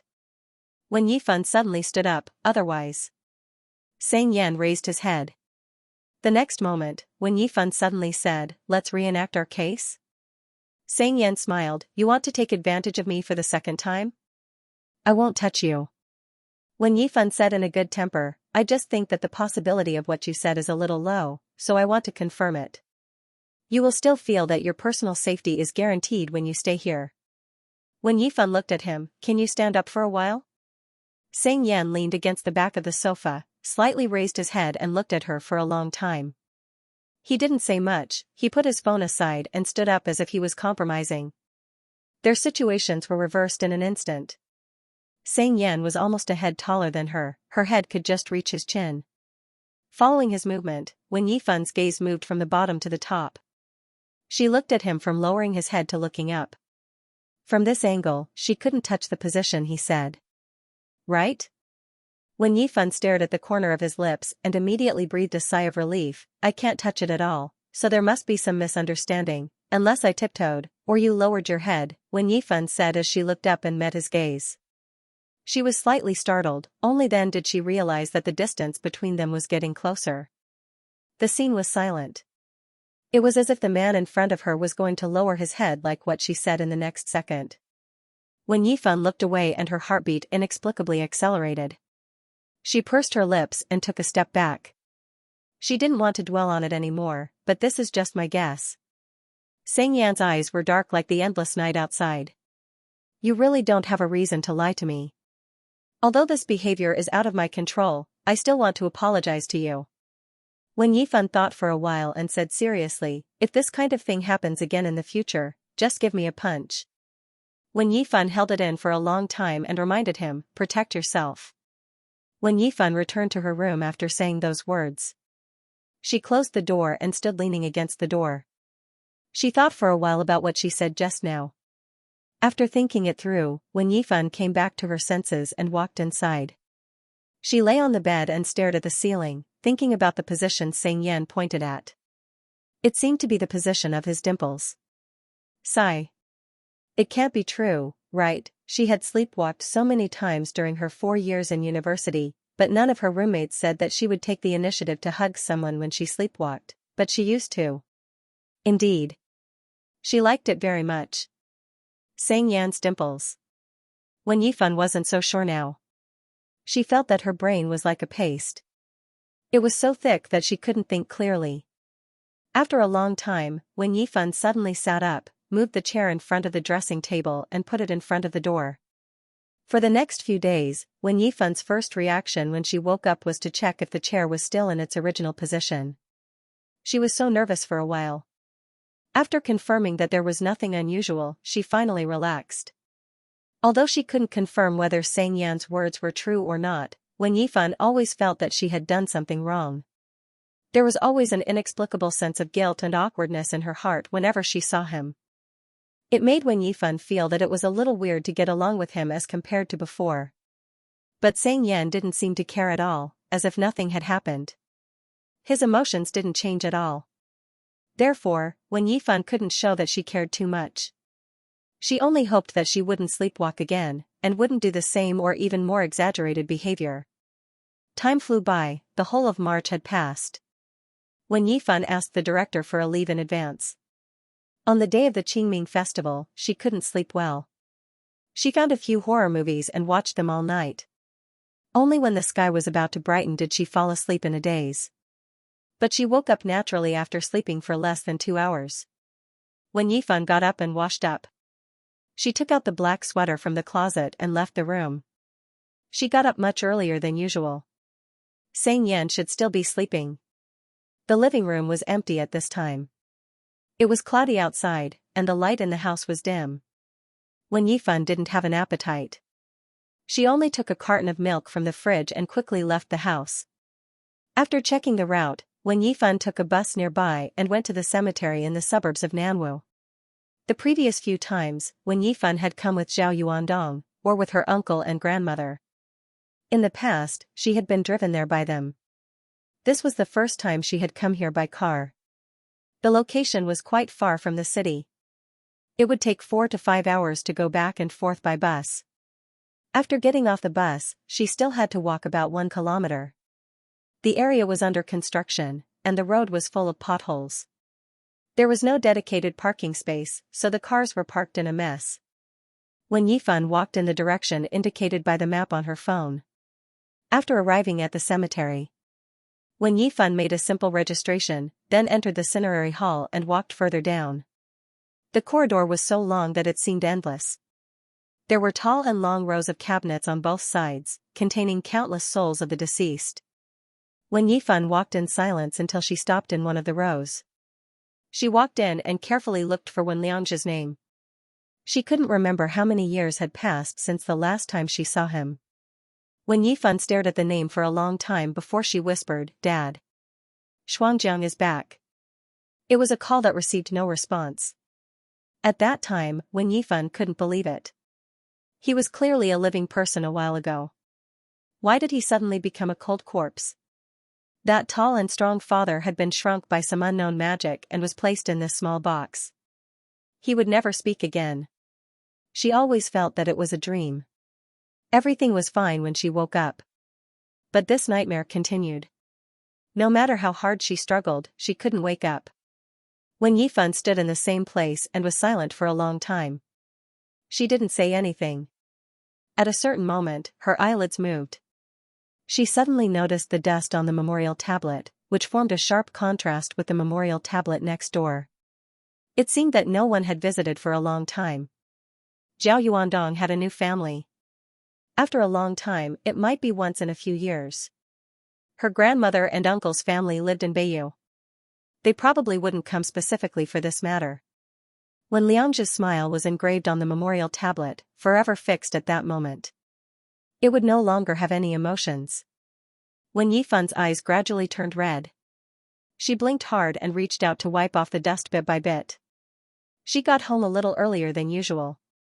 Wen Yifan habitually looked around the living room and the second bedroom. Sang Yan didn't seem to be back yet. She withdrew her gaze and stepped into the kitchen. She didn't eat anything the whole day. Her stomach was a little uncomfortable. Wen Yifan first cooked some porridge. She rummaged through the fridge and took out some ingredients. She planned to make some soup to go with the porridge. Turning on the tap, Wen Yifan peeled the watermelon and washed it. She looked down and picked up the kitchen knife. She neatly cut the watermelon into small pieces. Then she took out a box of fish skin dumplings from the fridge and threw them down. When it was almost done, Sang Yan came back from outside. He took off his coat and glanced at the direction of the kitchen. He casually said, "You skipped work today?" "Nothing, so I came back early." Wen Yifan said, "Have you had dinner?" "Not yet." "Then have a piece, I cooked a lot." Wen Yifan turned off the fire and took the soup out, "But I don't know if you can eat your fill with porridge tonight. Or do you want to cook something else?" Sang Yan also went into the kitchen. He rolled up his sleeves and brought out the porridge. "I'm too lazy." Wen Yifan nodded. The two of them ate dinner in silence. Sang Yan was still the first to finish eating, but he didn't get up to go back to the living room. He just sat there and looked at his phone. Wen Yifan quickly finished the porridge and stood up. "Will you clean up the table?" Sang Yan used to cook dinner and let her eat when he cooked too much. Although it sounded like he was asking her for a favor, Wen Yifan would help him clear the table every time out of the mentality of being treated by others. In fact, it was quite easy. There was a dishwasher at home. There was nothing much to do after cleaning up the table. Sang Yan was a very fair person, sure. Wen Yifan went back to her room, washed up, and lay on the bed. She only slept for less than 2 hours last night, but Wen Yifan didn't feel sleepy for some reason. She tossed and turned on the bed for a while. She gave up struggling, got up, turned on the computer and started writing a press release. Wen Yifan yawned and rubbed her eyes until 2 o'clock in the morning. She was about to go back to bed, but she remembered something. She turned around and moved the chair to the door. She blocked the only way out. 3 o'clock in the morning. Sang Yan finished the last game and went to the kitchen to get a bottle of ice water. He unscrewed the cap and drank a few mouthfuls. When he was about to go back to his room, he suddenly heard movement outside. His eyelashes fluttered, and he lifted his feet to walk out. He happened to see Wen Yifan walking out from the hallway. She didn't stop walking as if she didn't notice him. Her movements were slow and her expression was abnormally dull. She looked like she was about to bump into the bookcase next to her. Xianxia's eyebrows twitched. He quickly walked in front of her and put his hand in front of her head. At the same time, Wen Yifen's forehead knocked on his palm. She stopped moving. After a few seconds, Wen Yifen changed her direction and walked towards the sofa. Xianxia retracted his hand and continued to drink water while paying attention to her movements. Just like last time. Wen Yifen walked to the sofa and sat down. She stared blankly at the empty space. Xianxia walked near her but didn't return to his usual seat. He simply dragged the stool next to him and sat in front of her. The lights in the living room were still dark. Xianxia didn't turn on the lights. The moonlight from outside shone in. Coupled with the exceptionally bright lights in the hallway, the room didn't seem dark at this time. The atmosphere was too quiet. Only the sound of Xianxia drinking water could be heard occasionally. After a long time, Wen Yifen looked down as if she just noticed Xianxia who was next to her. She didn't seem to have any ability to think and was frozen rigidly. Under the light and in the night, she looked a little scary. But Xianxia found it funny. "You finally saw me?" Wen Yifen didn't say anything. Her eyeballs moved and stopped at the right corner of his lips. Xianxia playfully said, "What are you looking at?" Seeing that her eyes didn't move, Xianxia suddenly remembered that there was a feminine dimple on his lips. He was about to restrain his smile. But at the same time, Wen Yifen, who was sitting motionless on the sofa, suddenly bent down. She was facing his direction. Her movement was still slow, but it looked like she had a purpose. Her eyes were still on the right corner of his lips. The distance gradually shortened. As if he had expected something, Xianxia stared straight at her. His Adam's apple moved slowly. He didn't take the initiative to do anything else, but he didn't dodge either. He just stayed in the same place. Like an invader lurking in the dark. But he was extremely patient, waiting for her to take the initiative to send herself to him bit by bit. Wen Yifen raised her hand and placed it on his shoulder. At that moment, time seemed to slow down. 1 second seemed to be longer than a year. Xianxia looked down. He saw her eyebrows that haunted him. Her eyelashes were as thick as brushes, like tickling his heart. Her face was bare, and her skin was so white that it was almost transparent. It was like a virtual scene. The next moment, it was as he expected. Xianxia clearly felt that something touched the right corner of his lips. Wen Yifen's lips were warm and dry, like a brand that was burning on her skin. Her breathing was light and shallow, smooth and regular like a feather. Her body carried a very faint rose scent, as if there was a voodoo in it. It spread around and pervasively disturbed his mind. The distance was so close that when she blinked, her eyelashes would sweep across the side of his face. The touch was faintly discernible, intensifying the surreal feeling. Bit by bit, it tore his sanity apart. Xianxia raised his hand uncontrollably, but soon, it stopped in the air. He closed his eyes and used all his strength to restrain his desire. His palm gradually tightened and retracted. He still wanted to be human.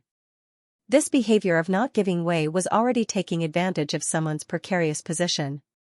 During this period, Wen Yifen slowly sat up straight and distanced herself from him. There was no expression on her face. Her expression was calm, as if the person who lowered her head and kissed his lips wasn't her. The scene in front of her returned to what it was a minute ago. Nothing happened. "Hey, Wen Shuangjiang." Xianxia looked up at her, his voice was low and hoarse, "You just kissed me." It seemed like it was time. Wen Yifen stood up and began to walk towards the direction of the room. Xianxia also stood up as he was afraid that she would almost bump into the cabinet like just now. His voice was very soft, as if he was afraid that he would wake her up. "Are you going to run away after kissing someone?" Wen Yifen slowly walked forward. When she passed by his room, she stopped for a while. "But I can't afford to be taken advantage of." Xianxia leaned against the wall and stared at her. "So you owe me one." She continued to walk towards the master bedroom. After confirming that she wouldn't bump into anything, Xianxia stopped and didn't continue to follow her. His gaze was ambiguous, and he slowly finished his sentence, "Give it back to me when you're awake." Due to a severe lack of sleep, Wen Yifan slept until 10 o'clock the next morning before she was barely woken up by the alarm clock. She turned off the alarm clock in a daze and lay on the bed for a while. After a while, she struggled to sit up. She had a gentle expression and habitually looked towards the door. Soon, she looked away as if nothing had happened. After a few seconds, Wen Yifan slowly raised her eyes and looked at the door. Only then did he realize that the area was empty. There was no sign of the chair. Her eyelids twitched, and she instantly woke up. She looked around. It didn't take long before he found the chair leaning against the dressing table. It was as if it had returned to where it was supposed to be, and nothing seemed out of place. Wen Yifan was at a loss.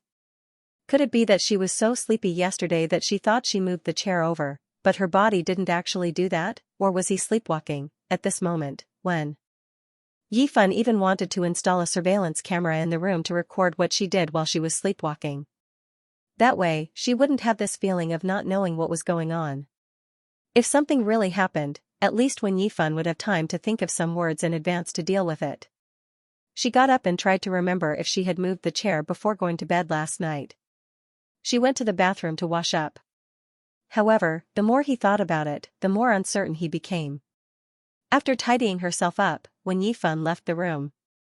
It was getting late. She went into the kitchen and wanted to grab a sandwich before going out. However, she bumped into Xianxia, who was cooking noodles in the kitchen. Her footsteps stopped. Xianxia looked up and glanced at her. She felt that the atmosphere was weird. The strange things that happened to her a few days ago seemed to have been transferred to Xianxia. But his expression didn't show any emotion, and he didn't take the initiative to say anything. It seemed like it was just her illusion. When Yifan closed the fridge and asked hesitantly, "Yesterday, Xianxia stirred the contents of the pot with his chopsticks." She finished in a low voice, "Sleepwalking?" Xianxia responded faintly. "Then I didn't do anything, right?" Without waiting for him to answer, Wen Yifan repeated her previous words, "Just do as I said before. When you see me sleepwalking, just treat me as air. If I get close to you, try to avoid me." Hearing this, Xianxia turned off the stove. "I haven't said anything yet, why are you trying to distance yourself from me?" When Yifan explained, "I'm not trying to distance myself from you. I'm just reminding you." Xianxia picked up the pot and asked casually, "Do you want to eat?" When Yifan wanted to say no since there was not enough time. But when she looked at the noodles in the pot, she hesitated and felt that it was not a big deal. "Eat." "Xianxia, get your own bowl." When Yifan took 2 bowls from the cupboard and followed behind him. She continued to probe, "What did I do last night? Were you awake at that time?" She remembered that she went to bed at 2 o'clock in the morning. He didn't even look up. "I woke up in the middle of the night to go to the toilet." When Yifan sat at the dining table and patiently waited for him to continue. But when she saw that he only cared about the noodles and didn't say anything for a long time, she took the initiative to ask, Did I do anything inappropriate yesterday?" Xianxia put the noodles in front of her and looked at her with a faint smile. "Last night?" When Yifan, "Yes." Xianxia paused for a few seconds as if he was recalling and then said, "I didn't do anything like before." When Yifan breathed a sigh of relief. He added, "But." When Yifan immediately looked at him. Xianxia smiled, "I did something more outrageous." When Yifan, ? Xianxia noticed her expression and raised his eyebrows. "Don't imagine those impure images." She didn't think of that at all. When Yifan calmed herself down. She felt that she was going crazy, but she still had to be extraordinarily calm. She didn't think that it was a big deal at all. She pursed her lips and asked persistently, "So?" "I won't tell you the details," Xianxia said lazily. "I'm afraid that after you hear it, you will feel that the world has collapsed and you can't believe that you have such a side to you." He said in a very annoying tone, "I am such a considerate and tolerant person." "It's okay, you can say it." When Yifan swallowed her anger and said, "I can accept it." Xianxia looked at her, his eyes slid down along her eyes and stopped somewhere. His eyes deepened and he pursed his lips. He retracted his gaze and said in a calm tone as if he had been greatly humiliated, "Forget it, I can't say it out loud." When Yifan, "This character of yours." "You, Mother *Cur," still have words that you can't say out loud? Let me tell you this. Xianxia tapped his fingertips on the table and said clearly, I've been in a good mood recently. So, I won't argue with you about these things for the time being. But in the future, I will make you pay me back one by one. When Yifan really didn't like the feeling of being in debt, she sincerely said, Can I pay you back now? Xianxia leaned back on the chair, It's not time yet. When Yifan, then how do I pay you back? Xianxia didn't answer. The current situation reminded Wen Yifan of the name Xianxia that she accidentally called him when she went to Overtime Bar for the first time because of a slip of the tongue. At that time, Xianxia thought that she was going to prostitute him. What she was doing now was a bit similar to prostitute, but it wasn't quite the same. She did something bad, so she had to give him some compensation for his mental distress. Was that what he meant? Wen Yifan couldn't think of how to pay him back for what she did, so she could only think of the most logical solution. She hesitated, Do you want me to pay you back? Xianxia's expression froze. Can I write you an IOU first? Wen Yifan was still a little poor during this period of time, but she wouldn't be so poor after some time. Then you can just wake me up next time. Xianxia stared at her with a blank expression and didn't continue the topic. After a long while, he said impatiently, Hurry up and eat. The situation seemed to be reversed after that. Wen Yifan had heard from him that she kissed him when she was sleepwalking. In addition, it had been a few days, she had already accepted it no matter how much she couldn't believe it. Although Xianxia said that she did something more outrageous this time. But he had always spoken like this, and Wen Yifan did not believe that she could do anything outrageous. The last time she kissed him, she could explain it by saying that he was defenseless, but now Xianxia knew that she was sleepwalking. If she really did something outrageous, it was impossible for him not to stop her. Wen Yifan didn't take the sleepwalking incident to heart.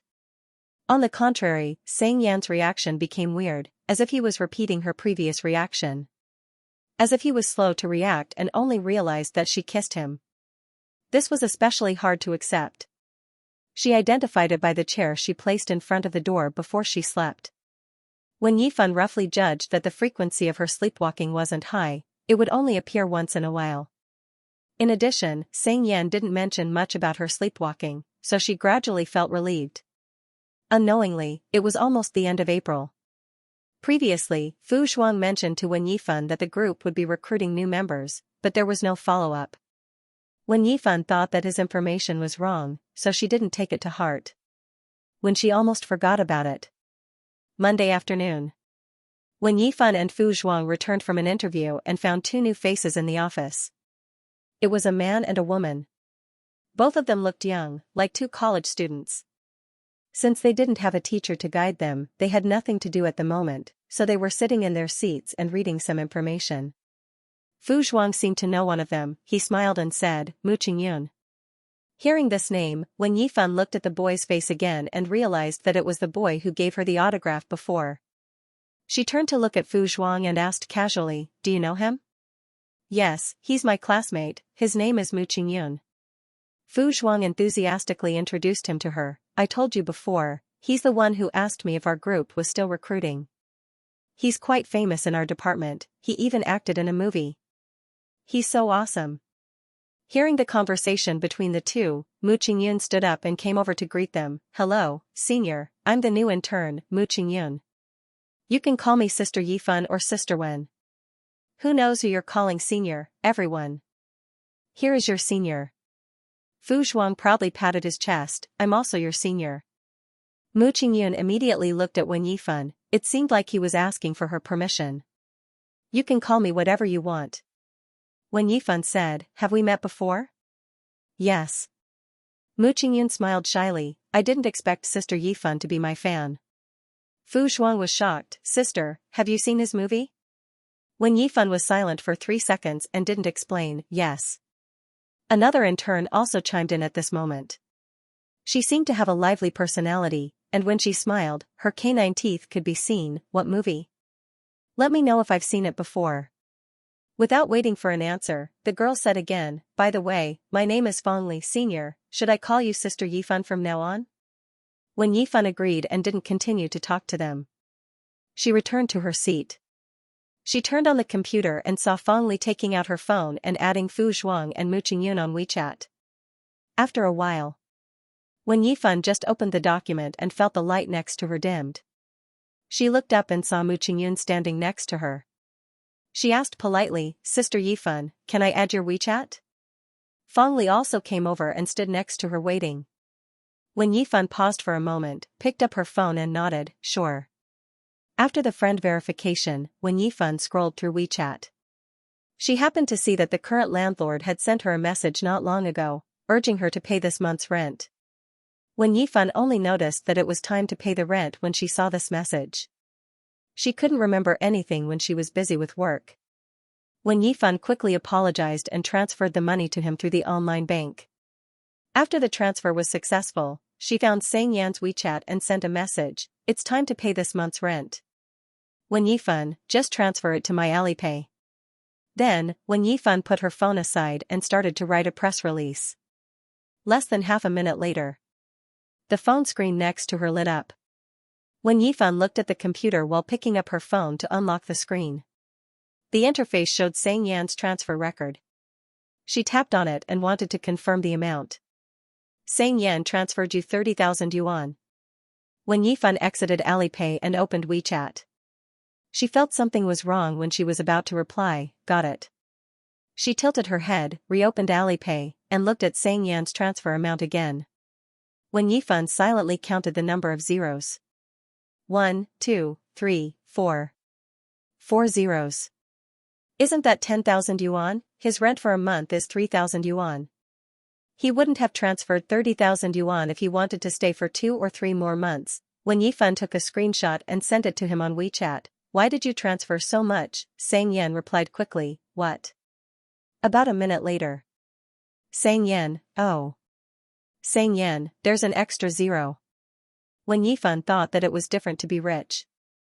She felt that he wouldn't have noticed it if she didn't mention it. "Wen Yifan, I'll transfer it back for you." Xianxian, "It's fine." Xianxian, "I'll deduct it next time." Wen Yifan thought he was only staying for 1 more month. She was a little confused when she saw this. She thought for a while and asked, "How many months will you be staying for?" Xianxian, Wen Yifan couldn't tell the tone of the text, so she added, "Let me confirm." Wen Yifan, "It's easier to decide when to start looking for a new roommate." Xianxian didn't reply immediately this time. After a long time, he sent a voice message. Wen Yifan listened to it. Xianxian dragged the last syllable lazily, "Until you pay off the debt you owe me." Wen Yifan didn't understand, "What debt?" Another message. Xianxian, "Why, do you need me to remind you?" Wen Yifan still hadn't figured it out. Xianxian sent a text message this time. A series of messages came one after another. Like a heavy hammer, every sentence hammered into her brain. "You, late night, rationality is defeated by desire, attempt, possess me." Wen Yifan stared at the screen for a while. She was shocked by the words desire and possession. Her expression was a little stiff. Her fingertips moved on the screen and slowly typed a question mark. Before she could send it, Su Tian, who just came back from the computer room, interrupted her. Su Tian slid down from the rolling chair and leaned over to whisper to her, "Damn, I just came in and saw that intern. I thought I went to the wrong place and was shocked." Wen Yifan subconsciously turned off her phone and looked up, That's the new male intern." Su Tian pretended to glance at him casually as if she had fallen in love. "Oh my god, I'm in love. A handsome puppy-type guy, tall, handsome and cute." Wen Yifan laughed, "Why didn't you say Da Zhuang is a puppy?" Fu Zhuang happened to pass by. Su Tian rolled her eyes and said bluntly, "He's at most a puppy." Fu Zhuang immediately stopped. Although he didn't hear the first part of the sentence, he immediately took it seriously and shouted, "Sister Tian, why are you still attacking me? How am I a puppy?" Su Tian sent him away with a few words, "I'm not talking about you." After Fu Zhuang left, Su Tian continued to gossip with Wen Yifan, "Why do I feel that this puppy keeps looking at us? Is he interested in you or me?" After that, she glanced at Wen Yifan's side profile and instantly changed her words, "Alright, I'm the one who humiliated myself." Wen Yifan also looked over.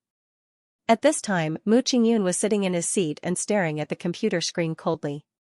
After a few seconds, he suddenly looked up as he noticed their gazes. He immediately smiled embarrassedly when he met their gazes. He looked really cute. Wen Yifan also smiled politely and looked away. She didn't feel anything strange and said gently, "Why are you thinking so much? It's probably your first day at work and you want to get to know your colleagues." "I'm just gossiping." "Why aren't you interested in handsome guys at all?" Su Tian was a little curious. Do you like this type?" "Ah? Why do I feel that you're not interested at all? Do you have a favorite type? What's your ideal type?" Su Tian began to list for her. "Gentle? Domineering? Cheerful?" Wen Yifan was stunned. Xianxia's arrogant face inexplicably flashed in her mind. Wen Yifan stopped breathing when she realized her thoughts. She happened to meet Su Tian's face, which was waiting for her answer. After a few seconds of silence, she dismissed the idea and smiled without answering. The short chat ended. Wen Yifan continued to write for a while. Not long after, she remembered that she didn't have time to reply to Xianxia's message. She unlocked her phone and looked at the string of words again. She felt as if she had received some kind of spam. But with a buffer period, he didn't find it too hard to accept. Instead, he felt numb. Wen Yifan deleted the question mark in the input box and typed again hesitantly. "What about you? Are you all right?" 3 seconds later. Xianxian was confused. Wen Yifan didn't know exactly what she had done while sleepwalking, and she couldn't explain it either. After asking about the victim's condition, she directly asked, "How do you want to resolve this matter?" "Xianxian, we'll talk about it later." Wen Yifan couldn't help but say, "You seem to have been thinking about it for a long time." Xianxian sent another voice message as if he was really too lazy to type. It was just 2 words, arrogant and matter-of-fact, "Yes." There was nothing else. It was as if he was saying, "You have to wait even if I think about it for another 10 years. Wen Yifan endured it and replied in a good temper, "Okay, take your time to think about it." Although he said that, Xianxian seemed to have completely forgotten about it if Wen Yifan didn't take the initiative to mention it. His attitude was as if he could not mention this matter, but if Wen Yifan showed any signs of forgetting about it, he would remind her in an extremely straightforward manner without batting an eyelid. It made her unable to forget her evil deeds. She couldn't forget that he was the weak, humble, and abused party. And she was a heartless pervert who forgot after having fun. After a long time, Wen Yifan really started to feel that she was possessed by something when she was sleepwalking, and she became a prostitute. The only unlucky prostitute in the house who could prostitute her was the famous Miss Sang in the Fallen Street. Her net worth was so high that she couldn't afford it. She was heavily in debt. She also felt terrified because of the calm before the storm. She always felt that Xianxian was preparing something big to deal with her in a place she couldn't see. After the Labor Day holiday, the team recruited 2 new reporters through the social recruitment. A few days later, the director specially picked a time when everyone was free and organized a small party to welcome the new reporters. The party notice was issued at noon, but the location had not been confirmed. After receiving the notice, Fu Zhuang complained in front of Wen Yifan, "Sister, the director said that I'll be part of the welcome party." Wen Yifan didn't react. "What's wrong? I've been interning here for 4 months. He said that he's not a biased person." Fu Zhuang looked aggrieved. "He said that I shouldn't feel neglected." "That's good." Wen Yifan comforted him, "If you're not included this time, only Feng Li and the others are welcome." "Then what's the difference between you and the heir in the team?" Fu Zhuang was silent for 3 seconds. "That makes sense." Mu Qingyun heard their conversation and also joined in. "Sister Yifan, are you coming tonight?" The party was not mandatory. After all, most people had to work the next day. The director also said that it was voluntary. But out of courtesy and respect, most people would participate. Wen Yifan had an appointment with an expert for a phone interview that night, but she wasn't sure. "Not necessarily, I'll see how it goes." Fu Zhuang was a little disappointed. "Sister, are you busy tonight?" Mu Qingyun also asked, "Are you going to work late?" "Yeah." Wen Yifan said casually, "I'll try my best to be there." It was already 9 o'clock in the evening when Wen Yifan finished the phone interview and finished writing the draft based on the interview. She packed her things and was about to leave when the director came out of the office. When Yifan was stunned, "Director, didn't you go to the gathering?" The director's name was Gan Hongyuan. He was almost 50 years old, slightly plump, his eyes squinted when he smiled. He was as kind as the Maitreya Buddha. He was holding a briefcase in his hand. He smiled and said, "I just finished a meeting." When Yifan nodded. "You just finished your work, right? Let's go to the gathering together, relax." Gan Hongyuan said, "Their gathering is over, it's time for the next one. It's near the company, let's go together." When Yifan didn't plan to go, but she had to agree this time. On the way, Gan Hongyuan talked to her about all kinds of past events. His voice was gentle and calm, it sounded like he was hypnotizing her. At the end of the conversation, he would add a few chicken soup and philosophical words, hoping to resonate with Wen Yifan. Wen Yifan's heart was calm, but she could only pretend to resonate with him in front of him. They got along harmoniously. While Gan Hongyuan was immersed in his memories, Wen Yifan glanced at her phone. When she saw the message in the group, she knew that the second half of the gathering was set at the overtime bar. They had already arrived, and a booth was set up for those who weren't there yet. The location reminded Wen Yifan of Xianxia. Wen Yifan didn't see Xianxia much at home recently. He seemed to be busy, he didn't stay at home all day like before. He was either lying on the bed playing with his phone like he was paralyzed, or sleeping in his room. She didn't ask what Xianxia was busy with. She guessed that he probably found a new job and began to live the life of an office worker. At overtime bar, Wen Yifan was brought by the waiter to the booth where the others were. Wen Yifan could hear the sounds of them having fun from afar, they looked noisy and excited. But when they saw Gan Hongyuan, everyone quieted down. It was like their nature was tied up by something, they weren't as outgoing as before. However, Gan Hongyuan was just there for show, he didn't stay long and left.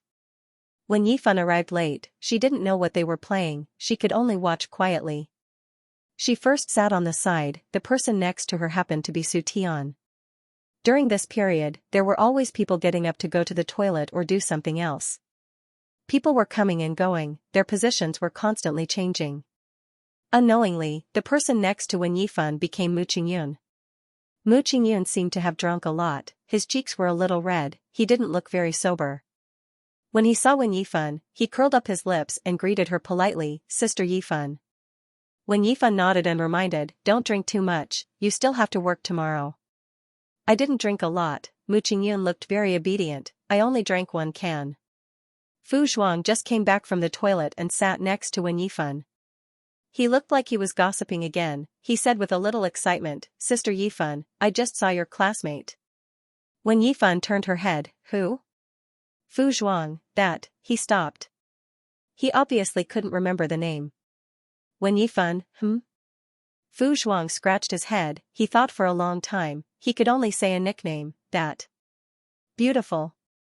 Wen Yifan glanced around. It was too dark in the bar, Wen Yifan didn't have a good view, so she didn't see Xianxia's figure. She casually withdrew her gaze and did not respond to him. She only smiled. Mu Qingyun, who was next to him, asked, "What beautiful? Didn't I tell you?" Fu Zhuang took out his phone and quickly scrolled to the video. "Come, let's enjoy it together, my idol. My dream in this life is to be like him. He's rich, handsome and awesome." Mu Qingyun took the phone and looked down for a long time, he suddenly said, "This looks like Senior Xianxia." Fu Zhuang was stunned, "You know him too? Haven't you seen the school's post?" Mu Qingyun looked at it for a while and returned the phone to him. "It's the post about the school hunk, it's still on the front page of the forum, there are people commenting on it every day. Why would I pay attention to who is the school hunk, I'm not gay." Fu Zhuang said, "So what you mean is, this beautiful is also from Nanjing University?" "It should be."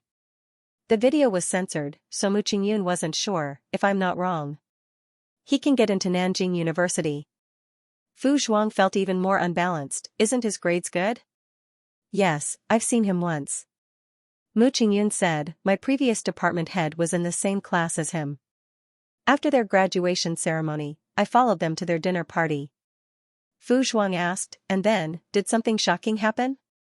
"Nothing much, just a deep impression." Mu Qingyun smiled, because they graduated, everyone would symbolically drink a little, but not too much because they had to work the next day. Mu Qingyun said, but the two famous people in the computer science department, only Senior Duan and Senior Sang drank. One didn't drink, and the other drank more than 10 bottles without batting an eyelid. Fu Zhuang was curious, who drank more than 10 bottles? Mu Qingyun said, Senior Sang. Hearing that, Wen Yifan stopped drinking and turned to look at him. Fu Zhuang reasonably analyzed, then is it because he likes to drink, so he opened a bar now? Not really. Mu Qingyun recalled, he seemed to be in a bad mood that day, he didn't speak, he just drank there. Someone advised him to stop drinking, but he pretended not to hear it. Oh. Fu Zhuang wasn't interested in this, he said casually, then something must have happened, it's graduation breakup season. He might have been dumped, or his confession failed, or the person he liked was going to another city and was separated from him. Maybe. Mu Qingyun said, I only heard him say one thing that night. Fu Zhuang was interested again, what did he say? Mu Qingyun thought for a while, he looked dizzy, it's been too long, I can't remember.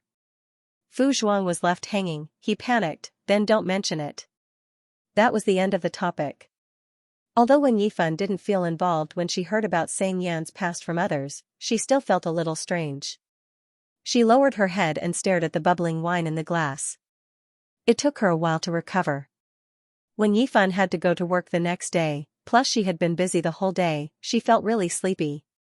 She didn't stay long, she drank all the wine in the glass and found an excuse to leave. Mu Qingyun also got up, I have to go back too. The others were having fun, he didn't force them to stay, he just told them to be careful. The two of them walked out. When Wen Yifan passed by the bar counter, she subconsciously glanced at it, but she quickly looked away. They left the bar.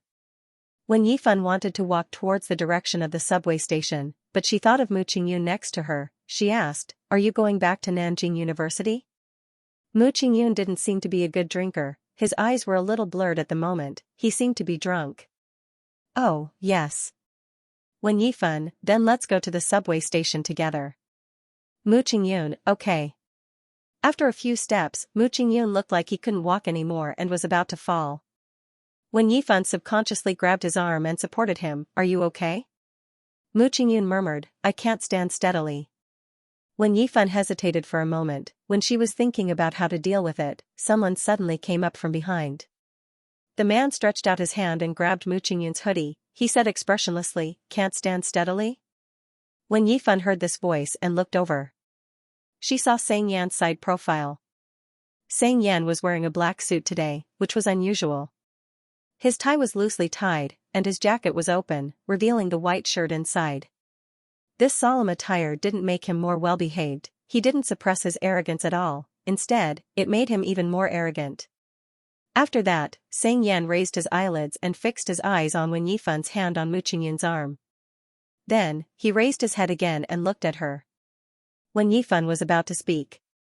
Sang Yan spoke first, let go. She immediately let go of her hand.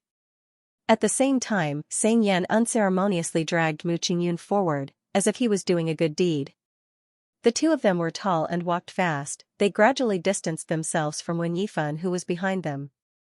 After a while, Mu Qingyun broke away from his hand, he didn't look as confused as before, Senior Sang? Sang Yan also withdrew his hand and looked at him from head to toe, who are you? I'm also a student of Nanjing University. Mu Qingyun smiled, I've seen you before. Oh. Sang Yan twitched his lower lip, you're awake now? Mu Qingyun didn't look guilty at all, he rubbed his head again, he didn't seem to have recovered from the shock, what? Sang Yan looked at him and suddenly laughed, hey, stop pretending. Mu Qingyun's movement stopped. Don't you have any other tricks? Just your lousy tricks. Sang Yan looked careless, as if he didn't care about his behavior at all, I used them 800 years ago. Sang Yan laughed, if it was useful, would it be your turn? Hearing this, Mu Qingyun was slightly surprised and glanced at Wen Yifan who was behind him. As if he didn't expect it, he raised his eyebrows and asked, Senior, do you know Sister Yifan? Sang Yan looked at him coldly without any emotion in his eyes. But it doesn't matter if I know her or not. Mu Qingyun's eyes were immature like a newborn calf that was not afraid of a tiger. It was obvious that he was determined to win. His posture was still unstable, but his tone was clear. You may have more experience than me, but I think this kind of thing mainly depends on the person, not the moves. Depends on the person? Xianxia said lazily, then you can go home and sleep now. Xianxia was too lazy to talk nonsense with him. He turned around. Wen Yifan. Coincidentally, when Yifan followed him, what's wrong? When Yifan looked at their faces, she didn't know what they were talking about. Recalling what Mu Qingyun said at the bar, these two people should know each other. Judging from how Xianxia was dragging Mu Qingyun forward like a sack, and how the other party didn't seem displeased at all, they were probably quite familiar with each other. At this moment, when Yifan felt that she interrupted their reunion, Xianxia stared at her face. Did you drink? When Yifan nodded and said honestly, a little. Xianxia, can you stand steadily? When Yifan didn't know why he asked this, but she still replied seriously, yes. Then do me a favor. Xianxia took out the car key from his pocket and threw it in her direction. Go to the front and open the car door first. When Yifan immediately caught it. Before she could speak, Xianxia raised his hand and grabbed Mu Qingyun's hat again. He said with a forced smile, my junior is too drunk, he can't even walk. When Yifan looked at Mu Qingyun and hesitated, do you need help? Don't. Xianxia pulled Mu Qingyun forward. His strength didn't seem gentle at all. Mu Qingyun's face turned red from being strangled. You are clumsy and careless. How are you going to take care of my skinny junior brother? Looking at his behavior, when Yifan was silent for a while, she didn't mention it again. Where did you park your car? Xianxia lifted his chin. Over there. Mu Qingyun felt a little uncomfortable from the collar. However, they were already halfway through the show, so they couldn't just stop like that. He looked at Wen Yifan, who was a few meters away from him.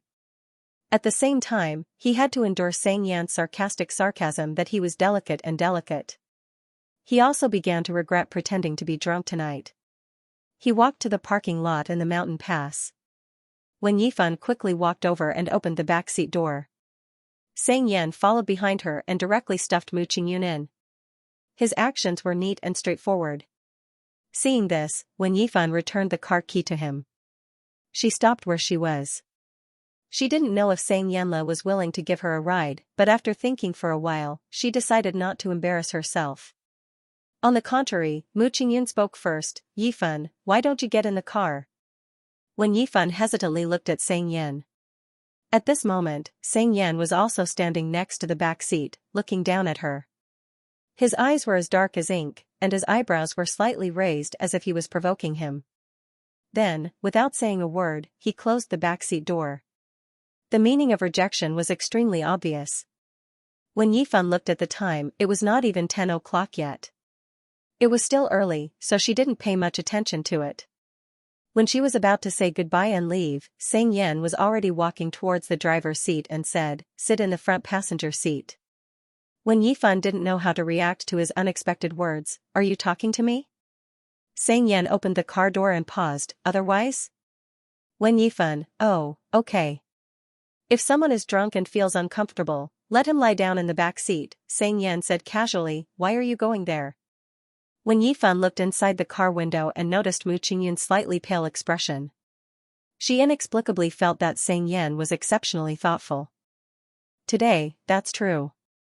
After that, she said to Mu Qingyun, then you rest in the back, don't drink so much next time. Mu Qingyun, after getting in the car, Xianxia casually asked, where does he live? When Yifan wasn't very clear about the specifics, she only answered what she knew, he's a fourth-year student at Nanjing University. I think he's still living in school. Xianxia, which campus? When Yifan recalled the place where she went for the interview last time and said with uncertainty, it should be the main campus. Yes. Mu Qingyun added vaguely from the back. After that, no one else spoke in the car. The silence was a little strange. When Yifan didn't notice anything wrong with the atmosphere. She only felt that she was a little tipsy. At that moment, her stomach was churning, and there was something in her throat that made her uncomfortable. In addition, the car was closed, and the smell of alcohol was spreading. The smell wasn't very pleasant, and it made her feel like vomiting even more violently. When Yifan couldn't help but say, "Can I open the window?" Xianxia took the time to look at her and didn't say anything. He freed his hand, moved to the left, and pressed the button that controlled the window. The next moment, the window on Wen Yifan's side was lowered. A cool breeze blew in from outside with an unknown floral fragrance. Wen Yifan instantly felt a lot better and thanked him.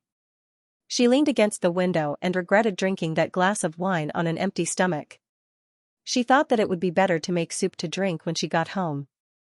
Wen Yifan's thoughts gradually drifted as the wind blew. She recalled what Mu Qingyun said at the party just now. Xianxia drank more than a dozen bottles of wine without batting an eyelid during dinner. She didn't know why, but she recalled the first time Xianxia drank in front of her in high school. She remembered that it was Su Haoan's birthday that day. For this, Su Haoan invited a lot of people in the class, including Wen Yifan. Wen Yifan didn't participate much in this kind of group activities and gatherings. This time, it was because Su Haoan had invited her many times. She was too embarrassed to refuse anymore. The location was set at a KTV in Shangan. Su Haoan told her the private room number in advance. Wen Yifan asked the waiter and went straight in. She saw Xianxia sitting on the side of the private room as soon as she pushed the door open. He was wearing a black t-shirt, leaning against the back of the chair with a drink in his hand. Xianxia tilted his head when he saw her, and the corners of his lips curled up slightly. Wen Yifan was pulled over by the girl on the other side before she could make any movements. The two of them didn't have much interaction for the whole night. Wen Yifan didn't plan to stay for too long. When it was almost 9 o'clock, she got up to say goodbye to Su Haoan and wished him a happy birthday. She didn't want to disturb the other students. She quietly went out through the small door at the back of the KTV. She went down the stairs and there was a small square below. There was a row of shops and a McDonald's next to it. Wen Yifan touched her pocket and was considering if she should buy a microphone. Suddenly, the shadow in front of her was covered by a taller shadow. She subconsciously looked up and instantly met Xianxia's sloppy eyes. She paused. "Are you going back too?" Xianxia said lazily, "Yes." Both of them lived in different directions. Wen Yifan nodded. "I'll see you on Monday. Be careful on the road." After that, Wen Yifan walked towards the direction of McDonald's. But after a few steps, Xianxia's body slightly swayed. He suddenly grabbed her arm as if he was trying to steady himself. Wen Yifan turned her head. "What's wrong?" Xianxia didn't let go of her and slowly said, "I'm dizzy." Wen Yifan looked at his face when she heard this. He looked no different from usual. His eyes were dark but bright as if they were dyed with the light from the street lamps. She didn't know what happened to him and asked, "What's wrong with you?" "I can't stand properly." Xianxia looked at Wen Yifan and emphasized, "I need someone to support me." Wen Yifan hesitantly walked back to him and happened to smell the faint smell of alcohol on his body. "Did you drink?" Xianxia nodded again. Wen Yifan didn't think it was appropriate. "Why would a high school student like you drink?" "I took the wrong bottle, it's the same red can." Xianxia said, "I thought it was Coke." "Oh." Wen Yifan didn't know how to deal with it. She thought for a while, "Then I'll call Su Haoan and ask him to come down and pick you up." "Or you can call your parents," Xianxia interrupted her. "I don't like troublesome people." "I don't like troublesome people. Does that include me?" Then, Wen Yifan thought for a while and pointed to the stairs next to her. "Sit down and sober up first." She finished her sentence slowly. "I'll go back first?" Xianxia stared at her without knowing if he was angry or amused. He seemed to be a little aggrieved. He waved his hand at her after a while. "Okay, you can go." Wen Yifan walked to McDonald's again. Soon, she turned around and saw Xianxia sitting down on the stairs. His sitting posture was relaxed, and his black hair fell on his forehead. He lowered his head and she couldn't see his face clearly. He looked like a poor homeless person. Wen Yifan looked away and continued to walk forward. It didn't take long before she stopped again, sighed and walked back to him. "Xianxia." Xianxia didn't even raise his eyes and casually responded with an ah. Wen Yifan didn't know what to do since she had never encountered such a situation before. She couldn't even take care of herself, let alone others. She could only say, "Can you walk?" I'll send you to the bus stop. The next moment, Xianxia raised his head, paused for a few seconds and reached out to her. I can't stand up. When Yifan licked her lips, held his wrist and exerted force to pull him up. He didn't budge at all. She exerted more force. He still didn't budge. When Yifan was a little depressed and squatted down, I'll go up and call Suhaon to come down. Xianxia looked at her calmly and said noncommittally, can't you use more force? I can't drag you, you're too heavy. When Yifan pulled him again as she said, look, before he could finish, Xianxia stood up in a relaxed manner. When Yifan was stunned. Xianxia stood still and continued to order, let's go to the bus stop. When Yifan felt a little strange, but she couldn't tell what it was. She could only say, how do I help you? Xianxia thought for a while, give me a shoulder. When Yifan was a little unwilling to pull him up after a long time. She was afraid that he would put all his weight on her and crush her. Can't I just hold your arm? Xianxia smiled, can you hold both sides? When Yifan didn't understand, how do I hold both sides? She imagined the posture and it felt no different from hugging. Only one side. Xianxia pursed his lips, I can't stand on the other side. When Yifan thought for a while before she bit the bullet and accepted. She thought that it was not too far away, so she gritted her teeth and walked over. It didn't seem appropriate to leave a drunk person like him here. She leaned over, then you do it. When he said that, Xianxia acted as if it was a matter of course and was extremely shameless. But when it came to actual combat, he dawdled and couldn't lift his arm for a long time. In the end, when Yifan couldn't wait any longer. She lifted his right arm and put it on her shoulder. Maybe it was when Yifan's illusion, but Xianxia's body seemed to be a little stiff. Then, she didn't feel a boulder-like weight pressing on her body as she imagined. She subconsciously glanced at his face a few times. After walking for a short distance. When Yifan suddenly felt Xianxia's body trembling. Slightly. He couldn't help but let out a low laugh. She raised her head and her eyes were fixed on the dimples on his lips. She continued to look up and met his eyes. He was laughing to himself. His shallow breath seemed to be sprayed on her neck. He looked like he was drunk. When Yifan asked blankly, what are you laughing at? Xianxia was still laughing, nothing. She looked at him strangely and continued to help him move forward. When they were approaching the station, Xianxia suddenly called her, Wen Shuangjiang. When Yifan, Let me tell you something. What? I remembered wrongly. Xianxia twitched his lips and dragged the last syllable. He returned to his usual annoying look, I'm drinking Coke tonight. Unknowingly, the car had arrived at the entrance of Nanwu University. Perhaps it was because he had rested in the car for a while, but Mu Qingyun now looked a lot more awake. He got off the car and smiled. He didn't ask Xianxia to send him in and said goodbye to them. When Yifan waved at him and glanced at the entrance of Nanwu University. She turned her head and happened to meet Xianxia's eyes. She immediately looked away. It was another silent journey. During the journey, Xianxia only asked, is this your colleague? The new intern, when Yifan said, I think he's a junior you know? Xianxia said calmly, I think so. The car drove to the underground parking lot of the community. After when Yifan's feet touched the ground, she clearly felt that the alcohol she drank was a little strong. At this moment, she felt like she was floating and the world was shaking. Xianxia got off a few seconds later than her and was locking the car with the car key. Then, he noticed Wen Yifan's state and asked casually, what's wrong? Hearing his voice, Wen Yifan inexplicably thought of Mu Qingyun's red neck when he was strangled. She subconsciously raised her hand and pressed down on the hood of her sweater. Nothing. Xianxia felt that her behavior was strange, but he didn't notice anything wrong from her expression. He stared at her for a few seconds before looking away and walking in the direction of the elevator. Wen Yifan followed behind him, walking slowly. He entered the elevator for a while before she followed him in. She walked to the inside and leaned against the inner wall of the elevator. After reaching the 16th floor. Seeing the elevator door open, Wen Yifan was ready to walk out. But after standing for a long time, the soles of her feet were inexplicably weak and a little soft. At the same time, Xianxia turned around and seemed to want to say something to her. Before he said anything, Wen Yifan's body leaned forward. She felt that she couldn't control anything. She reflexively held onto his arm and the other hand grabbed his tie. Her face also bumped into his chest. For a moment, all her senses were occupied by the overwhelming sandalwood fragrance on his body. Xianxia's body leaned down.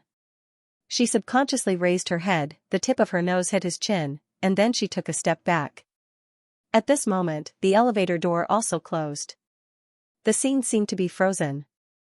The first person to react was Xianxia. Xianxia stood up, stretched out his hand to pull his tie crooked, and pressed the button to open the door calmly. Then, he tilted his head and looked at her meaningfully. What's the reason this time? When Yifan explained, sorry, I can't stand steadily. When I asked you just now, Xianxia said thoughtfully, weren't you still standing steadily? There was silence for 3 seconds. In the quiet elevator, Xianxia suddenly called her, Wen Yifan. Wen Yifan raised her head slowly, ah? Xianxia looked at her from head to toe and raised his eyebrows, you want to pursue me? Wen Yifan's brain was in a mess, and she didn't come back to her senses for a while. What? If that's what you mean, you can be more straightforward. Maybe. Xianxia slightly bent down and met her eyes. He dragged the last word, paused for 2 seconds, then slowly added, I can think about it. The distance between the two of them was shortened in an instant. The familiar breath of the man pressed down on her, and his eyes were very close. His eyes were thin, the corners of his eyes were slightly raised, and there was an inherent sharpness in them. When he stared at someone, it was as if he was examining them. He was aloof, heartless, and cold. At this moment, he bent down and looked into her eyes. There was less distance between them. When Yifan leaned back against the wall of the elevator and looked back at him. She didn't avoid his gaze. Her thoughts seemed to have turned into paste, and she couldn't wrap her head around it.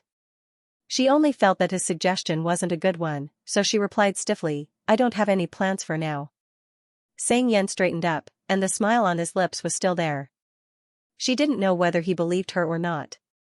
After thinking for a while, Wen Yifan couldn't help but add, I'll inform you when I have one in the future. After saying that, Wen Yifan did not wait for his reaction, calmly lifted her feet and walked out. She felt that she was walking steadily, but her footsteps were heavy, and it took a lot of effort to lift her feet. She also felt like she was stepping on cotton. Xianxia finally noticed that something was wrong with her. How much did you drink tonight? When Yifan stopped, 1 glass. Xianxia, 1 glass of what? When Yifan shook her head, I don't know. Xianxia frowned, and his tone wasn't pleasant. Why did you drink so much if you don't know? When Yifan, Xiao Tian gave it to me. She was like a robot, answering whatever he asked. She didn't look much different from usual. If it weren't for that sentence, Xianxia wouldn't have noticed that she was drunk. Xianxia was afraid that she would fall, so he stepped forward and reached out to hold her, stand properly. Seeing his action, Wen Yifan subconsciously stepped back and raised her hand to press down on the sweater's hat, Xianxia. Wen Yifan pursed her lips as she stared into his eyes. She inexplicably said something very sincere, as if she wanted to get closer to him, I think I've been treating you quite well recently. Xianxia's movement slightly paused. She continued, I didn't refute anything you said, and I even listened to everything you said. Xianxia withdrew his hand and said lightly, what do you want to say? So, I want to discuss something with you. When Yifan felt like throwing up again. She moved closer to him and smelled his scent. Can you not strangle me? Xianxia, question mark. I want, when Yifan said word by word, to take a good breath. At the same time, Xianxia noticed that she had been pressing down on her hat. Because of this, he recalled his previous actions towards Mu Qingyun. The corner of his mouth twitched. Speechless, he grabbed her arm. When Yifan's hand was still stiff, and her body language was full of vigilance.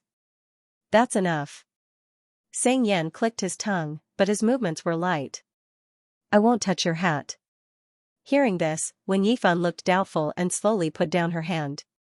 Xianxiu supported her as they walked towards the direction of the house. Looking at the side of her face, he lowered his eyes again and stared at her arm that was so soft it seemed to have no bones. He said in a barely audible voice, you don't deserve that treatment. After entering the house, Wen Yifan changed into indoor slippers and subconsciously walked in the direction of the room. But after a few steps, Xianxia pulled her back and pulled her to the sofa. Sit down. Wen Yifan nodded and watched Xianxia boil a pot of water. Then, he turned around and walked towards the kitchen. Soon, he turned back and added, "Don't touch the water." Wen Yifan didn't know what he wanted to do, so she could only nod. At this moment, her stomach was uncomfortable, and her eyelids drooped uncontrollably. She wanted to drink something hot, but she also wanted to go to sleep. After waiting for a while, coincidentally, she saw the boiling water next to her. Wen Yifan let out a sigh of relief. She wanted to pour a cup of hot water to drink, but subconsciously reached out her hand. The next moment, Xianxia's voice rang out. "What are you doing?" Wen Yifan immediately retracted her hand. She felt guilty for touching someone else's things without their consent. Xianxia walked back and sat next to her.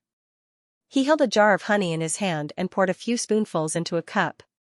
Then, he poured some cold water in and mixed it with hot water. He hadn't taken off his suit. His shoulders were broad and his legs were long. It made his temperament more serious, and suppressed a bit of cynicism. Wen Yifan noticed his clothes again. "Why are you wearing this today?" Xianxia didn't answer. He put the cup in front of her. "Drink it." Wen Yifan took it, took a few sips, and continued to ask, "Have you found a job?" He was extraordinarily cold and still didn't answer. But after Wen Yifan drank too much, she was a little more talkative than usual. "When did you find a job?" Although they were basically all questions, she didn't seem to care whether he answered or not. She asked herself, "This job still needs to be done. Do you wear a formal suit?" Xianxia laughed. "You have a lot of questions." Wen Yifan blinked. But now, seeing that she drank less than half of the cup, Xianxia got up. "I'm not interested in talking to a drunkard like you." Feeling that she was framed, Wen Yifan immediately said, "I only drank 1 cup." Xianxia ignored her and continued to walk to the kitchen. Behind him, Wen Yifan said again, "You drank more than a dozen bottles of wine at the graduation ceremony. That's what you call a drunkard." He instantly stopped and turned around. "How did you know?"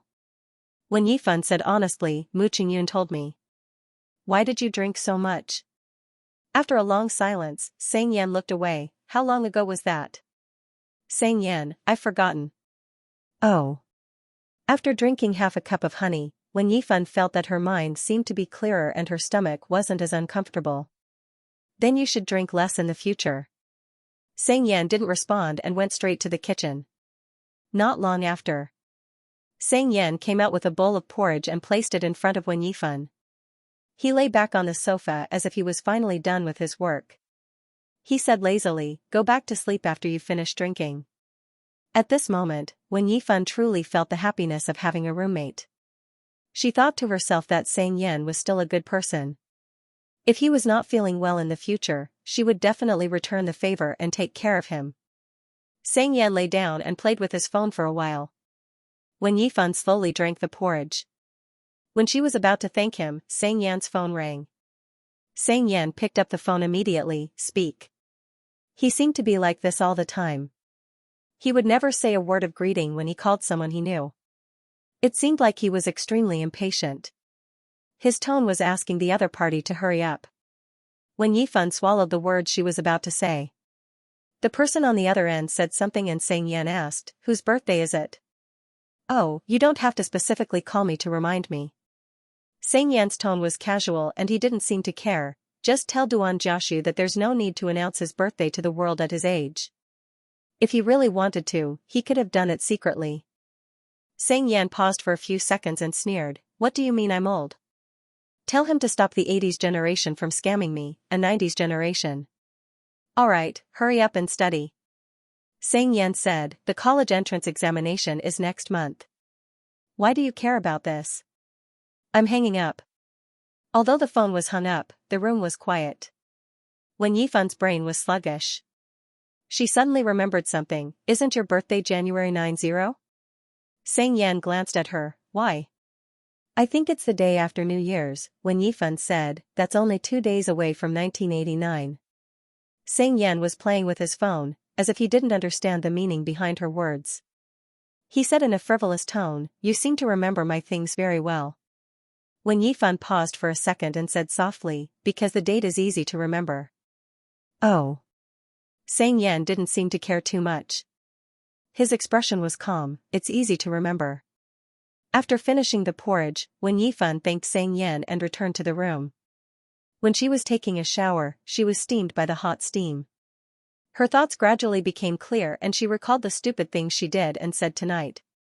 She was vexed and regretted that she had drunk the wine tonight. The remaining drunkenness made Wen Yifan's sleepiness rise to the peak. After leaving the bathroom, she lay on the bed. Her eyelids were so heavy that she couldn't open them. She didn't have the energy to think about what happened tonight. In a daze, she remembered the glass of honey water that Xianxia put in her hand. It was extremely warm. The temperature seemed to spread from her fingertips to her whole body.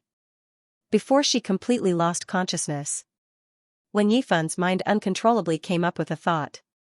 She hoped that Xianxia could stay here longer. Perhaps it was because of Mu Qingyun's words that night, when Yifan dreamt of the day of her graduation ceremony. But the scene was a bit illusory. It looked real, but not too real.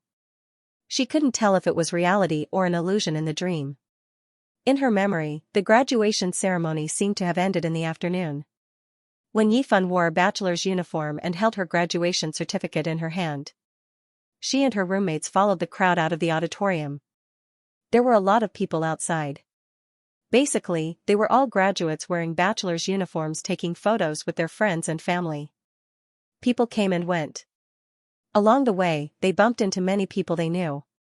When Yifan was also dragged over to take a few photos from time to time. Because of their fourth-year internship, they were busy with their own things. The girls hadn't seen each other for a while. At this time, they talked a lot, talking about all kinds of things that happened during their internship. After a topic ended, when Yifan heard one of her roommates say, "Oh right, I just got my graduation certificate and saw a super handsome guy in the back row. I don't know which department he is from." Another roommate said, "Damn, why didn't you call me to see him?" "How can you blame me? You guys were waiting to get your graduation certificates. When you came down, I wanted to call you guys but I couldn't find the handsome guy. I even thought I was seeing things." "Okay, I'll take it that you're seeing things." When Yifan listened to their conversation and couldn't help but laugh. Not long after, the four of them were called over by a classmate they knew to take photos. When Yifan was led over by her roommate. She was arranged to sit in the middle. Looking at the camera, the corners of her lips curled up very slightly. The photographer held the camera and loudly counted down, 3, 2. The last number hadn't been called out. At this time, in the mixed crowd, when Yifan suddenly heard someone call her name. The voice wasn't loud or soft, but it was very familiar. She stopped breathing and subconsciously turned her head to look around. The cameraman said, "Senior, why did you suddenly move?" The roommate next to her also asked, "What's wrong?" When Yifan was still. Looking around, feeling a little strange, "I think I heard someone call me." "Ah?" Hearing this, the roommate also looked around, "Did you hear it wrong? I didn't hear anyone call you. Maybe someone's name is similar to yours, there are so many people." When Yifan didn't hear the rest of the roommate's words clearly. Her eyes were fixed in a certain direction. The man's back was thin and tall, as if he specially came to attend someone's graduation ceremony. He was wearing a formal white shirt and trousers. At this time, he might be looking at his phone. He was lowering his head and slowly walking away from the bustling noise here. He walked in the direction where there were fewer people. In an instant. When Yifan thought of that rainy night 4 years ago. The sky was drizzling. Although it was raining, the air was still hot and dry. The young man silently sent her downstairs, the pride between his eyebrows completely collapsed. The young man who was high-spirited from the first time they met seemed to have been forcibly planted in his bones and could no longer hide his inferiority. In the alley that was so long that it seemed to have no end. He silently turned his back, step by step, and walked out of her world. In a trance. The two figures seemed to have overlapped with each other. When Yifan's mind went blank, she uncontrollably took a step in that direction, and was pulled back by her roommate the next moment. "Yifan, where are you going?" The photographer also said at this moment. "Senior, take another picture." When Yifan blankly withdrew her gaze, she only felt that he must be in Namu at this moment. It was impossible for him to appear in Iha, which was thousands of kilometers away. There was no reason for him to appear here. When Yifan absent-mindedly finished taking the picture, and looked in that direction again, the scene she saw a minute ago seemed to be an illusion. That familiar figure had already disappeared into the crowd and was nowhere to be seen. When Yifan woke up from her dream, her mouth was uncomfortably dry. She got up and turned on the bedside lamp. The bright light hurt her eyes. When Yifan frowned, she still felt a little dazed. The memory in the dream was particularly clear. But at this moment, when Yifan also couldn't remember clearly, on the day of the graduation ceremony, whether she really saw that figure, or it was just a dream that added color to her memory. When Yifan was in a daze for a while, after a long time, she closed her eyes. Maybe it was the influence of the dream, or maybe it was because the emotions were magnified at night. When Yifan's mood at this time was extremely bad. She didn't feel sleepy at all, so she simply got up and planned to pour a glass of warm water to drink. When Yifan didn't wear slippers to avoid waking Xianxia, she opened the door and quietly walked to the living room. When she was about to sit down at the coffee table, she heard the sound of the door opening behind her. When Yifan's footsteps stopped, she looked back. Xianxia also came out of the room. He was wearing a casual short-sleeved shirt and shorts, and he looked slightly sleepy. It seemed like he wanted to get up and go to the toilet. He saw her from the corner of his eyes. He tilted his head and said casually, "Sleepwalking again? What's the trigger point of your sleepwalking?" Xianxia's voice was low and hoarse. "Maybe because he just woke up. Can you sleepwalk after drinking too much?" When Yifan didn't say anything. The moment she saw him, the scene from the dream surged again. When Yifan's mind was completely occupied by the figure that was getting further and further away from the crowd. It was an extremely quiet space, and the dim vision seemed to be bewitching. There was a surge of impulse in her heart. She recalled what Xianxia said earlier. "You suddenly ran out and hugged me." Anyway, he didn't know. He felt that she was sleepwalking. He didn't know that she was sober. When Yifan slowly walked in his direction, Xianxia yawned lazily and made space for her. He said obnoxiously, "You're not going to take advantage of me this time? Just this once." She only rushed for this one time. It was like returning to the midsummer after the college entrance examination. When she was young, she stared at the young man's receding back and restrained her impulse to go forward and hug him. She forcefully retracted her gaze and slowly stepped back, choosing to leave his world. At this moment, it was like time had gone back. She wanted to make a move that she really wanted to make at that time. When Yifan's heart was completely occupied by the desire and the remaining drunkenness at that time. She didn't have any rationality left. She stopped next to him, and her heart was beating so fast at this moment that it almost rushed out of her body. Xianxia was only one step away from her. The smell of the man was no different from when he was young. An extremely faint sandalwood fragrance spread in the air. Because it was her first time doing this kind of thing, when Yifan held her breath and paused for a moment. Xianxia continued, "Hurry back." He didn't finish his words. When Yifan lowered her eyes, leaned forward, and raised her hands to hug him. When Yifan touched his exposed arm, it felt as if there was an electric current running through it. She wanted to withdraw her hand, but she couldn't help but move forward. She couldn't see anything from this angle. She could only sense that Xianxia seemed to have lowered his head. His chest was slightly moving up and down, it was broad and warm. Her nostrils were also completely occupied by the smell of his body. She was isolated from the surrounding world. At this moment, when Yifan felt that the missing part of her heart seemed to be gradually filled by something. The sense of stability seemed to have appeared, wrapping her in strands. It was like only his warmth could be transmitted to her. Just a little bit was enough. When Yifan forcibly controlled her emotions and calmed her breathing. She didn't dare to hug him for too long.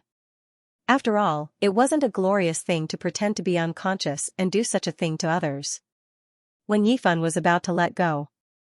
At this moment, she noticed from the corner of her eyes that Xianxia raised his hand slowly.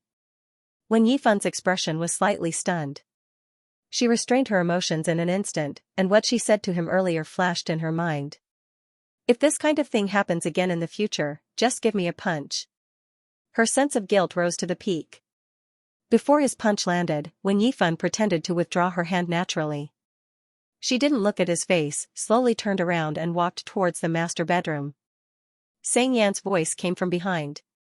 He seemed to be used to it, his tone sounded like it wasn't a big deal. He said in a lazy tone, "Is that all for today?" Wen Yifan didn't stop walking. She happened to walk to the door of the master bedroom.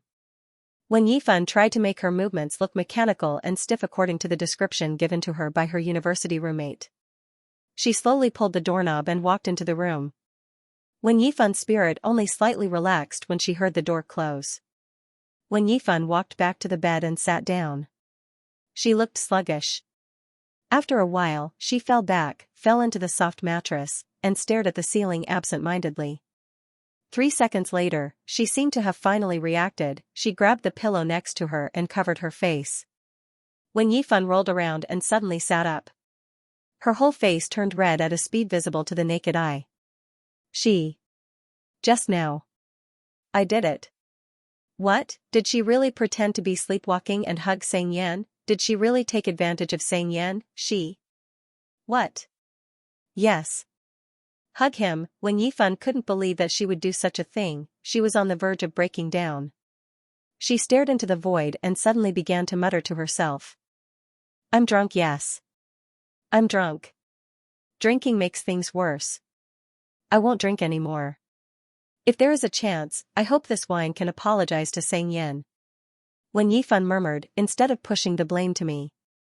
You can't let me take the blame. The remaining alcohol made Wen Yifan extremely excited, coupled with the fact that she had done something wrong. It was even more difficult for her to fall asleep. She tried to find a reason to convince herself. After a long time, Wen Yifan calmed down a little. She picked up the phone next to her and scrolled through Weibo. It didn't take long before he saw a tree hole. The guy I've been chasing after for a long time got drunk and kissed me last night. He even said that he agreed to be with me. I was happy the whole night. Today, I happily went to find him, but he told me that he was drunk and didn't remember anything. Wen Yifan's eyebrows twitched. She clicked on the comments. I guess he'll sleep with you the next time he's drunk. Wake up. That's great, being drunk is really an all-purpose reason. Jerk, ugh. Clang, the word jerk was like 2 bricks hitting Wen Yifan's face hard. She immediately exited the comment section and didn't continue reading. Wen Yifan threw the phone aside, her self-hypnosis just now had no effect at this moment. She continued to find reasons with great difficulty. I used to like him. After so many years, I didn't like him anymore. But I felt guilty towards him, coupled with the alcohol. These reasons were soon interrupted. They were overthrown by that uncontrollable thought. Wen Yifan buried her whole body in the quilt and forced all her thoughts to the back of her mind. It's easy to think too much at night. It'll be fine once I wake up. Although Wen Yifan thought so, this matter really shocked her so much that she couldn't fall asleep even though she was tossing and turning. Moreover, Xianxia came out of the living room before she had time to drink water. Wen Yifan was extremely thirsty at this moment, but she didn't have the guts to go out of the living room again. She was afraid that Xianxia would notice something wrong. The next morning, Wen Yifan adjusted her mentality and pretended that everything was normal. She went out of the room at the usual time. As soon as she walked to the living room, she saw Xianxia sitting at the dining table and already eating breakfast. There was a simple bowl of porridge and eggs on the table. The two looked at each other for a second. Wen Yifan withdrew her gaze, calmly walked into the kitchen and took a bottle of milk from the refrigerator. She stopped in front of the refrigerator for a few seconds and guessed a few questions that Xianxia would ask next. After making sufficient preparations, Wen Yifan returned to the dining table. Xianxia casually said, "Have some porridge." Wen Yifan looked at the porridge in the pot and was quiet for 3 seconds. Okay. There was silence. To Wen Yifan's surprise, Xianxia's expression was indifferent. It seemed like he didn't intend to ask her any questions. It seemed like the incident of her sleepwalking and hugging him last night didn't affect him too much. From his expression, Wen Yifan couldn't tell if he had guessed anything. She felt nervous and uneasy. She took a sip of the porridge and took the initiative to get some information. I seem to have sleepwalked again yesterday? Xianxia didn't even lift his eyes. Yes. Then this time, Wen Yifan pretended to be calm. Did I do anything? Yes. Wen Yifan stared at him and patiently waited for his reply. That's right. Xianxia paused, raised his eyebrows and said thoughtfully, I hugged you. Xianxia said lazily, you were quite restrained yesterday. His answer was exactly the same as what had happened last night. It reminded Wen Yifan of the situations that Xianxia described to her after she sleepwalked a few times. She didn't quite believe it before, but now that Xianxia was telling the truth, her thoughts were a little uncertain. However, she didn't have time to think about that at this time. His appearance and tone didn't seem to be wrong at all. Wen Yifan was finally relieved, but instead, a sense of guilt rose. She had a feeling that Xianxia had been taken advantage of and wronged by her. Wen Yifan hesitated and whispered, I'm sorry. Xianxia, what's wrong? Although she was afraid that she would make mistakes if she said too much, Wen Yifan bit the bullet and said, although I don't know the situation, I'm really sorry for what I did to you. How many times has it been? Xianxia just finished his breakfast. He leaned back and looked at her from head to toe. Why do you suddenly feel sorry for me now? Weren't you quite arrogant before? Wen Yifan was extremely dumbfounded that he could still use this word on her, arrogant. Not really? Xianxia raised his eyebrows and said slowly, when I mentioned this to you before, you only knew how to quibble. You relied on the fact that you weren't sober, you refuted whatever I said, and in the end, you still wanted to spend money to settle the matter. Wen Yifan didn't expect that from his point of view, she had such an image. Wen Yifan didn't even dare to imagine how angry Xianxia would be if he knew that she wasn't sleepwalking last night. Then in the future, Wen Yifan said, try to stay in your room at night. The door is locked, so I won't go into your room. Xianxia didn't respond to her words. Instead, he asked, your sleepwalking is quite special, and you even have the habit of taking advantage of others. Wen Yifan subconsciously explained, I don't think I used to. Then, she felt that her words were very ambiguous, so she quickly corrected herself, I'm not sure. Oh. Xianxia heard it and raised his eyebrows, you only took advantage of me? That was indeed the case. But she felt that something was wrong when she said it directly. Wen Yifan didn't know how to answer for a while, so she didn't say anything. No, Xianxia smiled, what kind of new method is this? There's such a thing? You make me a little suspicious. Xianxia sat up straight, put his arm on the dining table, and moved closer to her. Are you really sleepwalking? If it was any other time, Wen Yifan would definitely explain it to him patiently. But now, she really had no confidence, so she could only lower her head and eat the porridge. She said vaguely, yes. You don't talk much today.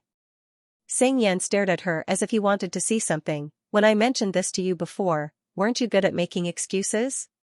Wen Yifan responded with his own words without changing her expression, that several times. Xianxia looked away, that's true. The conversation stopped here. Xianxia got up and walked in the direction of the kitchen. After he left, Wen Yifan was sure that she didn't reveal any flaws, so her back was obviously relaxed. At this moment, she felt a sense of relief, as if she had been called upon by a teacher to answer a question. The two of them went out at almost the same time. After entering the elevator, Wen Yifan habitually leaned against the innermost wall of the elevator. Noticing that Xianxia had changed back to his usual clothes, she kind of wanted to ask him what kind of job he found. But because of what happened last night, Wen Yifan always felt uncomfortable, and she didn't even have the courage to take the initiative to talk to him. The elevator went down.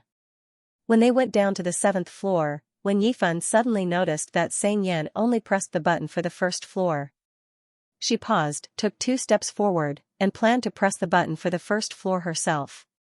She walked to Xianxia's side, and as soon as Wen Yifan raised her hand, her wrist was grabbed by him. He moved his eyes away from the phone and looked up at her, like a victim who had just been violated. He habitually resisted. What do you want to do? Wen Yifan said, press the button for the first floor. Xianxia let go of her hand. Oh, take a few steps back. When Yifan endured it, okay. I'm in a good mood today, and I'm going to Xianxia. Xianxia let go of her hand and said mercifully, I'll give you a lift. Although she was a coward, Wen Yifan didn't really want to take the subway since there was a free ride. She flashed a smile and pretended to be deeply grateful as she replied, thank you then. When they arrived at the first floor, they got out of the elevator and walked to the underground parking lot. Wen Yifan sat in the passenger seat and fastened her seat belt. Every moment when she was close to Xianxia, her brain kept reminding her of the hug last night. So much so that she didn't know how to get along with him. The car started. It was silent all the way. After a while, Xianxia glanced at her a few times. Maybe he felt that she was not herself the whole day. Then, he asked, not feeling well? Wen Yifan leaned on the window and said softly, no. It seemed like he was in a bad mood. It also seemed like he wasn't feeling well. It was quiet again for a while. Xianxia said again, did you use up all your energy when you were sleepwalking? Wen Yifan, huh? Xianxia said carelessly, weren't you very enthusiastic when you lifted my clothes last night? Wen Yifan's eyes were still looking at the scenery outside the window. She let her mind go blank and subconsciously replied, I didn't lift your clothes last night. After saying this, after a long while, Wen Yifan realized that the atmosphere in the car had become a little strange. She suddenly came back to her senses and realized what she just said. She turned her head stiffly. It happened to be a red light. Xianxia stopped the car, turned his head, and slowly met her eyes. He looked at her for a few seconds and said, how do you know? When Yifan didn't avoid his gaze, she looked calm. Xianxia didn't repeat her words, he was still looking at her with a condescending gaze. When Yifan noticed from the corner of her eyes that his fingertips were tapping on the steering wheel, slowly and rhythmically. He seemed to be thinking about something. From her point of view, it also looked like a silent death. When Yifan was looking for a response in her mind, she was stunned for a moment, she seemed to have just reacted. She curved her lips and explained in a gentle tone, didn't you say it just now? I only hugged you for a while last night. Xianxia's eyelids twitched as he stopped tapping on the steering wheel. It seemed like he agreed with her explanation, he just faintly said ah and then looked away. He didn't ask further. Awkward silence. Although Wen Yifan didn't really want to talk now. However, she had to act until the end, so she asked, so, did I lift your clothes last night?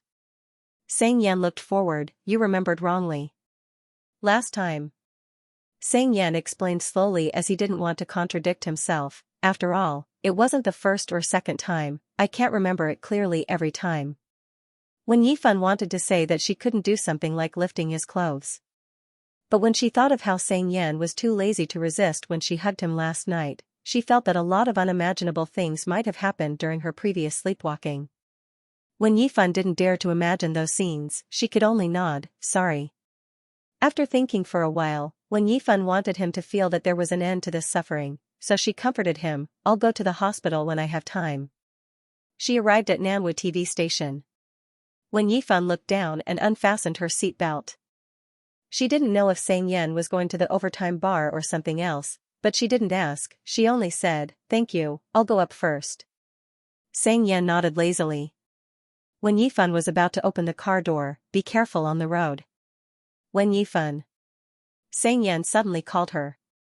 When Yifan paused and looked back, what's wrong? He casually said, there's something in my hair. When Yifan immediately raised her hand to touch her head and asked, where? A little to the left. When Yifan moved her hand to the left. A little more. His hand moved up again. Right. She did everything he said, but she still couldn't touch the thing he mentioned. The next moment, when Yifan heard Xianxia click his tongue impatiently. Her scalp tightened. Just as she was about to pull down the makeup mirror in front of her to take a look, she felt something touch her head. She glanced sideways. Xianxia raised his arm and placed it on her head, as if he was trying to get rid of the thing in her hair. Then, he ruffled her hair and messed it up. It was as if he was taking revenge for her procrastination. He withdrew his hand and began to chase the guest away. Don't dawdle. I'm in a hurry. Wen Yifan asked hesitantly, what's on it? I don't know. Wen Yifan didn't ask any further and could only thank him. Wen Yifan got out of the car, raised her hand to smooth her hair, and walked towards the door. She happened to bump into Mu Qingyun, who arrived at some point. He took the initiative to greet her, Sister Yifan, good morning. She nodded at him, good morning. She walked into the building. Wen Yifan recalled Xianxia's actions just now and rubbed her head in hindsight. Her thoughts were a little drifting as if she was immersed in her own world. She didn't hear what Mu Qingyun said next to her. After a while, Mu Qingyun called her, Sister Yifan? When Yifan came back to her senses, What's wrong? Mu Qingyun looked delicate and his smile was a little childish. He didn't care about Wen Yifan's neglect just now and repeated in a good temper, are you dating Senior Sang? Wen Yifan paused for a moment, no. Mu Qingyun breathed a sigh of relief, I just saw him send you to work and saw him rub your head. I thought. He didn't finish his sentence and smiled embarrassedly, I'm too nosy. Rub, Wen Yifan was stunned. She withdrew her hand and recalled Xianxia's strength. It would be more appropriate to describe the feeling as stirring. However, Wen Yifan wasn't familiar with Mu Qingyun. She felt that denying it was enough. She was too lazy to explain any more questions. She didn't say much and just smiled. Both of them went into the office together. After returning to her seat, Wen Yifan turned on the computer. She casually flipped through the information on the table. Su Tian, who was drinking coffee at the next table, came over and talked to her. Why did you come with this little puppy today? Wen Yifan, I just met him at the door. I see.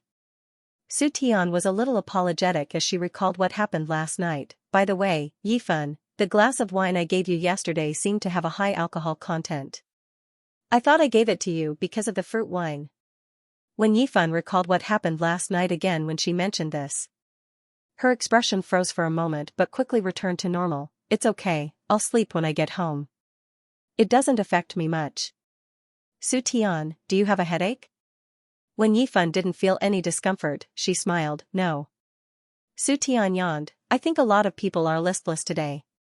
I went too far yesterday. I'm so sleepy now, I really regret not going with you yesterday. It's rare to go out and relax. Wen Yifan said, as long as you have fun. This topic didn't last long. Not long after, Su Tian mentioned another matter to her. Didn't I introduce my friend to you before?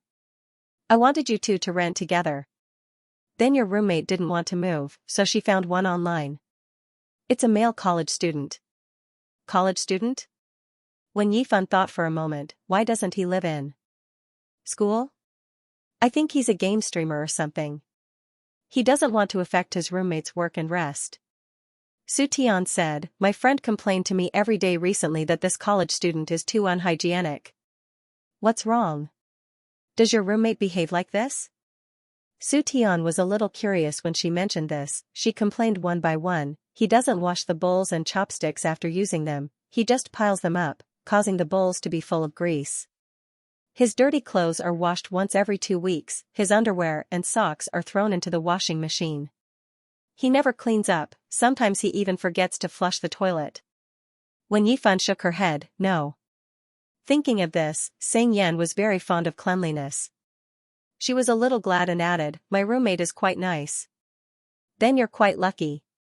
Su Tian laughed and continued, but you might not expect this. A few days ago, my friend came to me and told me that she seems to have fallen in love with this college student. This turn of events made Wen Yifan a little confused, huh? She said that this college student was spoiled by his family, he doesn't know how to do any housework. But as long as she mentioned something, he would listen to it, and he wouldn't do it again. Su Tian said, anyway, it's all good words, he doesn't sound like the same person who complained to me before. But I think the main thing is that this college student is quite handsome. If I can find someone as handsome as him, I'll rent a house with him. Su Tian sighed and expressed her thoughts, so, will there be some sparks of love after living together for a long time? Wen Yifan blurted out, not necessarily. Su Tian looked at her, why did you deny it so quickly? I don't think I've asked you before. Su Tian suddenly thought of something as she spoke, is your new roommate a man or a woman? I remember Wang Linlin found him for you. When Yifan was silent for a few seconds, she still didn't lie, a man. Damn, Su Tian was shocked, is he reliable? Yes. Maybe it was because of Wen Yifan's decisive reaction just now. Su Tian subconsciously felt that her roommate must be ugly. She continued, although you can't judge a book by its cover, are you sure he doesn't have any ill intentions towards you? Wen Yifan didn't say anything. Su Tian was very worried as she stared at Wen Yifan's face. I think it's quite normal for people of the opposite sex to rent a house together. But you have to be careful, you have to be a little cautious about everything. Wen Yifan's guilty conscience surged crazily when she thought of Sang Yan whom she had taken advantage of. She felt that she might be the ill-intentioned one. She didn't dare to say it out loud, she said with a straight face, I know. Wen Yifan originally thought that Sang Yan would only stay for 3 months. She thought that there wouldn't be much conversation between them during this short period of time. When the time was up, he would naturally leave. To both of them, they were just passers-by who couldn't even be considered as friends. It was just an episode that wasn't worth talking about. Just like Wang Linlin previously. But this trend was obviously not right. Wen Yifan could roughly analyze it from Su Tian's words. It was probably because she had been spending too much time with Sang Yan that she became muddle-headed and had thoughts that she shouldn't have. The hug last night was like a warning. It was always in front of Wen Yifan's eyes. On this matter, Wen Yifan was very self-aware. She didn't think that Sang Yan would have such thoughts towards her, nor was she shameless enough to approach him as if the past never happened. Moreover, Wen Yifan didn't like this habit, she was also very afraid of adapting to the existence of another person. In her subconscious mind, there could only be 2 results. The other party might be like her father, who would leave her forever one day without warning, or he might be like her mother, who would choose to abandon her for a better life. Wen Yifan clearly felt that she couldn't be the same as before when she was with Sang Yan because of this thought and the guilt she had done to Sang Yan when she was sober. Wen Yifan started to distance herself from Sang Yan inconspicuously. She tried to change their relationship back to the way it was when they first rented a house together and endured it until he moved out. The change in attitude wasn't big, Sang Yan didn't seem to notice it. He started working recently and his workload seemed to be very heavy. In addition, he occasionally had to work overtime at night. Sometimes he didn't come back for a whole night. The two of them didn't have much time to spend together after a month. Wen Yifan was also busy with work. She often left early and came back late, so she didn't have time to think about these things. Wen Yifan didn't ask Sang Yan about his job because she didn't want to be close to her roommate. In the end, it was Zhong Xichao who talked to her about this matter. Zhong Xichao, I heard from Xiang Lang yesterday. Zhong Xichao, Sang Yan seems to be working at their company. Zhong Xichao, but they are not in the same department. He didn't notice it before, it seems like he just found out. Wen Yifan, where is Xiang Lang working now? Zhong Xichao, Yuxing Technology. Zhong Xichao, he is in the marketing department, Sang Yan is in the software department. Zhong Xichao, but Sang Yan's position is higher than Xiang Lang, he is the manager. Zhong Xichao, Xiang Lang is really a piece of trash. Zhong Xichao, he also told me that Sang Yan must have a backer. Wen Yifan suddenly recalled Sang Yan's previous words when she saw this. She realized that he wasn't bragging. She didn't think too much and casually replied a few words. She exited the chat window and planned to continue working. Just as she was about to put her phone aside, she accidentally clicked on another chat window. It was from Zhao Yuandong. Since Wen Yifan hadn't replied to his messages, Zhao Yuandong's frequency of messages also decreased. He only occasionally sent a few words to remind her to pay attention to the change of seasons and not to get sick. Wen Yifan casually swiped. She saw a few days before the Qingming festival. Zhao Yuandong, your aunt went back to Beiyou today. Zhao Yuandong, Mom forgot to consider your feelings that day. I won't let her come again, okay? Zhao Yuandong, don't be angry at Mom.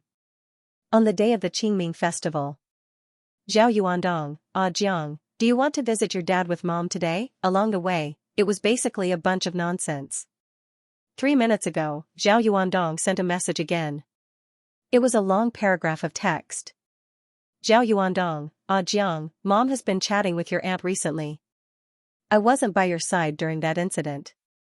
I didn't understand the situation, so I didn't stand by your side. I'm sorry. Zhao Yuandong, I've always felt that they took good care of you. I'm also very relieved. At that time, I always wanted to bring you back, but I was afraid that the frequent change of environment would affect your college entrance examination. I thought that it would be better after a while. When you get into Nanwu, you can come back and live with mom so that mom can take care of you. I didn't expect you to go to Iha and go so far away. Zhao Yuandong, mom will make it up to you in the future, okay? When Yifan stared at it for a while and directly exited WeChat. She looked at the computer again, but her mind was a mess. The words in front of her seemed to have become a string of garbled codes that she couldn't read at all. She closed her eyes, picked up her phone again, and cleared her chat history with Zhao Yuandong. It was almost 11 o'clock when Yifan finished work and returned home. She took off her shoes and saw Xianxia lying on the sofa with a laptop in his arms. His fingers were typing quickly on the keyboard. She didn't know what he was doing. When Yifan didn't disturb him, she habitually went over to drink a glass of water. After that, she filled another glass and planned to go back to her room. Xianxia called out to her at that moment, "Hey." When Yifan turned around, "What's wrong? Did you forget the rules?" Xianxia looked at her and quickly looked away. He said while typing, "You have to tell me if you don't come back at 10 o'clock. When Yifan was stunned, and said slowly, "Oh, I forgot. Sorry." Then, she didn't say anything else and continued to walk to her room. "Why do I feel that your attitude towards me recently is a little?" Xianxia paused, as if he was thinking about his words, and then slowly said two words, "neglecting me." When Yifan stopped again, "No, I'm just very sleepy." Xianxia looked up. When Yifan said softly, "I just want to sleep." Xianxia stopped what he was doing and stared at her. He quickly said, "Go to sleep." After when Yifan entered the room, Xianxia recalled how she looked just now. He was silent for a while, then he typed again. It was almost 2 o'clock in the morning. Xianxia turned off his computer, went back to his room to change his clothes and took a shower. When he came out, he wanted to go back to the living room to get his computer. However, he didn't know when Yifan left the living room again. She had changed into the short-sleeved shirt and shorts that she wore to sleep, revealing her fair and slender limbs. At that moment, when Yifan was sitting on the sofa and staring at the clock, Xianxia's hair was still wet. He walked in front of her. He rubbed his hair with a towel and stared at her for a long time. Then, he pulled the stool next to him and sat in front of her. He said slowly, "So, you're in a bad mood, and you sleepwalk when you're drunk?" When Yifan was quiet and didn't move, Xianxia asked, "What happened today?" When Yifan was motionless, as if she was living in her own world and couldn't feel anything around her. If she didn't blink occasionally, Xianxia would have thought that she had turned into a statue. He didn't speak again. He just sat next to her and didn't do anything else. About 10 minutes later, when Yifan stood up and slowly walked towards the direction of the room, Xianxia turned around and stared at her back while sitting in the same place. He tilted his head and looked forward. He saw that there was nothing that could trip her, so he didn't follow her. He looked leisurely and lazily watched her movements. When Yifan walked straight down the aisle like a ghost, her pace was slow and steady. Just like the previous few times, she stopped again when she reached his room. She looked inside. Xianxia took his clothes and went into the bathroom to take a shower just now. The door was open and not closed. When Yifan stared at him for a long time with a blank expression. "What are you looking at?" Xianxia was amused. "Why do you look like a pervert?" As soon as he finished his sentence, when Yifan lifted her feet again and walked into his room as if she had received some instructions. Xianxia stopped wiping his hair as if he was dazzled. After a few seconds, he put the towel aside, got up, walked back to the room, and followed Wen Yifan. Wen Yifan used to live in this room. But after Xianxia moved in, he slightly changed the layout and added a computer desk. He moved the bed from the window to the middle of the room. The bedside table was on the left, and there was a lamp on the right. At this time, Wen Yifan had already walked to the middle. Xianxia didn't know what she wanted to do, so he walked over and stood in front of her. Where do you want to go?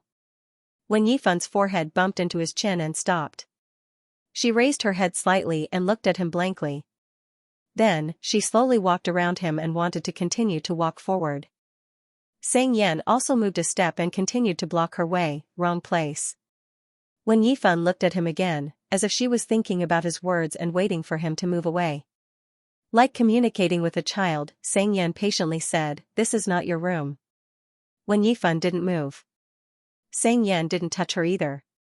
He just raised his chin. "The door is there." Wen Yifan was in a daze for a while before she seemed to understand what he said. She turned around and obediently walked in the direction of the door, like a robot that got an order. Afraid that she would go to the wrong place again, Xianxia didn't stop and followed her. Watching her walk back to the room, Xianxia didn't go back to the living room until the door of the master bedroom was closed. He turned off the lights in the living room, leaving only the lights in the hallway. He returned to the room and looked at the messages on his phone. He quickly put down the phone and put it aside. Xianxia's eyes were so tired that they hurt. Just as he closed his eyes, he suddenly remembered that Wen Yifan just walked into his room. Like a headless fly. Wasn't everything fine before? Why did the route change this time, or was it because the door of his room was closed several times before, and she couldn't get in? But this time, the door was open. There was no pattern to what she did when she sleepwalked, and she could only wander around randomly in an unenclosed space. Every cell in Xianxia's body seemed to be protesting against his exhaustion. But thinking of this, he opened his eyes again, got up, and went out of the room. He closed the floor-to-ceiling windows on the balcony and the kitchen door. The next day, Wen Yifan opened her sleepy eyes and sat up to wake up. She shifted her gaze and noticed the chair in front of the dressing table. It took her a while to realize that she had forgotten to use the chair to block the door last night. However, she hadn't been sleepwalking during this period of time, so she didn't pay too much attention to it. Wen Yifan stayed in bed for a while. He opened his WeChat and saw Xianxia and Xiang Lang chatting in the group chat. Seeing Xiang Lang reminded her of what Xianxia had said yesterday. Wen Yifan opened the webpage and searched for the company Yuxing Technology. Before she clicked on it, Wen Yifan reacted. Why would she look into this for no reason? Wen Yifan collected her thoughts and left immediately. She got up late. When she came out of the room, Xianxia seemed to have gone out. There was also a simple bowl of soybean milk and fried dough sticks on the table. This thing couldn't be kept overnight. If he didn't eat it, it would probably be thrown away. Trash Kimwen didn't want to waste food. Moreover, this matter could be considered a reciprocity, so she would also buy breakfast for Xianxia. She took the soy milk to heat up and checked the messages on her phone. Xianxia didn't talk to her about anything. Wen Yifan was relieved. Then nothing really happened last night, right? But that's true. Even if she really sleepwalked, it was impossible to meet Xianxia every time in the middle of the night. Wen Yifan couldn't spare the time to go to the hospital when she was busy with work. When it was her rest day, she was too lazy to go out. She dawdled and just wanted to lie down at home for a day to recuperate. Moreover, Wen Yifan's sleepwalking wasn't too serious. Over time, she put this matter to the back of her mind. The temperature gradually rose, and the air became hot and dry. In the middle of July, Nanwu ushered in the hottest time of the year. The nights gradually shortened. The sun was fierce and cruel, not stingy. A thin layer of sweat would seep out of the body if one stayed outside for a little longer. Wen Yifan just returned to the office from the editing room. Gan Hongyuan suddenly came out and gave her a clue. He asked her to follow up on the follow-up investigation in the next few days. It was a traffic accident that happened a few days ago. On the road near the fallen street, a drunk man ran a red light and hit a junior high school student who was crossing the road, causing a comminuted fracture of the student's right leg. After returning to her seat, Wen Yifan turned on the computer and began to look up information, read reports, and write an interview outline. Halfway through writing, the phone beside him rang. It was a WeChat message from Xianxia. Xianxia, my sister will be coming over for dinner tonight. Xianxia, is that okay? Wen Yifan quickly replied, yes. After thinking for a while, she added, if your sister wants to come over in the future, she can come over directly. Wen Yifan, you don't have to mention this to me. After a while, Sang Yan sent an okay emoji. Wen Yifan didn't work overtime for long. She left the company after 7 o'clock. When she got home, Wen Yifan looked up and saw Sangji sitting on the sofa watching TV. Compared to the last time she saw her, she seemed to be thinner, her face was smaller, and her chin was sharp. Seeing Wen Yifan, Sangji greeted obediently, Yifan. Wen Yifan smiled and looked around the house. At this moment, Sang Yan was staying in the kitchen and seemed to be cooking dinner. Seeing this, she glanced at the time and was a little surprised. You haven't eaten yet? Yes. Sangji glanced at it and complained softly, my brother is so slow, he just went to cook. Wen Yifan walked to her side and sat down. She also felt that it was a little late. She pointed at the TV cabinet and suggested, do you want to eat some snacks first? It's almost 8 o'clock, don't starve yourself. Sangji curved her lips, no, I'm not very hungry. Wen Yifan poured a glass of water and looked at her face, how did you lose so much weight? Is the college entrance exam stressful? Sangji, it's alright, I ate a lot, I don't know why I lost weight. Eat more later to make up for it. After the exam, go out and play more to relax. Wen Yifan asked casually, oh right, Gigi. Is the admission result out? Didn't you say you were hesitating about Nanshan University or a university? Sangji nodded, yes. Wen Yifan, then which one did you choose in the end? Sangji answered honestly, E-University. Huh? Wen Yifan was surprised, have you decided? Iha is quite far away. Yes, I've thought about it for a long time. Sangji whispered, compared to Nanshan University, the major I want to apply for is better in E-University. Also, I don't want to stay in Namu all the time, I want to go to other cities. Wen Yifan smiled, that's good too. Sangji felt a little sullen, but my brother is quite angry. Wen Yifan, what's wrong? Because I didn't tell him about the application, I only discussed it with my parents, so he always thought that I applied for Nanshan University. Sangji said, when he just found out about my admission result, he scolded me. My admission result came out last week, but I didn't see him ask. Sangji felt that Sang Yan was very unreasonable, and the more she said, the more annoyed she was. How long has it been? He only casually asked when I came today. After knowing that I'm from a university, he started to get even with me. He even said that I've grown up, and now I only do things on impulse without considering anything else. When Yifan comforted her, your brother is probably afraid that you'll be bullied if you go so far away alone. His attitude is like I applied for Nanshan University in the first place, Sangji said, but I changed my major without telling everyone. When Yifan's movement froze when she heard this. Sangji didn't dare to speak too loudly as she was afraid that Sang Yan would hear her. When I asked him for his opinion, he was too lazy to talk to me. He said that he needs to consider such trivial things. Now that I've made my choice, he wants to scold me again. When Yifan just smiled and didn't say anything. Sangji felt that she complained too much, so she quickly changed the topic. She started to gossip about the things that were interrupted by Sang Yan and asked, Yifan, do you know who my brother's puppy Love was in high school? When Yifan took a sip of water and lied calmly, I'm not too sure. I'm just curious who he fancies with his arrogant temper. Sangji felt that something was wrong when she said this, so she changed her words, oh, no, who fancies him? But, he seems to like his puppy Love quite a bit. Sangji was bored waiting for the meal, so she started to talk about the past. I remember my brother's grades were quite bad before, and he suddenly started studying in the second year of high school. When Yifan listened in silence. He was the kind of person who didn't study much, and he was especially partial to subjects. But during that time, I don't know what possessed him, but he did nothing but study. Sangji held her cheeks and said slowly, my parents were very happy at that time, they felt that he was finally sensible. My dad even asked him which university he wanted to go to, but he didn't answer. He said that he just wanted to have more choices. When Yifan looked down and quietly drank her water. Anyway, he applied for Nanshan University after that, and he was very happy on the day the admission results came out.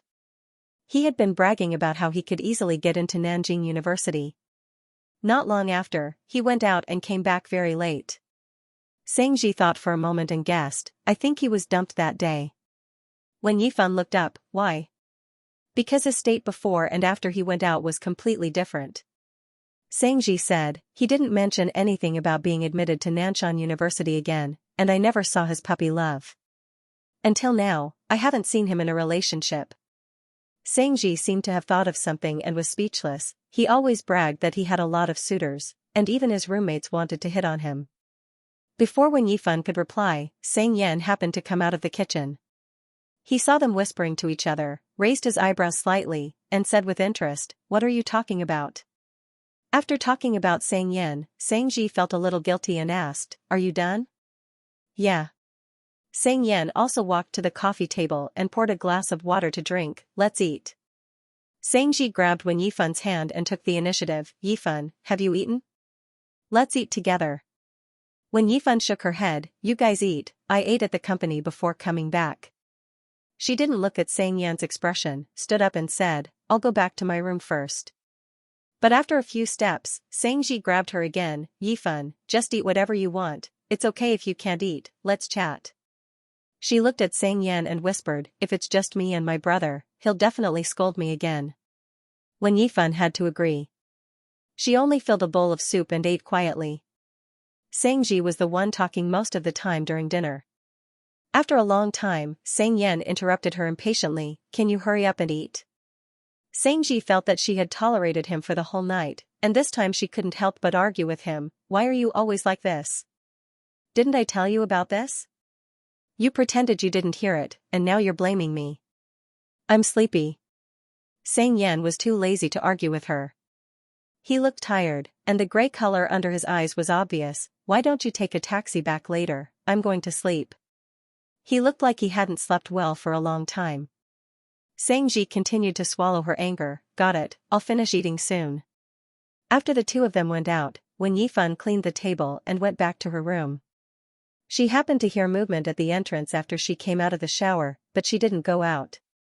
Wen Yifan lay back on the bed, hugged the quilt, and thought about Xianxia's words. He was very happy on the day the admission results came out. Because he was in a completely different state before and after he went out. Wen Yifan felt like her chest was heavily pressed by a stone, and she couldn't breathe. She turned over and didn't want to recall the past. Wen Yifan simply picked up her phone and watched a horror movie. She focused on the movie and closed her eyes when she saw the end credits. While she was wide awake, she suddenly felt a little sleepy. She gradually fell into a deep sleep. She didn't know how long had passed. Wen Yifan sat up and got off the bed. She slowly pushed the chair back to the dresser, turned around, and left the room. She walked all the way to the living room and sat on the sofa. Under the dim light. Wen Yifan looked up and stared at the spinning second hand without blinking. The living room was extremely quiet. There was no other sound except for her soft breathing. Perhaps something was missing compared to the previous few times. Wen Yifan only sat for a few minutes before she got up. She walked towards the corridor and stopped again when she passed by the second bedroom. Seeing the closed door, she stared at it for a long time. Then, Wen Yifan's behavior seemed to be driven by something. She hesitantly raised her hand. She held the door handle and twisted it. The door was unlocked. Wen Yifan easily twisted it and pushed it forward. She walked barefooted without making a sound, as if she was walking on cotton. She paused for a few seconds, gently closed the door, and walked towards the bed. She climbed up the bed mechanically and found an empty spot to lie down. In the narrow room, the sound of the air conditioner was neither soft nor loud. The man's breathing speed was regular, and the smell of sandalwood mixed with tobacco was faint. He was wearing a dark t-shirt, lying on his side, and his chest was gently moving up and down. The quilt only covered half of his body. Wen Yifan stared at him blankly, and suddenly reached out to grab the quilt on his body. She covered herself. The next morning, Wen Yifan woke up from her dream and opened her eyes slowly. She stared blankly in front of her for a while, and soon realized that something was wrong.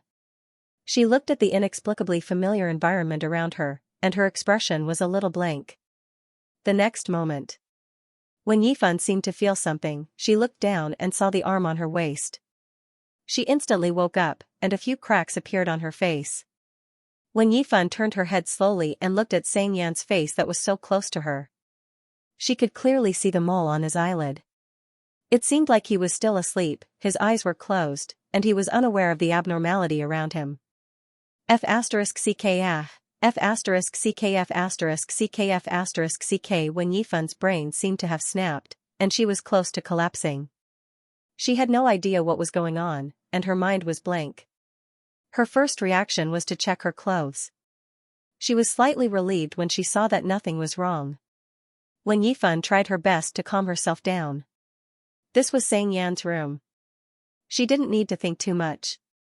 She woke up early in the morning, but she didn't stay in her room. Instead, she appeared on Xianxia's bed. There was no other possibility other than that she sleepwalked to the wrong place in the middle of the night, entered his room, and slept on the wrong bed. At this moment, the only solution that Wen Yifan could think of was to leave this place first. Before Xianxia woke up, Wen Yifan held her breath and lifted Xianxia's arm gently like a thief. She moved his arm to the side very slowly, and wanted to gently put it back on his body. At the same time, Xianxia's eyelashes moved, maybe because he was disturbed by the movement. This extremely subtle change was like a bomb that exploded in Wen Yifan's mind. She felt like she was going to be caught in the next moment, and her movements stopped. The next moment, Wen Yifan saw Xianxia slowly open his eyes. His eyes met hers. They froze for 2 seconds. Perhaps it was because he was still sleepy, Xianxia's expression didn't look very awake. He didn't seem to notice anything wrong. He closed his eyes again, and reached out to pull her into his arms. When Yifan's back hit his chest, and her whole body froze. She didn't know how to react at all. Her body was enveloped by his overwhelming presence. Thump. Thump. When Yifan's heartbeat stopped for half a beat, and then quickly accelerated again. At this moment, everything around her disappeared. All her senses were occupied by the man behind her, with a strong sense of existence. Everything was magnified. The man's breath was warm, and his movements were still lingering in the dream. The tip of his nose rubbed against the back of her neck, and his arm was on her waist again, pulling her into his arms. The air was still. Half of Xianxia's face was still buried in her hair. He grabbed her wrist with his right hand and put it in front of him. His action was intimate and natural, as if he was treating her like a treasure.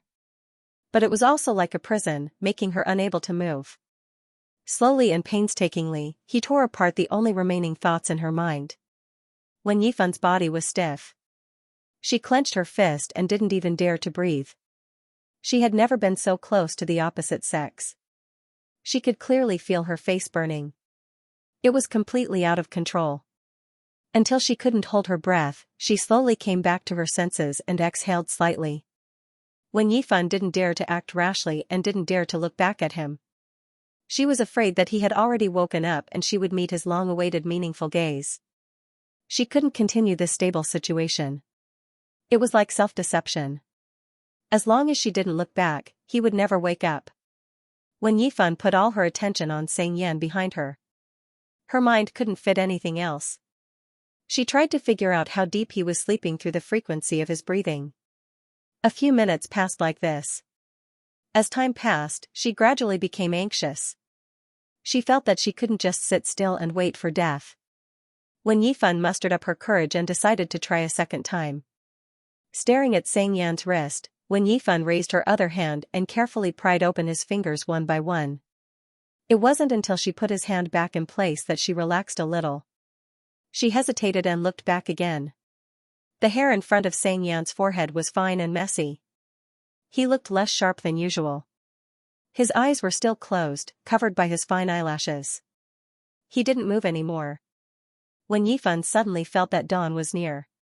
She retracted her gaze, sat up, and moved to the bed bit by bit. 10 centimeters. 5 centimeters. Just a little more. When her feet touched the ground, Wen Yifan heard Xianxia's slightly hoarse voice. Wen Yifan? Wen Yifan's brain froze for a moment. She paused for a few seconds before turning her head mechanically. She met Xianxia's gaze. The world was quiet at this moment. She didn't know when he woke up. Xianxia's expression was much clearer than before, with a hint of inquiry. He also sat up, looked around, and then looked at her. Why are you here? Before she could reply, Xianxia spoke again. As if he had not slept enough, his eyelids drooped slightly. His voice was low and hoarse, and there was a hint of anger in his words. Explain. When Yifan closed her eyes. She was about to get off the bed. She was only a few steps away from leaving the room. In the end, Xianxia woke up. When Yifan felt that her previous fear was like a joke. It would have been better to wake him up right from the start. You must be dreaming. This time, when Yifan decided to use a delaying tactic to fool him before he completely woke up. She suppressed her emotions and added without changing her expression, he'll be back to normal when he wakes up. Xianxia stared at her, angry and amused. Do I look like an idiot? Yes. When Yifan said as she walked out, comforting him absent-mindedly, go back to sleep. You won't look like the same person when you wake up. When Yifan walked out of Xianxia's room calmly and quickly returned to the master bedroom. She locked the door and immediately slumped on the floor, exhausted. She leaned against the door and listened to the movements outside vigilantly. She didn't hear Xianxia coming out. When Yifan slowly breathed a sigh of relief. Not long after, when Yifan got up again and went to the toilet. She felt that she couldn't stay in the same space as Xianxia for the time being. She had to leave the room before Xianxia came out of the room. She would solve this problem when she came back at night. She would solve this peacefully after she adjusted her emotions.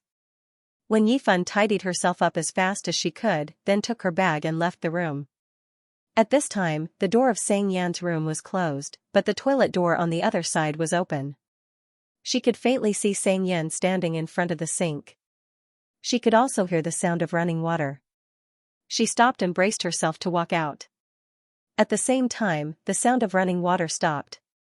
When Yifan happened to walk to the toilet door. Xianxia turned his head and looked in her direction. He had just washed his face, so there were still water droplets on his face.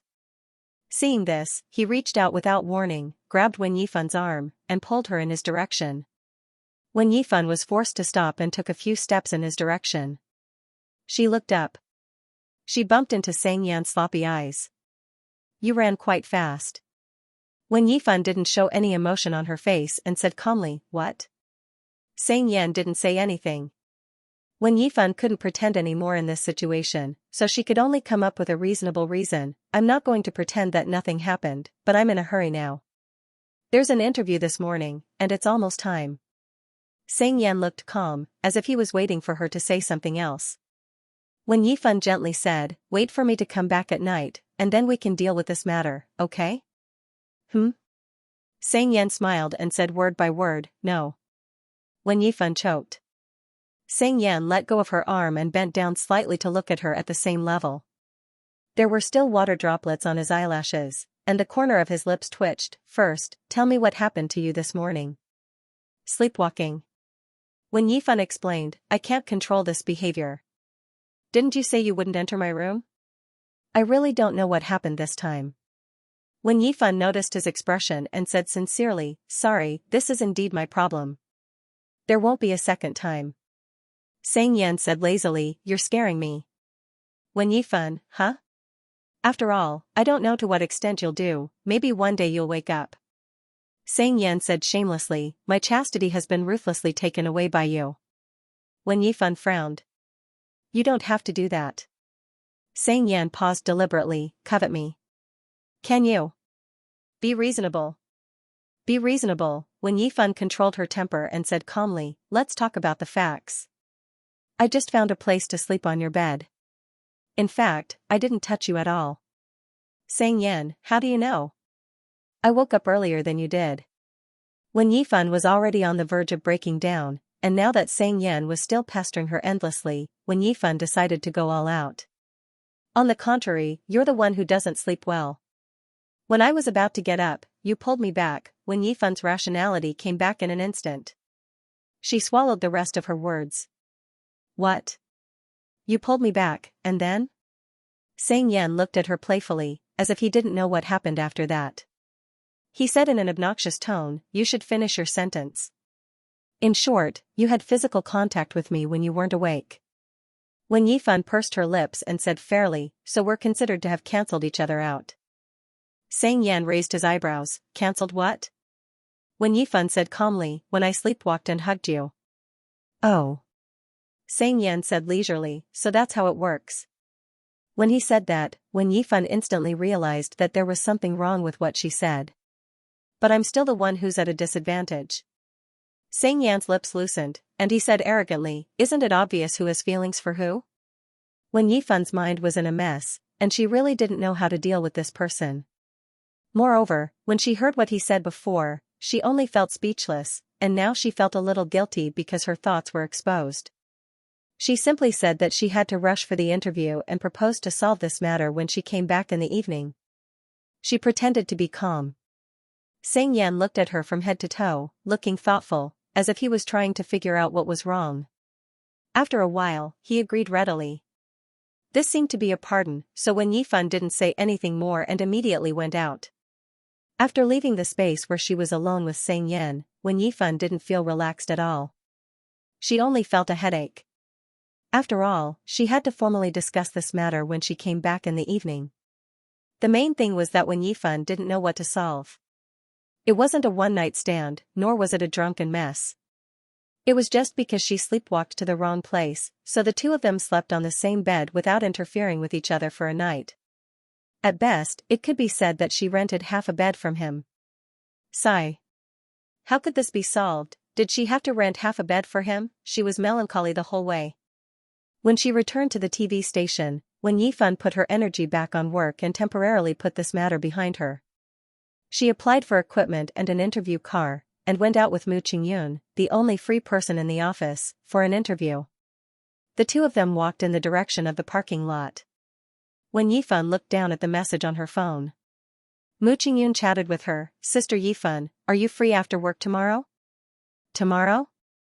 Wen Yifan thought about tomorrow, I'm not sure, why? A senior I know just gave birth to a daughter. Mu Qingyun scratched his head and was a little embarrassed. I want to pick a gift for her, but I don't know much about these things. A daughter? Wen Yifan suddenly understood, then you can ask Sister Xinyu, she also has a daughter of a few years old. Mu Qingyun was silent for 3 seconds, okay. Just as they were about to reach the car, Mu Qingyun suddenly stared at her face and seemed to have just noticed it, Sister Yifan, there's something dirty on your face. He pointed at the same spot on his face, here, it seems to be dust. Ah. Wen Yifan took out a tissue from her pocket and rubbed it on the spot he pointed at, is it here? A little lower, no, to the left. Seeing that she couldn't wipe it clean, Mu Qingyun simply took the tissue from her hand and said with an innocent expression, let me help you wipe it off. Wen Yifan didn't react in time. He had already raised his hand. Wen Yifan was a little uncomfortable and resisted being so close to him. She subconsciously took a step back and smiled politely, it's okay, I'll deal with it later. Mu Qingyun's expression froze, and he touched his nose awkwardly, okay. The two of them got into the car. Wen Yifan sat in the driver's seat and looked at the rearview mirror to wipe the stains off her face. Then, she started the car. She looked at the front and said casually, Qingyun, check the equipment first. Mu Qingyun came back to his senses and said obediently, okay. No one spoke in the car, only the news was broadcasted. It was quiet, but not too quiet. Soon, Mu Qingyun broke the silence and said with a smile, speaking of which, this senior of mine is Senior Sang's classmate. He got married right after he graduated, and he even has a child now. Wen Yifan nodded, pretty good. Mu Qingyun said, Sister Yifan, how did you meet Senior Sang? I remember that your alma mater is Iha University. Wen Yifan said concisely, high school classmate. Mu Qingyun was surprised, have you known each other for so long? I see that both of you have a good relationship. Yes. I thought that both of you were a couple because I saw that Senior Sang was quite special to you. Mu Qingyun was a little envious, it seems that both of you are very close friends. When Yifan was too lazy to explain, she just smiled. Then, Sister Yifan, do you know that Senior Sang had a crush on someone in high school? He seemed to have chased after that person for a long time, but he couldn't get her. Mu Qingyun smiled. My senior told me several times, but he had never seen her before. He was also very curious about what kind of person could make such an outstanding person like senior staying like her for so long. When Yifan felt that this boy seemed to be more gossipy than Fu Zhuang, she said absent-mindedly, I'm not too sure. I remember that during the graduation dinner, someone said, is it because what you can't get is always the best? Mu Qingyun paused, right. I remember what Senior Sang said at that time. When Yifan took the time to look at him, he said. Mu Qingyun's eyes were clear, and his smile was clean and bright. Otherwise, do you think I'm such a sentimental person? When Yifan retracted her gaze and didn't comment on his words, she just nodded. She couldn't verify the authenticity of his words. The only thing she was puzzled about was why they would mention Sang Yan's high school incident at the dinner after the graduation ceremony. After all, even Su Haoan didn't seem to know about their relationship. Moreover, according to Sang Yan's proud character, he would never show his weakness in front of others, and he was too lazy to talk to others. Therefore, when Yifan couldn't figure out why this matter was brought up. However, it was also possible that he took it as a joke and said it calmly. After all, it had been so long. It seemed quite reasonable when she thought about it. When Yifan didn't think much about it, she just felt that it was quite magical. She didn't think about it. She would become the best one in this way. Later, Senior Sang also said, Mu Qingyun looked at her sideways and added appropriately, if he met her again, he might pursue her again, but his mentality would definitely be different from before. When Yifan turned the steering wheel and didn't say anything. After he finished speaking, Mu Qingyun was silent for a few seconds, as if he was guessing her thoughts. He smiled faintly and said in a casual tone, but it should be just drunk talk, it might not be his true thoughts. After he finished speaking, the car fell into silence again. When Yifan pondered for a moment and suddenly said, didn't you say before? Huh? When Yifan pointed out the loophole in his words, did he only say one sentence the whole night? Mu Qingyun's smile froze, but he quickly returned to normal. Did I say that before? I don't remember it. Maybe I was drunk and said something wrong. Then you should be more careful in the future, don't get too drunk when you go out to play. We are in this line of work, unexpected events can happen at any time. When Yifan reminded him seriously, also, you can gossip casually, but you can't use this kind of attitude when you are doing news. What you see and hear should be how the report should be. Just like how she treated Fu Zhuang, when Yifan said calmly, you can't rely on guessing, hearing wrong, remembering wrong, or saying wrong. You have to be realistic. Mu Qingyun's smile completely disappeared. His expression became serious and he quickly responded, I understand.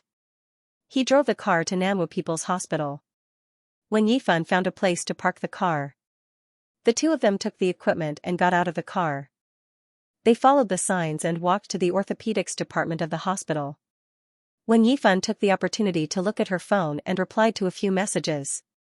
Before coming, when Yifan had contacted the hospital and the victim's mother. She only came for an interview after the other party agreed. She had learned about the situation in advance. The victim was a young girl in her first year of high school. Her name was Xianxia. Xianxia was born with damaged vocal cords, so she could not speak. That day, Xianxia went to eat with her classmates nearby and returned home later than usual. When she was crossing the road, the culprit did not stop in time and ran over her right leg. This situation immediately woke the perpetrator up. He got out of the car and called for an ambulance. The two of them entered Xianxu's ward. This was a 3-person room, and it was full of people at the moment. Xianxu was lying in the middle of the hospital bed. She had already undergone surgery and her leg was in a cast. Her appearance was young and tender, and her eyes were red and swollen. It was obvious that she had just cried. Xianxu's mother sat beside her and comforted her softly. When Yifan walked over and took the initiative to greet her, then she introduced herself. Xianxu's mother was called Chen Lizhen. She did not look like a mother who had a child of her age. Her appearance was well maintained, and her temperament was extremely gentle. She was very cooperative with Wen Yifan's interview. She did not show any displeasure or impatience throughout the interview. The interview was conducted outside the ward as she was afraid that it would affect Xianxu's mood. Wen Yifan took notes while asking questions, while Mu Qingyun was shooting with his camera. The saddest one is the child, Chen Lizhen rubbed her eyebrows. Her eyes turned red as she spoke. She just transferred to Nanwu Art School, and she doesn't know what to do now. I don't know if this will affect her dancing. Wen Yifan paused and asked, does Xiaoyu dance? Chen Lizhen turned her head and wiped away her tears. Yes, ballet. She started dancing when she was 7 years old. Wen Yifan looked at the ward after hearing this. The little girl lowered her head, her hands were crossed in front of her body. Her eyelashes trembled slightly, and her tears unknowingly fell again.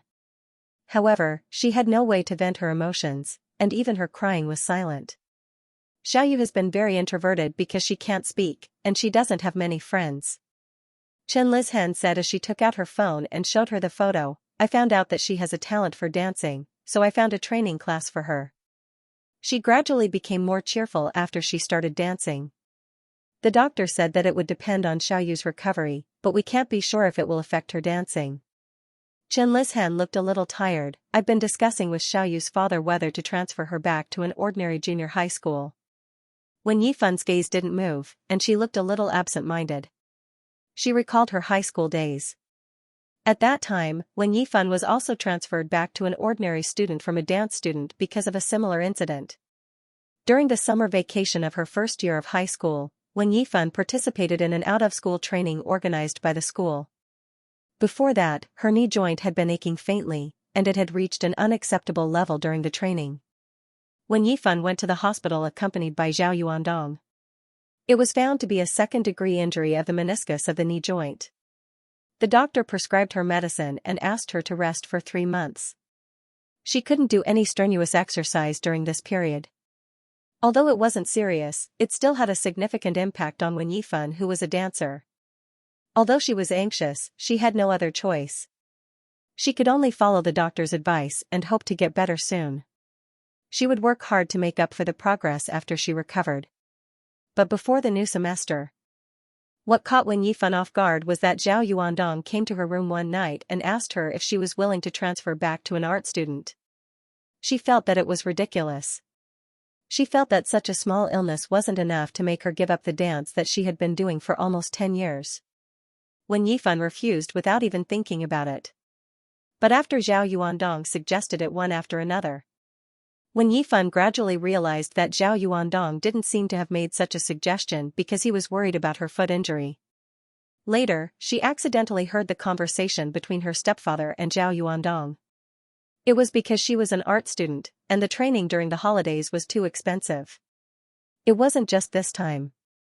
She had to train during every holiday, and she had to spend money every time. It was difficult for them to bear. Zhao Yuandong didn't have a job, and his savings were all left by Wen Xianxia. Now, it had become the shared property of the new family. Her stepfather wasn't willing to pay for it, so he took the opportunity to ask Wen Yifan to transfer back to an art student. His attitude was tough, and he gave countless reasons. Moreover, Zhao Yuandong didn't have his own opinions, so he agreed after listening to his stepfather. Wen Yifan's objection was completely useless after that. It was a decision made by the adults. No matter how unwilling a child was or how much she resisted, it was useless. Those small words were equivalent to transparent and invisible things. Wen Yifan transferred back to an art student after the start of the new semester in her second year of high school. Because of this news, the other students in the class were very shocked and felt that it was very strange. This matter was equivalent to a science student with good grades suddenly saying that she wanted to transfer to an art student in her third year of high school when the college entrance examination was approaching. A few of her close friends took turns to ask her questions. Wen Yifan couldn't say that it was because her family felt that the expenses were too high, and they didn't want to bear the cost anymore. Because of this, she lied to everyone and said that her illness was serious. Because of her foot injury, she couldn't dance in the future. Sang Yan was the last to ask her. At that time, Wen Yifan was sitting in her seat, quietly looking down. She didn't look at him and continued to look at the textbook in her hand, calmly repeating what she said before. Sang Yan was silent for a while before asking, "You really can't dance anymore?" Wen Yifan, "Yes." Sang Yan, "What kind of injury did you suffer?" Wen Yifan laughed, "Anyway, this is the result." The boy in front of her was silent again. When Yifan turned a page of the book and said softly, "It's okay, I don't like dancing that much." Not long after, when Yifan saw from the corner of her eyes, Xianxia raised his hand and touched the tip of her nose. She looked up. Xianxia looked into her eyes and smiled. "Your nose has grown longer. If you lie, your nose will grow longer." Everyone was fooled by her extremely calm attitude. Only Xianxia saw through her disguise. "It's okay, let's wait a little longer." Xianxia half leaned on her desk and looked up at her. "If you get better, it won't be too late to transfer back to an art student. Your grades are in a mess now, it's good to take this opportunity to learn something." When Yifan looked at him and didn't say anything. "If it really can't get better, then it should be fine to dance once in a while?" "If it still doesn't work," Xianxia smiled and said in a coaxing tone, "then I'll dance for you after I learn." When Yifan's thoughts were interrupted by Chen Lizhen's words. Chen Lizhen smiled and pulled herself together, "But it still depends on what Xiaoyu thinks. No matter what choice she makes, her father and I will support her and respect her." When Yifan looked at Chen Lizhen again, blinked hard, and smiled.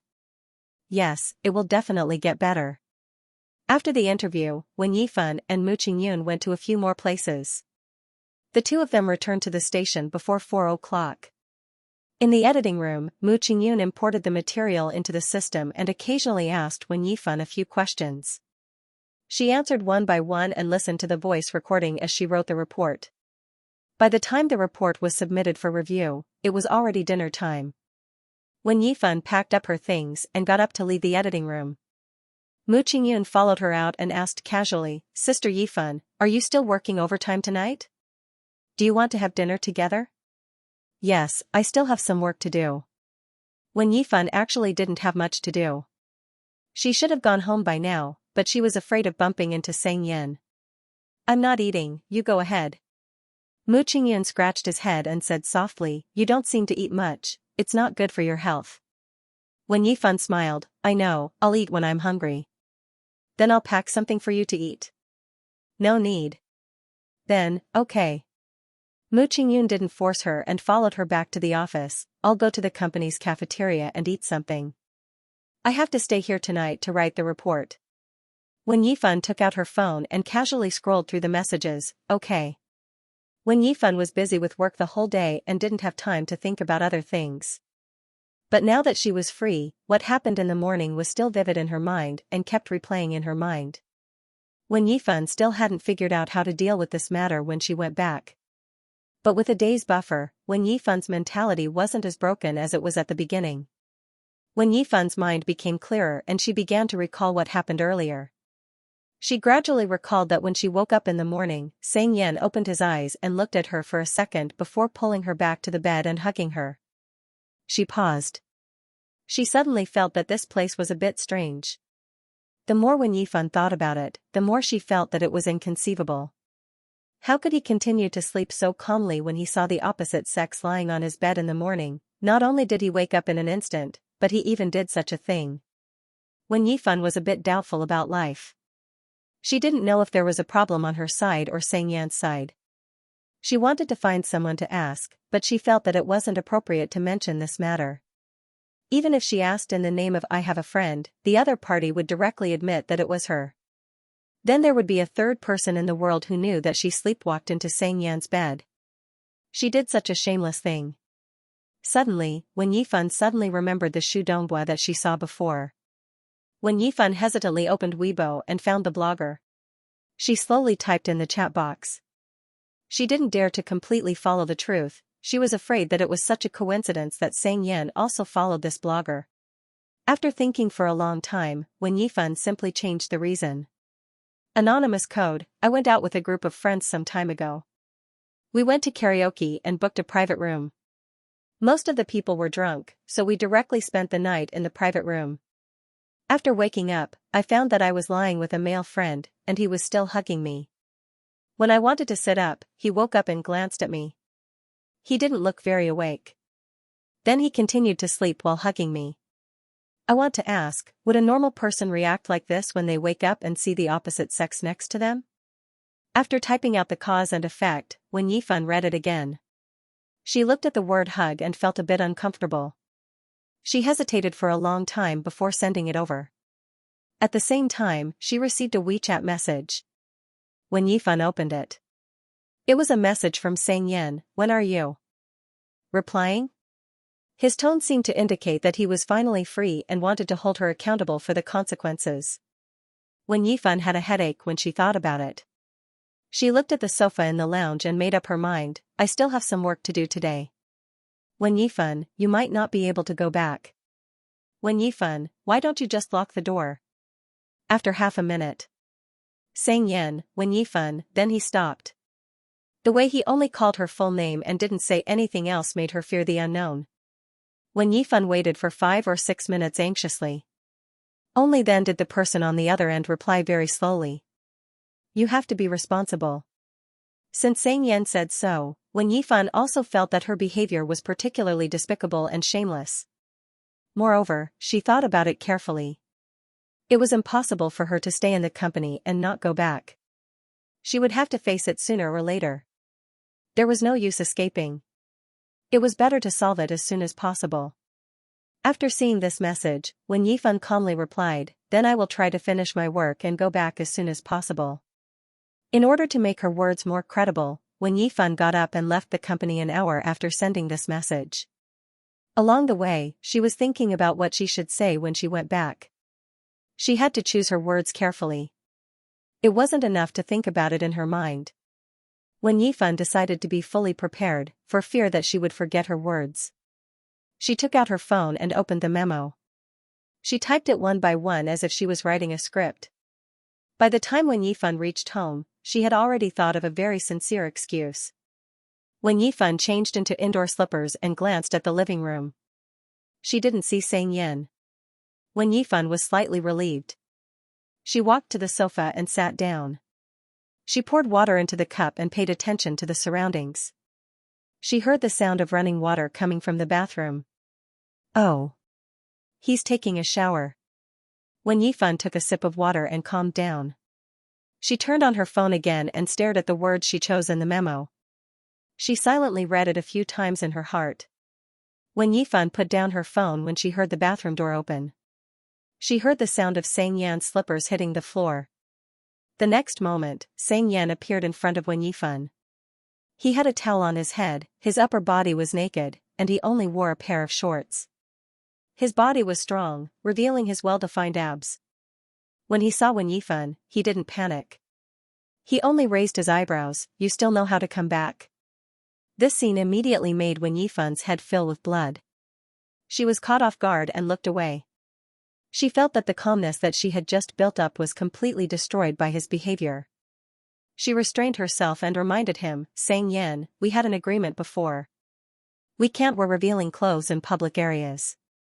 Oh. Xianxia pulled the short-sleeved shirt next to him and put it on, didn't I accept my fate?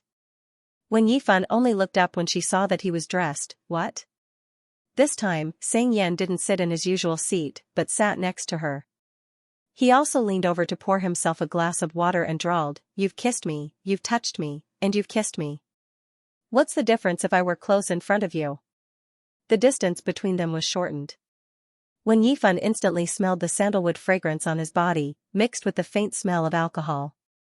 She pursed her lips and forcibly changed the topic, did you drink? Xianxia tilted his head and answered lazily, yes. Then I won't disturb you too much. Let's finish this as soon as possible so that you can rest early. This distance made Wen Yifan inexplicably nervous. She looked into his eyes and said calmly, it's like this. After this incident came out this morning, I realized that I have no sense of direction when I sleepwalked. Xianxia's eyes were dark as he stared at her. It's useless for me to block the door with a chair. You just have to remember to lock the door and sleep during this time. Wen Yifan didn't want him to feel guilty, so she didn't avoid his gaze. I will also go to the hospital as soon as possible. Without waiting for her to finish, Xianxia suddenly raised his hand. Wen Yifan stared at his actions and the rest of her words were stuck in her throat. Xianxia's actions seemed to have slowed down countless times, his expression was casual and casual. He slowly touched her cheek. The temperature of his fingertips was ice cold. He retracted it after a short while. You're blushing. Wen Yifan held her breath. Her brain seemed to be disconnected in an instant, and her ears were buzzing. She felt that the place he touched seemed to have doubled in intensity and was burning up again. It was extremely intense. Oh. Wen Yifan pretended not to take it seriously and directly ignored it. She changed the topic. I will also go to the hospital as soon as possible and cooperate with the doctor's treatment. Xianxia's eyes were still on her body. He seemed to be thinking about something and nodded. But it seemed that he didn't hear what she said at all. They were not on the same channel at all. Why are you blushing? The weather is too hot.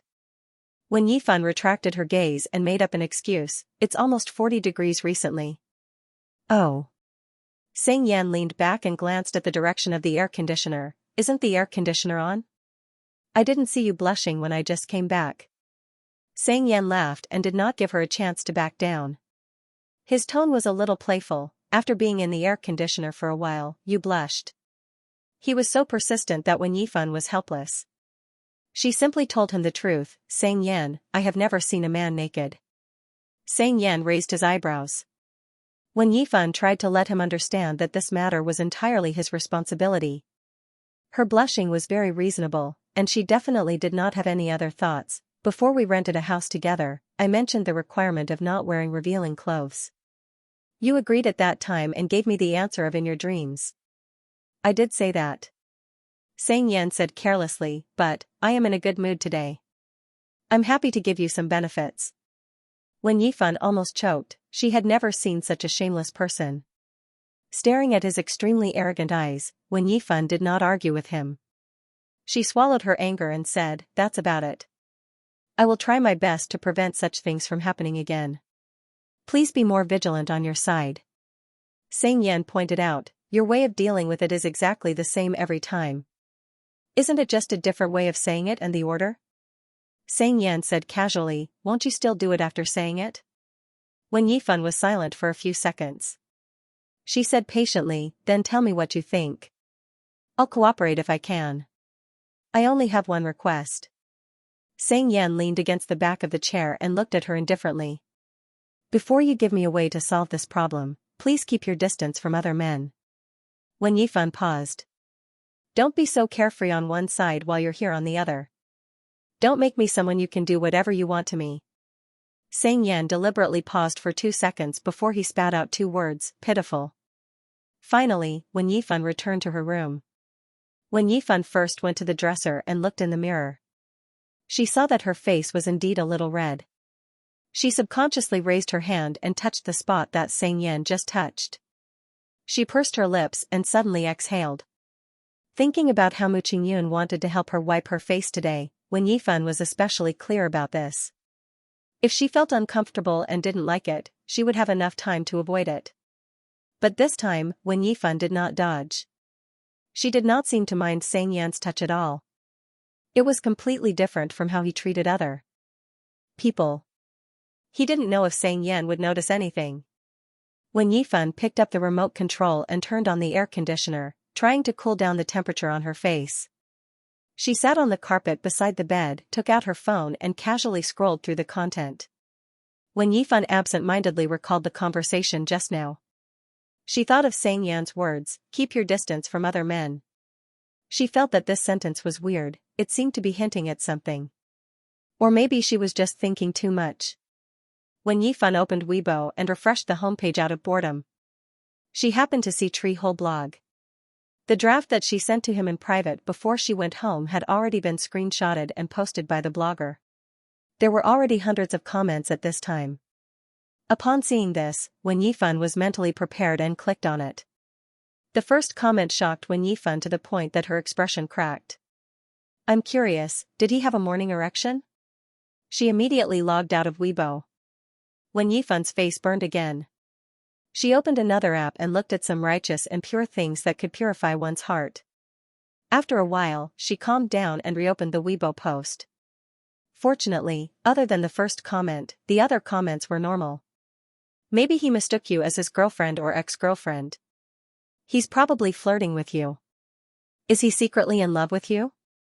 Maybe he has dreamed about this kind of thing hundreds of times. He thinks he's dreaming. To be honest, no matter how unconscious he is, he would definitely be shocked to see a living person next to him. Either he has a girlfriend and is used to having someone next to him when he sleeps, or he's doing it on purpose to take advantage of you. Are you sure he's drunk? Why don't I see other people hugging each other? One of them must be pretending. The rest of the comments were basically the same. When Yifan's Weibo slid down again and stopped reading. When Yifan put down her phone and spaced out for a while. She connected all the things that happened during this period of time. She suddenly felt that Xianxia's attitude towards her seemed to be a little different. Even if her actions were uncontrollable, with Xianxia's personality, if he really felt disgusted and unacceptable, he wouldn't continue to tolerate it. He would probably have moved away long ago. Also, it's been so long, his house should have been renovated long ago. She thought about what Mu Qingyun said today. And what Xiangji said about Xianxia's attitude after the admission results came out. When Yifan also didn't know if she was a thorn in Xianxia's eyes that he had been brooding over for many years. So, when they met again, he would try to remove it. He could only pinch it first and then pull it out. Then, he could give it up. Thinking of this, when Yifan suddenly remembered a long time ago when she heard a girl in the same class complaining about Xiangyan. It had been so long, she couldn't remember the original words. She only remembered that she didn't like Xiangyan's proud and arrogant look. She hoped that there would be things that he couldn't do, things that he couldn't get, and that she wanted to dampen his spirit. At that time, when Yifan just listened and didn't say anything. But she inexplicably had a completely different thought in her heart. Such a proud and dazzling young man. He should get what he wished for. Give him what he wants. Even if he wants the stars in the sky, he should get them for him. Let him stay forever. Now he's so high-spirited. After that, the two of them went on business trips to work overtime, so they didn't meet much at home. During that period, when Yifan only sleepwalked once and woke up to find herself in Xiangyan's room. But Xiangyan came back late that day. When Yifan left the living room, she found that he had slept on the sofa for the whole night. At that moment, when Yifan clearly felt that she was not suitable to share a house with others in her current state. She should move away as soon as possible, find a one-bedroom apartment, and live alone.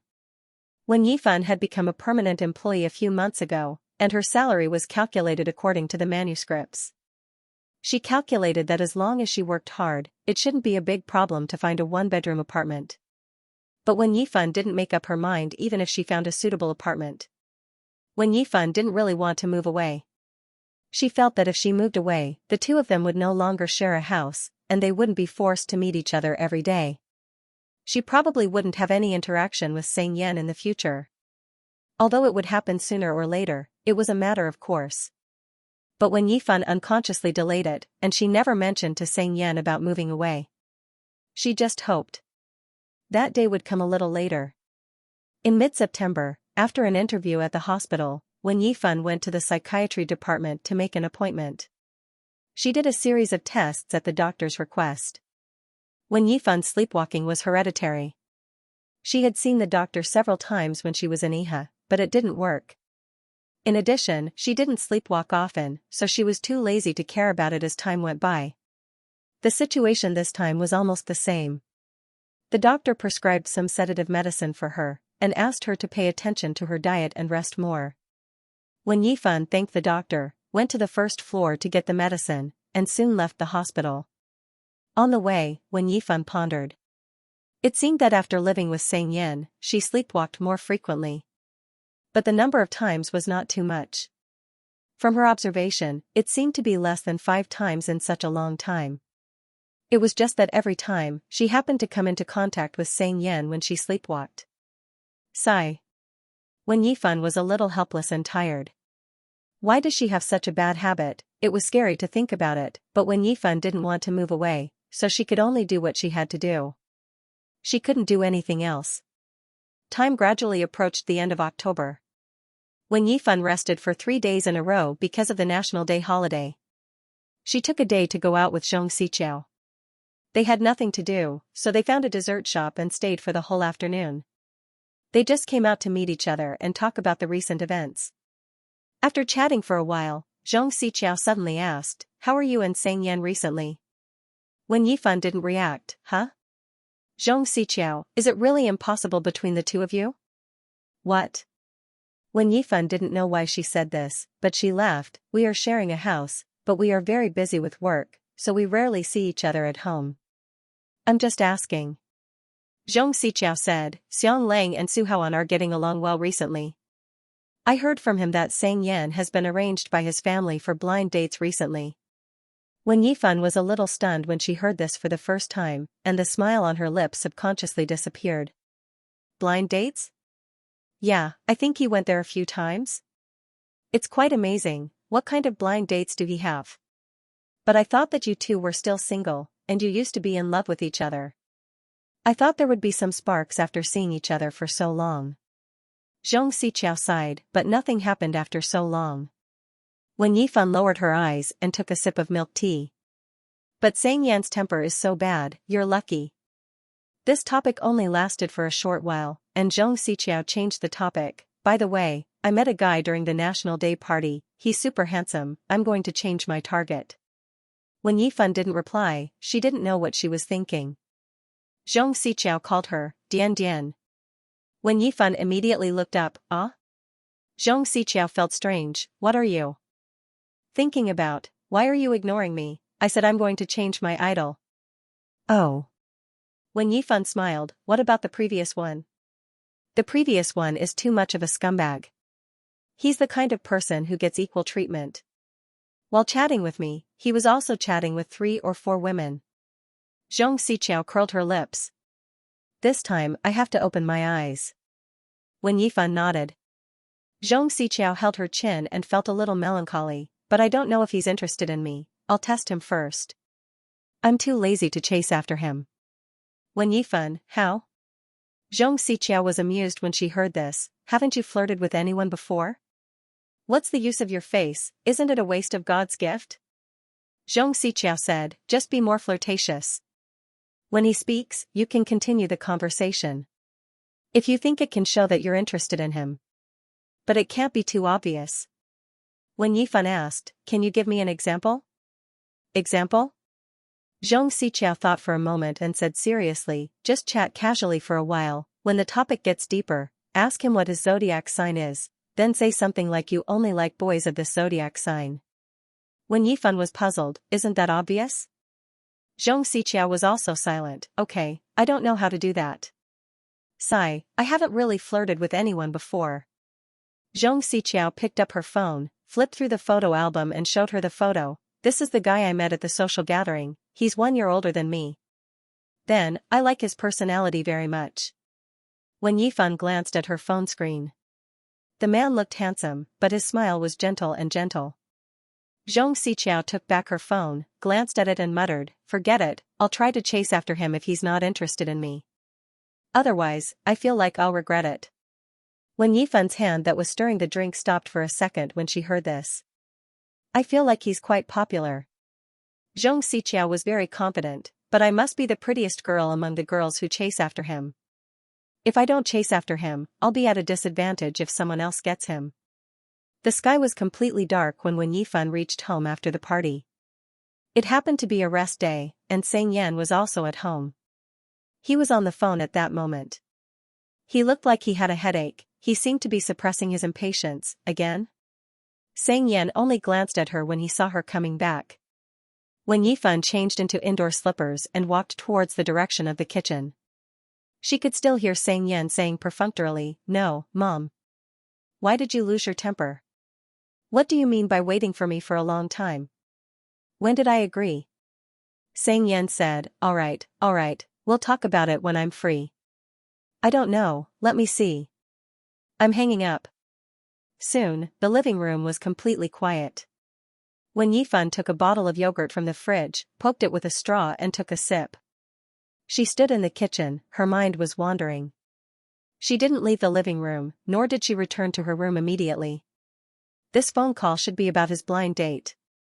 When Yifan looked down and straightened her lips as she imagined the scene of Xianxia chatting with another girl. She felt a little depressed. When Yifan slowly finished the yogurt and stood there for a while before returning to the living room. Sang Yan was playing with his phone. He looked up and said casually, "You're back from your date with your childhood friend?" "Hmm?" When Yifan explained, "I didn't go out with Xiang Lang." "Oh." Awkward silence. When Yifan wanted to ask if he went on a blind date, but she felt that she was in no position to ask. She sat on the sofa and her thoughts were instantly surrounded by the regret that Xianxia mentioned. It was accompanied by a slight uneasiness. Then, when Yifan recalled the conversation she just had with Xianxia. "Let's test him first. Just a casual chat first." When Yifan pondered and looked at Sang Yan again. Sang Yan was half lying on the sofa, wearing a loose short-sleeved shirt that revealed most of his collarbone.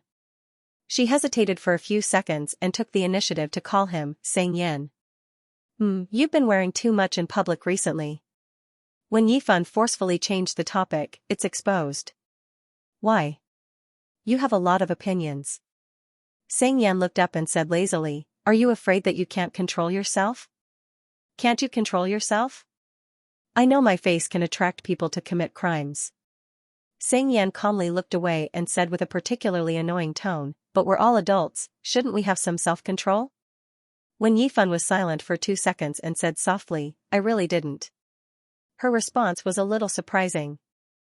Sang Yan raised his eyebrows and looked at her again.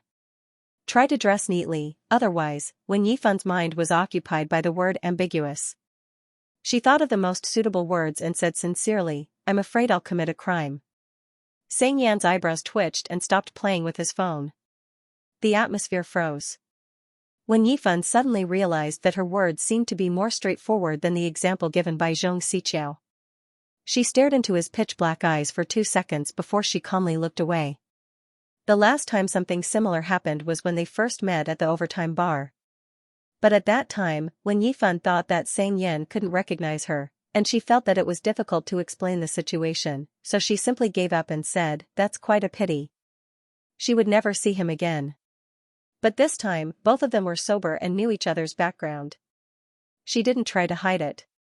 When Yifan didn't know if her test was successful or not, she felt that she had to stop there. She stood up and said calmly, "Then pay more attention in the future, I'm going to rest first." She took a few steps. Sang Yan, who was behind her, said, "Wait a minute." When Yifan pursed her lips and turned around after adjusting her emotions. "Tell me." Sang Yan looked into her eyes and sat up straight. His tone was not very serious. "Are you afraid that you will commit a crime?" When Yifan bit the bullet and said, "I'm just answering your question."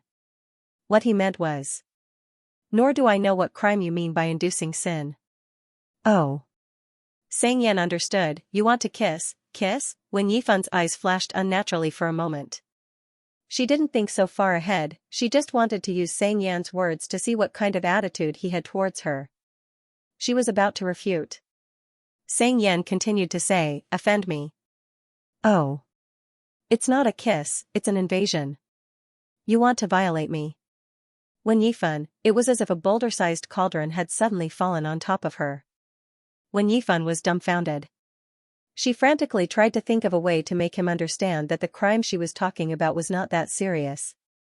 She didn't wait for her to think of an excuse. The next moment, Sang Yan suddenly threw his phone aside and leaned back on the chair. He raised his head and stared straight at her.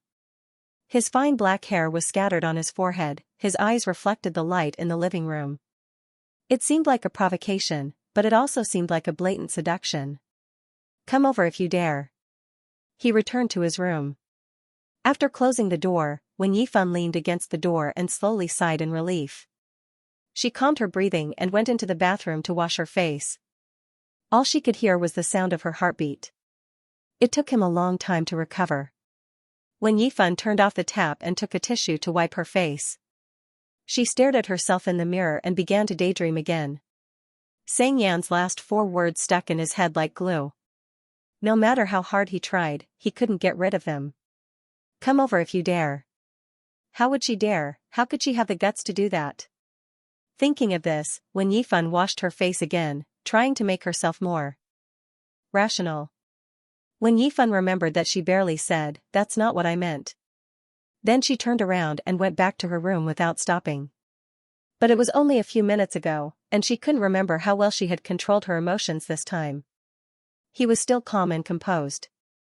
Or did he look like he was running away? When Yifan sighed. She didn't know if her behavior just now was impulsive or not. Since separating from Xianxia, Wen Yifan's mind had been thinking about Xianxia's blind date on the way home. Although it had nothing to do with her. It was all Xianxia's business. His family felt that it was reasonable for him to arrange a partner for him since he was of age. She should be like how she used to be, listening to it and just let it go. She didn't need to ask or interfere too much. But because of tonight's incident, Wen Yifan suddenly realized that many behaviors were uncontrollable. Even if she always felt that it wasn't good and shouldn't be like this, she would still break that safe distance because of some things. It turned out that not all of her words and actions and the emotions she displayed were rational. She also had emotions. She didn't expect the possessiveness. She also wanted to get closer to him. But she was afraid that the distance was too far. Xianxian came from a good family and was born well. He opened a bar at a young age, and his current job was better than his peers. As long as he wanted to do something, he could easily do it. He had never encountered any setbacks. He was born with excellent conditions, and he had the right to be arrogant. But she was completely different. Although Wen Yifan didn't have much concept of appearance, she knew that she was indeed good-looking from the words of others. But she didn't think that it was a good condition. After all, there were many good-looking people. In addition to a serious job, Wen Yifan had nothing else. She lived frugally all the time. He had long since given up on dancing, the only thing he could be praised for. Even his personality was plain and dull, so boring that there was nothing to write home about. Wen Yifan never thought that she would be worth being remembered by others for many years. She didn't know the difference between Xianxian and her now. Was it because they got along after reuniting, or was it just because she was a hurdle that he hadn't crossed yet? Wen Yifan couldn't see through Xianxian's thoughts just from tonight's test. But he didn't seem to have much resistance, nor did he deliberately change the topic. Instead, he seemed to have the intention to fight. She didn't know if he could understand what she was thinking. Wen Yifan really couldn't tell.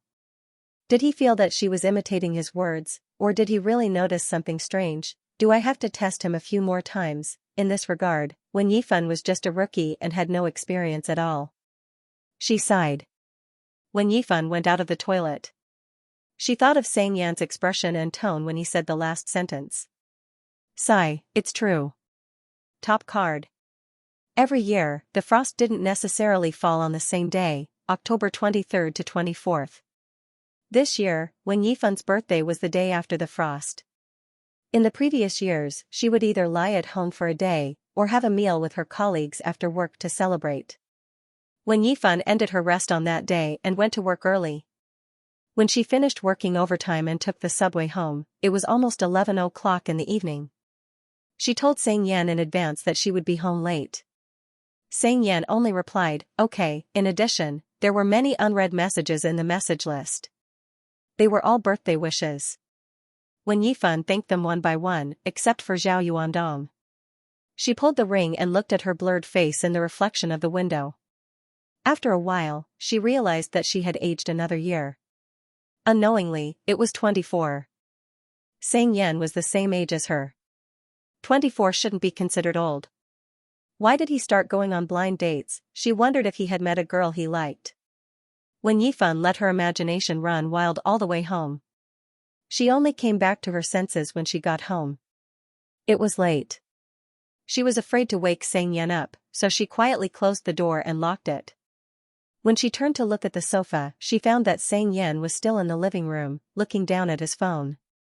Wen Yifan didn't want to disturb him and planned to go straight to her room. The next moment, Xianxian called her, Wen Yifan. Wen Yifan, yes? Do me a favor. Xianxian said slowly, help me get the box in the fridge. Okay. Wen Yifan hung her bag aside and turned to go into the kitchen. She opened the fridge and looked inside. She saw a cake box on the top. She was stunned and reached out to take it out. She couldn't see what was inside the cardboard box. It looked like a birthday cake. Wen Yifan looked at it for a while and walked back to the living room with the cake box. She put the box on the coffee table, not sure if the cake was bought for her. She hesitated for a few seconds, then I'll go rest? Xianxia looked up and stared at her. Let's eat together. Wen Yifan nodded and sat on the sofa. She scratched her head awkwardly and looked at him. She asked calmly, did you buy this for me? Xianxia leaned forward and opened the cake box. He said casually, I just bought it. It seemed to be a tacit agreement. Wen Yifan blinked, thank you. There was a strawberry cake inside. It was about 6 inches big. It looked particularly beautiful. The white cream was decorated with a circle of strawberries, and there were also rose-like flowers scattered on it. There was a small sign next to it that said Happy Birthday. Xianxia took out the candle and quietly did not say anything. He hadn't received a birthday cake for many years. Wen Yifan stared at the cake and looked up. She whispered, can I take a photo? Xianxia looked at her, yes. Wen Yifan took out her phone from her pocket and took a few photos of the cake. Xianxia looked at her. After she finished taking photos, he put a candle on the cake.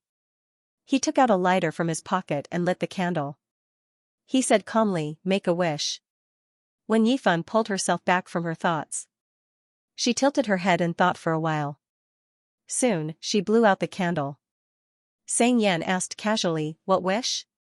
Wen Yifan, didn't I tell you that it won't work? If you don't tell me, Xianxia laughed, how can I help you realize it? Wen Yifan's heart was beating faster when she looked at him. She licked the corner of her lips and looked away. She picked up the cake knife and said, it's related to my work. Oh.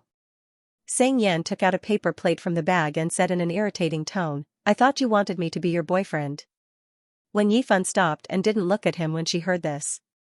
She didn't answer him. She put a piece of cake on the paper plate and put it in front of him, then I'll cut this for you? It's not good to eat too much cake at this hour. Xianxia looked thoughtful as he stared at her expression. After a long time, he only responded with a and didn't continue to speak. It was almost 12 o'clock. Wen Yifan finished the cake in her hand and cleaned up the table. She stuffed the rest of the cake back into the cake box and stood up with the cake in her arms. It's almost 12 o'clock, you should rest early.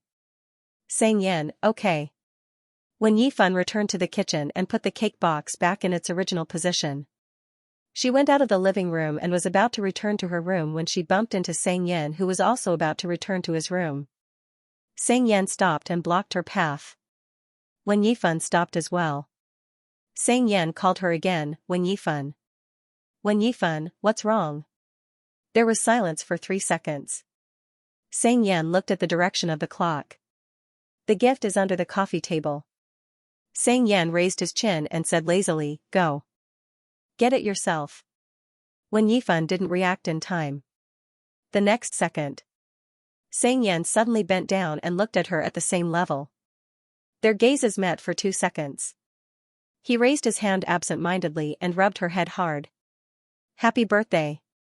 Xianxia withdrew his hand and went back to his room. As soon as he closed the door, the phone in his pocket rang. He took it out, strode to the bedside and sat down. Then he casually looked at the caller ID. It was Suhaon. Xianxia picked up the phone. Come out for a drink tomorrow night, I'm in love.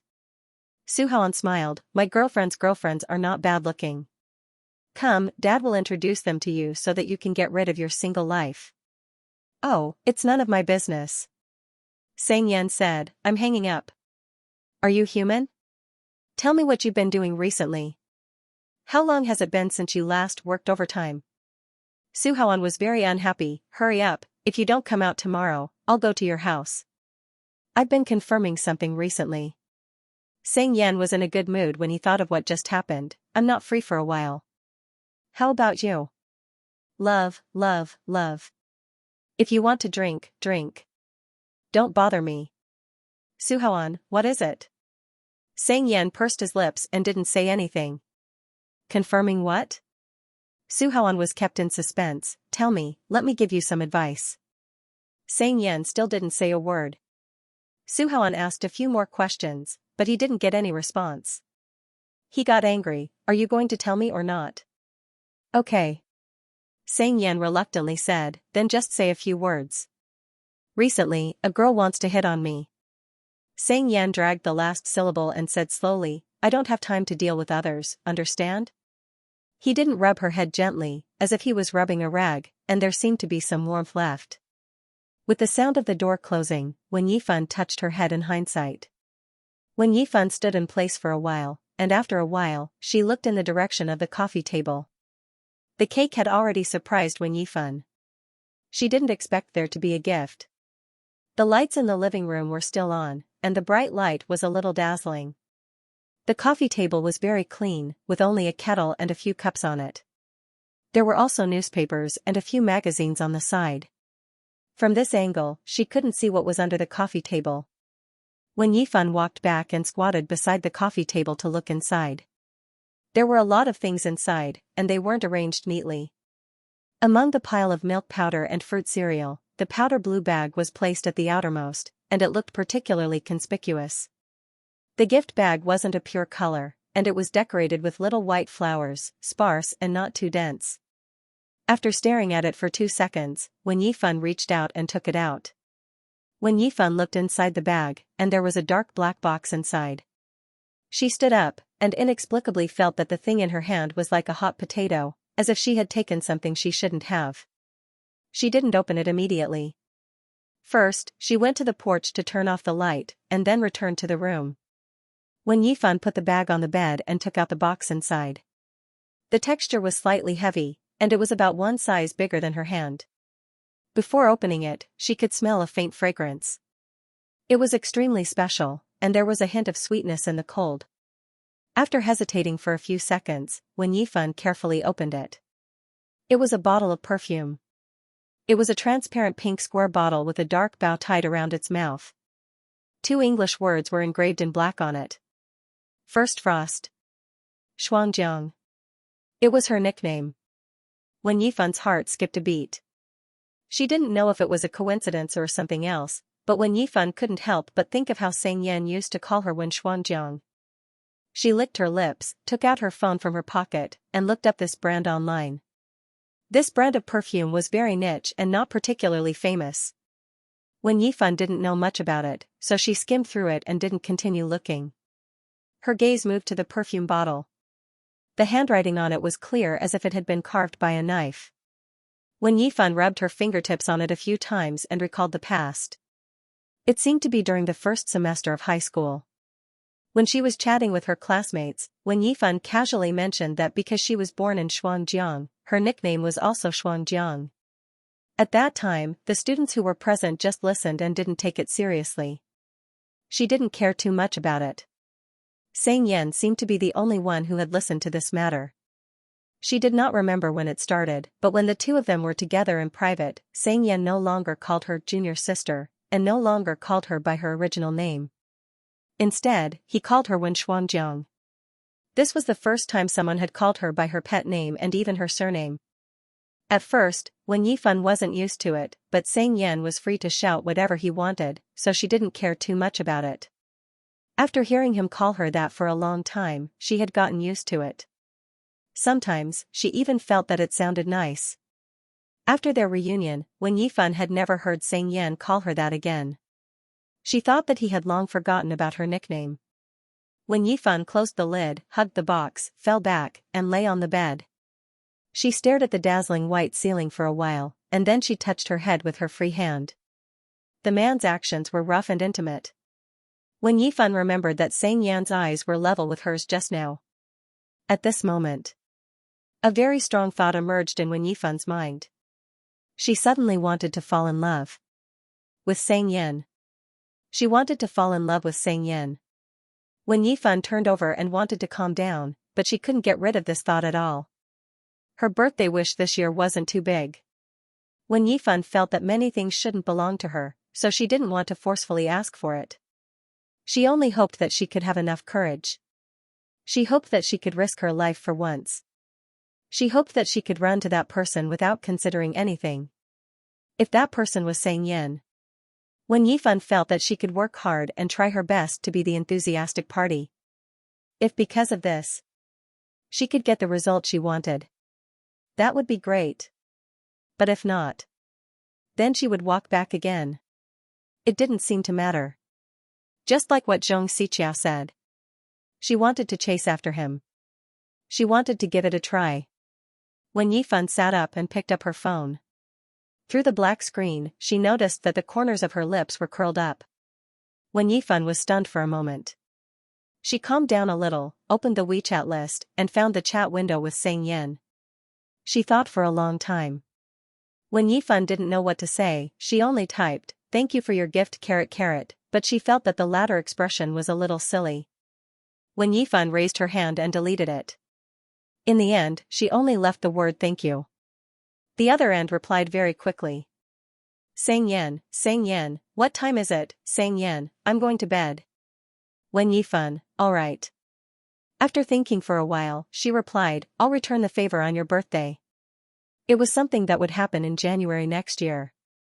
If he agreed, it would mean that even if Xianxia wanted to move away in the middle, When Yifan could extend their relationship until then. After that, she would have a reason to talk to him. Xianxia, oh. He only replied with one word. Instantly, there was an awkward silence. When Yifan didn't know what to reply. Her fingertips moved on the screen, but in the end, she gave up. She put her phone aside and was about to get up to take a shower. At this moment, her phone rang again. She picked it up and looked at it. Xianxia sent another voice message.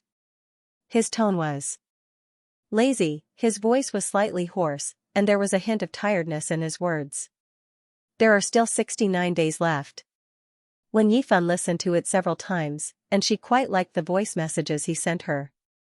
After struggling for a moment, she tentatively typed, if it's possible, can you give me a countdown every day, Xianxia? When Yifan made up an excuse, I'm afraid I'll forget.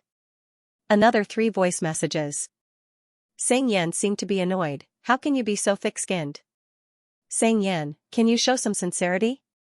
Xianxia, you should keep this in mind all the time, not make me remind you every day, understand? Because of his words, When Yifan immediately realized that her request was a bit outrageous, so she corrected herself, sorry. When Yifan, I'll keep it in mind. She put down her phone and thought about it for a while.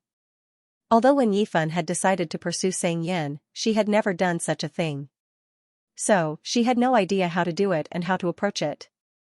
When Yifan felt that it wouldn't be of much use if she only used words to test him and gradually express her intentions.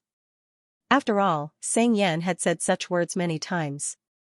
Perhaps it would only make him feel that she had enough of his words and couldn't help but use a similar method to fight back. Then, if she approached him directly with her actions, When Yifan was afraid that Xianxia would think that she was sexually harassing him.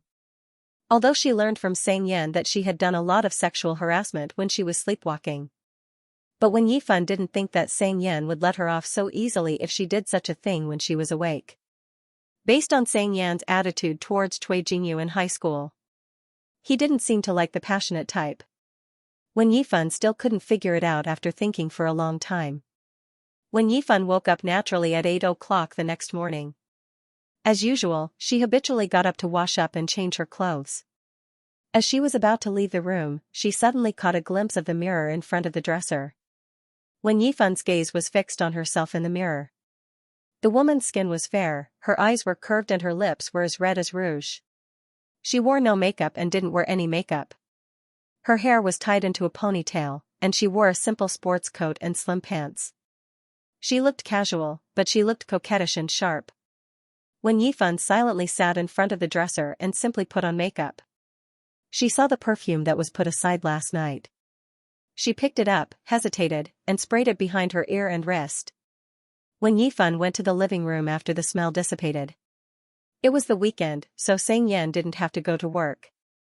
But he was already up at this moment. He was wearing simple casual clothes and was cooking breakfast in the kitchen. He was still in a sleepy state. He noticed When Yifan's movement and glanced at her. But he quickly stopped. Xianxia didn't hide his eyes at all. He looked at her blatantly. He put his hand on the countertop, tapped it twice, and asked casually, what are you going to do today? When Yifan looked into the pot and answered honestly, work. Xianxia raised his eyebrows and stared at her for a while. After a while, he seemed to understand something, and the corners of his lips curled up slightly. He retracted his gaze and deliberately replied with an "oh" in a drawn-out tone. When Yifan looked calm and didn't show any uneasiness. As if it was reasonable. Xianxia turned off the fire and said, "Get the bowls." "Oh." When Yifan opened the cupboard and said, "Then I'll cook breakfast tomorrow?" "Can you get up?" "I can, get up." When Yifan wasn't sure, so she said, "You have a healthy schedule. Of all the people I know, you're the only one who eats breakfast every single day." Xianxia tilted his head and said in a casual but meaningful tone, "Why do you think I'm healthy?" When Yifan felt that his question seemed to be repeating what she just said, but she was still patient and answered very cooperatively, "Because you eat breakfast every day." Xianxia simply cooked porridge and eggs. It was still a little hot as it was just cooked, so when Yifan ate slowly, Xianxia ate faster than her. He got up and went back to his room to change his clothes after he finished eating. When he came out, she lifted her eyes to look at him. It was pitch black again. He looked cold and heartless, like a killer who was going out for a mission. When Yifan swallowed the last mouthful of porridge and asked, "Are you going out?" "Yes." Xianxia said, "To meet a friend." When Yifan didn't ask much. She noticed that it was almost time, so she got up. She followed behind Xianxia and walked to the vestibule. While he was putting on his shoes, she took the cap from the coat rack and buckled it on her head. The moment she put it on, she sensed that something was wrong. It didn't seem to be her cap. It was much looser. At the same time, when Yifan looked at Xianxia's face, he first stared at the cap on her head. After a few seconds, he moved his gaze down and looked at her. It was as if he was condemning her. When Yifan suddenly understood something. She then looked in the direction of the coat rack, and sure enough, she found a black hat on it. She was silent for a moment and took off the cap. When Yifan raised her head and hesitantly put the cap back on his head with the thought of returning it to its original owner, Xianxia's body bent down as she moved. The distance between them was shortened in an instant. Everything around them became blurry. His eyes were pure black, bottomless, and extremely attractive. When Yifan's eyes didn't blink, she could clearly feel his warm breath. There was a hint of ambiguity in the air, fermenting uncontrollably and spreading outwards. Maybe he was bewitched. At a certain moment, when Yifan moved her eyes away and raised her hand in a daze to smooth the hair on his forehead. When she met his eyes again, she stopped and slowly retracted her hand. When Yifan took a step back and pretended to be calm, "Your hair is messy, let me tidy it up for you." Xianxia's Adam's apple slid down his throat. Without waiting for him to speak. When Yifan put on her shoes with her eyes down and said, "You're welcome." There was another moment of silence. "Oh." Xianxia suddenly smiled, "So this means that I have to thank you." When Yifan pretended not to hear him, she took the keys beside her and said calmly, "Then I'm going to work." But before she could walk out, Xianxia suddenly stood up and blocked her way. Glancing sideways, he casually picked up the remaining hat on the coat stand and, as though returning the favor, placed it on her head. His action was neat and straightforward. When Yifan raised her head, Xianxia stared at her face and slowly tucked the loose strands of hair behind her ear. It was only a matter of a few seconds, but it felt like it was extended to a few minutes. After that, he looked down and said in a lazy tone, "Why aren't you talking? You still don't know what to say?" When Yifan came back to her senses. "Thank you." The two went out of the door together. Xianxia drove her to Nanhua TV station. After getting out of the car, when Yifan calmed herself down and returned to the office. As soon as she sat down, she saw a bottle of strawberry milk on the table with a small piece of cake next to it. When Yifan turned to look at Su Tian, "Tian, whose is this?" "Who else?" Su Tian whispered, "That little puppy is for you." "Are you two in the flirting stage? Or is it one-sided?" "His feelings for you are getting more and more obvious." Su Tian said, "Why don't you give it a try? This little puppy is quite obedient, and he looks good too." When Yifan didn't say anything, she got up and walked to Mu Qingyun's seat. There was no one in the office at the moment. Mu Qingyun smiled and greeted her, "Sister Yifan, good morning." "Well, good morning." When Yifan put the breakfast back on his table and said gently, "Thank you for breakfast." But I come to work after breakfast every day, I can't eat anymore. Mu Qingyun's lips moved. When Yifan smiled, you eat, you don't have to buy breakfast anymore. Thank you. After that, when Yifan returned to her seat, Su Tian came over again and asked curiously, what did you say? Why did this little puppy immediately become listless? When Yifan shook her head, nothing. But he really doesn't take the initiative, he can still pursue people like this. Su Tian seemed to have discovered something, she sniffed and changed the topic. Yifan, did you wear perfume today? It smells good. When Yifan touched the back of her ear, yeah. Su Tian stared at her, something is wrong with you. Are you in love? No. When Yifan denied. After thinking for a while, she thought that Su Tian didn't know Sang Yen and probably couldn't guess, so she told the truth, I'm pursuing someone. Su Tian was stunned, huh? You're pursuing someone? When Yifan, yes. Are you sure you need to pursue him? Su Tian said, Yifan, you have to know that men are visual animals.